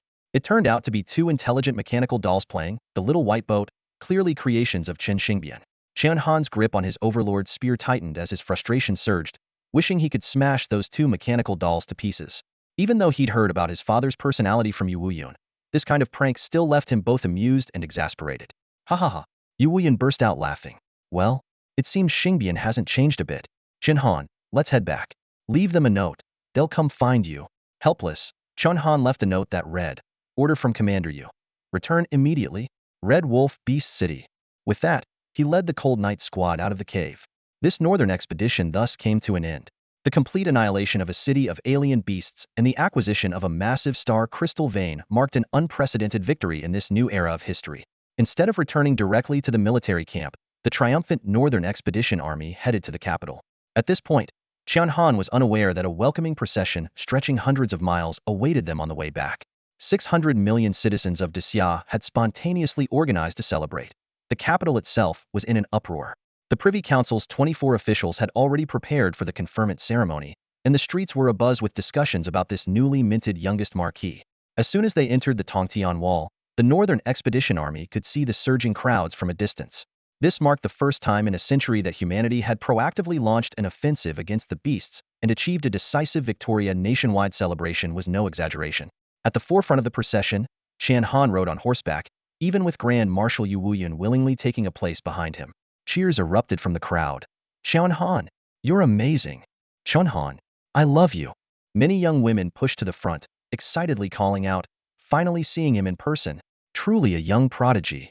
Faced with such an enthusiastic reception, Chen Han appeared a bit overwhelmed, managing only polite smiles and occasional waves to the crowd on either side. The entire Northern Expedition Army basked in the joy of victory, with soldiers holding their heads high as they relished the cheers and gratitude of the people. Only Yu Wuyun's expression remained heavy. Despite the success of the campaign, the loss of 300,000 soldiers weighed unbearably on his mind. Yet, the citizens lining the streets did not voice blame. Instead, they expressed their support. "Marshal Yu, my son did not disgrace you. Don't grieve, Marshal. My eldest killed 2 beasts, she made it worth it. My youngest will enlist next year. Marshal Yu, my child did their best." These words brought tears to the eyes of the seasoned commander. He would have preferred to endure their scorn rather than this profound understanding and kindness. As a soldier, he knew that war inevitably brought casualties. But faced with these citizens, who had lost loved ones yet stood unwaveringly by him, he could no longer suppress his emotions. With a trembling voice, he called out, "My fellow countrymen, I, Yu Wuyun, have failed you. Your children, so many of them, were only sons and I couldn't bring them all back. This is my fault." Hearing this from ahead, Chen Han's heart stirred with complex emotions. In his eyes, Yu Wuyun was not truly at fault. The lack of intelligence from the Northern Front had left them unprepared for the scale of the beast civilization they encountered. At the time, dispersing forces for exploration had been the most logical strategy. While consequences were unavoidable, Yu Wuyun's position as Grand Marshal should not be stripped from him. Amid the attention of countless onlookers, the procession continued forward. Soon, the grand silhouette of a city emerged on the horizon. This was Dongdi City, the heart of the Great Xia Empire. Its size was double that of Hanwu City, a first-tier main city, and its resplendent architecture gleamed brilliantly under the sunlight. Fire! With an order, fireworks exploded across the sky above Dongdi City, their vibrant colors illuminating the entire metropolis. Welcome Lieutenant Chen Han, hero of the Northern Expedition, into the city. The gates swung open, but not all soldiers were permitted entry. Only members of the Special Operations Unit and officers of battalion rank or higher were granted the honor of stepping into this magnificent capital. As Chen Han entered the city, the enthusiasm of the citizens reached a fever pitch. The streets of Dongdi City, both large and small, were packed with crowds, with many people traveling great distances just for the chance to catch a glimpse of him. A receptionist guided Chen Han to Yulong Terrace, the designated location for honoring the heroes of the Northern Campaign. This towering structure, reaching into the clouds, was the highest point in Dongdi City and was typically reserved for matters of great national importance. On this occasion, the entire council of the 24 privy ministers was to be present. A gathering of this magnitude had not occurred in the last decade. Upon hearing the news, Yu Wuyun's eyes lit up as he gave Chen Han a hearty pat on the shoulder. Well done. Those old fogies at the Privy Council haven't gone this big in years. This must mean that old Emperor Qingtian is planning to make you a marquis. Despite being ranked 5th in the council, Yu Wuyun casually referred to Emperor Qingtian with irreverence, a testament to his bold personality. Ecstatic, he instructed Chen Han to change into formal attire before rushing off, leaving Chen Han bewildered. Before long, Chen Han arrived at the Grand Hall of Yulong Terrace. The top floor of this 100-story tower, known as Yulong Terrace, was said to be so high it could converse with the heavens. Thousands of Thunder God Army soldiers guarded it year-round. Inside, the hall glittered with resplendent gold and was adorned with hanging red drapes, exuding grandeur. The 24 supreme rulers were seated in a circular formation on an elevated platform. Despite their varying appearances, some portly, others lean, they all radiated an imposing aura. Each wore a purple dragon robe, a symbol of the Dai Xia civilization, with the number of embroidered dragons signifying their rank. Yu Wuyun's 6th dragon robe stood out prominently, marking him as the only Privy Council member to rise solely through military merit. At the center of the hall sat Emperor Qingtian, dressed in a 9-dragon robe. He spoke first, his voice commanding. Second Lieutenant Chen Han, please take a seat. Chen Han, gazing solemnly at the figures he had only ever seen on screens during major celebrations, slowly took his place. Chen Han, do you know why we have summoned you here to Yulong Terrace? Emperor Qingtian asked. Seeing Chen Han shake his head, the emperor gave a commanding order. Commence. The ceiling of the hall slowly opened, revealing a brilliant cascade of stars. The extraordinary height of Yulong Terrace made it feel as though one were immersed in the galaxy itself. The hall's lights dimmed, leaving only the starlight to gently illuminate Chen Han. In the hushed ambience, Emperor Qingtian's voice resonated. Second Lieutenant Chen Han, during the Northern Campaign, you slew the Dragon River Beast, enabling our forces to cross the river. You shattered the eagle-eyed ape's stone formation with unparalleled bravery. You outwitted the Red Wolf Beast army, annihilated their city of monstrous creatures, discovered the Star Crystal Mine, led an 800-mile assault, and beheaded the Red Wolf Beast leader. The heavens bear witness, and the sun and moon attest to your deeds. By unanimous decision of the 24 privy ministers, Second Lieutenant Chen Han, for your unmatched intellect and unrivaled valor, you are hereby granted the title of Champion Marquis. The Marquis title that Emperor Qingtian selected for Chen Han was the prestigious and long-standing Champion Marquis. This title was first bestowed upon Hua Zubing, the legendary young general who achieved fame early and secured immortal glory with his victories, such as sealing his triumph at Wolf Jushu Mountain. Among the 24 current marquises of Daxia, only half earned their titles through military achievements, while the rest were veteran statesmen who rose to prominence in their later years. In terms of military accolades comparable to Chen Han's, only Han Haoren and Yu Wuyun, the twin pillars of the empire, could stand shoulder to shoulder with him. The threshold for becoming the Champion Marquis is exceedingly high. Beyond extraordinary military accomplishments, age is also a critical factor. One must achieve unparalleled feats before the age of 25. The youngest Marquis until now was Han Haoren, who received the title at the age of 50. However, Chen Han, at just 20 years old, had already shaken the army with his remarkable feat of pursuing and defeating enemies over an 800-mile campaign, epitomizing the ideal of a young hero. What a fitting Champion Marquis! Yu Wuyun laughed heartily, seemingly putting aside the disappointment of the failed northern campaign and genuinely celebrating Chen Han's achievement. Emperor Qingtian took out a black metal ring, crafted from the same material as the tip of the Overlord's spear. Embedded in the ring was a star crystal, intricately engraved with the words, Champion Marquis. This unique craftsmanship, involving star crystals, was a technique exclusive to the imperial Qingtian family of Daxia. Chen Han, champion marquis, receive your title. Emperor Qingtian descended from the platform, his tone solemn. Chen Han stood at attention and saluted, respectfully taking the ring with both hands. Chen Han, you are now the 25th Marquis of Daxia. I hope you will continue to conquer and defend the empire, Emperor Qingtian said slowly. Yes. Chen Han responded firmly and resolutely. What followed was a series of rewards. Chen Han's military rank was directly promoted from second lieutenant to major, setting a new record in the military's history. Advancing 3 ranks at once was unprecedented.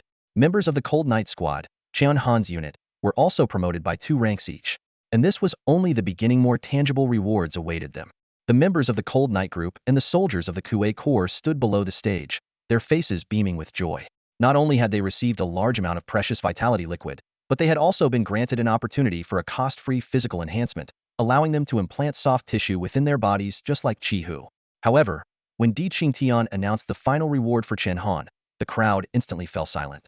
It was a gift of immense value, a 10 private mining right to the Daxia star crystal veins. The expressions of the other nobles on the high platform shifted dramatically. Clearly, this decision had caught even them off guard. The significance of the star crystal veins was undeniable.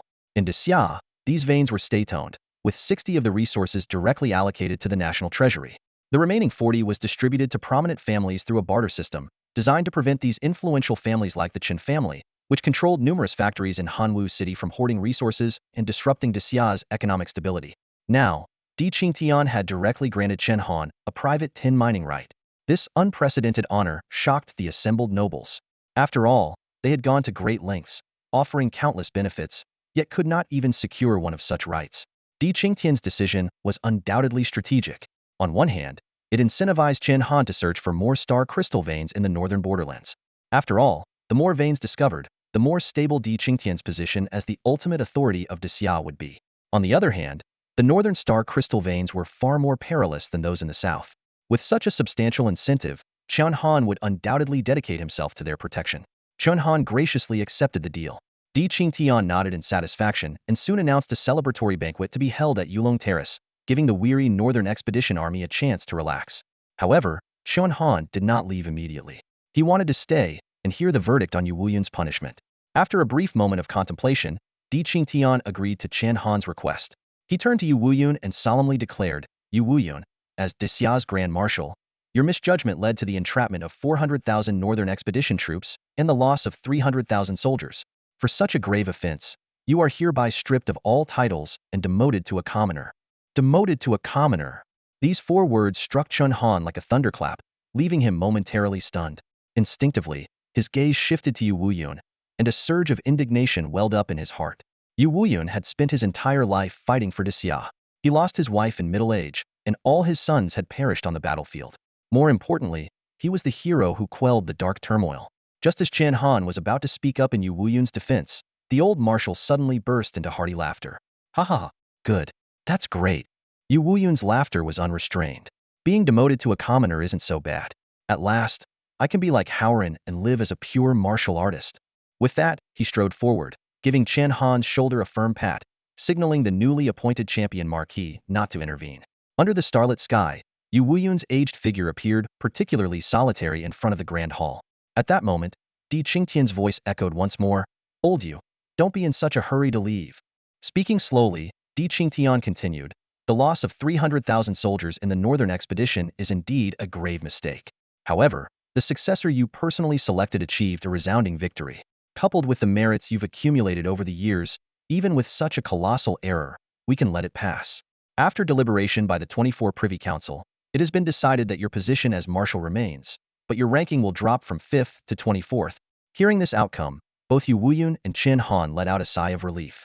Yu Wuyun promptly adopted a relaxed demeanor and, pointing at Di Qingtian, teased, You old rascal, why do you always drag things out when you speak? Di Qingtian shook his head with a smile, clearly showing the familiarity between the two. For Yu Wuyun, the lowered ranking was hardly a punishment. His position in the 24 Privy Council was largely honorary, as he rarely participated in administrative matters. The title had been granted solely because of his outstanding achievements, a symbolic post when there was no higher honor to bestow. Chen Han pondered the decision carefully and soon grasped its deeper implications. As the supreme ruler of Daxia, Di Qingtian needed to maintain the balance of power between the military and the court. Among the three marshals, Yu Wuyan was the sole representative of the commoner faction, while over half of the 24 Privy Council leaned toward the aristocratic factions. If Yu Wuyan were truly to step down, the influence of the aristocracy would completely dominate both the political and military spheres, disrupting the delicate balance. This was precisely the scenario Di Qingtian sought to avoid and the fundamental reason why he would never accept Yu Wuyan's resignation, even if it was voluntarily offered. Chen Han took his seat of honor, feeling a sense of relief wash over him. The victory banquet for the northern expedition was held at Yulong Terrace, with nearly all the nobles and elites of the capital in attendance. The three-story banquet hall was adorned with an array of exquisite delicacies. As soon as Chen Han stepped into the hall, he became the center of attention. Congratulations, Champion Marquis. Champion Marquis, a toast to you. Countless high-ranking officials and dignitaries raised their glasses to him. Despite his relatively low military rank, the title of Champion Marquis, as the 25th Marquis of the Great Xia dynasty, made everyone recognize his boundless potential. Many influential figures from the capital took the opportunity to propose matches for Chen Han. Champion Marquis, do you have a suitable match? I have a daughter, just 18, with unmatched beauty. Meanwhile, several young ladies cast flirtatious glances his way. Zhao Linger, standing nearby, observed the scene with mounting irritation. Unconsciously, she gripped her wine glass so tightly that it shattered in her hand. Ji Yun, noticing this, teased her. Instructor Zhao, you're the rightful empress here. Calm down, but before Ji Yun could finish her sentence, Zhao Linger splashed a small vial of northern region purple venom onto her face, causing Ji Yun to howl in pain. Don't talk nonsense. I'm just worried Chen Han might drink too much and damage his kidneys tonight. Zhao Linger snapped through gritted teeth. Nearby, Zhao Yufei looked puzzled. Drinking affects the kidneys? Isn't it the liver?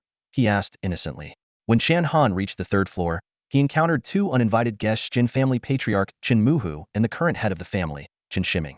The two were shamelessly accepting toasts from various families, boasting about their connection to Chen Han. It's thanks to the Chen family's careful nurturing that we have today's champion Marquis. Indeed, we devoted all our resources to cultivating him back then. Chen Han let out a cold laugh and casually grabbed two wine bottles, smashing them against the back of their heads with a loud thud. The hall instantly fell silent. When the two men turned around in shock and saw Chen Han, their faces turned pale. Xiao Han, Chen Shiming stammered. Call me champion Marquis. Chen Han interrupted coldly, his gaze sweeping across the room. Hear this, everyone. I have severed all ties with the Hanwu Chen family. My achievements have nothing to do with them.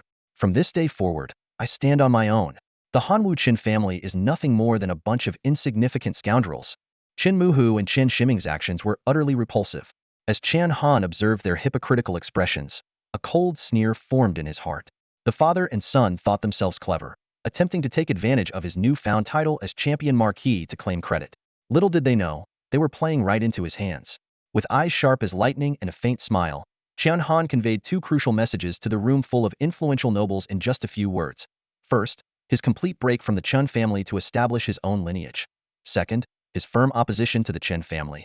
His words were flawless, and the underlying meaning was clear to everyone present. From this moment on, any faction associated with the Chen family would face a tough choice: maintain ties with a declining family or curry favor with the rising champion Marquis. Chen Muhu and his son's faces turned deathly pale in an instant. Their plan to ingratiate themselves with the powerful had backfired, leaving them humiliated by Chen Han in front of everyone. Just as Chen Shiming opened his mouth to plead for mercy, two gleaming spears were already pressed against his neck. The champion Marquis has spoken, get out, a guard barked sharply. The father and son had no choice but to flee in disgrace. Chen Han refrained from ordering their execution, partly out of consideration for the guests present, and partly because he had just received news about his parents, Chen Xingbian and Lu Yufeng. Once he reunited with them, he would settle accounts with the Chen family in due time. Turning to his younger sister, Chen Shui, Chen Han's voice resonated through the hall. Let it be known to Almi family now consists of only two members, myself and my sister, Chen Shui. His declaration prompted a wave of flattery and agreement from the guests. Having grown up neglected in the Chen family, Chen Shui appeared a bit uneasy amidst the sudden attention, clutching her brother's sleeve. Brother, I feel a little embarrassed, she whispered. Xiaoshui, hold your head high, Chen Han said softly. You are now the sister of the champion Marquis. Walk with pride. The banquet continued late into the night as the guests gradually took their leave. At that moment, an unassuming elderly man quietly approached. Chen Han glanced up and recognized him. It was Li Qingshi, the head of the National Pharmaceutical Department. Champion Marquis, my apologies. I'm not much of a drinker, so I didn't get the chance to speak with you earlier, Li Qingshi said, scratching his head bashfully. Seeing the awkwardness of this straightforward researcher in such a setting, Chen Han couldn't help but smile. Perhaps it was because he learned that Qin Xingbian was a scientist, but Chen Han seemed to have developed a newfound respect for scientists. He looked directly at Li Qingshi and spoke calmly, Mr. Li, if you have something to say, just say it. Li Qingshi's expression was earnest. To be honest, Champion Marquis, your time in the capital is likely limited. That's why I'd like to invite you to visit the National Pharmaceutical Research Center and provide some guidance for our work. Guidance for the National Pharmaceutical Research Center? Chen Han was a bit puzzled. He knew very well that his ability to refine medicine relied entirely on the enhancement of his unique medicine god physique, which was fundamentally different from the complex processes required by the National Pharmaceutical Team to produce vital energy elixirs. Just as he was about to politely decline, Li Qingshi, as if anticipating his reaction, quickly pulled out an invitation from his pocket and handed it over. Chen Han glanced down at the invitation, which prominently displayed the words, New Generation Red God Mecha Launch Event. Li Qingshi hurriedly explained, Don't worry, I wouldn't ask you to come without offering something in return. This is an invitation to the launch event for the New Generation Mecha developed by the National Academy of Sciences Research Team. The spots are extremely limited and highly valuable. This sincere scientist had resorted to such a bribe in order to persuade Chen Han to provide guidance. He then enthusiastically described the features of the Red God Mecha. This model was completely distinct from all current ones on the market, standing up to 15 meters tall and crafted entirely from the latest memory alloy. Its conductivity and responsiveness far surpassed older mechas by several levels. Most impressively, this mecha could be equipped with Type 3 laser cannons powered by star crystals, with a maximum capacity of 8 cannons at once. What did this mean? If the Red God mecha could be mass-produced, it might eliminate the need for standalone artillery units in the military. However, Li Qingshi admitted that due to its exorbitant production costs and the massive consumption of star crystals required for the 8 Type 3 laser cannons, full-scale mass production was nearly impossible. Although Chen Han lacked the talent for piloting mechas, he couldn't help but feel tempted as he recalled his previous discussions with Ji Yun and Zhu Ming about purchasing mechas, as well as the time he successfully used a mecha to eliminate the Red Wolf Beast Lord's elite forces. The thought of pairing the mecha with 8 laser cannons promised a significant boost in combat power. After careful consideration, Chen Han agreed. After all, providing guidance didn't necessarily mean he had to improve the National Pharmaceutical Research Center's formulas, so the request wasn't too demanding. When he shared the news with the Hanya squad, everyone was thrilled, especially Zhu Ming, who was practically overjoyed. That night, excitement kept them all awake. The next morning at 8 o'clock sharp, the launch event began. As the Hanya squad arrived at the venue's outskirts, they were awestruck by the sight before them. Though the venue itself was only 8 meters tall, several Red God mechas stood towering at 15 meters in the center, painted in a striking red with multiple 5-point stars engraved on their frames. The mechas featured 4 Type 3 laser cannons mounted on each shoulder. Their towering presence exuded an awe-inspiring and commanding aura. Is that the Red God mecha? Zhu Ming's eyes lit up, filled with excitement. For someone gifted in mecha piloting, this was the ultimate dream, the pinnacle of masculine romance. Unable to resist the allure of this weapon, Zhu Ming eagerly pulled out a carefully wrapped bank card from his inner pocket and solemnly handed it to Chen Han. Captain Chen, this is all my savings. Everything is on this card. Wow, our stingy iron rooster is actually willing to splurge today? Ji Yun teased, but Zhu Ming's response left him utterly speechless. Counting all the rewards I've earned since joining the military, it's about 30 million. The figure stunned Ji Yun. Normally, Zhu Ming was so frugal that he would hesitate to buy even a single bottle of vitality elixir, yet he had quietly saved up such a fortune. Though it was nowhere near enough to purchase a mecha, it was still a significant sum. Zhao Linger and Zhao Yufei also took out their bank cards, offering 5 million and 8 million respectively. For members of a family who were often disregarded, saving this amount was no easy feat. It was worth noting that before joining the military, Chen Han couldn't even scrape together 2,000. All eyes then turned to Ji Yun, who quickly emptied his pockets in embarrassment. Don't look at me. I'm broke. In truth, he wasn't entirely penniless. Most of his money had been squandered at upscale clubs. However, Chen Han didn't accept their money. With a 10% stake in the North Border Star crystal mining rights, his wealth already rivaled that of the most prominent families in the capital. As the Cold Night squad entered the event hall, they were met with a chorus of congratulations. Congratulations to Champion Marquis Chen Han on your grand victory in the Northern Campaign. Overnight, Chen Han's reputation had spread throughout the imperial capital. Yet, whispers of suspicion followed, with some wondering if he, too, had come for the Red God mecha. In this prestigious venue, only the elite could attend. To Chen Han's surprise, the giant squad's 5 young girls were also present. Zhao Linger leaned close and whispered, Shireen's family holds significant influence here in the capital. That explained how these girls could pilot mechas. Zhang Shireen approached Chen Han and greeted him warmly. Champion Marquis, are you here for the launch event as well? Chen Han smiled and replied, yes, I am. And I still owe you a thank you for lending us your mecha last time. Without it, we wouldn't have been able to successfully pursue the Red Wolf Beast leader. That's nothing. But I won't give up today's mech, Zhang Shireen declared, shaking her small fists at Chen Han in a mock show of defiance. Although the gesture lacked any real intimidation, her determination was evident. At that moment, the host representing the organizers entered the venue. Please take your seats, he announced, scanning the room before beginning his introduction. Everyone here today has undoubtedly come for the Red God mech. This masterpiece is the result of a decade of relentless effort by the research team at the Grand Xia Academy of Sciences. As his words concluded, the grand curtain slowly parted, revealing the imposing Red God mech in all its glory. The host proceeded to elaborate on its features. The Red God mech, which was being unveiled for sale, came in 3 versions. While all shared the same foundational materials, their performance configurations varied, much like the low, mid, and high ear models of a car. The most critical difference lay in the number of laser cannons each could mount. The smallest model could carry 4, the 12-meter version 6, and the tallest 15-meter model a full 8 cannons, making it the most powerful of the 3. This explanation caused an immediate stir among the audience. The performance specifications of the Red God mech far surpassed its predecessor, especially the 15-meter-high model, which could withstand an impact of nearly 300,000 kilograms equivalent to a full-force strike from a top-tier Marshal Emperor-level warrior. For context, even the renowned giant mech, considered the pinnacle of mech engineering, could only endure impacts in the range of tens of thousands of kilograms. Seeing the crowd's excitement, the host continued with a satisfied smile. Ladies and gentlemen, let's not beat around the bush. Developing the Red God mech required a massive investment from the Grand Xia Treasury, along with countless hours of dedication from our researchers. Now it's time to recoup some of those costs.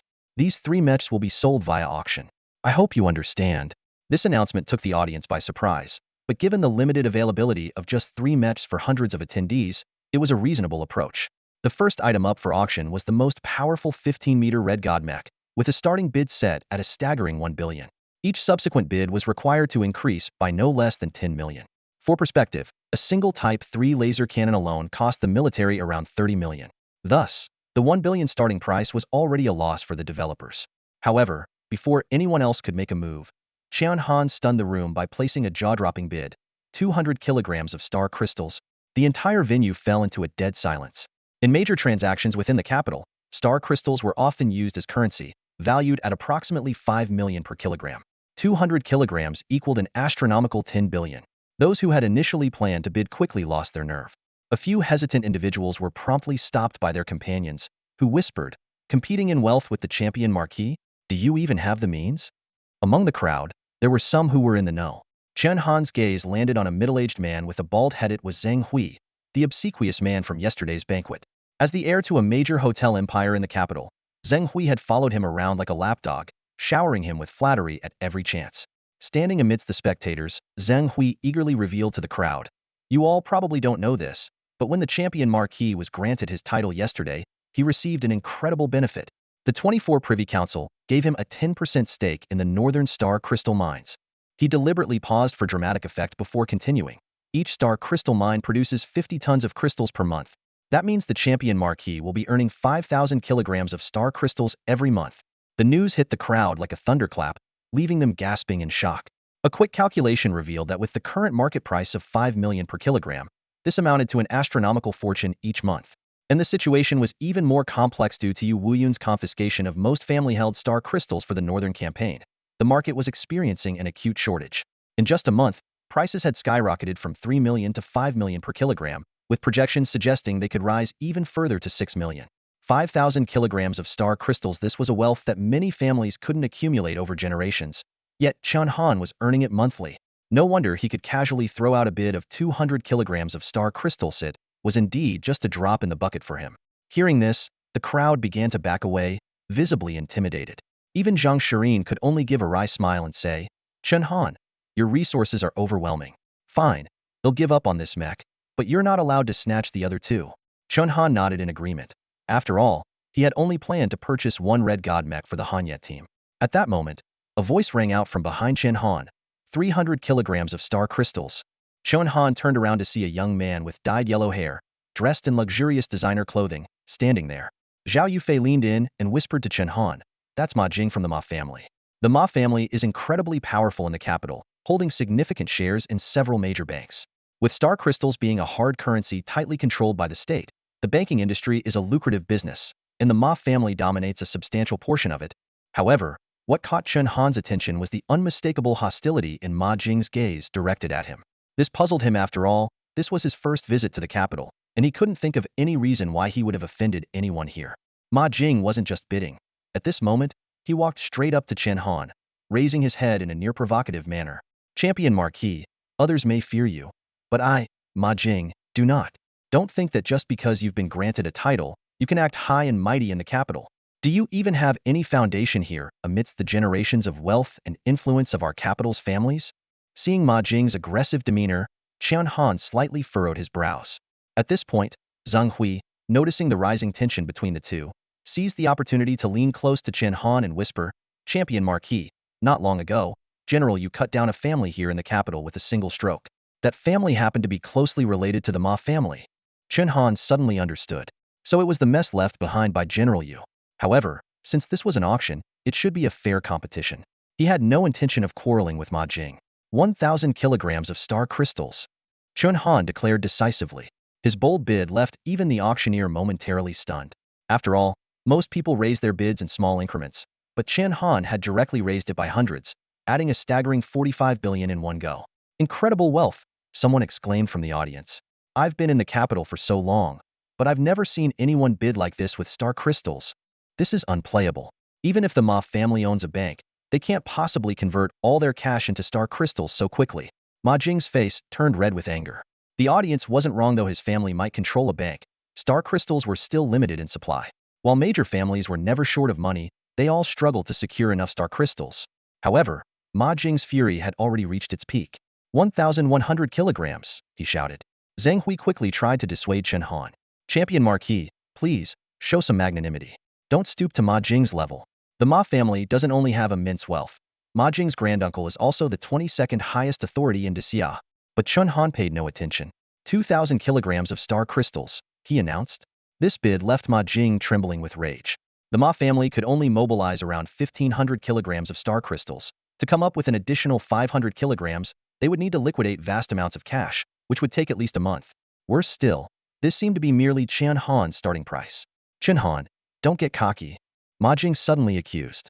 "You only received your title yesterday, and the star crystal mine in the northern region won't be operational for at least 2 months. How could you possibly have 2,000 kilograms of star crystals?" He turned to the auctioneer. "The Daxia research team spent 10 years developing the Red God Mecha. Are you really going to give it away on an empty promise?"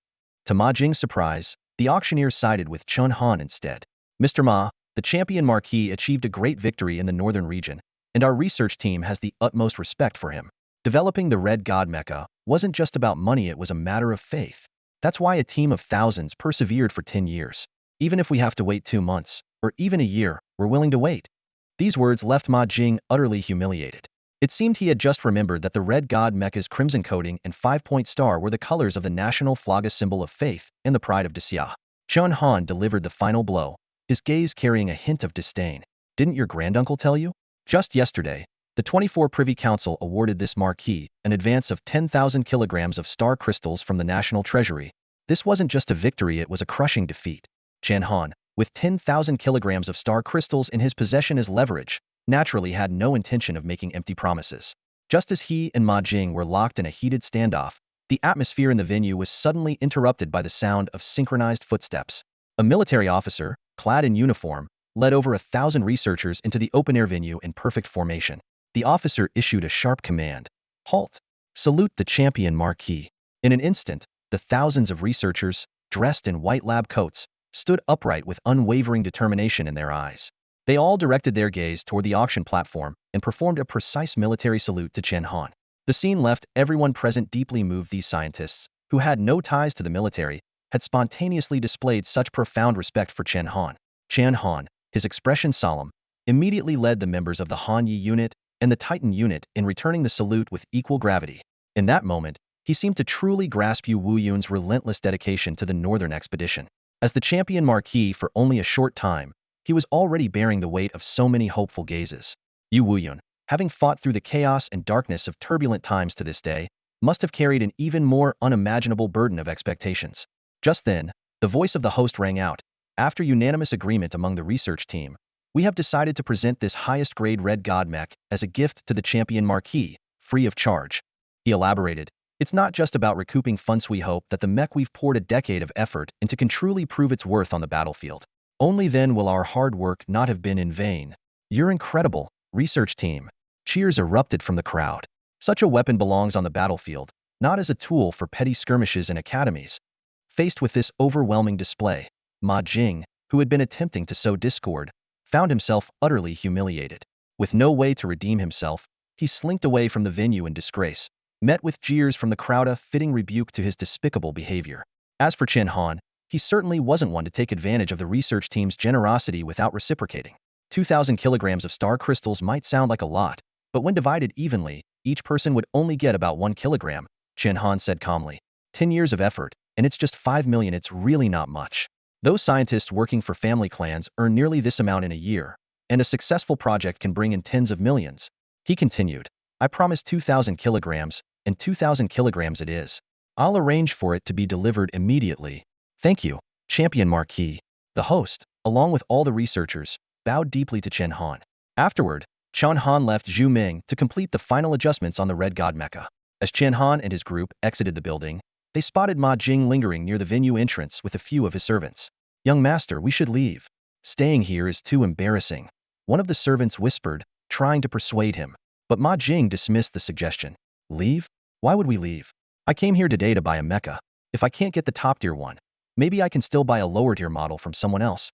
When he saw Chen Han coming out, Ma Jing didn't dare provoke him directly, but he couldn't resist rolling his eyes and sneering. Honestly, those scientists are idiots. Who talks about ideals in this day and age? Getting money is the only thing that matters. If they'd agree to develop a new type of mecha for me and serve the Ma family, they could name their price. One of his servants tried to stop him immediately. Young master, please say no more. But Ma Jing grew even more brazen. What? I can't even speak my mind now? This is the capital's main street. Who would dare kill someone in broad daylight? Before he could finish his sentence, Chen Han's overlord spear had already left his hand. Though Ma Jing was a talent with manipulation abilities, his strength was only at the warrior level, far from enough to defend himself. The spear pierced through his abdomen and pinned him to the capital's city wall. The onlookers gasped in shock. Someone's been killed. It's the champion Marquis. Ma Jing's servants erupted in fury. Chen Han, have you lost your mind? Do you even know the Ma family's status in the capital? The young master's granduncle is Ding Muxuan of the Privy Council. Chen Han remained expressionless as he turned to Ji Yun. Ji Yun understood immediately, pulling out a small notebook and writing down. Ma Jing of the Ma family in the eastern imperial city of the capital insulted the Marquis and public officials. According to the laws of Great Xia, he was executed on the spot by the champion Marquis. Arrogant. Always so arrogant. The streets buzzed with chatter.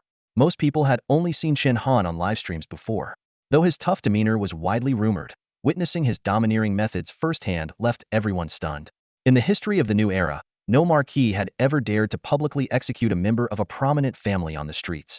The crowd watching grew larger, but their discussions were filled more with concern for Chen Han than criticism. Good riddance, a street vendor shouted, cheering. That Ma Jing has been throwing his weight around in the capital for ages. Just the other day, he smashed up my shop because he didn't like the food. Will Champion Marquis be alright? Ma Jing deserved it, but I'm worried Champion Marquis might get into trouble because of this. Didn't you hear? Ma Jing insulted the researchers and Champion Marquis. We're all witnesses. Even the Cold Knight squad members looked uneasy. Ma Jing wasn't just any ordinary person, had ties to the supreme authority, Ding Muxuan. The Ding family had deep roots in Xia, controlling the nation's metal manufacturing industry. If they decided to target Chen Han, it would certainly spell trouble. Zhao Linger furrowed her delicate brows. Chen Han, let's leave the capital. I know you're capable, but you can't be so reckless. Ding Muxuan isn't someone you can provoke lightly. Let's go back to the military camp. Can't touch you there. Zhao Yufei, who came from a prominent family in the capital, was even more frantic, pacing like an ant on a hot pan. We're doomed. Ding Muxuan is notoriously vindictive. Last time, he nearly wiped out an entire small family just for competing with him in business. Captain, we need to get back to the military camp immediately. However, Chen Han remained calm, even smiling. Relax. You don't understand. I killed him in public for a reason. This way, Ding Muxuan won't dare touch me. As he spoke, he took an account book from Ji Yun's hands. With this, Ding Muxuan won't just leave me alone. He'll have to apologize to me. The Cold Night Squad members thought Chen Han had gone mad. Killing Ding Muxuan's grandnephew in broad daylight and expecting an apology? Just then, Yu Shuai called, saying there was an urgent matter to discuss. Chen Han instructed the squad members to go about their tasks while he headed to Yu Shuai's residence. Meanwhile, Ma Jing's body was returned to the Ma family, and the household was engulfed in grief. As a rare A-grade manipulation talent, Ma Jing had been considered a rising star even in the talent-filled capital, but Chen Han had killed him with a single shot. His father, Ma Jun, a Marshal Emperor-level powerhouse, was livid, seething with rage and ready to seek vengeance against Chen Han. But a voice of reason within the Ma family quickly intervened. Ma Jun, do you remember what happened to the Qi family in Hanwu City? Chen Han is riding high on his recent achievements, and the entire capital is celebrating him. If you act now, you'll drag the entire Ma family into ruin. Ma Jun managed to calm down, and someone immediately suggested seeking Ding Muxuan's help. The Ma family had always followed the lead of the Ding family and gained considerable benefits from doing so. Now, to avenge Ma Jing, they naturally had to rely on the Ding family's influence. After all, Ding Muxuan, one of the 24 highest authorities in the Great Xia, undoubtedly had the power to deal with a marquis. Ma Jun, accompanied by his men, carried Ma Jing's corpse straight into the Ding family's courtyard. He placed the body heavily in the center and cried out emotionally, "Uncle." Ma Jing was killed in the street by champion Marquis Chen Han. You must avenge him. An elderly man in a green robe slowly emerged from the back courtyard. It was Ding Muxuan of the 24 Privy Council. He was one of the rare high-ranking martial artists among the council, with strength at the martial sovereign level. Seeing Ma Jing's brutalized corpse, a murderous glint flashed in Ding Muxuan's eyes. Chen Han truly dares to defy the heavens. Ding Muxuan sneered coldly. Does he think that just because Emperor Qingtian granted him a marquis title, he can disregard me? Ma Jing is still my grandnephew. That title, bestowed just yesterday, will be stripped by me today. Before finishing his sentence, Ding Muxuan prepared to leave and confront Chen Han. Ma Jun eagerly followed, but just as they reached the door, Ding Muxuan abruptly stopped. As a figure of supreme authority, he keenly realized that Chen Han's demeanor during their previous meeting was far from reckless. It was unlikely that Chen Han, unaware of Ma Jing's identity, would kill so impulsively. Ding Muxuan immediately summoned the household servants who had been present at the scene and questioned them thoroughly about the events. After hearing the full story, he swiftly turned around and delivered a resounding slap to Ma Jun's face. Get out. Leave now.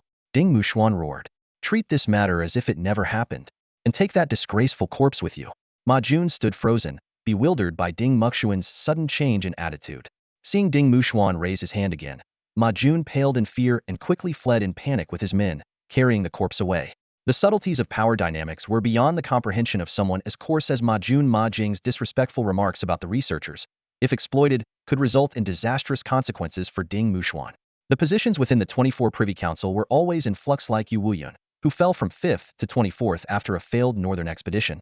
For someone like Ding Muxuan, a drop in rank would mean the ruin of a lifetime's efforts. Every position in the Privy Council was coveted by countless rivals, and Ding Muxuan alone had no fewer than 100 political enemies eyeing his seat. Outwardly, it was a position of supreme authority, but in reality, it was a constant struggle to maintain balance. In contrast, local tyrants like Qi who could act with impunity. As Chen Han had pointed out, if Ding Muxuan had remained ignorant of the incident, it might have been excusable. But now that he knew, he had no choice but to personally visit and apologize. Chen Han's ostentatious display left Ding Muxuan speechless. As a newly titled champion marquis, every move Chen Han made was under public scrutiny. Under such circumstances, if Ding Muxuan wanted to deal with Chen Han, he would need an absolutely solid reason. Even if Chen Han lost a single strand of hair, all eyes would immediately turn to the Ding family. Moreover, Chen Han had the backing of two formidable figures. The first was Yu Wuyun, the Grand Marshal of Xia, whose reputation had been legendary since the Dark Era. The second was Di Qingtian, a political powerhouse tied to Chen Han through their connection to the Star Crystal mines. One was a titan of the military, the other a dominant force in politics. Ding Muxuan was well aware that any unprovoked act against Chen Han would bring about the ruin of the Ding family. Reflecting on this, Ding Muxuan looked at Ma Jing's corpse and couldn't help but curse aloud. You idiot. If you were going to die, why drag me into this mess? At that moment, he finally realized that everything had been orchestrated by the 18-year-old Chen Han. This young man was far more cunning than he appeared on the surface. Ma Jing's death not only left Ding Muxuan hesitant to act, but even forced him to assign people to ensure Chen Han's safety in the capital. Meanwhile, Chen Han had arrived at Grand Marshal Yu's residence. To his surprise, The dwelling of this powerful figure whose influence spanned the entire nation was nothing more than a modest government-assigned apartment, with simple and unassuming decor. Chen Han couldn't help but marvel. No wonder Yu Wuyun, despite having numerous political adversaries over the years, had never been faulted for his character. Even more remarkable was his treatment of his subordinates. He never imposed his standards on others and often shared his rewards with the soldiers under his command. Even when Chen Han acquired a tin stake in the Star Crystal Mine's exploitation rights, Yu Wuyun had made no demands. Yu Wuyun personally poured Chen Han a cup of plain tea, yet it carried a warmth that deeply moved him. However, the Marshal's next words, spoken with a meaningful tone, left Chen Han momentarily at a loss. Chen Han, you're quite bold, aren't you? Just crowned champion marquis yesterday, and today you're already killing people in the streets. This revealed the extraordinary reach of Yu Wuyun's intelligence network. News of Chen Han's actions had reached him within an hour. While Chen Han felt no regret for killing Ma Jing, he couldn't help but feel a pang of guilt for potentially causing trouble for Yu Wuyun. Just as he was about to apologize, Yu Wuyun raised his hand to interrupt him. Enough. No need to say more. That Ma family brat was never a good person anyway. Killing him is no big deal. His gaze shifted to Chen Han. But you just to compete with him, you spent a fortune at the auction. I know it was for me, because the Ma family has always been hostile toward me. But 2,000 kilograms of star crystals? You really don't hold back. As he spoke, Yu Wuyun fumbled in the pocket of his coat and pulled out a few worn coins. I don't have 2,000 kilograms of star crystals. This old man only has this much to his name. Chen Han looked at the legendary Grand Marshal of Daxia in his current state and smiled faintly. How could I possibly take money from you, Marshal Yu? The fact that you have more cash on you than the playboy Ji Yun is already funny enough to make people laugh their heads off. In truth, Yu Wuyun wasn't truly impoverished. After returning home, he had donated all his savings to support the families of the 300,000 soldiers who had sacrificed their lives in the northern expedition. Marshal Yu, didn't you say on the phone that you had something for me? Chen Han steered the conversation back on track. Indeed, Yu Wuyun's expression turned serious. I can't give you 2,000 kilograms of star crystals, but I do have something valuable for you. However, before that, I need to ask your opinion. This time, the higher-ups have rewarded you all with one opportunity for human modification. What's your take on it? Chen Han admitted that he wasn't inclined to undergo the current human modification technology. He elaborated on the two available methods. One involved mechanical augmentation by replacing body parts with alloy metals to enhance strength and speed. The other involved soft tissue modification by implanting memory metals or parts from exotic beasts, which carried higher risks but also greater rewards. But for advanced martial artists, Chen Han explained, the potential of their own cells far surpasses that of these artificial materials. And human modifications are nearly irreversible. Unless one is certain they'll never break through to the martial sovereign level, it's not worth it. Yu Wuyun nodded approvingly. I'm glad you think this way. However, whether or not to proceed with the modification depends on the material. As he spoke, he took out a small black box. Opening it revealed a uniquely shaped bone fragment. The oppressive aura it exuded was so overwhelming that even Chen Han, with his SS-level talent, felt a pang of unease. This is a bone from the sacred beast Qilin that emerged in the western regions 50 years ago, Yu Wuyun explained. Back then, Han Hauran and I led the 8 martial gods to subdue it.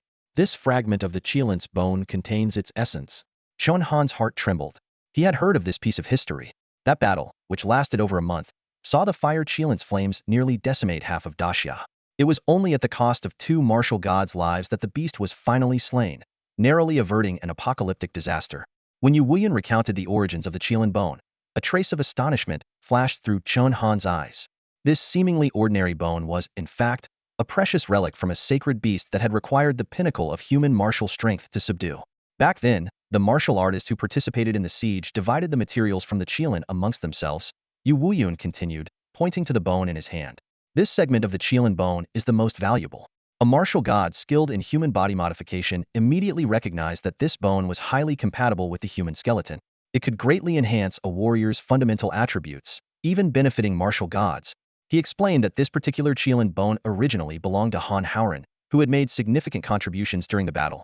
However, Han Hauran was unable to use it for personal reasons and entrusted it to Yu Wuyun before heading north. Yu Wuyun had safeguarded this priceless relic for nearly half a century, yet now, without hesitation, he tossed it to Chen Han. Take it. Chen Han caught the invaluable treasure in one swift motion. This was no ordinary object. Its worth far surpassed 2,000 kilograms of star crystals. In fact, its value likely exceeded that of an entire star crystal mine. Thank you, Commander Yu, Chen Han said without refusing the gift. He fully understood that the Qilin bone's value would only grow as his strength increased. I suggest you have it transplanted into your hand. It will have the least impact on your body, Yu Wuyan advised, handing him a piece of paper with contact information. Also, I need to introduce you to someone. Liang Yutian. The name made Chen Han pause. Liang Yutian was one of the martial gods involved in the Qilin siege, and was revered as the contemporary master of medicine, renowned not only for his miraculous medical skills, but also for his mastery of martial arts through acupuncture. Liang Yutian was unmatched in the field of human body modification. Yu Wuyan suggested that Chen Han take the Cold Night Squad along with him. With Yu's recommendation and the backing of the 24 Privy Council, even Liang Yutian's notoriously difficult temperament would not lead him to refuse. Just as Chen Han was about to leave to gather the Cold Night Squad, Yu Wuyan stopped him. Why the rush? Old Liang said back then that to transplant this Qilin bone, you must at least reach the 4th stage of Marshal General. Additionally, your strength and speed need to reach the 8th stage of Marshal General, your vitality must be above 80 units, and your mental energy should reach 20 layers. Have you met those requirements? With that, Yu Wuyan began leading Chen Han toward the testing grounds to measure his attributes. All of this was to ensure Chen Han's safety. After all, if the attributes required for transplanting the Qilin bone aren't up to par, the recipient won't be able to withstand its immense power. At best, it would leave them crippled. At worst, it could lead to their body exploding. Test it for me. That's an order. Yu Wuyan's eyes locked onto Chen Han, his tone firm and unquestionable. Don't even think about transplanting the Qilin bone if your attributes aren't sufficient.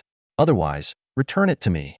Standing in the center of the testing grounds, Chen Han scratched his head uneasily as he noticed the crowd gathering around him.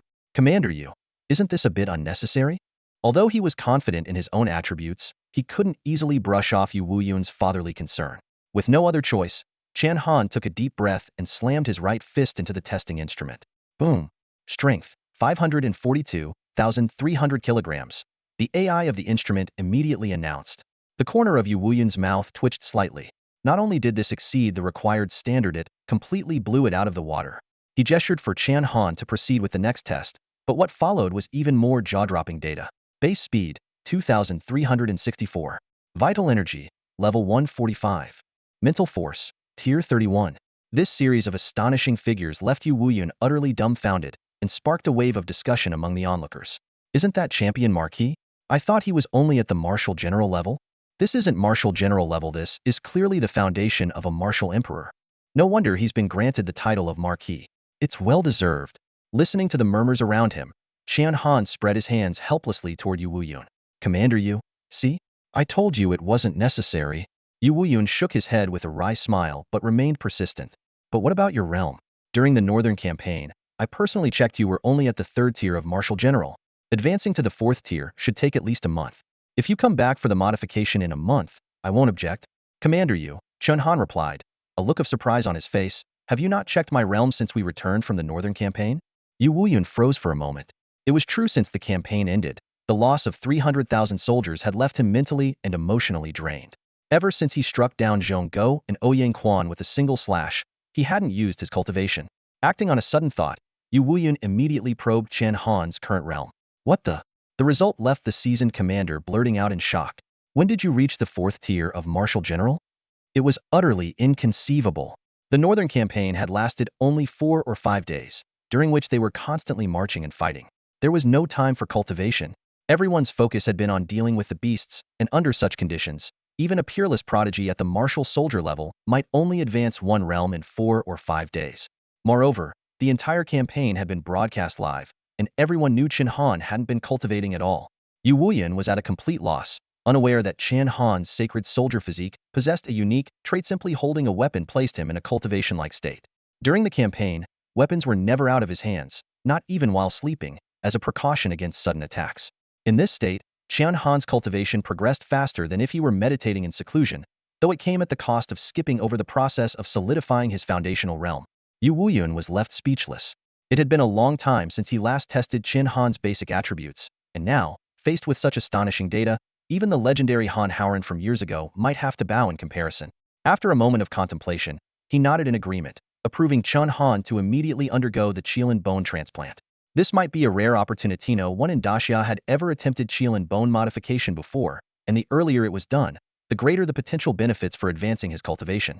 Just as Chen Han was preparing to head to Liang Yutian's location, the Hanyi squad found themselves embroiled in an unexpected conflict.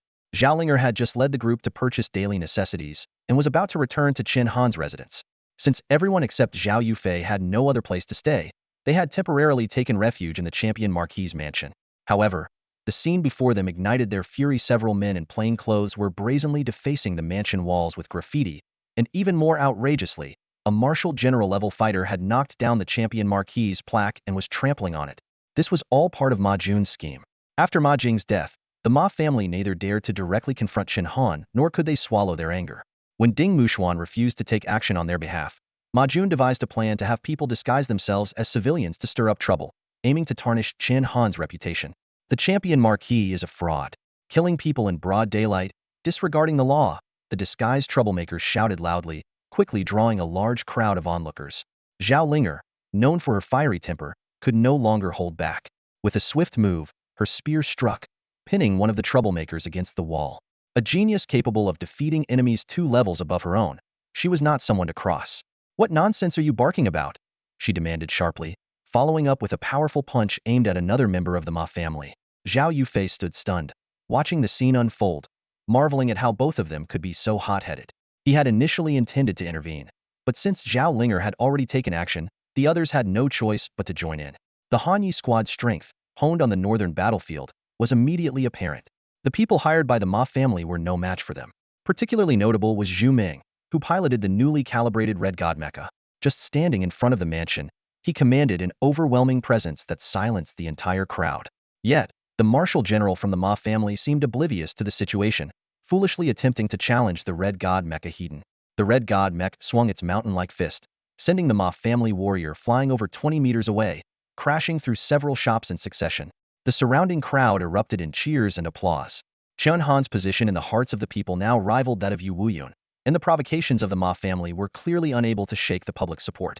Hiding in the back, Ma Jun clenched his teeth in frustration. His carefully orchestrated revenge had not only failed but had instead further bolstered Chen Han's reputation among the people.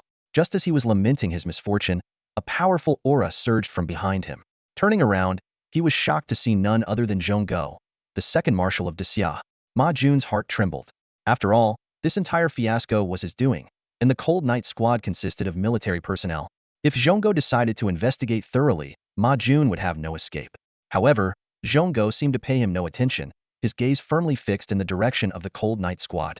Moments later, several military vehicles roared into view, stopping in front of the champion Marquis residence. Thunder God soldiers poured out in formation, swiftly surrounding the Cold Knight squad.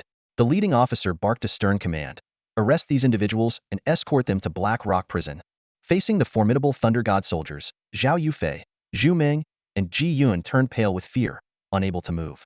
Only Zhao Linger remained composed, demanding, "Who gave you the audacity? We are members of the Fire God Army's Kuei unit and subordinates of the champion Marquis." The officer ignored her entirely. At that moment, Zhonggo stepped out of a vehicle and spoke coldly, "The order came from me. As soldiers, you disregarded military law and caused a scene in the streets. This is a violation of military discipline. What now? Are you planning to defy my orders as well?" Seeing Zhonggo personally take charge, the Cold Knight squad had no choice but to surrender. Zhao Linger, though she willingly put on the handcuffs, still glared at him coldly. "Zhonggo, are you targeting Chen Han? Or is this aimed at Marshal Yu?" Zhonggo remained silent. In truth, he had his own agenda. After the failed northern campaign, he had hoped to use the situation to challenge Yu Wuyun's position as the first Marshal, only to be met with a minor political demotion. Now, with Chen Han being granted the title of Marquis, Yu Wuyun's standing had only grown stronger. By detaining the Cold Knight squad, Zhonggo intended to bring them all down, Chen Han and Yu Wuyun alike. During the transport, Zhao Yufei was filled with worry. "This is bad. We've probably implicated Captain Chen and Marshal Yu in this mess." As a seasoned figure in the capital, he knew that such a trivial matter was hardly worth pursuing. Zhonggo was clearly using it as a pretext. Zhao Linger, guilt-ridden, said, "It's all my fault for being too impulsive." Ji Yun, however, chuckled. "Relax. If Chen was here, he'd probably act even more decisively. Zhonggo is just looking for an excuse to stir up trouble." Normally carefree, Ji Yun seemed to have the clearest understanding of the situation. Those in high positions inevitably become targets, and Zhonggo was no exception in his desire to suppress Chen Han's rise. Before long, Chen Han returned to the Marquis residence. Seeing the chaos at the entrance, he immediately sensed something was wrong. Luo Feng quickly informed him of the Cold Knight squad's detainment. A faint smile appeared on Chen Han's lips. This confrontation with Xia's second Marshal was inevitable. He promptly gave the order, "Luo Feng, Gather all Fire God Army and Water God Army personnel from the northern campaign station outside the city. Have them meet me at Black Rock Prison." Hearing Chen Han's words, Luo Feng stood frozen as if struck by lightning. Lowering his voice, he cautiously tried to dissuade him. "Champion Marquis, this might not be appropriate. It's a minor issue, but if we mobilize the troops outside the city, it could escalate. The higher-ups have explicitly forbidden the Northern Expedition Army from entering the city, and this—" Before Luo Feng could finish, he saw the unwavering determination in Chen Han's eyes and understood everything. As a soldier, obeying orders was his duty. Left with no other choice, Luo Feng immediately mounted his warhorse and galloped toward the city outskirts. Chen Han had already made up his mind. Since Zhongguo wasn't afraid of tarnishing the army's reputation, why should he hold back? As for the long-standing feud between the Fire God Army and the Thunder God Army, that was an old story. In the next moment, Chen Han's figure turned into a blur as he darted through the streets of the capital. In no time, he arrived in front of Blackrock Prison, the largest prison in the capital. Its grandeur rivaled that of the Imperial Palace. It was exclusively used to detain high-profile offenders of military law and influential political figures. Constructed entirely from top-grade alloy and equipped with 30 specialized Type 3 laser cannons designed to combat exotic beasts, its defenses were impregnable. As soon as Chen Han reached the entrance, a tide of guards poured out from within. Each of these guards was a martial general of considerable skill. Individuals like Chi Feihu, who could govern a region in other major cities, were relegated to guarding prisoners in the capital. The 30 Type 3 laser cannons all aligned with precision, aiming directly at Chen Han. The guards, feigning composure, asked, "Champion Marquis, what brings you to Blackrock Prison?" Chen Han swept his gaze across the array of cannon muzzles, his expression unchanging. He uttered just 2 words, "Release them." A powerful aura instantly emanated from him, sending waves of intimidation that left the guards trembling internally. Though they had never been on the battlefield, the images of Chen Han's slaughter of the Red Wolf horde during the Northern Expedition had spread across the world via the internet. The scenes of blood splattering and wolf heads flying remained vivid in everyone's minds, a source of lingering dread. At that moment, the prison warden, Marshal, strode out. Having ruled over Blackrock Prison for more than 40 years, this martial sovereign was infamous in the capital for his ruthless methods.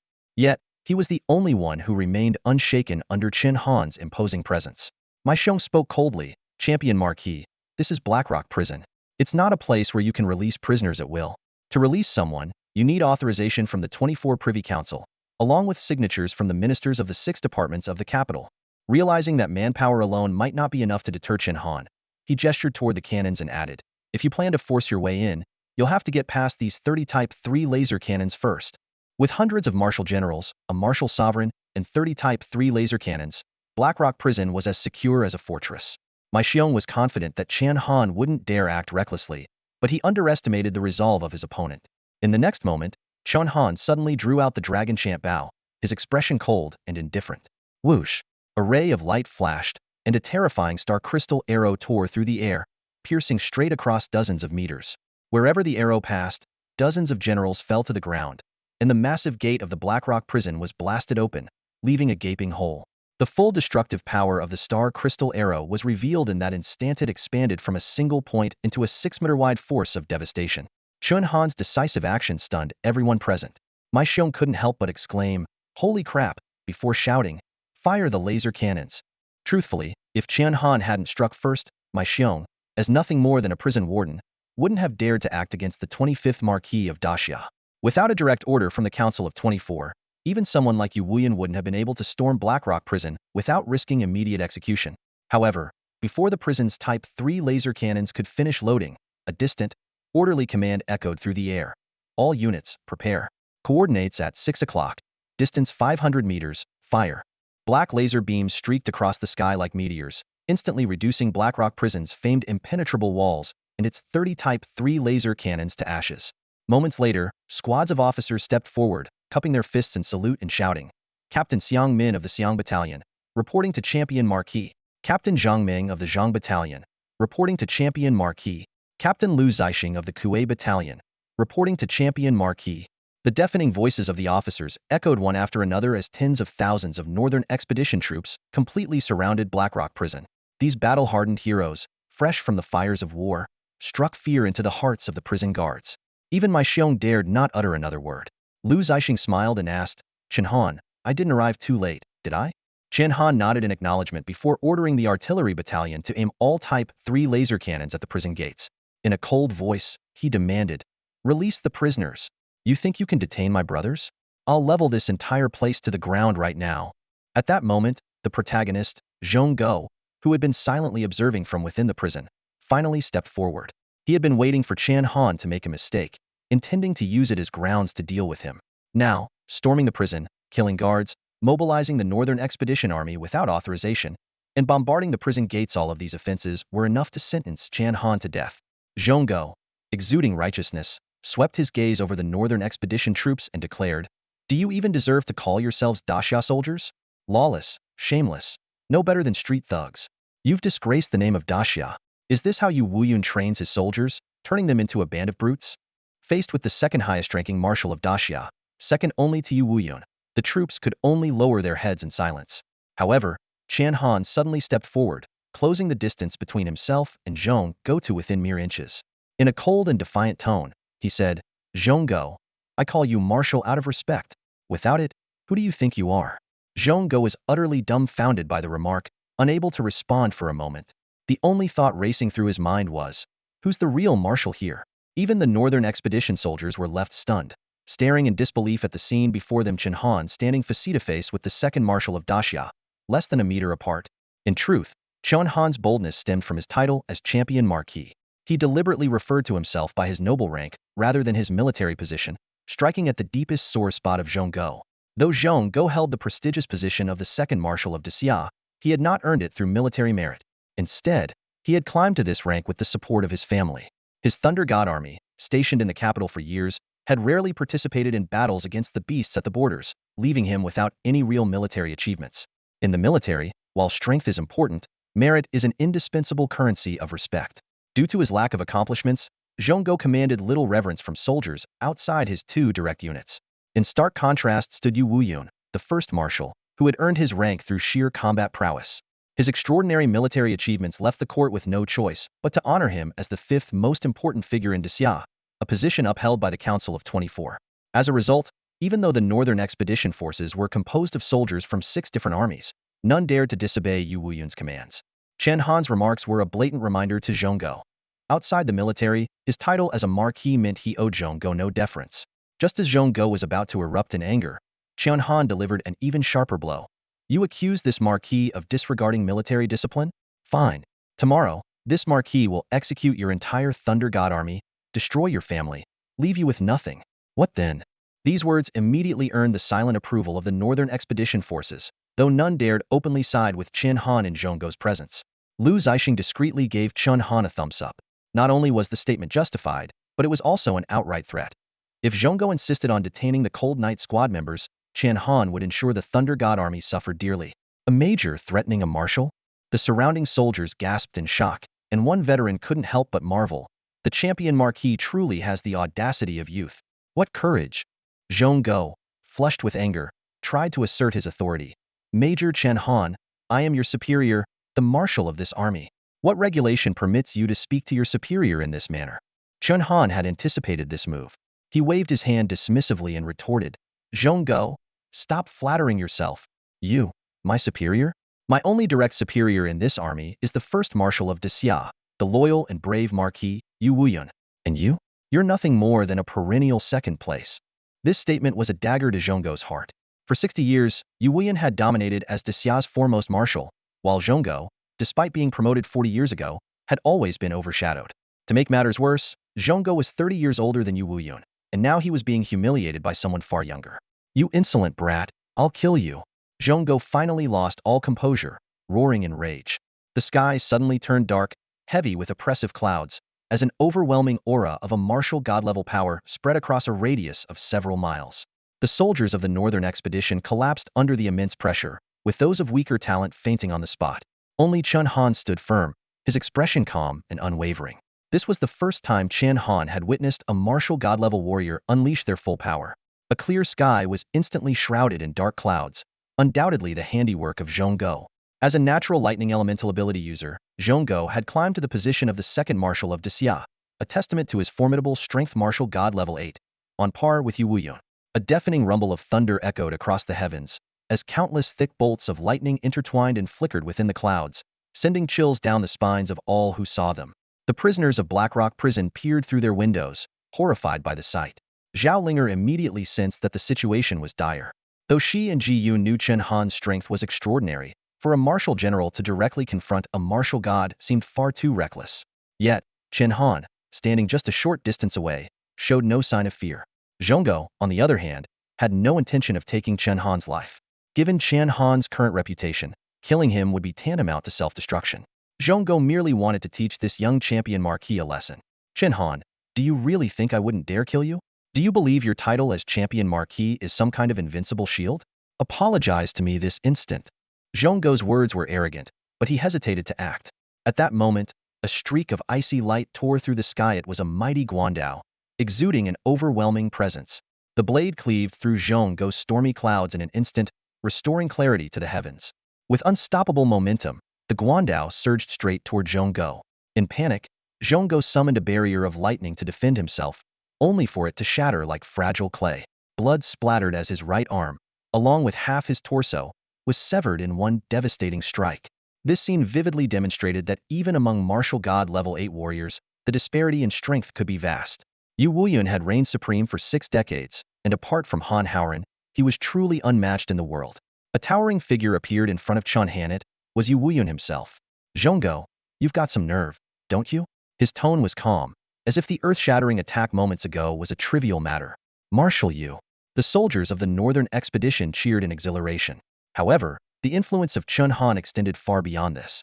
Just as Zhongguo clutched his severed arm, attempting to argue, Daxia's highest authority, Emperor Qingtian, arrived with 24 elite guards from the Privy Council. His expression was grim as he approached. This was the power and prestige of the champion marquis. A seemingly insignificant Blackrock Prison incident had simultaneously drawn the attention of the military's top commander and the nation's highest political authority, a truly unprecedented event in the history of Daxia. Before Zhongguo even approached, Emperor Qingtian's furious roar echoed out. Zhongguo, how dare you? A grand marshal instigating internal strife within the army? Do you want the entire city to laugh at our military? And you even dared to act against the champion marquis without authorization. Do you think you can cover the sky with one hand? Faced with this thunderous rage, Zhongguo trembled all over. If it were Yu Wuyun, he might still muster the courage to retort, but in front of Emperor Qingtian, he didn't even dare to breathe loudly. Even though he was heavily injured, he could only immediately fall to his knees. This was not without reason. Zhongguo's position as marshal was merely a result of his family's recommendation, while Emperor Qingtian was a titan of the great Xia dynasty's ruling families. When dealing with Yu Wuyun, Emperor Qingtian was already cautious to the extreme, and even if Yu Wuyun committed a grave mistake, he would hesitate to strip him of his martial title. But in Emperor Qingshan's eyes, Zhongguo was nothing more than a replaceable dog. Sir, please listen to me. Chen Han disrespected his superior. Zhongguo stammered in panic, trying to explain. You don't need to say another word. Emperor Qingtian interrupted coldly. You detained the champion marquis Min, and you expect him to be grateful to you? Go home and reflect on your actions. Your position will be temporarily filled by Ouyang Quan. These words struck Zhongguo like a bolt of lightning, leaving him utterly stunned. He was the second marshal of Great Xia, while Chen Han was merely a major. All he did was detain someone who hadn't harmed any members of the Cold Night Squad, nor had he laid a finger on Chen Han himself. And yet, he was demoted just like that? Thinking about how Yu Wuyun caused the deaths of 300,000 soldiers during the Northern Expedition and only received a mild punishment, the disparity in treatment was glaringly obvious. But at this moment, Zhongguo didn't dare show even a hint of dissatisfaction, cold sweat pouring down his back. Only now did he realize the fatal error he had made. He had underestimated how much Emperor Qingtian valued Chen Han. He had thought Chen Han was merely a pawn in Emperor Qingshan's game, but who would have thought the two were actually partners? In the matter of developing the star crystal mines in the northern frontier, Chen Han had clearly become Emperor Qingshan's business associate, not some disposable chess piece. The soldiers of the Northern Expedition watched this scene unfold, whispering among themselves, haha, this is great. The Eternal Second just got bumped down to Eternal Third. What a joke. Serves him right. Yu Wuyun didn't even bother to hide his disdain for Zhongguo, throwing him a condescending glance and letting out a dismissive "T." Zhongguo's heart sank into despair as he glared resentfully at Yu Wuyun and Chen Han. Yet even so, he could only swallow his humiliation and grit his teeth as he said, "Thank you, sir." However, the atmosphere turned icy in an instant as Di Qingtian's expression hardened. His gaze, sharp as a blade, locked onto Zhongguo. The warriors who clashed with the Hanya squad were all confirmed to be mercenaries. However, the mastermind behind them remains unidentified. Yet, without investigating the cause, you detained the Hanya squad and obstructed Champion Marquis from rescuing them. How do you plan to account for this? Both emotionally and rationally, you owe Champion Marquis an apology. Zhongguo's eyes widened in disbelief as he stared at Di Qingtian, a marshal of such high standing, not only humiliated by a subordinate and losing an arm but now being forced to apologize. For a moment, he doubted his own ears. But the frigid, piercing expression on Di Qingtian's face made everything clear. Gritting his teeth, Zhongguo swallowed his humiliation and stood up. Bowing deeply to Chen Han, he said, "Champion Marquis, I am sorry." The moment the words left his mouth, his figure vanished from sight. To apologize to a subordinate in front of tens of thousands was an unbearable disgrace, leaving him no face to remain any longer. The repercussions of this incident extended far beyond the immediate scene. Blackrock Prison, located not far from the capital, quickly became the talk of the influential families in the city. For the first time, the capital's elite truly grasped Chen Han's position. Not only was he incredibly powerful in his own right, but he also had the backing of two titans with authority rivaling that of the rulers of Dixia.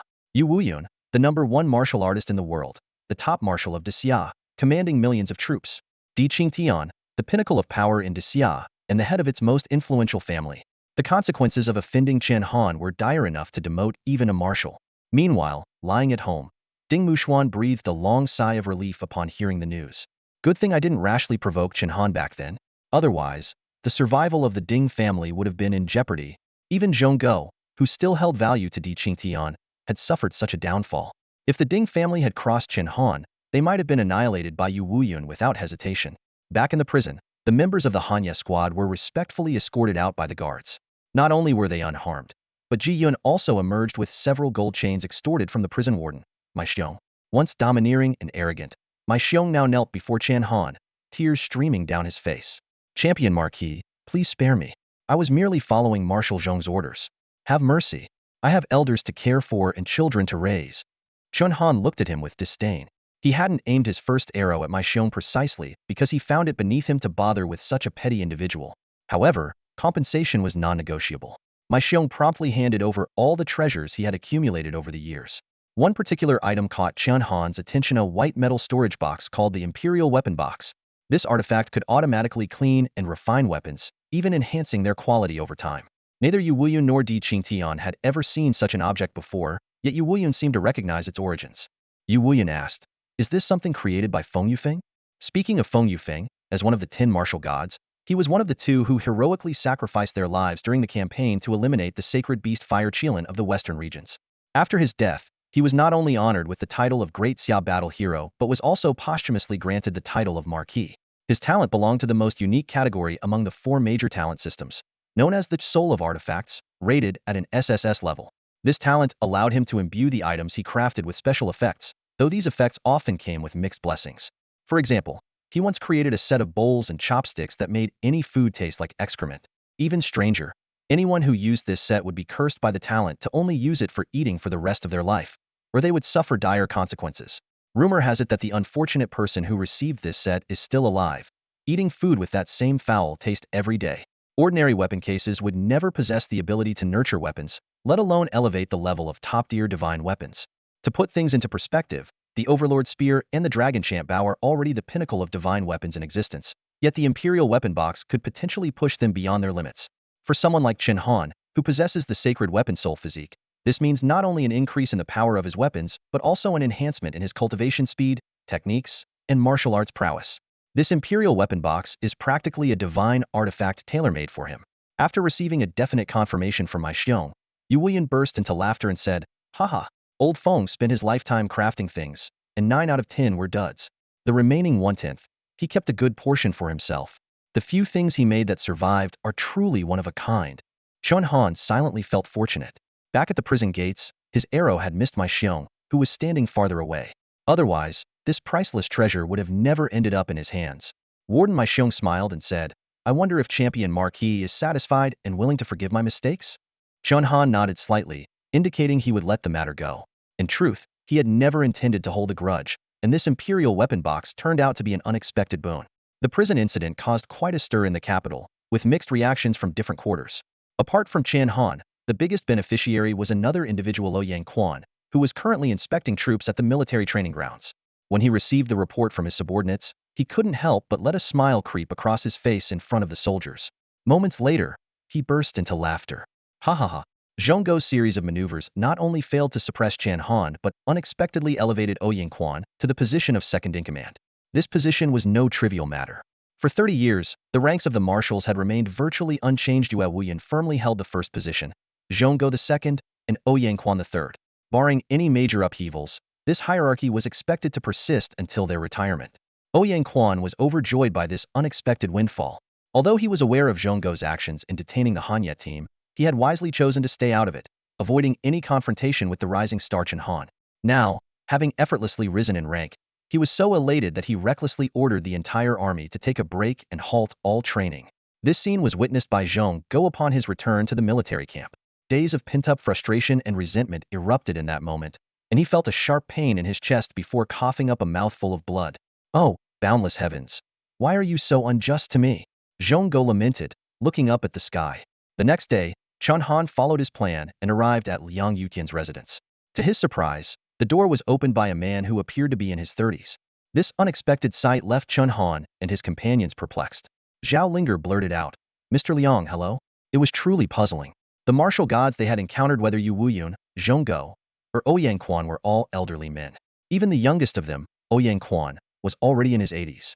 Liang Yutian, who had led the campaign against the Fire Qilin decades ago, should be nearly 100 years old by now. Noticing their confusion, Liang Yutian smiled and explained, "You must be champion Marquis Chen Han.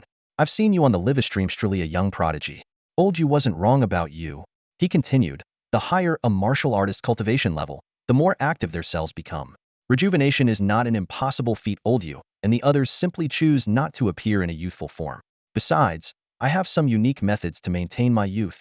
Liang Yushin's clinic appeared unremarkable, with only a few beds, making it hard to believe that this was the personal hospital of the world's foremost physician. What the group didn't know was that the cost of receiving treatment or modifications here was measured in billions.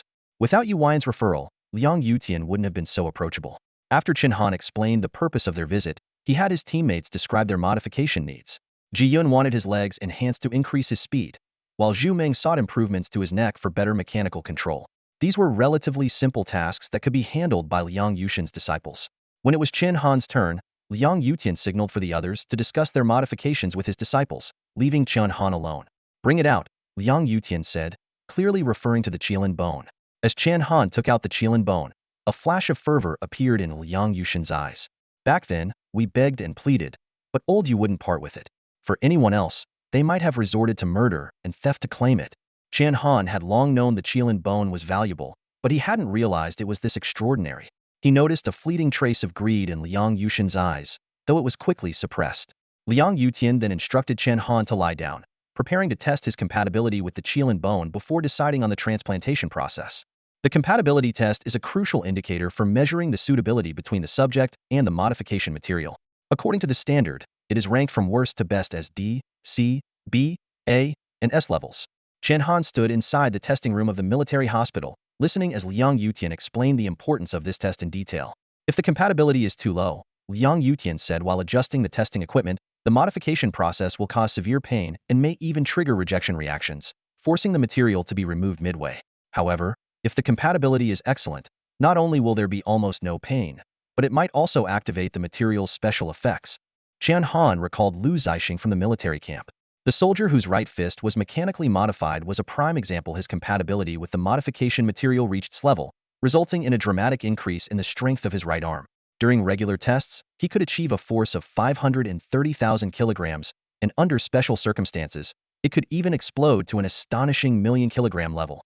"Based on my assessment," Liang Yutian said, looking at Chen Han seriously, "your compatibility with the Qilin bone should be around B level. While it's not the best, a B level is sufficient to qualify for the surgery. But let me make this clear, if the test result is D level, I will absolutely not proceed with the surgery. I'm not about to let you die on the operating table." Liang Yutian went on to explain that the Qilin bone, being a sacred beast material, was fundamentally different from ordinary alloys or beast materials. Generally, to undergo modification with the Qilin bone, the subject would need at least an S-level innate talent to barely withstand its power. Even then, there would still be a risk of the body exploding. The reason he believed Chen Han could reach level compatibility was based on historical data. Back when the 10 martial gods participated in the campaign to subdue the Fire Kirin, they all underwent tests. Most of them, possessing SS level talent, achieved level compatibility. Only the exceptionally gifted Han Howren reached a level, which ultimately allowed him to obtain the Kirin bone. When the device activated, the screen soon displayed an unexpected result. Liang Yutian, however, dismissed it. It must be that apprentice of mine forgetting to calibrate the equipment again. But when the continent's top physician double-checked using his renowned pulse reading technique, his expression underwent a dramatic change. From initial calmness to shock, and finally to utter disbelief. The usually composed and scholarly elder even blurted out a curse. What the this is? Old you. Just who the hell did you send me? The reason for Liang Yushin's astonishment was simple. Chen Han's compatibility with the Kirin bone had indeed reached level, a result he had anticipated long ago, yet could hardly believe when it became reality. If someone could achieve level compatibility with the Qilin bone, the requirements would be unimaginably stringent. They would need to possess SS level talent, SS level physical vitality, and SS level spiritual force aptitude all at the same time. The odds of this happening were so infinitesimally small, it was like finding one in a million, and then repeating that process again, resulting in astronomical levels of improbability. By all logic, such a person could not exist on the entire blue planet. And yet, at this very moment, Liang Yutian was witnessing the impossible with his own eyes. He was so stunned that he couldn't bring himself to speak, fearing that asking would only confirm the unbelievable truth. Chen Han, the young man standing before him, was that one in a trillion possibility. Mr. Liang, are you all right? Chen Han's voice snapped Liang Yutian back to reality. It's nothing. Let's begin the procedure. Close your eyes, Liang Yutian said, forcing himself to concentrate on the task at hand. Otherwise, his entire worldview might collapse. The moment Chen Han closed his eyes, several golden needles, a scalpel, and the half-section of the Qilin bone rose slowly under Liang Yutian's precise control. The entire transformation process lasted only a few minutes. Chen Han felt a slight prick in his hand, but then nothing more. Done. Chen Han opened his eyes and looked at his arm, which appeared perfectly intact, as if it had never undergone any modification. That's it? He asked, puzzled. Liang Yutian shot him a look. Kid, do you think the title of world's greatest physician is just for show? Before the words had fully left his mouth, a terrifying crimson flame suddenly erupted from Chen Han's arm, blazing into the air. The color of the flames was identical to the ones that had once ravaged the land during the Fire Qilin's rampage, instantly triggering Liang Yutian's deepest fears, freezing him in place as he forgot to react. The flames surged skyward, tearing through the roof of the clinic and spreading rapidly across the skies over the capital. On the streets below, citizens were struck with panic, their faces illuminated by the searing heat of the flames. What the hell is going on? Where did this fire come from? What's the Thunder God Army doing? Are they just going to let a beast attack our city without fighting back? The Thunder God Army quickly mobilized toward the source of the flames, while the martial gods who had once fought to subdue the Fire Qilin also took notice of the phenomenon. Among them, Yu Wuyan remained particularly calm. While the flames resembled the Qilins, they lacked any trace of murderous intent. If it were truly the Fire Qilin's flames, only martial god-level fighters would have any chance of surviving in the capital by now. This must be some kind of celestial phenomenon. It seems Chen Han has successfully completed the modification, Yu Wuyan remarked with a satisfied smile. At that moment, Chen Han heard a system notification in his mind. Ding! Congratulations on successfully integrating the Qilin bone. You have acquired the unique, growth-capable talent, Sacred Fire Qilin Flame. Chen Han stared at the system interface, astonished to discover that he had been granted the Sacred Flame of the Qilin, a strength, growth-oriented talent. This power, derived from the mythical Qilin, manifests as a blazing fire capable of incinerating everything in its path. It can only be obtained through the transplantation of a Qilin bone. When activated, the scorching sacred flames of the Qilin can envelop the user's entire body and weapons, not only enabling direct attacks but also intimidating enemies with its terrifyingly high temperatures. What was even more remarkable was that the Qilin flame not only possessed devastating destructive power, but also carried the purest and most sacred energy in existence. This energy had the ability to purify all toxins, rendering the user immune to poisons, and granted an extraordinary regenerative ability that functioned independently of the user's base vitality. As the user's cultivation level advanced, this talent could continue to evolve, ultimately reaching the SS-ranked Qilin Sacred Flame stage. Chen Han could hardly believe its implied transplanting a single Qilin bone had granted him such an unparalleled ability. According to the system, this unique growth-oriented talent was special for two reasons. First, it was so rare that even the system's talent database could not offer it. It could only be acquired through the transplantation of a Qilin bone. Second, Obtaining this talent was a matter of sheer luck for Chen Han. To acquire the talent, three conditions had to be met simultaneously: an SS-rank talent, an SS-level vitality constitution, and an SS-level spiritual force constitution. The probability of fulfilling all three criteria was 1 in a trillion, yet Chen Han happened to meet these stringent requirements. Furthermore, the talent could only be acquired during the warrior phase. If the transplantation occurred at the emperor phase, the result would likely be nothing more than a regular Qilin arm. Standing nearby, Liang Yutian looked at Chen Han and remarked in amazement, "Young man, your constitution is truly unprecedented." His astonishment was understandable. Typically, when humans transplanted materials from mythical beasts, they could only inherit the abilities of the specific body part. For example, Ji Yun, who had transplanted the leg bone of a swift rabbit, gained exceptional speed but could not generate lightning like the swift rabbit. This limitation arose because the cellular mutation mechanisms of humans and mythical beasts were fundamentally different. Except for an extremely rare and special case.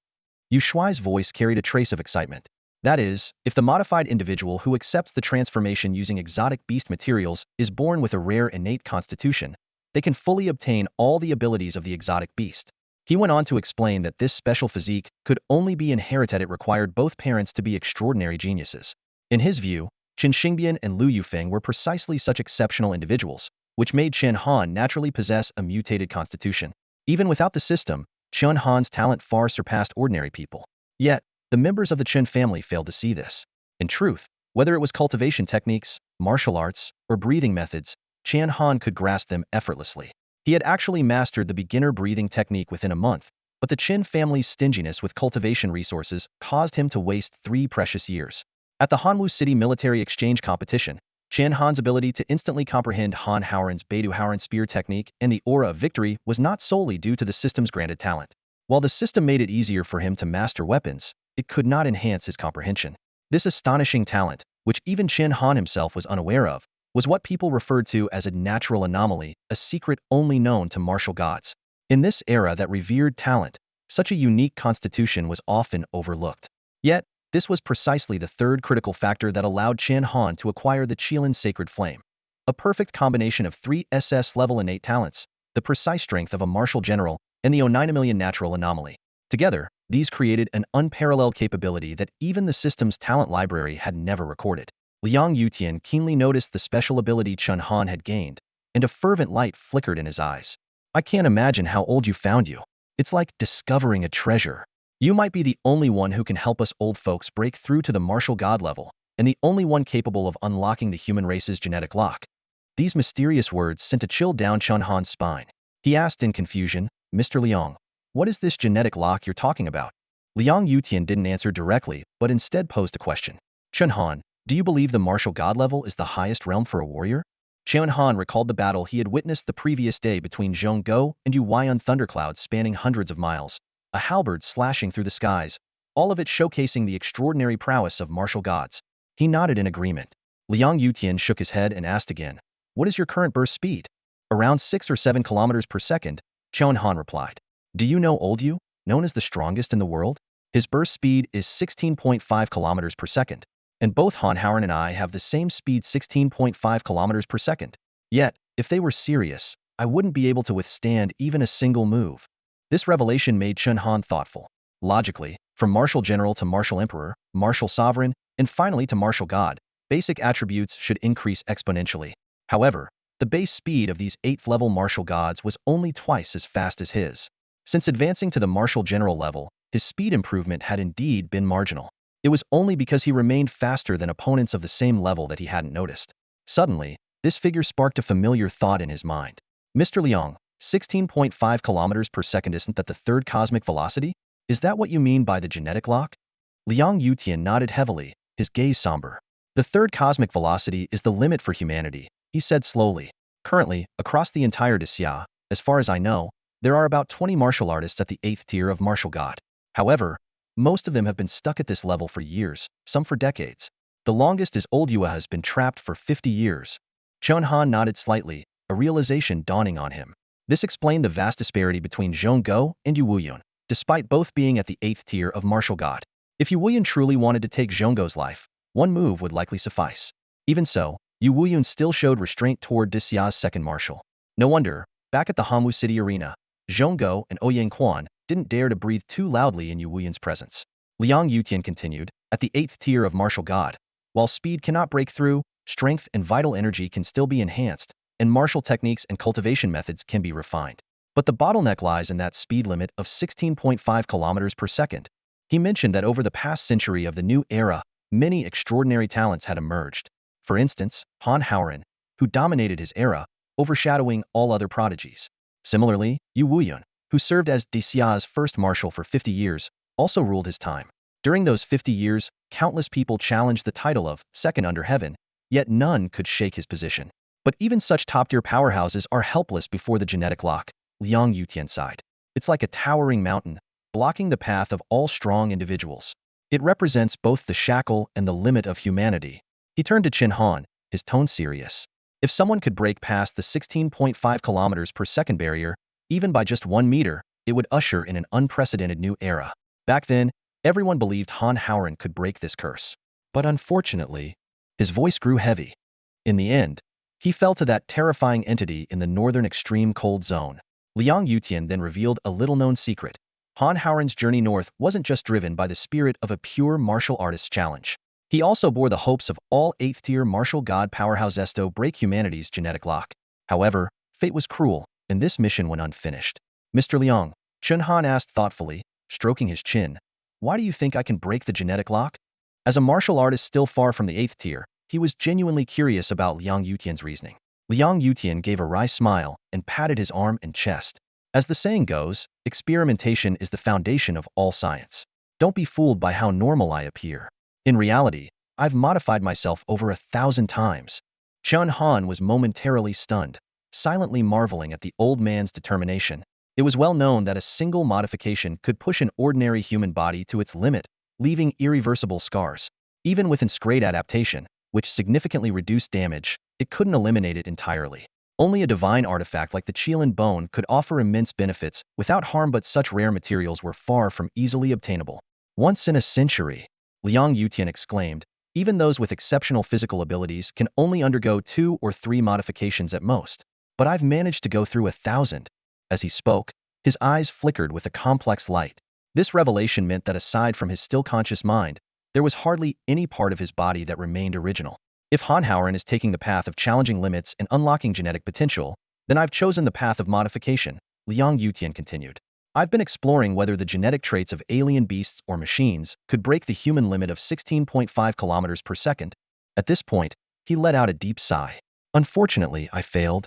Despite over 1,000 modifications, Liang Yutian was unable to surpass the genetic lock of humanity. However, during this long period of experimentation, he stumbled upon an astonishing truth: certain individuals born with unique genetic traits, referred to as natural anomalies, might have the potential to break free from the constraints of the human genetic lock. The genetic sequence of such individuals was fundamentally different from that of ordinary people. However, throughout the history of Daxia, natural anomalies shared a fatal flaw. Their innate talent was abysmal, unable to surpass the limits of a level aptitude. This characteristic made survival in a talent-driven era exceedingly difficult. Many natural anomalies either perished early in their cultivation journey or lived mediocre lives, struggling even to reach the rank of a general, let alone achieving the status of a martial god.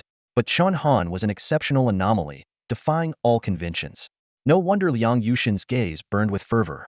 In his eyes, Chen Han wasn't just a genius, was the only hope for all martial artists trapped at the 8th level of martial god. If Chen Han could achieve the breakthrough from 0 to 1, others might finally have the chance to follow. Young man, you absolutely must not die, Liang Yutian said, pulling out a small piece of paper. This is my phone number. As long as you're within Daxia, call me anytime, and you'll be there. Anyone who dares to mess with you, we'll take them out first. If not for the fact that Chen Han was already under Yu Wuyan's mentorship, Liang Yutian might have taken him as a disciple on the spot. Just then, a group of Thunder God Army soldiers suddenly kicked down the door, raising their weapons at the two men. Who the hell dares cause trouble in the capital? Tired of living, are you? Who unleashed those flames just now? You're under arrest for endangering public safety. Since the room's lighting equipment had been destroyed by Chen Han earlier, the soldiers didn't recognize who they were dealing with. Emboldened by their supreme enforcement authority in the capital, they acted with brazen arrogance, which had long drawn the ire of the public. But this time, they had picked the wrong fight.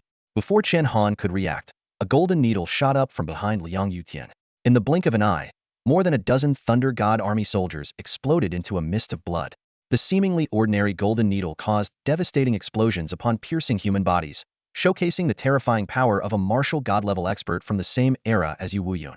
The soldiers outside froze in shock, their eyes darting to the Forbidden Zone sign near the medical clinic area, so dangerous that even the Thunder God Army dared not tread lightly. Anyone killed here could only accept their fate. Senior, our deepest apologies. Please forgive us. The squad leader of the Thunder God Army stammered, hastily leading the remaining soldiers away in panic. Liang Yutian acted as if nothing had happened, turning to Chen Han with a kind smile. See that, young man? That's how it's done. Anyone who troubles you, we'll take care of them. Chen Han gave an awkward smile, finally understanding why this seemingly gentle and scholarly doctor had such a close relationship with Yu Wuyun when it came to killing. Liang Yutian didn't hesitate for a second. The news of the Thunder God Army suffering casualties of over a dozen in the capital spread like a storm. At the same time, word of champion Marquis Chen Han earning the favor of the divine healer Liang Yutian rapidly circulated among the influential families. The 10 martial gods, once heroes who vanquished the Fire Qilin, still held a revered status in the power-entangled capital, comparable to current marshals Zhong Guo and Ouyang Quan. Now, Chen Han, bearing accolades from the northern expedition, supported by Yu Wuyun, allied with Di Qingtian, and aided by Liang Yutian, had achieved a level of prominence that shook the entire capital. Ding Muxuan paced restlessly in his residence, every piece of news about Chen Han making his heart race with unease. Staring at the messenger before him, his voice carried disbelief. In just 2 days, Chen Han has turned the entire capital upside down. He acquired the Red God Mech, executed Ma Jing in the streets, forced the second Marshal of Daxia to bow in the Black Rock prison, and now there's talk of modified Qilin flames spreading throughout the city. The weight of these events rivals all major happenings in the capital over the past decade combined. It's truly unbelievable. The messenger couldn't help but sigh. Each piece of news we uncover is more astonishing than the last. Rubbing his temples with a troubled expression, Ding Muxuan was overwhelmed. In the capital, only the Ma family and the Ding family were openly at odds with Chen Han now. Everyone else was waiting to watch the Ding family's downfall. He had entirely abandoned any thought of seeking revenge on Chen Han, praying instead that Chen Han would return to the military or the northern front soon so he could stop living in constant fear. Have all of the Ding family's martial emperor-level experts been dispatched? Ding Muxuan asked urgently. Chen Han's safety must be ensured at all costs. Tell them that as long as he remains in the capital, his life is tied to the fate of the entire Ding family. It's more important than their own lives. Rest assured, Master. 10 martial emperors are secretly protecting Chen Han without leaving his side, the messenger replied respectfully. Ding Muxuan exhaled slightly in relief and then asked, any trace of Ma Jun? If you find him, take him down immediately.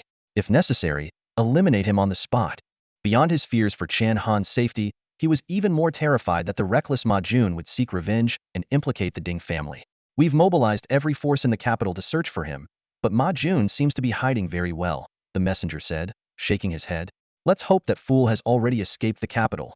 Otherwise, hell be the death of the Ding family. Ding Muxuan said with a furrowed brow. Unbeknownst to him, Ma Jun had not left the capital. In fact, he was hiding somewhere within its confines, scheming an assassination attempt against Chen Han. In a dim, damp underground chamber, a grotesque figure lurked, a monstrous woman of extreme obesity, weighing over 300 pounds. Behind her enormous body trailed a sinister scorpion tail. She was like a fusion of human and beast. There could be no more fitting description for the figure known as Hong Pi before them. Her massive frame almost touched the ceiling of the basement, and her grotesque physique sent chills down anyone's spine. 30 years ago, this woman from a small border town was the most feared SS-level fugitive in the Daxia Empire. Hailing from a family rooted in the Miaojiang region, she was naturally skilled in witchcraft and venom arts. Her extraordinary talent allowed her to reach the martial emperor level by the age of 40, setting an unparalleled milestone for those who used poison as their path to power in the past century. At the time, Yu Wuyun, impressed by her abilities, personally visited her multiple times, inviting her to join the military. Indeed, her venom skills were so potent that even mythical beasts could be subdued, making her a veritable human weapon. However, this prodigy harbored a disturbing obsession. She forced herself onto men in the military camp, and when met with resistance, she would brutally murder them. The number of victims exceeded 300. But even that wasn't the most horrifying part. After escaping the military camp, it was as if she had developed a taste for slaughter. In a single night, she unleashed poison that claimed the lives of over 800,000 people in a secondary major city. Such monstrous acts finally enraged Yu Wuyun, who led a siege near the outskirts of the capital to eliminate her. At the time, her bounty reached a staggering 10 billion, making it a case that shocked the entire nation. What no one could have anticipated, however, was that this demonic woman had been hiding in a basement in the capital all along. Just then, the basement door creaked open. Ma Jun stepped into the room, his expression cold and stern. Well, what's this? You've decided to personally deliver my food today? Hong Pa's face twisted into a cruel smile. Why didn't you bring that handsome young man from last time? Ma Jun remained expressionless. For all these years, the Ma family has done far too many unspeakable things to sustain you. 20 good-looking men every month, you have no idea how difficult that is to arrange. It's time for you to repay the Ma family. Hong Pa rose to her feet, her towering figure making Ma Jun seem as small as a child. Ma Jun, don't get ahead of yourself. If it weren't for the fact that you've been serving me well, I would have wiped out your entire family long ago. Now, tell me, what is it you want? Kill someone for me, Ma Jun said bluntly. Who? Champion Marquis Chen Han. Ma Jun paused. And just so you know, he's Yu Yuan's successor. Who? Yu Wuyun. Ma Jun's expression turned to one of surprise when he heard the name mentioned by Madame Hong. Do you not know that everyone says Yu Wuyun was the one who recognized my potential and became my mentor? Madame Hong's words left Ma Jun momentarily puzzled. He frowned and said, You? Someone like you still cares about such things? Besides, wasn't it Yu Wuyun who nearly killed you back then? It was my father who saved you, wasn't it? At the mention of the past, a flicker of malice crossed Madame Hong's eyes. 30 years ago, in a deadly duel, Yu Wuyun, the undisputed top martial artist of the time, had slashed her chest open with a single strike. Yet, his overconfidence had led him to leave without confirming the kill. Little did he know that the parasitic worms in Madame Hong's body could heal her wounds, combined with her years of cultivating a unique physique through the practice of Gu. She had only entered a state of feigned death, later to be rescued by Ma Jun's father. Since then, she had been lying low in the capital for 3 decades. You misunderstand me, Madame Hong sneered, revealing her blackened teeth. I'm not saying kill him. I want him alive. I want to break him, to toy with him slowly. Yu Wuyun, you're old now, and you still think you can find a successor? Seeing the twisted expression on Madame Hong's face, Ma Jun knew he had found the right ally. Since the Ding family couldn't be relied upon, he had no choice but to turn to these ruthless outlaws. Meanwhile, walking along the streets, Chen Han had no idea he was being targeted. Although his body modifications had been completed quickly, the other members of the Cold Night Squad had taken more time. Ji Yun had upgraded to swift prosthetic legs and only finished 2 days ago. Zhu Meng had enhanced the back of his neck for improved mechanical sensitivity, while Zhao Yufei equipped himself with a mechanical arm to amplify his thunderous strikes. Although the surgeon was only a disciple of Liang Yutian, a renowned physician in the capital, the group's overall strength had significantly improved. Zhao Linger's modifications, however, stood out as unique. She hadn't disclosed exactly what had been altered, but the changes were obvious. Her posture was more upright, and her height difference with Chen Han had narrowed by half a centimeter. Her figure had also become more striking, with curves that were even more pronounced when she donned her red bodysuit. This left Chen Han perplexed. Was it a modification or cosmetic surgery? The group had planned to meet up today to pick up Ji Yun and enjoy a proper gathering. Since arriving in the capital, they hadn't had the chance to dine together. Chen Han generously reserved a table at the finest restaurant. With drinks flowing and camaraderie deepening, they eventually headed back to the Marquis residence. But as they approached an intersection, the streetlights around them suddenly went out, plunging the area into darkness. Zhao Yufei was just about to contact his acquaintance at the power company when he was shocked to find that his phone had no signal whatsoever. It wasn't just him. Chen Han and the others also found their phones completely dead. Clearly, someone had meticulously set up an electromagnetic jamming device in the area. Zhao Linger furrowed her delicate brows, her instincts on high alert. In a city like Beijing, a large-scale blackout was unheard of for decades, let alone a complete loss of signal. The members of the Cold Night team immediately assumed a defensive stance. At that moment, a figure emerged slowly from the shadows. Chen Han, I've been watching you for days. Observing your every move along the Champion Marquis's usual route, I realized this spot is the perfect place for an ambush. Chen Han focused his gaze. The man approaching was a middle-aged man with a dark and sullen expression. Chen Han had noticed him before, but hadn't paid him much attention. Now, hearing what the man said, he quickly pieced together his identity. You're Ma Jing's father, Ma Jun, aren't you? That's right. Ma Jun sneered coldly. What goes around comes around.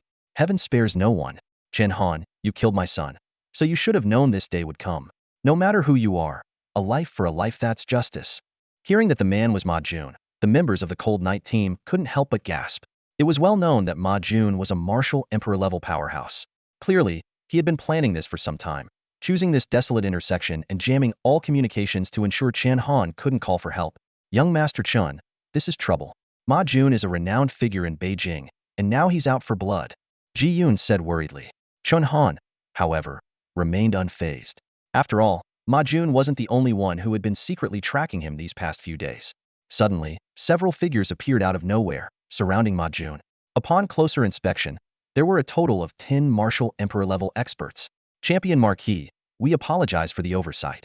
It's our fault for not keeping this dog on a leash, allowing him the opportunity to attack you, the leader of the group said respectfully, bowing toward Chen Han.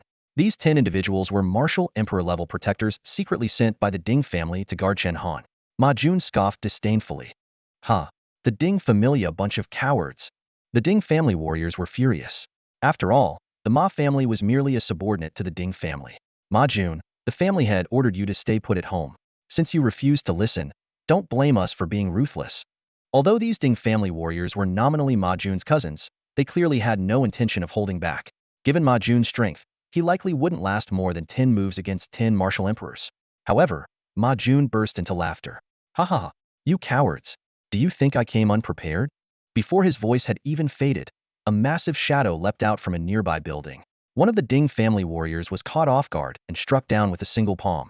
Normally, a martial emperor's physique was extraordinarily resilient, and such a blow wouldn't be fatal. But after collapsing, the warrior's skin rapidly turned pitch black, and he never got back up. A single strike to kill a martial emperor.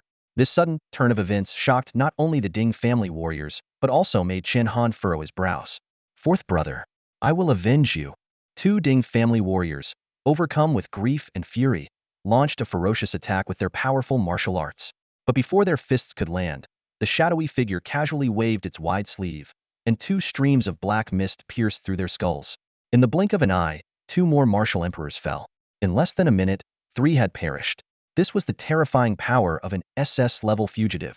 This scene not only stunned the martial emperor of the Ding family, but also left the members of the Cold Knight squad in utter shock. Chen Han, too, stared at the sight before him in disbelief. 10 powerful warriors of the Ding family, whose strength ranged from the 3rd to the 6th level of martial emperor, had been so effortlessly killed. This defied all logic.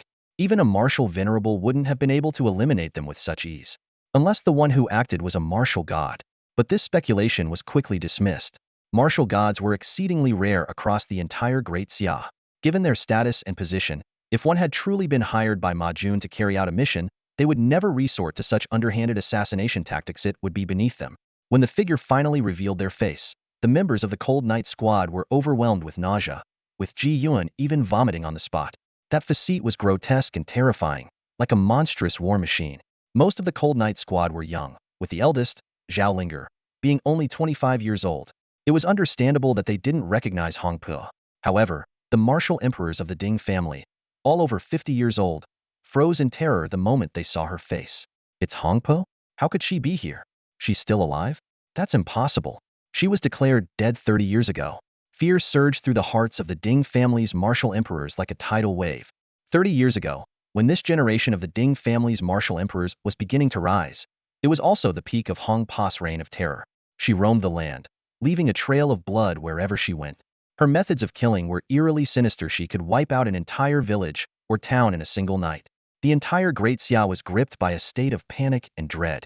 Hong Pu was extremely cunning, never appearing in places guarded by martial gods. If not for Yu Wan's relentless pursuit, no one would have been able to stop her. During that time, parents in the capital would scare disobedient children by saying, if you don't behave, Hong Pu will come for you. The fear of Hong Pu had been deeply etched into the very bones of that generation. Zhao Yufei quickly explained Hong Pa's background to Chen Han, emphasizing her status as an SS-level fugitive. I never thought that after 30 years, this demon would still be alive.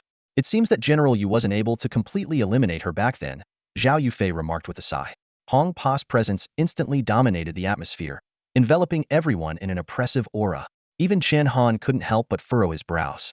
While he had anticipated trouble from Ma Jun, Hong Pa's sudden appearance caught him off guard. The depths of this power struggle in the capital were proving to be unfathomable, so much so that even an SS-level fugitive could brazenly show up in the streets. At that moment, one of the Ding family's martial emperors, overwhelmed by fear, turned to flee. Stop right there. The leading martial emperor of the Ding family commanded harshly. He continued, have you forgotten the patriarch's instructions? Chen Han's life is the lifeblood of the Ding family.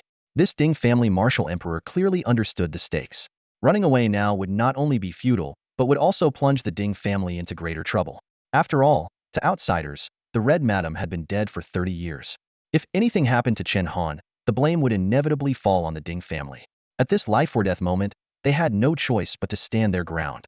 The remaining 7 Ding family martial emperors seemed to have made up their minds. They quickly formed a circle, trapping the Red Madam in the center. Their faces flushed unnaturally, and waves of heat began to rise from their bodies as their aura intensified. Captain Chun, that's the Ding family soul ignition technique? Zhao Yufei exclaimed in shock. They're burning their spiritual power to boost their strength. This move damages the enemy, but at great cost to themselves. Known for their domineering nature, the Ding family combined this self-sacrificial technique with their martial prowess, making even martial sovereigns wary. Though the Red Madam was extraordinarily gifted, her strength had stagnated at the 8th rank of Martial Emperor after being severely injured by Yu Wuyun. Yet, even when faced with 7 Ding family martial emperors burning their spiritual power, she showed no trace of panic. As an unconventional fighter who integrated witchcraft into martial arts, her reputation for being invincible among peers in the military was well-earned. 7 heavy punches landed simultaneously on the Red Madam's plump body, but she burst into laughter. 30 years, and someone in the capital still remembers me? How delightful. At the moment the punches sank into her flesh, a bizarre scene unfolded. Wisps of what appeared to be black, mist actually tiny venomous worms spread along the attackers' fists and burrowed into their bodies in an instant. Within seconds, 6 martial emperors collapsed, lifeless. Only the leader reacted quickly, decisively severing his own arm to narrowly escape death. In just 3 minutes, 10 Ding family martial emperors were reduced to 1. This horrific scene left the members of the Cold Knight squad frozen in place, paralyzed with fear. Taking advantage of their shock, the Red Madam suddenly appeared before Chen Han. So, you're Yu Wuyun's successor, huh? Such smooth, delicate skin. It's been ages since I've seen such a handsome young man. Let me gift you a love goo. Before her words even faded, the black mist of venomous worms surged toward Chen Han's face. The Cold Knight squad members were filled with rage and despair, but were too overwhelmed by the Red Madam's aura to move. The lone surviving Ding family martial emperor was even more stricken with regret if Chen Han fell into the Red Madam's hands. The entire Ding family would face annihilation. But they all underestimated one critical fact. While Chen Han's level might not surpass the 8th rank of Martial Emperor, he was the Red Madam's natural nemesis. A pillar of flame suddenly erupted, illuminating the entire street. Chen Han's expression was cold and resolute as the sacred Qilin flame enveloped his body. The deadly black mist of venomous worms disintegrated into ashes the moment it touched the sacred fire. The phrase immune to all poisons was no exaggeration. At this moment, the advantage was entirely Chen Han's. The venomous insects controlled by the Red Madam were utterly insignificant in front of Chen Han. The sacred fire Qilin flame danced in his palm, instantly reducing the swarm of black insects to ashes. This scene not only left the Ding family martial emperor and his group in shock, but also rendered the Red Madam herself utterly dumbfounded. What the hell is this? She blurted out, clearly having never encountered such an extraordinary flame. The Ding family martial emperor was equally perplexed.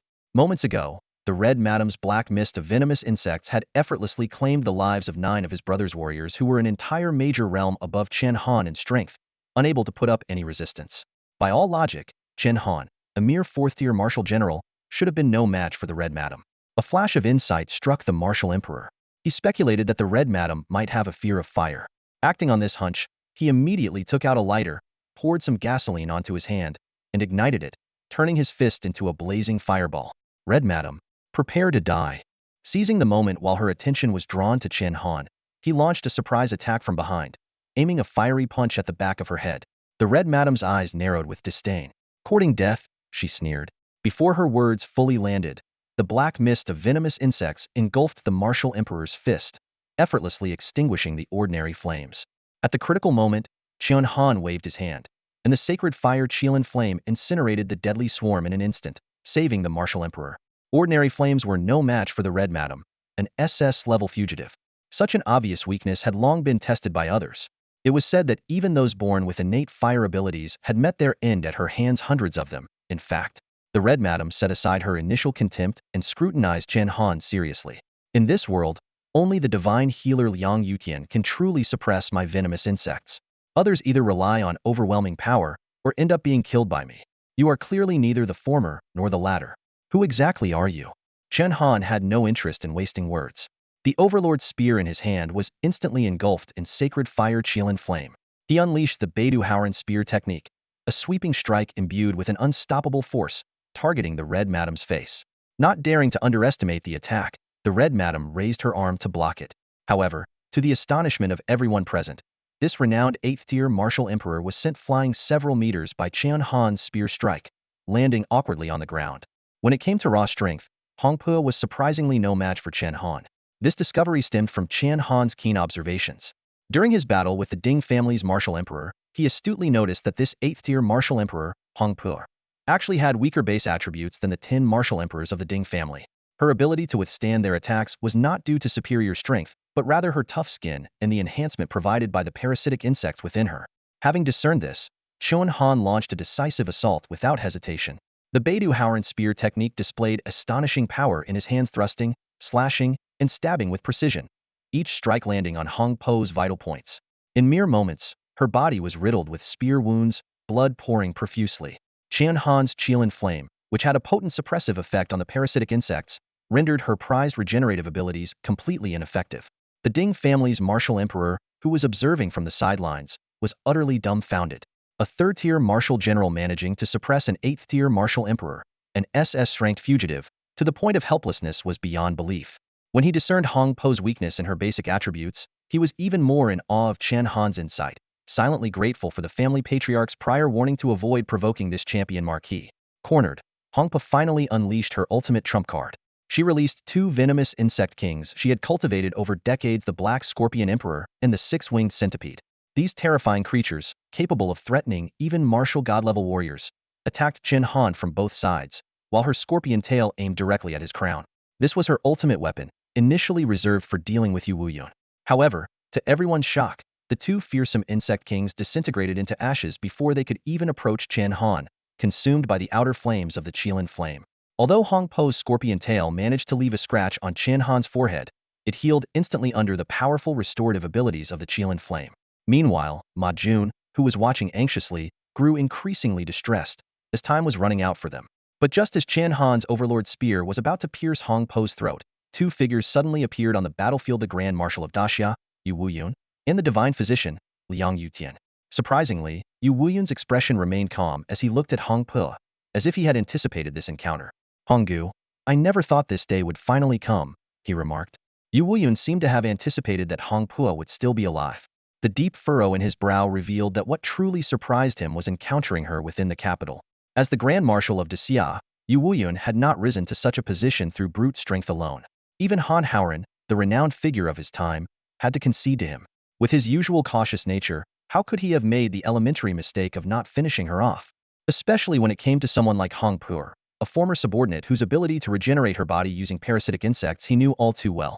If it had been any other SS-level fugitive, he would have dismembered them completely, perhaps even reduced their remains to ashes. In truth, it was the immense pressure from above that had forced him to put on a show of eliminating her.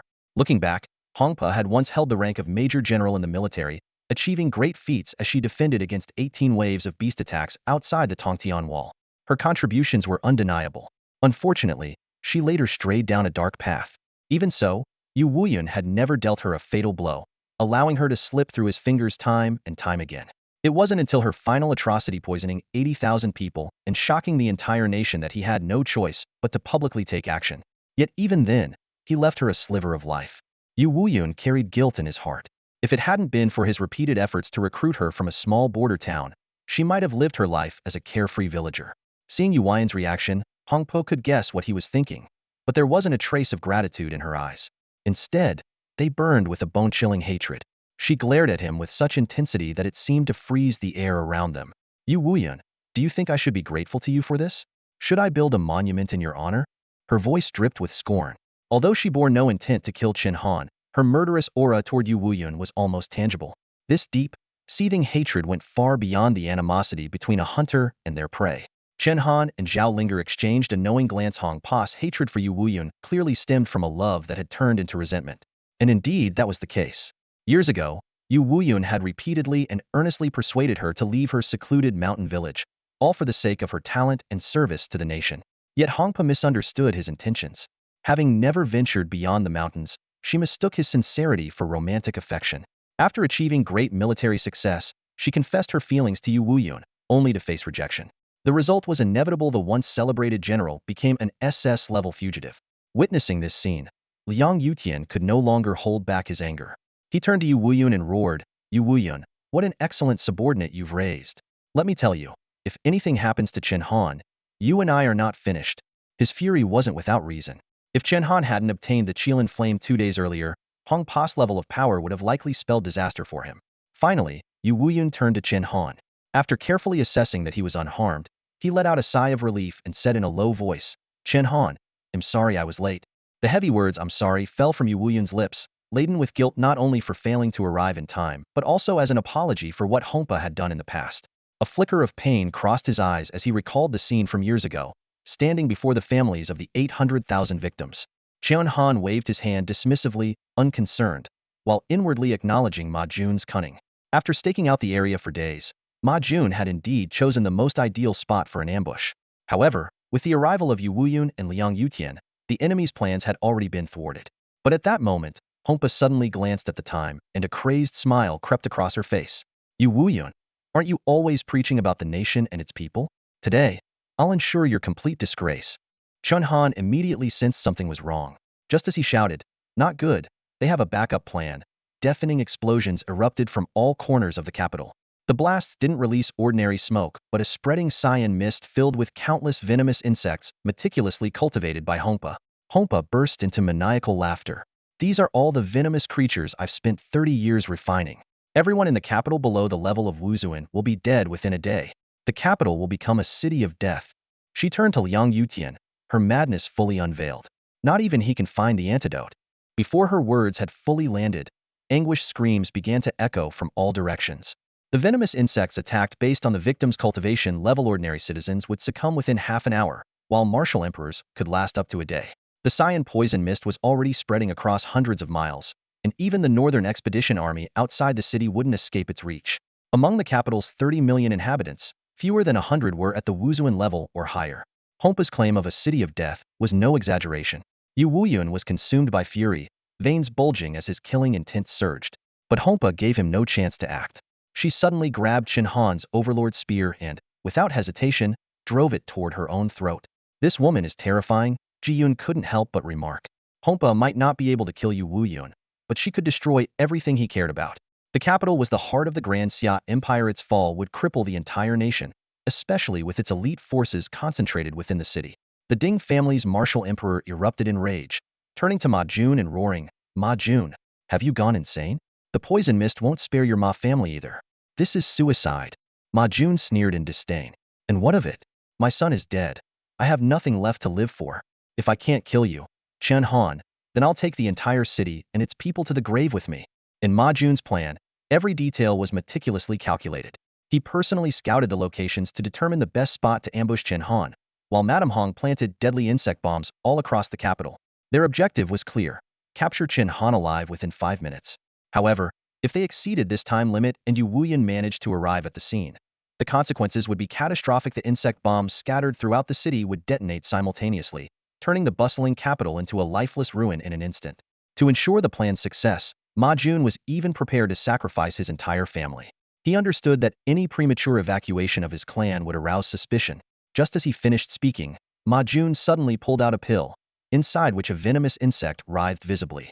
Without hesitation, he swallowed it and collapsed to the ground, dead clearly, a gift left for him by Madame Hong. At the same time, Madame Hong's green toxic mist began to spread rampantly through the capital. Harrowing cries echoed through the streets. "My wife! What's happening to you? My child! Somebody help my child!" The horrifying screams spread like a plague, but the mist's potency far exceeded that of any disease. It was utterly incurable. Liang Yutian captured a few of the venomous insects for close examination, then turned to Yu Wuyun with a sigh of regret. "Your old subordinate was right. It would take at least 3 days to develop an antidote. These venomous insects were specifically engineered to target me." 3 days, a time frame that rendered everything futile. Beads of cold sweat were visibly forming on Yu Wuyun's forehead, marking the first time Chen Han had ever seen the commander in such a state of panic. With 3 million people, the elite of the human race, at risk of perishing, the Great Xia dynasty would not recover for at least a century. If foreign enemies were to invade, the entire human race could face annihilation. Madame Hong's move had struck directly at Yu Wuyun's Achilles' heel. Zhao Linger urgently reminded him, "Commander Yu, the toxic mist hasn't spread beyond the city yet. We should immediately order the Northern Expedition Army to retreat. With their marching speed, they should be able to avoid the mist. Yu Wuyun was about to issue the order but hesitated, his outstretched hand pulling back. Gritting his teeth, he seemed to make a fateful decision. Lieutenant Zhaolinger, I order you to notify the entire Northern Expedition Army outside the city to enter the capital immediately. There must be no delay. This command shocked the members of the Cold Night Squad. Only Chen Han remained calm, as if he had anticipated this outcome all along. Zhaolinger was incredulous. Commander Yu, isn't this sending our brothers to their deaths? Even the usually composed Zhao Yufei couldn't hold back his protest. Commander Yu, we've just crawled back from the brink of death. How could you do this? What will the brothers think? Yu Wuyun's face was filled with sorrow, but he only uttered 5 words. We are soldiers. With these words, the members of the Cold Night Squad fell into a heavy silence.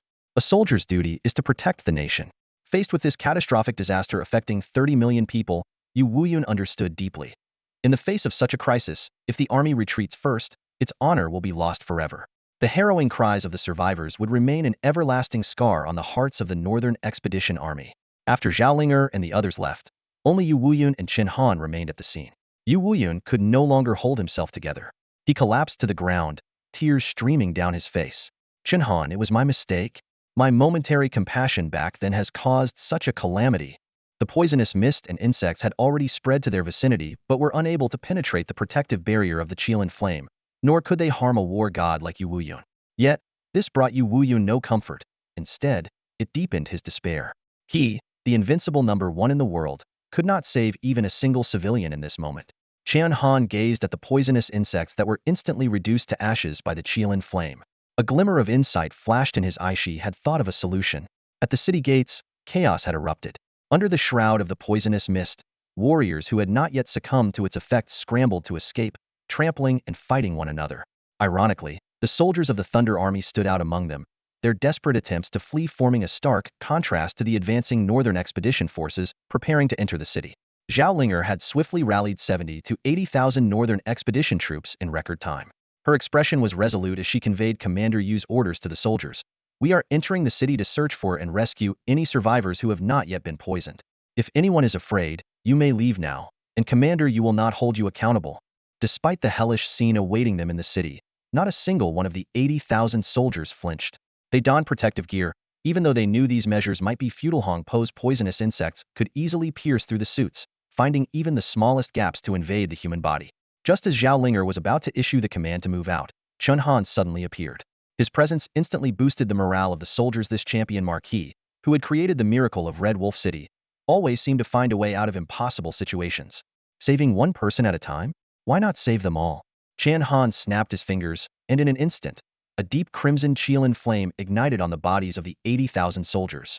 The soldiers' initial fear quickly turned to joy. The flames caused them no harm but instantly incinerated the poisonous mist and insects that came near. Chen Han had meticulously controlled the temperature of the flames, ensuring their safety while maintaining their effectiveness against the venomous creatures. In theory, if all 30 million residents of the capital could gather in one place, Chen Han could save them all in one fell swoop. But given the chaotic situation, that was clearly unrealistic.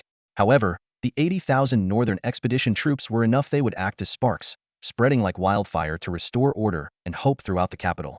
The unique ability of the Qilin flame was discovered by Chen Han purely by chance. This extraordinary power surpasses the imagination of ordinary fire element talent users, showcasing 2 astonishing characteristics. The first is its precise temperature control. Chen Han can compress the scorching Qilin flame to a mere 37 degrees Celsius, matching the surface temperature of the human body. When the Qilin flame adheres to someone, it not only avoids causing burns, but instead provides a sensation akin to the soothing warmth of a hot spring. The second is its distinctive conductivity. Unlike the simple ignition property of regular fire element abilities, the Qilin flame possesses both ignition and conduction capabilities. This dual nature enables the Qilin flame to instantly spread across the bodies of the 80,000 soldiers in the Northern Expedition Army. Even more astonishing is that this conduction causes no harm to the carriers. Instead, it transfers the Qilin flame's incredible regenerative ability to them. This combination of defense, regeneration, and destruction is unprecedented among fire element talents. Traditionally, fire is synonymous with destruction, but Chen Han's Qilin flame defies this perception.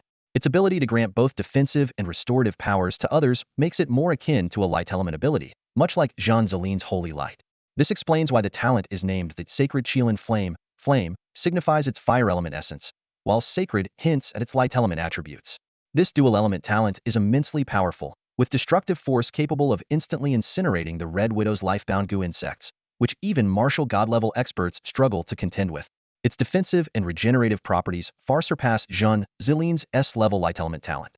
Looking back, when the sacred beast Fire Qilan invaded from the western regions, even the 10 top-tier experts dispatched by Desas suffered losses, with 2 martial gods falling in battle. If not for the presence of Han Hauran, the remaining 9 martial gods might have perished alongside the Fire Qilan. It was only under Han Hauran's endurance of the Qilan Flame's fierce assault that he managed to deliver a fatal blow to the beast. Now, the sacred Qilan Flame mastered by Chen Han, though currently only its level, has already exceeded most SS-level talents. When it grows to its full potential at SS level, its power will likely transcend everyone's expectations. As a talent so unique that even the system cannot categorize it, its potential is immeasurable. At this moment, however, Chen Han remains unaware of yet another astonishing effect hidden within the Qilan Flame. The Northern Expedition Army, empowered by the Qilan Flame, has already stormed into the capital. Following Chen Han's instructions, they are spreading this mysterious fire through every street and alley. Meanwhile, in the ruins of the city, a mother clings tightly to her child, sobbing, as a wave of green insect fog crashes down like an avalanche, threatening to engulf the last untouched corner. Is anyone there? Please, save my child. The desperate cry of a woman pierced through the night. Her eyes were filled with despair. Moments ago, she had watched her husband charge into the insect-infested mist in a desperate bid to find a way out, only to collapse mere steps away. At this critical moment, a figure emerged from the mist, surrounded by fiery light. It was Zhaolinger. Her movements were now more agile than ever, and a pair of ethereal white wings, reminiscent of a fairy, had sprouted from her back. You're safe now, Zhaolinger reassured the mother and her child. But I need to borrow your house. Without hesitation, she pressed her hand against the wooden beam behind her. In an instant, deep crimson flames roared to life, engulfing the wooden structure. Stay here and don't move, she instructed before dashing off toward her next objective. Thank you, young lady. The woman began to express her gratitude, but Zhaolinger's figure was already disappearing into the distance. Don't thank me, Zhaolinger's voice echoed in the air. The one saving you is the champion Marquis. Similar scenes were unfolding across the capital. At a crowded intersection, 2 members of the Thunder God Army were locked in a heated argument. Let me go first. Why should it be you? Whoever slower dies first. As they quarreled, a shadow streaked past them like lightning. In an instant, deep crimson flames ignited around them, burning away the parasitic insects clinging to their bodies. You useless fools, stop bickering, the figure shouted as it sped away. This is your territory, start saving people now. Remember, it's the champion Marquis who's saving you. The 2 soldiers stood frozen, catching only a glimpse of rabbit-like feet vanishing into the distance. From above, the capital was a sea of chaos. Ever since the Northern Expedition's 80,000 strong army had entered the city, flames had spread like wildfire. Crimson blazes erupted skyward in all directions, illuminating every face. The fiery glow extended for miles, drawing the attention of onlookers from outside the city. Meanwhile, Chen Han was still tirelessly rescuing survivors. A series of system notifications rang in his mind. Congratulations! Your base strength has increased by 0.5 kilograms. Congratulations!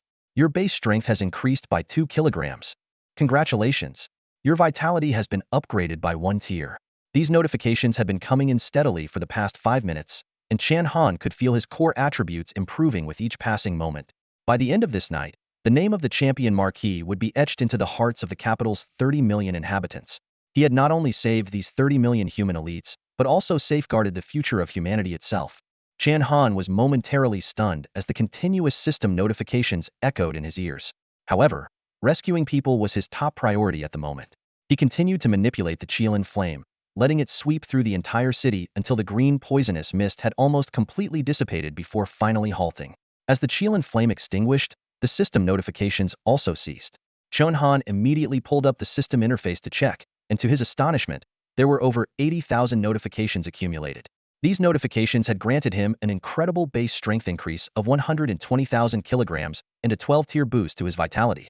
Over 80,000, Chen Han mulled over the number and suddenly gasped in shock. This figure matched precisely with the number of soldiers in the Northern Expedition Army. In other words, the attributes he had just gained were drawn from the soldiers of the expedition. This revealed another terrifying hidden ability of the Qilan Flamite could absorb the strength of those it connected with. Such a characteristic was unparalleled, even among all the light-based abilities known today. Analyzing the details of each notification, Chen Han noticed that the amount of strength absorbed varied. The highest was 5 points, likely drawn from the Northern Expeditions commander, Lu Zixing. The lowest was only 0.5 points, probably from ordinary rank-and-file soldiers. As for the mid-tier generals, their contributions ranged between 2 and 3 points. While these values might seem insignificant to individual warriors, when combined, they formed an astonishingly powerful force. More importantly, Chen Han speculated that the Qilin flame didn't just draw strength from those it connected with. Even those burned by it couldn't escape its effects. He recalled the 10-point strength notification during his previous battle with the Red Madam, which now made sense. This realization brought to Chen Han's mind the devastation caused by the fire Qilin in the western cities years ago. Before its confrontation with the 10 martial gods, it had already caused the deaths and injuries of millions, undoubtedly absorbing an immense amount of strength. It was no wonder that even Han Hauran, the strongest in the world at the time, had nearly been sent flying hundreds of miles by a single swipe of its claw. Of course, the strength absorbed in this manner wasn't permanent and came with a time limit. During the battle between the 10 martial gods and the fire Qilin, their initial lack of understanding of its characteristics led to the deaths of 2 martial gods. However, as the fight progressed, they discovered that the fire Qilin's power was gradually weakening. Although the battle dragged on for a long time, there were no further casualties. Finally, Han Hauran delivered the fatal blow, exhausting the fire Qilin to death. The effects of this sacred fire Qilin flame are truly beyond expectation, Chen Han murmured in amazement, though a sense of doubt began to arise in his heart. The system had not provided a complete explanation of the Qilin flame's many properties, leaving him to explore them step by step. This starkly contrasted with the system's detailed descriptions of other talents in the past. In truth, if the system were conscious, it might only offer Chen Han a helpless smile and explanation. The Qilin flame was never part of the system's vast repository of talents, so how could it possibly know all its effects? The description of the Qilin flame on the system interface was merely a projection based on its existing talent database. The only certainty was that it was a growth-type talent with dual destructive and restorative effects. By this time, the poisonous fog crisis in the capital had largely been brought under control, with only scattered cleanup tasks remaining. The phrase "champion marquis" echoed through the streets and alleys of the capital, and wherever Chen Han went, he was met with heartfelt gratitude from the people. The Red Madam had planted hundreds of poison gas bombs throughout the city. If not for Chen Han's timely intervention, even if Liang Yutian had successfully developed an antidote, the losses would have been immeasurable. While some ordinary civilians without any cultivation perished during the incident, succumbing instantly upon contact with the poisonous insect fog, the fact that the capital, as the foremost city in the realm, boasted over 80 of its residents with warrior-level cultivation or higher, helped minimize casualties. Even the highest authority in the capital, the 24 Privy Council, was deeply grateful to Chen Han. Without his efforts, even if these officials had sought refuge in underground shelters, they would likely have met their demise. At this moment, Emperor Qingtian was in the council chambers drafting a document to reward Chen Han. Yu Wuyun stood silently in place, gazing at the burning skyline of the capital with a dazed expression. Liang Yutian stood beside him, patting him on the shoulder. "Old Yu, don't beat yourself up. I may criticize you, but who would truly blame you? The Red Madam was just a subordinate who betrayed you. This isn't your fault. You're too sentimental and prone to overthinking." Yu Wuyun remained silent, his face filled with sorrow. If not for Chen Han resolving the crisis, even Liang Yutian might not have been able to stop him from taking his own life to atone. Wary of this, Chen Han had specifically come to stand beside Yu Wuyun. Looking at the Red Madam's corpse, destroyed by the Qilin flame and rendered beyond repair by her parasitic insects, Yu Wuyun finally spoke. "Chen Han, if you were me, how would you have dealt with Red Madam?" Chen Han answered bluntly, "Marshal Yu, if I were you, I would have killed her the first time she slaughtered her comrades in the army." Hearing Chen Han's words, the look of dejection on Yu Wuyun's face vanished in an instant. Instead, he burst into hearty laughter. "Well said." At that moment, Zhao Linger ran over as well. Like Chen Han, she was deeply worried about Yu Wuyun, knowing his personality would lead him to shoulder the blame for what happened with Madame Hong. However, the scene before her caught her off guard. Yu Wuyun's smile wasn't forced. It was a genuine expression of relief. Chen Han was equally stunned by Zhao Linger's transformation. She was dressed in a tight-fitting red outfit, surrounded by blazing Qilin flames, and a pair of delicate, translucent wings extended from her back. Her entire being exuded an astonishing beauty. But what shocked Chen Han even more was her enhanced strength. Her base power and speed had more than doubled. "You, what is this?" Chen Han began to ask, but Zhao Linger proudly pouted her lips. "Did you think Yu Shuai would only care about you?" Yu Wuyun immediately explained. "Chen Han, besides that piece of Qilin bone, I also had a Dark Moon Elf exoskeleton, which I gave to Zhao." Dark Moon Elf. The name sent a shiver through Chen Han. During the early days of the spiritual energy resurgence, in the chaotic era of darkness, the continent saw not only mutated beasts from ordinary animals, but also fantastical creatures like vampires, dragons, and goblins. These beings emerged spontaneously near fallen meteorites and were far more challenging to deal with than regular mutated beasts. As humanity migrated to the southern regions with fewer meteorite impacts, and with Yu Wuyun and Han Heranthi, twin pillars of the empire, leading the charge in purging these creatures, fantastical beasts became exceedingly rare within the borders of Dxia. The Dark Moon Elf was one of the rarest among them, known for its astonishing combat prowess. According to records, it would take 500 martial artist-level soldiers to subdue a single 8th-tier Dark Moon Elf. The defining trait of elf-type beasts was their high compatibility with humans, boasting incredible transplantation success rates. Most people had an A-grade compatibility with elf-type creatures, and those who developed elf wings achieved N-grade compatibility. This made elf bones a highly sought-after treasure among Dxia's warriors, with their price skyrocketing to unimaginable heights. A complete exoskeleton was considered priceless. Although it couldn't quite compare to Chen Han's Qilin bone, Zhao Linger's Dark Moon Elf exoskeleton was likely one of a kind in all of Dxia. After all, such proud creatures would often rather die than allow themselves to be captured by humans. They also possess a self-destruction technique, capable of unleashing power strong enough to take down a martial artist of a higher realm along with themselves. Yu Shuai cared for his subordinates as if they were his own children. He personally provided the materials for the transformations of Ji Yun, Zhao Yufei, and Zhu Ming. For this reason, Red Madame's betrayal was even more incomprehensible to him. This loyal subordinate of many years had chosen to sacrifice her life to tarnish his reputation. At dawn, as the faint light of daybreak began to illuminate the horizon, Red Madame's poisonous fog of insect venom gradually dissipated. On the streets of the capital, a large number of officials were methodically comforting the disaster-stricken citizens. This was the most severe catastrophe the capital had faced in the past century. If not for Chen Han's timely intervention, the city would have been engulfed in green mist, with corpses strewn everywhere. The citizens receiving relief supplies shouted in unison, "Thank you, Champion Marquis." Hearing these praises, the soldiers of the Thunder Corps, who were responsible for distributing the supplies, could only lower their heads in shame. As the capital's garrison, they had been the first to flee in the face of danger. In stark contrast, wherever Chen Han and the Northern Expedition Army went, they were greeted with cheers from the people, their morale high. This sharp contrast highlighted how they had restored the dignity of the Dxia military. At this moment, the Northern Expedition Army was advancing toward the Yulong Terrace in the capital. The 24 Privy Council had worked overnight to draft a commendation document, with Chen Han as its primary honoree. In just 10 days, he was to ascend the Yulong Terrace for the second Tamiya distinction not even the illustrious Han Haoren or Yu Wuyun, who had rendered great service to Dxia, had ever achieved. The Yulong Terrace was already surrounded by an uncountable number of citizens from the capital, packed tightly together. Many even knelt, chanting the name of the champion Marquis.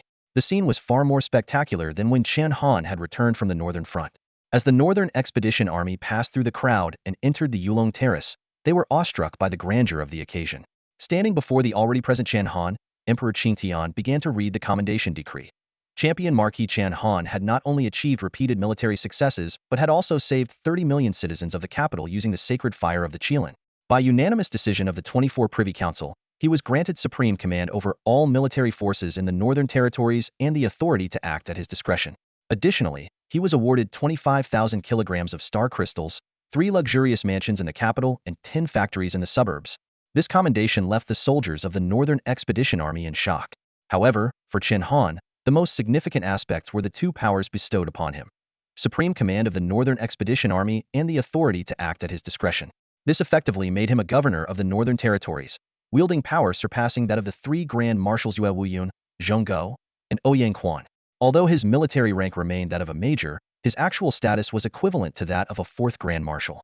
The most critical privilege was the authority to act at his discretion, a power that even the 3 Grand Marshals did not possess. They had to go through layers of approval from the 24 Privy Council before mobilizing troops, as Yu Wuyun had experienced during the Northern Expedition. Now, Chen Han could directly command the Northern Expedition Army without consulting the Privy Council. According to ancient traditions, such authority could be summed up in 3 words: Duke of the North. This is not just a reward. The 24 Privy Council has essentially placed the future of humanity in Chen Han's hands. They have granted him such immense authority that once the army crosses the southern border into the Northern Territories, even these 24 supreme leaders will have to act according to his will. Chen Han solemnly accepted the commendation decree and stood at attention, saluting the 24 supreme leaders on the stage. At the same time, Every soldier in the Northern Expedition Army also received generous rewards.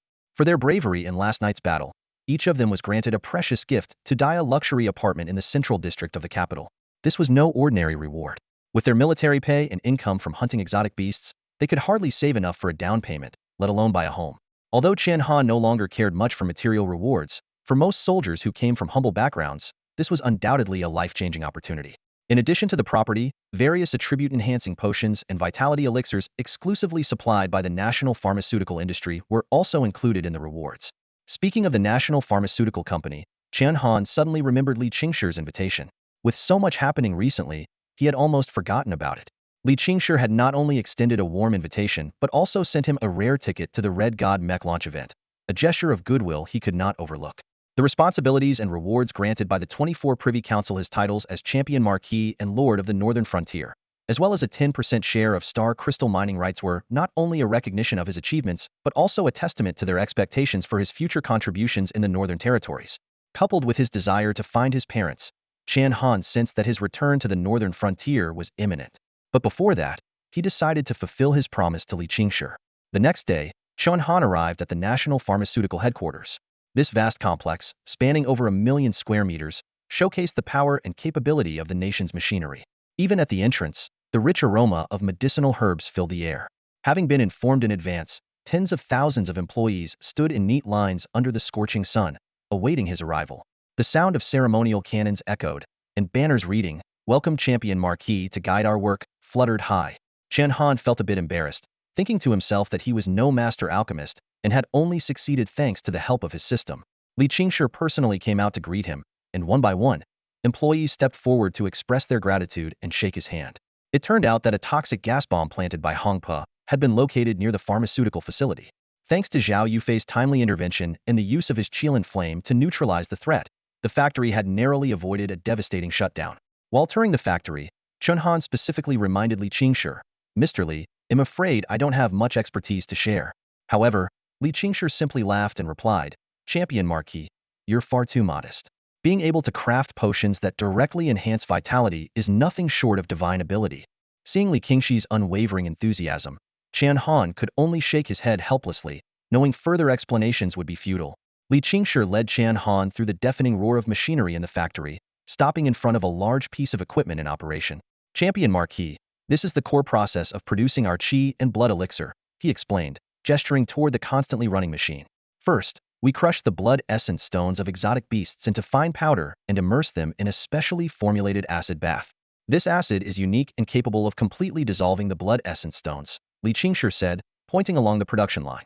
"Once the stones are fully dissolved, we neutralize the solution with an alkaline mixture, then pass it through multiple filtration stages. The result is a clear liquid containing the energy of the blood essence stones, which serves as the base ingredient for the qi and blood elixir." Chen Han listened intently. Compared to the complex processes of the state pharmaceutical industry, his own alchemy methods seemed almost effortless.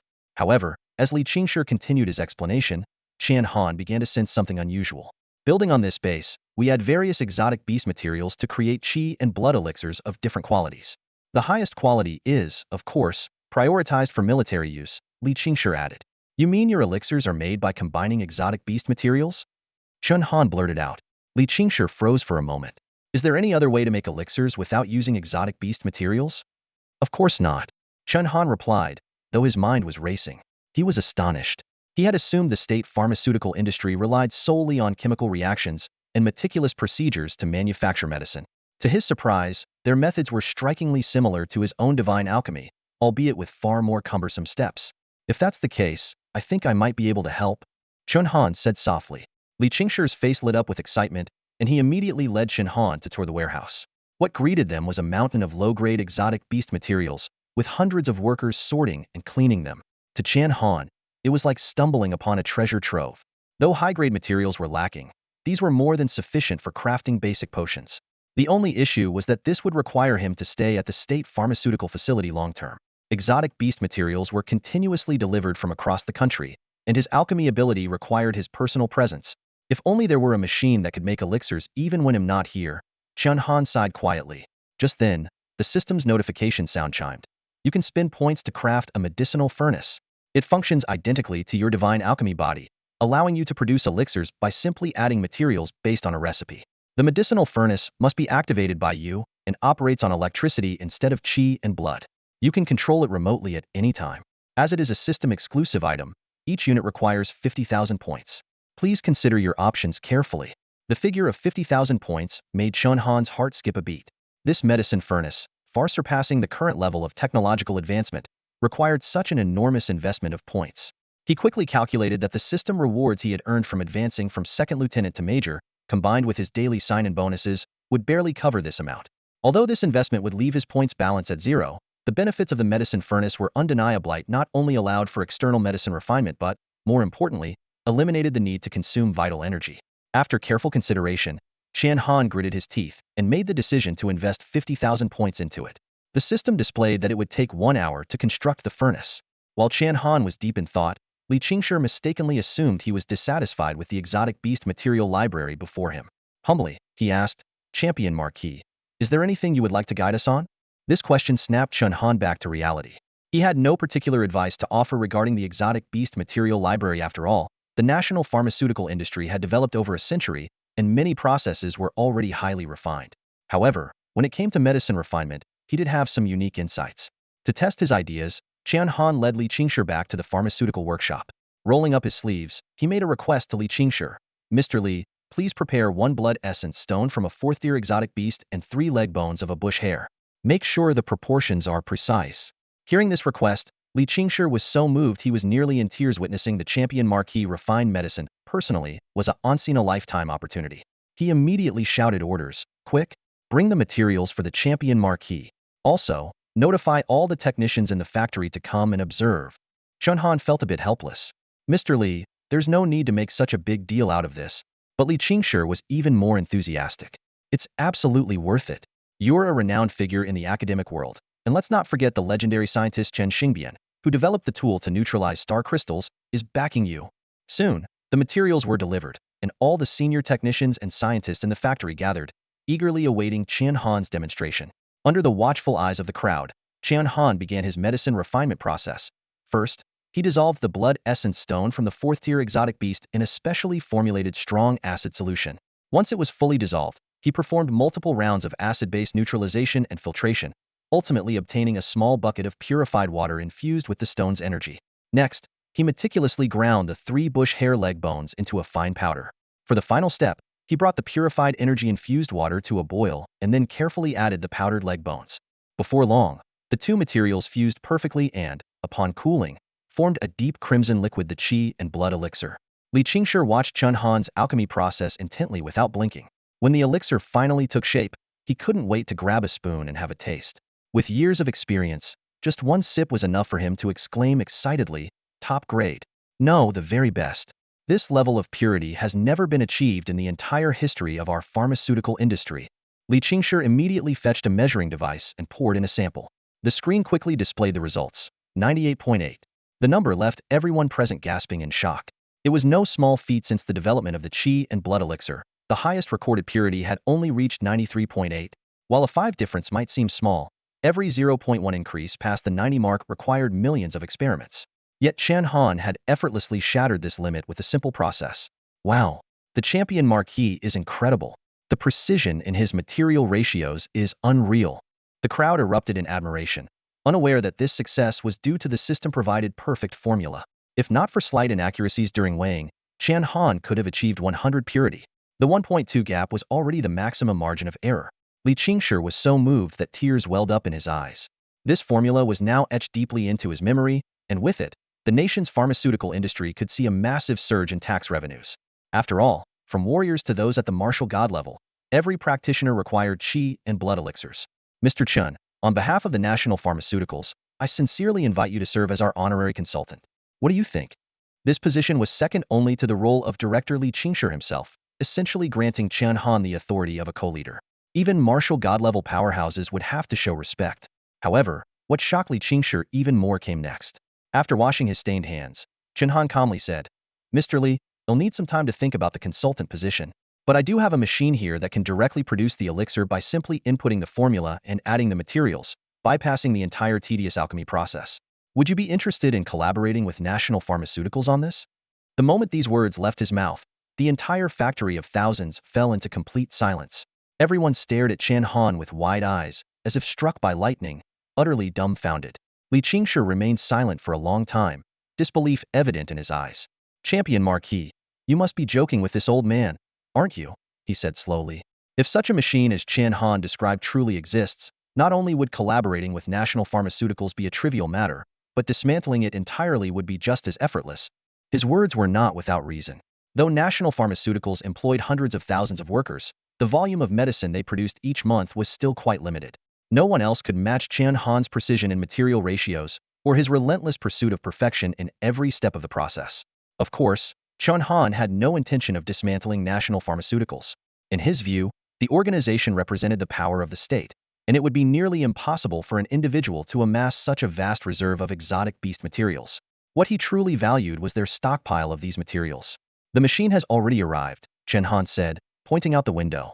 During a brief lapse in focus while refining medicine earlier, he had summoned the system-crafted medicine furnace to the lawn of national pharmaceuticals. Li Qingshe still harbored doubts, but tens of thousands of senior employees from national pharmaceuticals had already rushed outside. On the lawn stood a uniquely designed deviseat resembled a massive incense burner at first glance, but its surface was covered with modern technological elements, including control screens and circuitry. The system had even engraved a Bagua symbol on its body, an addition that seemed somewhat excessive. The scientists present exchanged bewildered looks, scratching their heads in confusion. Although skepticism lingered in their minds, none dared to question Chen Han directly due to his status. It was Li Qingshe who got straight to the point, asking, Champion Marquis, is this contraption truly as miraculous as you claim? Chen Han was brimming with confidence in the system equipment he had spent 50,000 points to create. He immediately ordered the necessary materials for refining vitality elixir to be brought over and entered the formula into the medicine furnace. After connecting the power supply and pressing the start button, the system issued a prompt. Ding. Please confirm whether to activate the medicine furnace. Once activated, the furnace will operate continuously while powered. You may terminate its operation at any time with a verbal command. Confirm. As soon as Chen Han's words fell, the medicine furnace emitted a dazzling light. He opened the furnace lid and placed the materials inside. The entire refining process took only a few seconds, and streams of vitality elixir began flowing steadily from the output spout. Fortunately, Chen Han had already arranged for containers to be placed in advance. The materials used included 12 leg bones and 4 blood essence stones, resulting in 4 small barrels of vitality elixir. The astonishing efficiency left Li Qingshe and the scientists present utterly stunned. This wasn't just some scientific instrument, it was practically a mystical creation. Indeed, according to the system's explanation, the medicine furnace could not only calculate the most precise material ratios based on the input formula, ensuring zero waste, but it could also process multiple formulas simultaneously. As long as the materials are in place, different types of potions will emerge from the output of the medicine furnace. Li Qingshe stood in front of the furnace, his Adam's apple bobbing as he carefully lifted a bucket of freshly refined potion. He hesitated for a moment before bringing it to his lips and taking a small sip. The moment he tasted it, Li Qingshe's pupils dilated sharply, and he staggered back a few steps, pointing a trembling finger at the medicine furnace. This potion is purer than the ones handcrafted by the Marquis of Champions. The surrounding researchers erupted in astonishment. Li Qingshe's assistant immediately fetched precise measuring instruments and poured the potion into the testing chamber. As the data flashed across the screen, everyone's expressions froze 100. The perfection of this purity level left the researchers in the room doubting their own eyes. This is impossible, someone exclaimed in disbelief. By all logic, machine-refined potions should be less precise than handmade ones. What shocked them even more was the medicine furnace itself. A group of scientists gathered around it, growing increasingly alarmed the more they examined it. The surface of the furnace was packed with an unimaginable density of microcircuit components in an area no larger than a hand. Even more astonishing, the etching precision of these circuits had surpassed the nanometer scale. This is revolutionary technology, the scientists murmured among themselves. It's far more advanced than the star crystal nullification black box. This level of technology is simply beyond what humanity is capable of achieving at this stage. Faced with comparisons to Newton and Einstein, Chen Han could only smile wryly. He explained that this was a one-of-a-kind instrument, and even he couldn't replicate a second one. Negotiations for collaboration were swiftly concluded. Li Qingshe predicted that within a year, this medicine furnace would supply all the potions needed by the martial artists of the Grand Xia. Chen Han proposed 2 conditions. First, the potions produced by the furnace must be prioritized and provided free of charge to the Cold Night Team and the Northern Expedition Army. Second, profits from external sales would be split 50-50. Li Qingshi readily agreed to these terms and even offered to relinquish his position as the head of the National Pharmaceutical Department. Chen Han quickly declined, stating that his original intention in building the medicine furnace was never to take up a governmental role in pharmaceuticals. However, at that very moment, thousands of miles away in the northern frontier, a storm was brewing. The scouting commander stationed in the Red Wolf Beast City received chilling intelligence. To the west, a massive swarm of black bats darkened the skies, advancing like an overwhelming tide. To the east, several scouting teams had lost contact after issuing warnings about the migration of ancient demon vines. And most terrifying of all, to the north, a legion of colossal elephants, each over 300 meters tall, was marching forward, leaving nothing but desolation in their wake. These three fearsome forces were converging on the Red Wolf Beast City. The day after Chen Han set up the medicine furnace behind the National Pharmaceutical Bureau, he received an urgent military report from the Northern Territory. 3 armies of exotic beasts were gathering near the newly conquered Red Wolf City, a stronghold of the human race. These armies belonged to the infamous Darkbat clan, known for their bloodthirsty nature, the enigmatic Old-Faced Demon Vine clan, and the massive Northern Elephant clan. The Darkbat clan's reputation for terror had already been established during the Northern Expedition. This fearsome force once drained the blood of 40,000 soldiers in a single night, wiping out 3 camps of the Water God Army and 2 camps of the Wind God Army. Each Darkbat possesses the strength equivalent to a 12th level exotic beast, and their eerie, unpredictable attack methods make them nearly impossible to defend against. Though the Old-Faced Demon Vine clan did not appear during the Northern Expedition, their power is no less formidable. A former elite scouting team, all of whom were highly skilled warriors, had been sent on a reconnaissance mission. Yet, none of them returned alive, underscoring the terrifying capabilities of this mysterious clan. Most alarming of all was the Northern Elephant clan. These colossal creatures stood over 300 meters tall, their thick hides and brute strength capable of leveling Red Wolf City to the ground. Even the newly operational star crystal mines nearby were now in grave danger. Chen Han furrowed his brow, deep in thought. The exotic beasts of the Northern Territory had always acted independently, each race living in isolation and developing its own unique culture. For these 3 powerful clans to suddenly join forces and to mobilize so swiftly, just 10 days after his victory in the Northern Expedition, was no coincidence. A chilling hypothesis began to take shape in Chen Han's mind. A powerful leader must have emerged among the exotic beasts of the Northern Territory.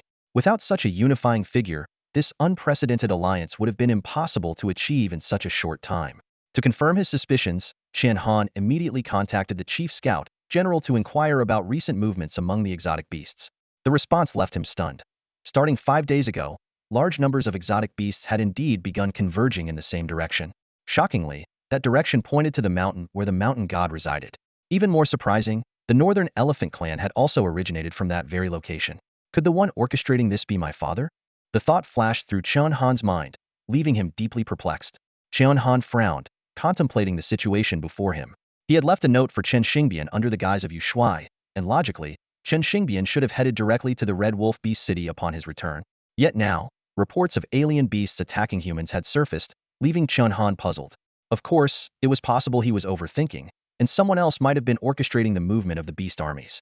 Regardless of the truth, the siege of Red Wolf Beast City by 3 major beast factions was inevitable. The situation in the Northern Territories was dire, leaving no room for excessive speculation. Chen Han, we need to set off immediately. If we delay any longer, the thousands of brothers in the Northern Territories will die in vain. Zhao Linger, now equipped with the Dark Elf exoskeleton, urged impatiently, her eyes gleaming with a thirst for battle. As the commander-in-chief of the Northern forces, Chen Han's approach was more calculated. No rush, he said in a deep voice. Although the 3 beast armies are overwhelming in scale, their marching speed is not fast. Before we depart, there's one crucial thing we need to do. What is it? Zhao Linger asked. Recruit soldiers, Chen Han replied. Zhao Linger immediately understood. The current Northern Expedition Army had only 70 to 80,000 soldiers left, elite battle-hardened troops. No doubt, but even they would struggle to fend off 11th tier and higher beasts. Moreover, the Red Wolf Beast City lacked defensive structures, rendering it nearly indefensible with the current forces.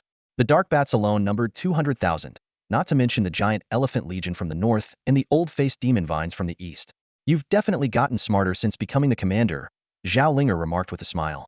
What she didn't know was that Chen Han's ambitions extended far beyond simply defending the city. He sought total annihilation. When dealing with alien races, he firmly believed in the principle of, those who are not of our kind must harbor different intentions. Their entire combat potential had to be eradicated, just as he had once bombarded the Red Wolf Beast City. For a decisive annihilation battle, morale alone wasn't enough. Sufficient manpower was the key. The recruitment notice quickly spread across the nation. Applicants were required to be at least 6th-tier warriors, with priority given to those at the rank of Marshal General or higher, and they had to have real combat experience against alien beasts. Chen Han wasn't optimistic about the number of recruits who could meet these stringent criteria, but he clearly underestimated his own influence. After the series of significant events such as the Special Task Force's combat tests, the victory of the Northern Expedition, and the rescue of the capital, Chen Han's prestige among the people had reached unprecedented heights. If the first century of the new era belonged to Yu Wuyun and Han Haoren, the second century undoubtedly belonged to Chen Han. The people firmly believed that only he could lead humanity into the future. By mid-morning, the recruitment stations were packed, with lines stretching endlessly. Even those who didn't meet the requirements gathered outside to watch, leaving the capital city bustling with activity. Liao Xiaohu, Marshal General Tier 3, a freelance warrior. My family has collected 5 heads of 10th-tier alien beasts. Zhang Xiaolong, Marshal General Tier 1, a freelance warrior. I once fought 8 9th-tier alien beasts alone. The strength of the applicants was astonishing, with most being freelance warriors of Marshal General rank who had previously avoided joining official forces. In just one day, Chen Han had recruited an additional 100,000 elite soldiers. According to Chen Han's calculations, it would take the Beast Army 5 days to reach the Red Wolf Bee City. His initial plan was to recruit an army of 100,000 in 3 days and lead the troops northward on the 4th day. Unexpectedly, the recruitment goal was achieved within just 1 day, and every recruit was an elite soldier. Seeing the endless stream of passionate young men signing up, Chen Han decided to extend the recruitment by 1 more day. On the 2nd day, under the blazing sun, the training grounds were packed with people. The new recruits had formed a makeshift arena, where Liao Xiaohu, the king among the fresh recruits, was facing off against Chen Han. Liao Xiaohu was a true martial arts fanatic. From the moment he joined the camp, he went around challenging others, defeating many with his genuine skill. At this moment, his scarred face was full of pride. Champion Marquis, have you ever been defeated? I know you are a 4th-tier martial general, but I've already beaten many experts of your level. Chen Han simply smiled calmly. In the next instant, Liao Xiaohu lunged forward like a ferocious tiger unleashed, his punches as fast as lightning. As a master of martial arts with a focus on fists, he could unleash a force of 300,000 kilograms even as a 3rd-tier martial general. Each hook punch carried a terrifying gust of wind, and even spectators dozens of meters away could feel its intensity. However, Chen Han stood motionless. With a single hand holding his spear, he effortlessly deflected Liao Xiaohu's flurry of attacks with 2 crisp, clang sounds. Then, with a swift sweeping kick, Liao Xiaohu fell to the ground, the cold tip of Chen Han's spear stopping just an inch from his throat. Truly worthy of being the one who defeated the 8th-tier martial emperor, Red Pu. I admit defeat, Liao Xiaohu said, clasping his hands in submission. Chen Han immediately extended a hand to help him up. Champion Marquis! Champion Marquis! Thunderous cheers erupted from the crowd. These young recruits had joined not only because of Chen Han's reputation, but also because of his undeniable strength. Defeating Red Pu before the age of 20 was a feat that made him an idol among the young warriors of Daxia. This small duel inspired even more passionate youths to join the Northern Expedition Army. Just then, Yu Wuyan arrived at the training grounds, and everyone stood at attention to salute. Chen Han was about to salute as well, but Yu Wuyan smiled and said, Chen Han, you are now the 4th Grand Marshal of Daxia. There's no need for you to salute an old man like me. Although Chen Han's official rank was still short of a Grand Marshal, he effectively commanded the entire Northern Expedition Army, wielding authority on par with the 3 Grand Marshals. Looking at the elite new recruits on the field, Yu Wuyan nodded in approval and said, not bad. These simple words were the highest praise he could give Chen Han. He then called Chen Han into his office and handed him a chip. Every time Yu Wuyan handed something to Chen Han, it was almost always a rare treasure beyond imagination. At this moment, Chen Han held the chip in his hand, curiously asking, Commander Yu, what is this fascinating thing this time? Yu Wuyan glanced at Chen Han with a serious expression, his tone tinged with hesitation. To be honest, I originally intended to give this to you only after you reached the Marshal Emperor realm. But the Northern War has escalated too quickly, so I have to give it to you ahead of time. This is Han Haoren's sole martial technique, hailed as the strongest martial skill of humanity. Chen Han was stunned upon hearing this. Han Haoren's legacy again. The last time, the Beidou Haoren spear technique had already benefited him greatly, allowing him to comprehend the momentum of a true victor. And now, it turned out to be the legendary strongest martial skill. This technique is called the Huangji Shocking Spear, which Han Haoren created in his later years through sudden enlightenment, Yu Wuyan explained. Back then, Han Haoren used this very move to break through the nearly invincible defense and regenerative abilities of the Fire Qilin, ultimately slaying it. Among the 10 strongest humans, Only he was capable of inflicting effective damage on the fire Qilin. Yu Wuyun went on to explain the origin of the chip. It turned out that he had secretly recorded Han Hauren's moment of enlightenment years ago. Though Han Hauren had intended to destroy the chip after discovering it, Yu Wuyun had persistently pleaded for its preservation as a legacy for future generations. In the end, Han Hauren relented but set strict conditions. The chip could only be viewed once, after which it would be destroyed. Moreover, the viewer must first master the Beidou Hauren spear technique. Otherwise, watching it would be futile. Without hesitation, Chen Han prepared to connect to the network and view the recording immediately. This startled Yu Wuyun, who quickly tried to stop him. Chen Han, are you crazy? You only have one chance with this. But Chen Han's gaze was resolute. Yu Wuyun sighed deeply and stopped trying to dissuade him. Soon, Chen Han entered the virtual network and came face-to-face with the real Han Hauren, disheveled yet awe-inspiring man standing under a waterfall, speaking with a younger Yu Wuyun. Old Yu, watch closely. This move embodies the peak momentum of a true victor. Tell me, do you yield to it or not? Before his words had fully landed, the Overlord spear in Han Hauren's hand began to move like a writhing dragon or serpent, so fast that even the recording struggled to capture it. A golden five-clawed dragon's phantom suddenly emerged along the spear's shaft, followed by an earth-shattering dragon's roar. Boom! The massive mountain in front of him crumbled instantly. Boom! Boom! Boom! The power of the Huangji shocking spear surged layer by layer, extending far beyond the range of the recording, effortlessly annihilating one mountain after another. The ultimate martial technique of humanity, truly deserving of its title. Chen Han exclaimed sincerely as he watched Han Hauren demonstrate the Huangji shocking spear.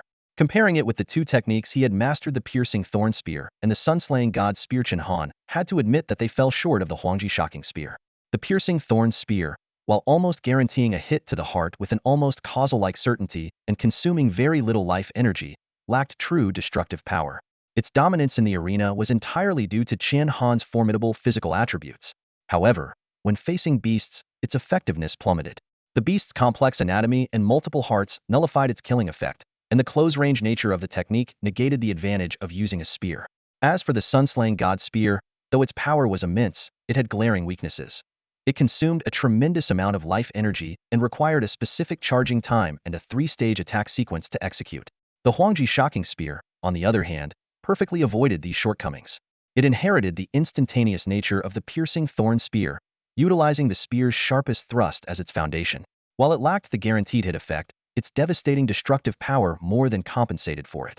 Its strength even surpassed the sun-slaying god spear, with an attack range several times greater. A single thrust could annihilate everything in its path. What made it even more astonishing was Han Hauren's explanation in the recording. The technique was built around the concept of the momentum of the victor, where its power grew with deeper mastery. This meant its life energy consumption was minimal, making it a truly SS-level martial technique. As Chen Han marveled at the brilliance of this ultimate skill, a chilling roar suddenly echoed from the recording. Although the screen did not show the beast responsible for the sound, the sheer terror embedded in the roar was palpable. Damn! Just using the technique once, and those things in the Forbidden Zone already sensed it.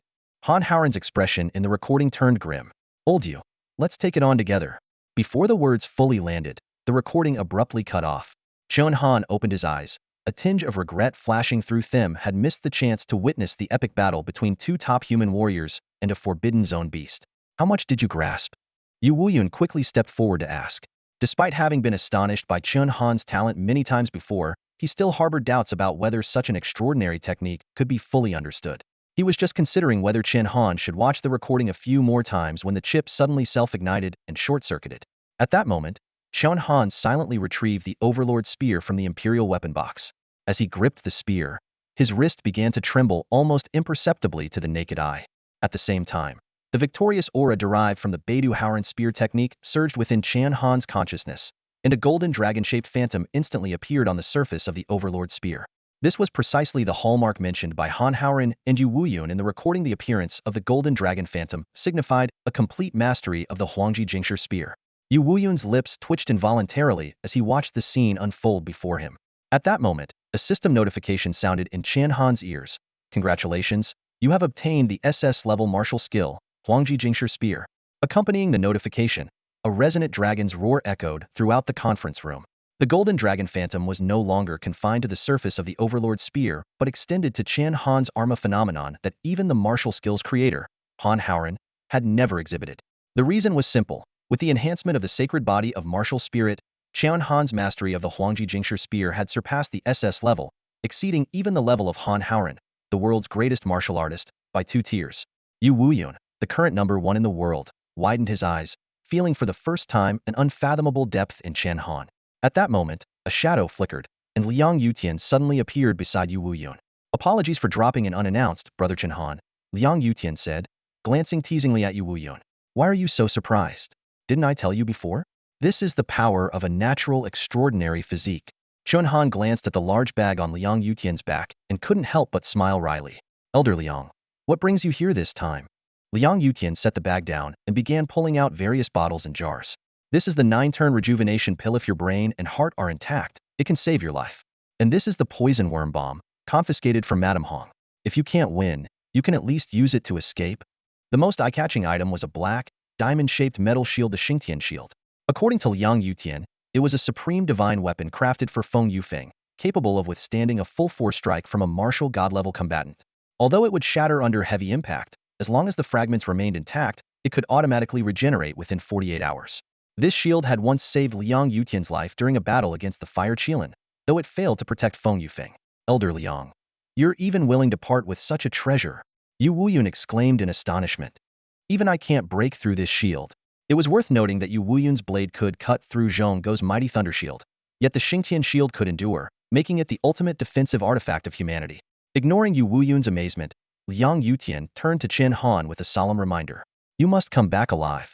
If the northern frontier allowed martial gods to enter, I would have gone with you without hesitation. Chen Han felt a surge of warmth in his heart. The mere news of his journey to the northern frontier had prompted these 2 elders to bring out their most treasured possessions. In just 2 days, Chen Han accomplished a remarkable feat, recruiting an elite army of 200,000 soldiers. Most of these warriors were independent fighters unwilling to be constrained by government authority, with their minimum strength reaching the 6th rank of martial artists. Looking back through human history in the new era, even during the peak periods of Han Haoren and Yu Wuyun, the most elite forces they could muster never exceeded 100,000. This achievement demonstrated to the 24 Privy Council the immense influence Chen Han wielded among the populace. Many martial artists were willing to sever ties with their families to follow him, making him a figure of greater popular support than even Xia's supreme authority, Di Qingtian. The Privy Council felt fortunate for their early decision to back Chen Han, yet they couldn't help but breathe a sigh of relief. They granted him autonomy in the northern frontier, a move that, to some extent, also confined this potential threat to the border regions. They were keenly aware of the fundamental difference between Chen Han and Yu Wuyun. Yu Wuyun, though occasionally dissatisfied with the court, was devoted to the nation and would never cross the line into rebellion. Chen Han, on the other hand, was far more ruthless in his methods. If he were to gain too much power, the consequences could be unpredictable. Yet at this moment, the development of the northern frontier was inextricably tied to his leadership. On the 3rd day, Chen Han set out with his now 300,000 strong northern expedition army. Citizens lined the roads to bid him farewell, their numbers stretching all the way to the foot of the sky-piercing wall. Gazing at this towering structure that seemed to pierce the heavens, Chen Han couldn't help but feel a surge of emotion. Last time he stood here, he was but a low-ranking soldier in the Fire God Army's Kuei Battalion. Now, he was the commander of a massive army.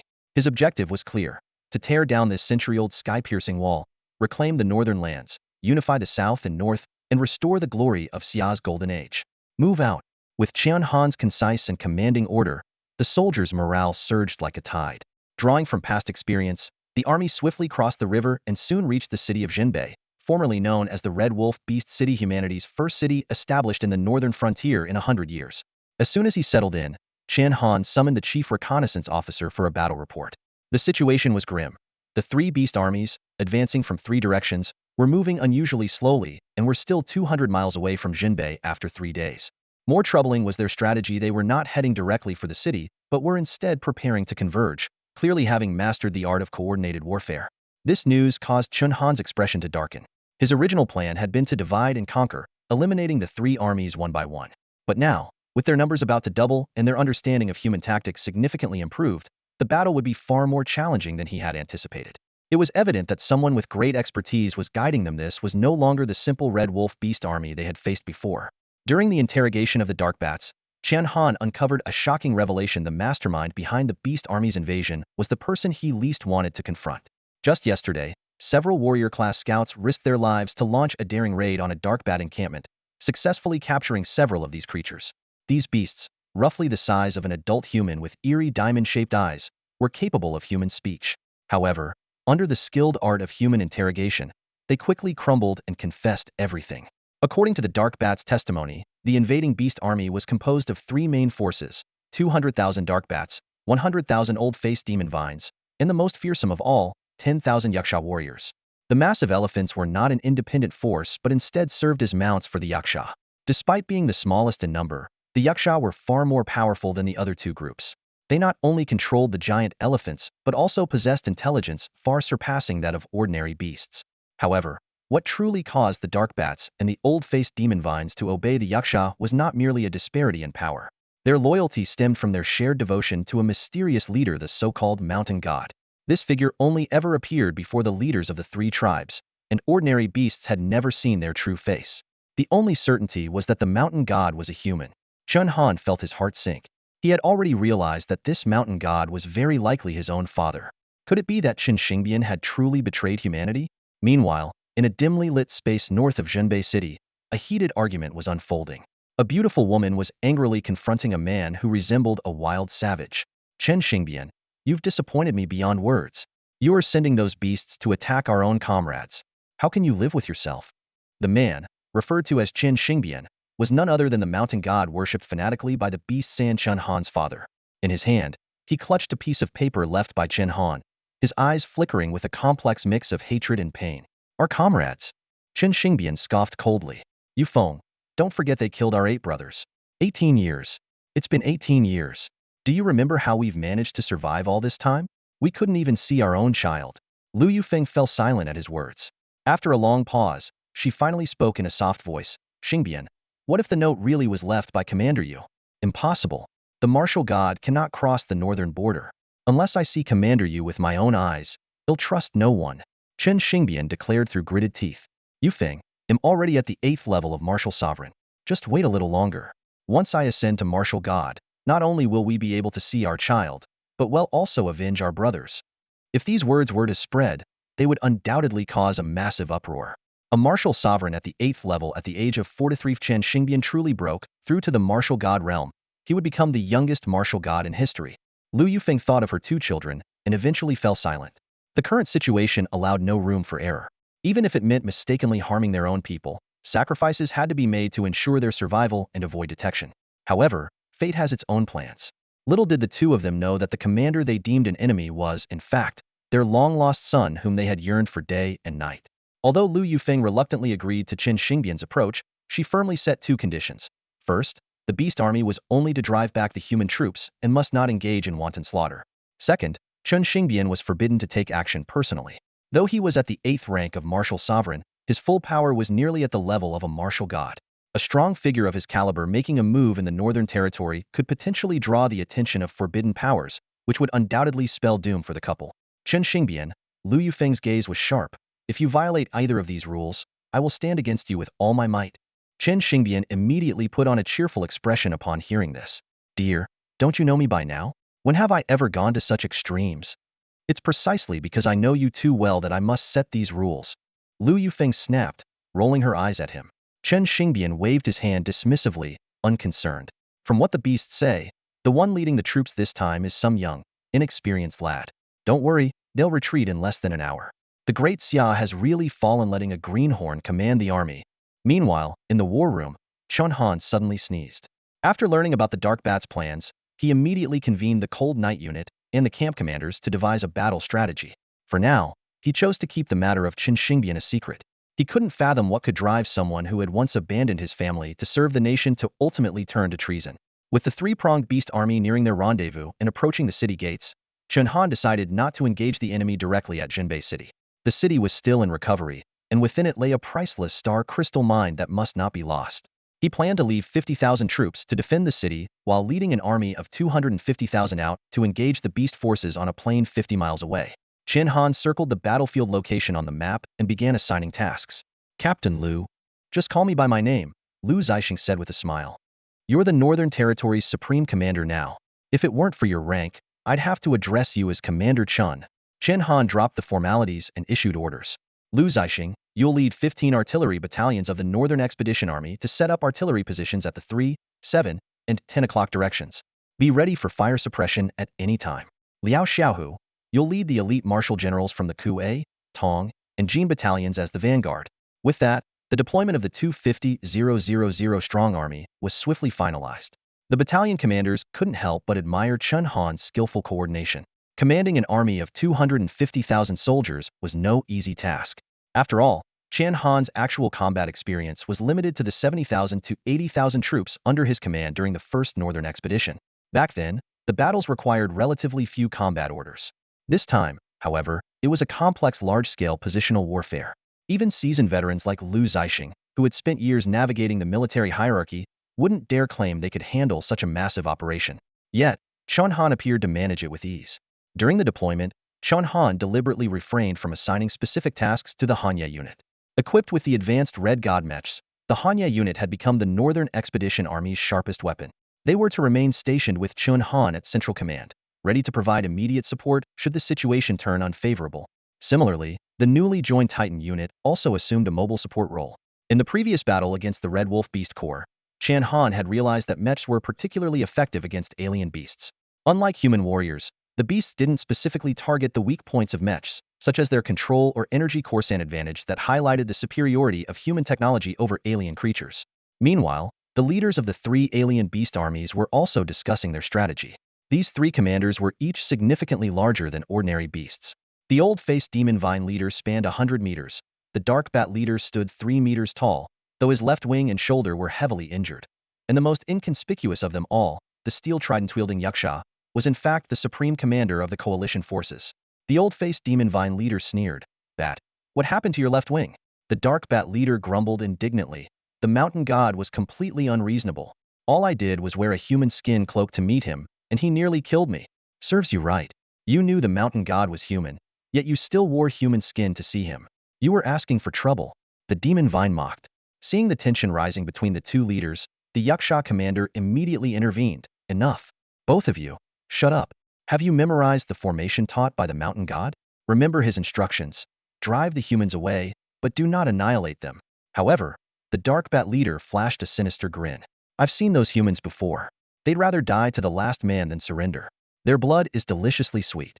Clearly, he had his own ulterior motives. When the Northern Expedition Army reached the plains that Chen Han had chosen, the scene before them was awe-inspiring.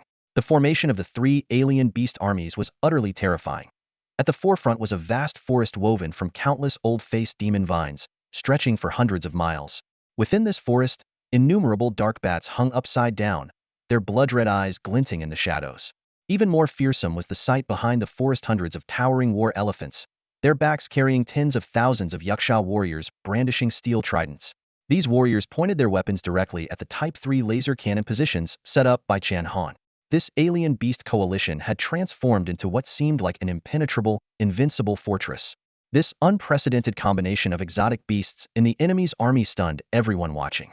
As was customary, this massive battlefield confrontation was broadcast live nationwide, aiming to boost the morale of the Disya people and their confidence in the Northern Expedition. When the cameras zoomed in on the fortress constructed entirely by these strange creatures, the audience collectively gasped in shock. Oh my god, this is incredible. The livestream's comment section exploded with reactions. The perfect synergy of the dark bats, the old-faced demon vines, and the Yaksha. Our soldiers can't even get close to that forest. Chen Han, standing at the command post with a furrowed brow, immediately realized the truth behind this ingenious combination of exotic beasts. It had to be the work of Chen Xingbian. Only this expert in exotic creature research, with his deep understanding of their traits, could have devised such a brilliant tactical configuration. The selection of these three exotic beasts was nothing short of meticulous. The old-faced demon vines wove an impenetrable jungle defense, the elusive dark bats served as the sharpest spearhead, and the Yaksha perfectly compensated for their vulnerability to long-range attacks. On this wide-open plain, the enemy's laser artillery positions would be utterly exposed. Yu Wuyan often said that Chen Xingbian was a genius, and this assessment was undeniably accurate. This seemingly primitive beast army was astonishingly capable of standing toe-to-toe with a modern, well-equipped military force. Curiously, despite the standoff between the two sides, the exotic beast army remained motionless. At that moment, Liao Xiaohu, appointed as the vanguard, stepped forward and requested permission to scout the enemy's strength. Champion Marquis, let me lead some brothers to test their defenses. Seeing Liao Xiaohu's eagerness, Chen Han nodded in approval. He, too, wanted to assess the true combat capabilities of this beast army. Without delay, Liao Xiaohu led a 100-man squad composed of first-tier martial generals to the front lines. This squad represented the elite among independent warriors. Liao Xiaohu shouted loudly, "Brothers, as long as we tear open a gap, our main forces can charge straight through. Follow me." "Yes, Vanguard Liao." The 100 elite warriors responded in unison, their morale soaring. The elite warriors charged into the jungle like a flash of lightning, swiftly tearing apart the obstructing elder-faced demon vines. However, they had barely advanced 10 meters when a sudden change occurred. Countless tendrils, as fine as hair, lashed out from all directions. At the same time, a swarm of dark bats erupted from the forest, rising into the air like a cloud of shadows, forming a ferocious assault. The elite squad was immediately plunged into a fierce struggle. The vines and bats coordinated seamlessly. Every time a warrior was about to slay a bat, the elder-faced demon vines would intervene just in time to save it. Under this relentless dual assault, the warriors gradually began to tire. In the end, Liao Xiaohu had no choice but to order a retreat. Despite being the best of the best, 2 soldiers were gravely injured during the withdrawal. "Champion Marquis, please punish me. I have failed." Liao Xiaohu knelt before Chen Han, his face filled with shame. Chen Han waved him off, signaling him to stand down. This outcome had been within his expectations. Meanwhile, hundreds of miles away, the mastermind behind it all was observing the battlefield through a long-range telescope. "See, honey? I told you. My battle formation design is unbeatable," Chen Xing said smugly. "You've got some nerve saying that. Using beasts to fight humans, if General Yu finds out, you'll be court-martialed for sure." Lu Yufeng sighed helplessly. "I had no choice. It's for survival," Chen Xing muttered, lowering his head. "If these people aren't under General Yu's command, but are instead from that group from years ago, then we weren't wrong to act this way." Lu Yufeng didn't respond, her gaze fixed on Chen Han. There was something oddly familiar about him. "Honey, don't you think that young commander leading the troops looks a lot like you when you were younger?" "Nonsense. That brat could never match my looks. When I was his age, every girl in school, before he could finish his sentence, 12 immortal slaying blades were already hovering menacingly around his neck." Back on the battlefield, the morale of the beast army soared after their minor victory. The Yaksha leader, seated atop a massive war elephant, shouted to the Northern Expedition Forces, "Human army, I have no desire to harm you. But this is a war you cannot win. Leave our territory, and all will be forgiven. They'll count to 10, and if you don't retreat, we will attack." Chen Han noticed that the dark bats from the vine forest were draped in human skin, a grim trophy from the first Northern Expedition, taken from fallen soldiers. Watching the live broadcast, the citizens of Daxia were filled with rage. The Yaksha leader had barely counted to 2 when a piercing sound sliced through the air. In an instant, the Yaksha leader and several others behind him had their heads pierced clean through. Unbeknownst to anyone, Chen Han had already mounted the red god mech, standing atop it. His spear crackled with the image of a golden dragon as he advanced to the forefront of the vine forest. Boom!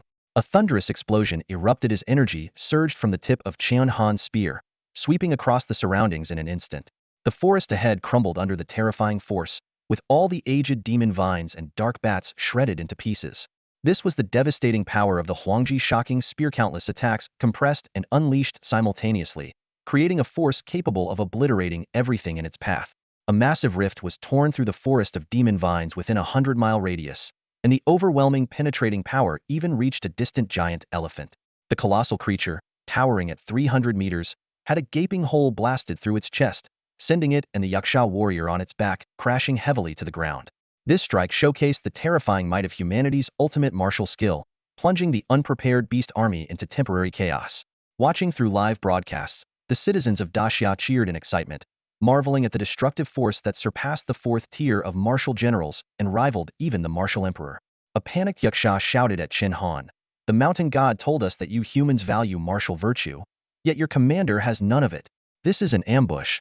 Chen Han scoffed coldly, "Those who are not of our kind will always harbor different intentions. The corpses of our soldiers are draped over these dark bats. The brothers of the Northern Expedition have barely rested in their graves. I have no need to explain right and wrong." He then retreated to the central command position and issued an order. "Hanyi squad, clear the way. Everyone attack."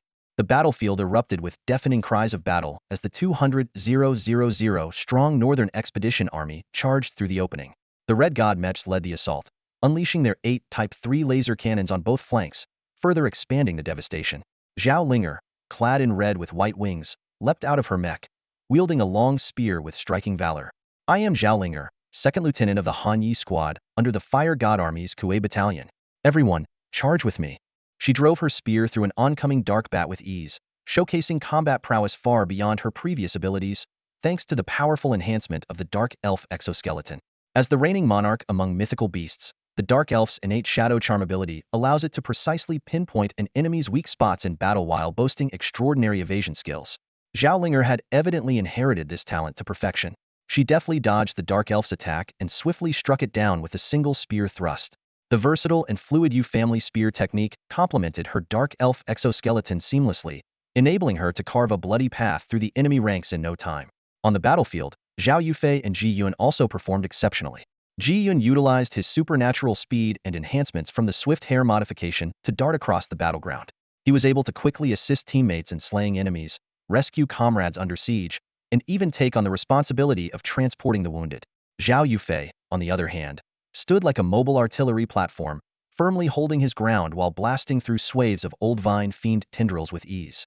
Zhu Meng's mastery of the Red God mech made it an unstoppable force, shielding the Northern Expedition Army from countless attacks while annihilating hordes of enemy forces. Even a simultaneous assault by hundreds of dark bats could do no more than scrape the paint off the mech surface. Under the relentless onslaught of the Northern Expedition Army, the Beast Legion's formation began to crumble. Once the dark bats and old vine fiends could no longer coordinate effectively, they were no match for the highly trained and disciplined forces of Xia. Chen Han watched the overwhelming victory of his troops with a look of satisfaction.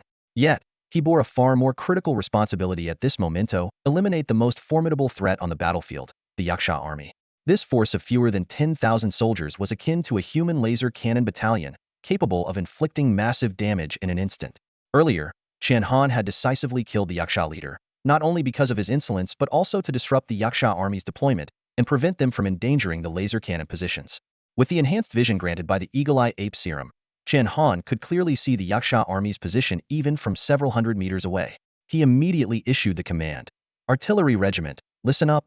Adjust all Type 3 laser cannons to a 65-degree angle, set the range to maximum, and conduct a saturation bombardment on the Yaksha elephant positions.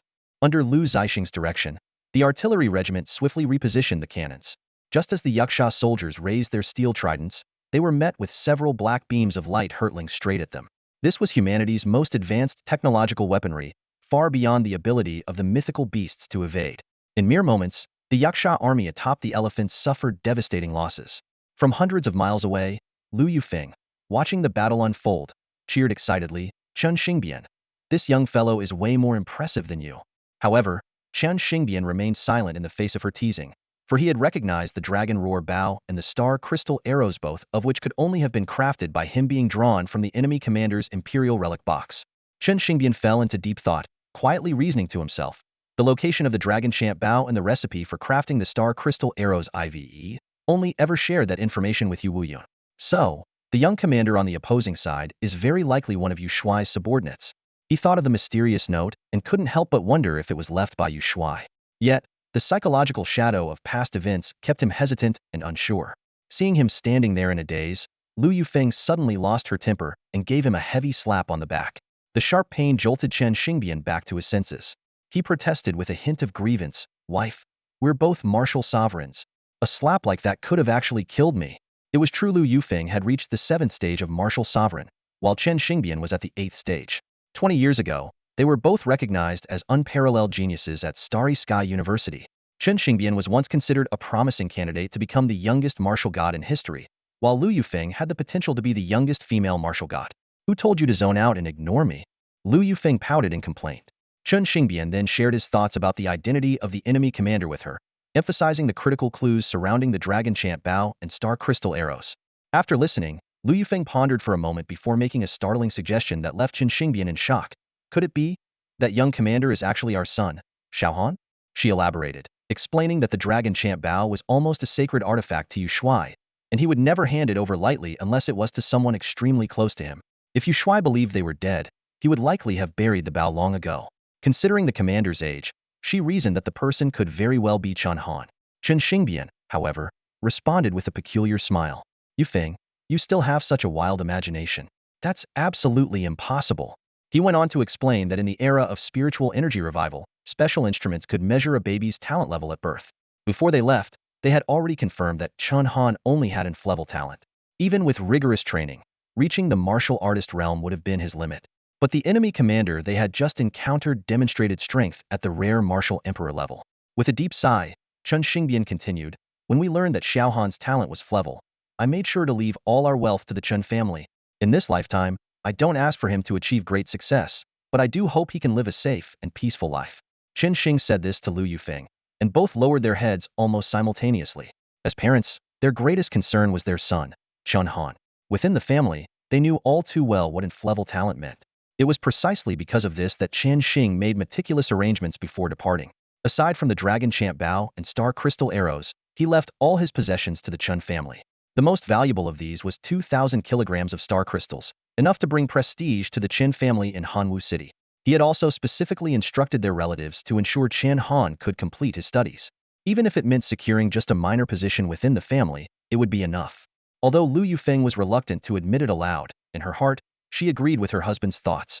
From a distance, the young man before them not only bore a striking resemblance to Chen Xing, but also carried faint traces of her own features. This stirred an indescribable sense of affection within her. Unfortunately, they were too far away to hear anything, only able to see his silhouette. Suddenly, Lu Yufeng's eyes lit up. Husband, why don't we disguise ourselves and wear masks to go take a closer look? It's not like it's the first time we've done something like this. Even if the commander isn't Chen Han, he might still be someone under Yu Wuyun's command. Hearing this, Chen Xing's interest was immediately piqued. He pulled out 2 Monkey King masks from Waknoshir. Let's go. Before the words had even fully left his mouth, their figures had already vanished like phantoms, darting toward the front lines.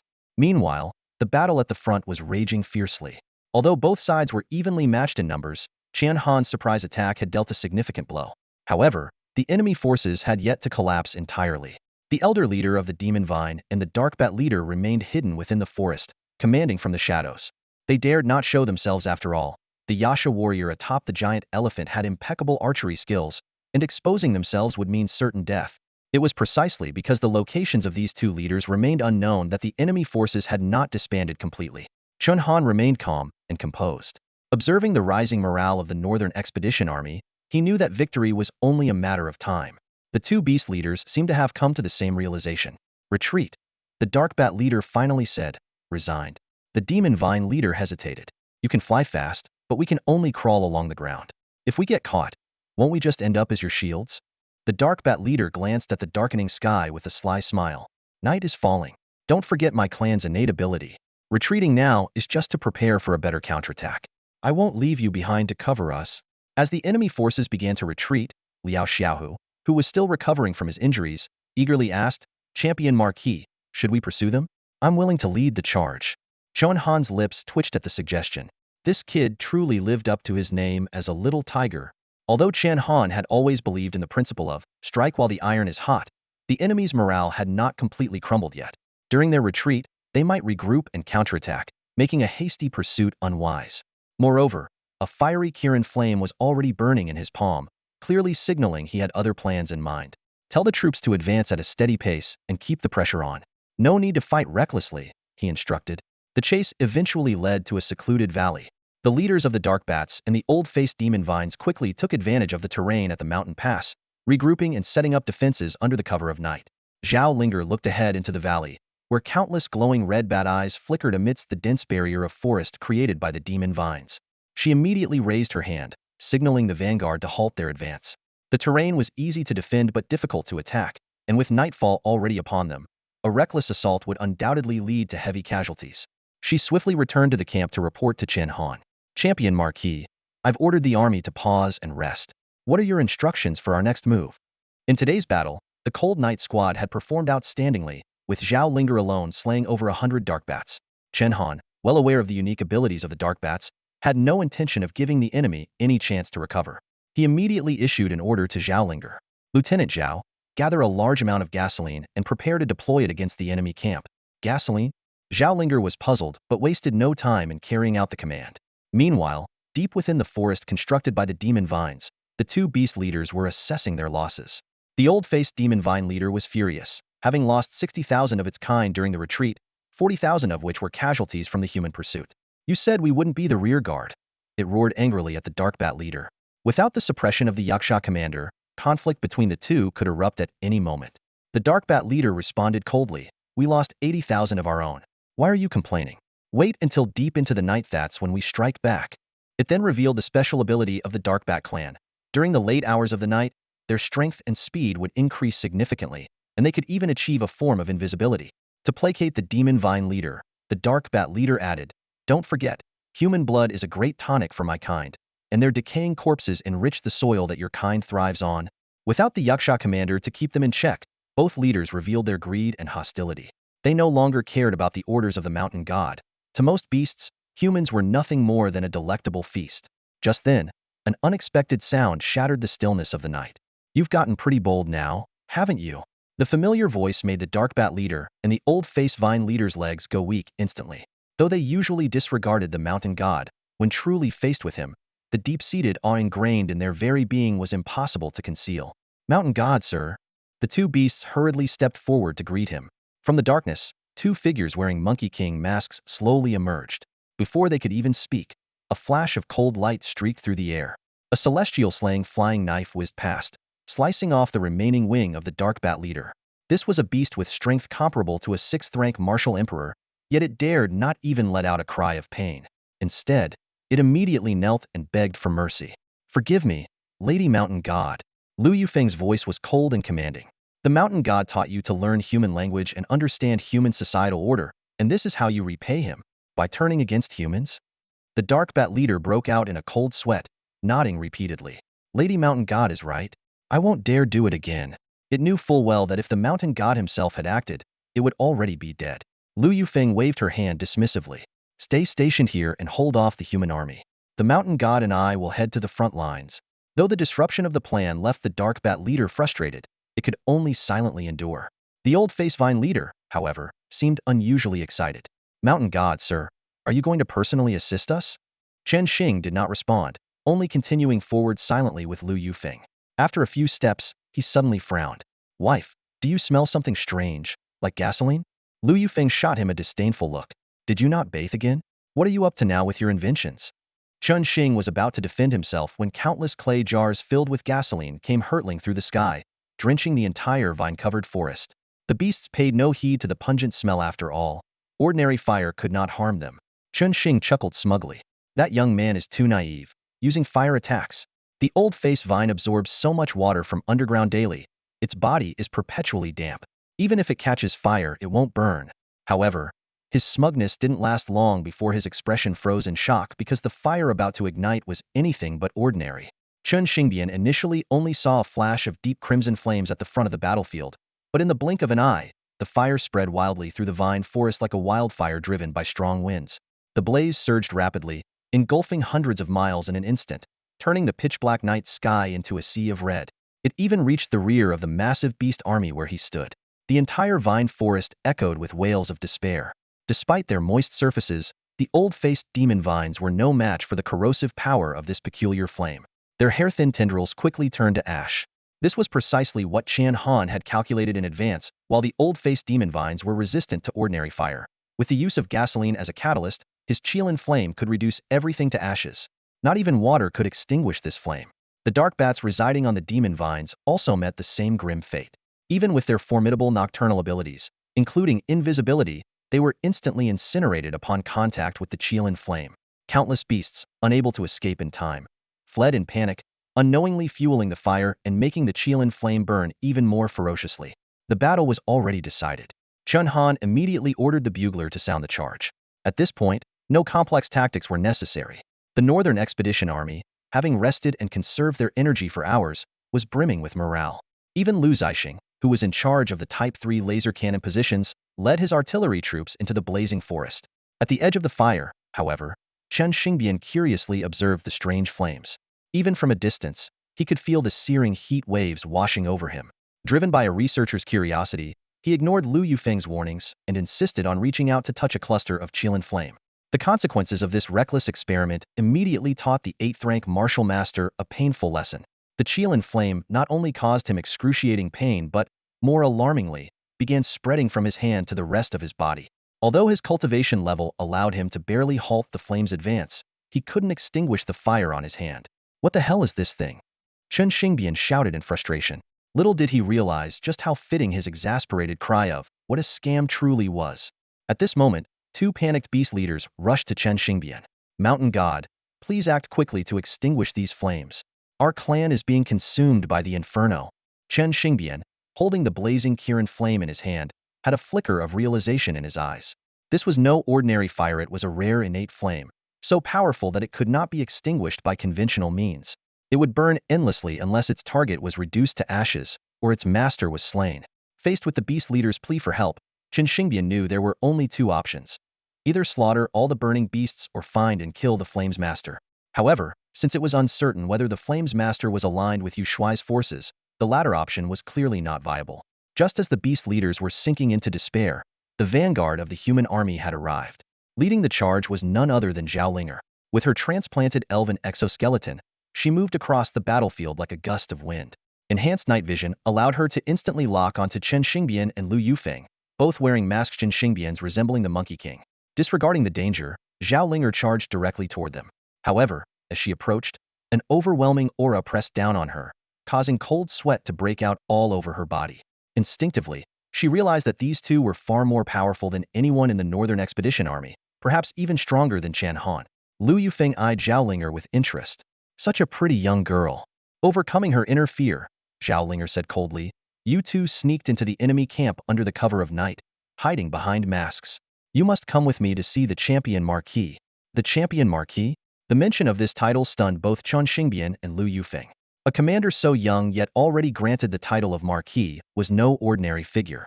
Linking this to events from 18 years ago, the two simultaneously felt the urge to retreat. Seeing this, Zhao Linger immediately employed the Yu family spear technique. However, the vast disparity in skill made her attacks seem childlike, futilely draining her energy. Yet, this spear technique astonished Chen Xingbian and Lu Yufeng. It was unmistakably the Yu family's exclusive style. The two exchanged a glance. To have mastered the Yu family spear technique to such a level, this girl must have a close connection to Yu Wuyun. Lu Yufeng, setting aside her earlier dismissiveness, casually disarmed Zhao Linger, rendering her immobile. This display of power made Zhao Linger fully grasp the gap between their abilities.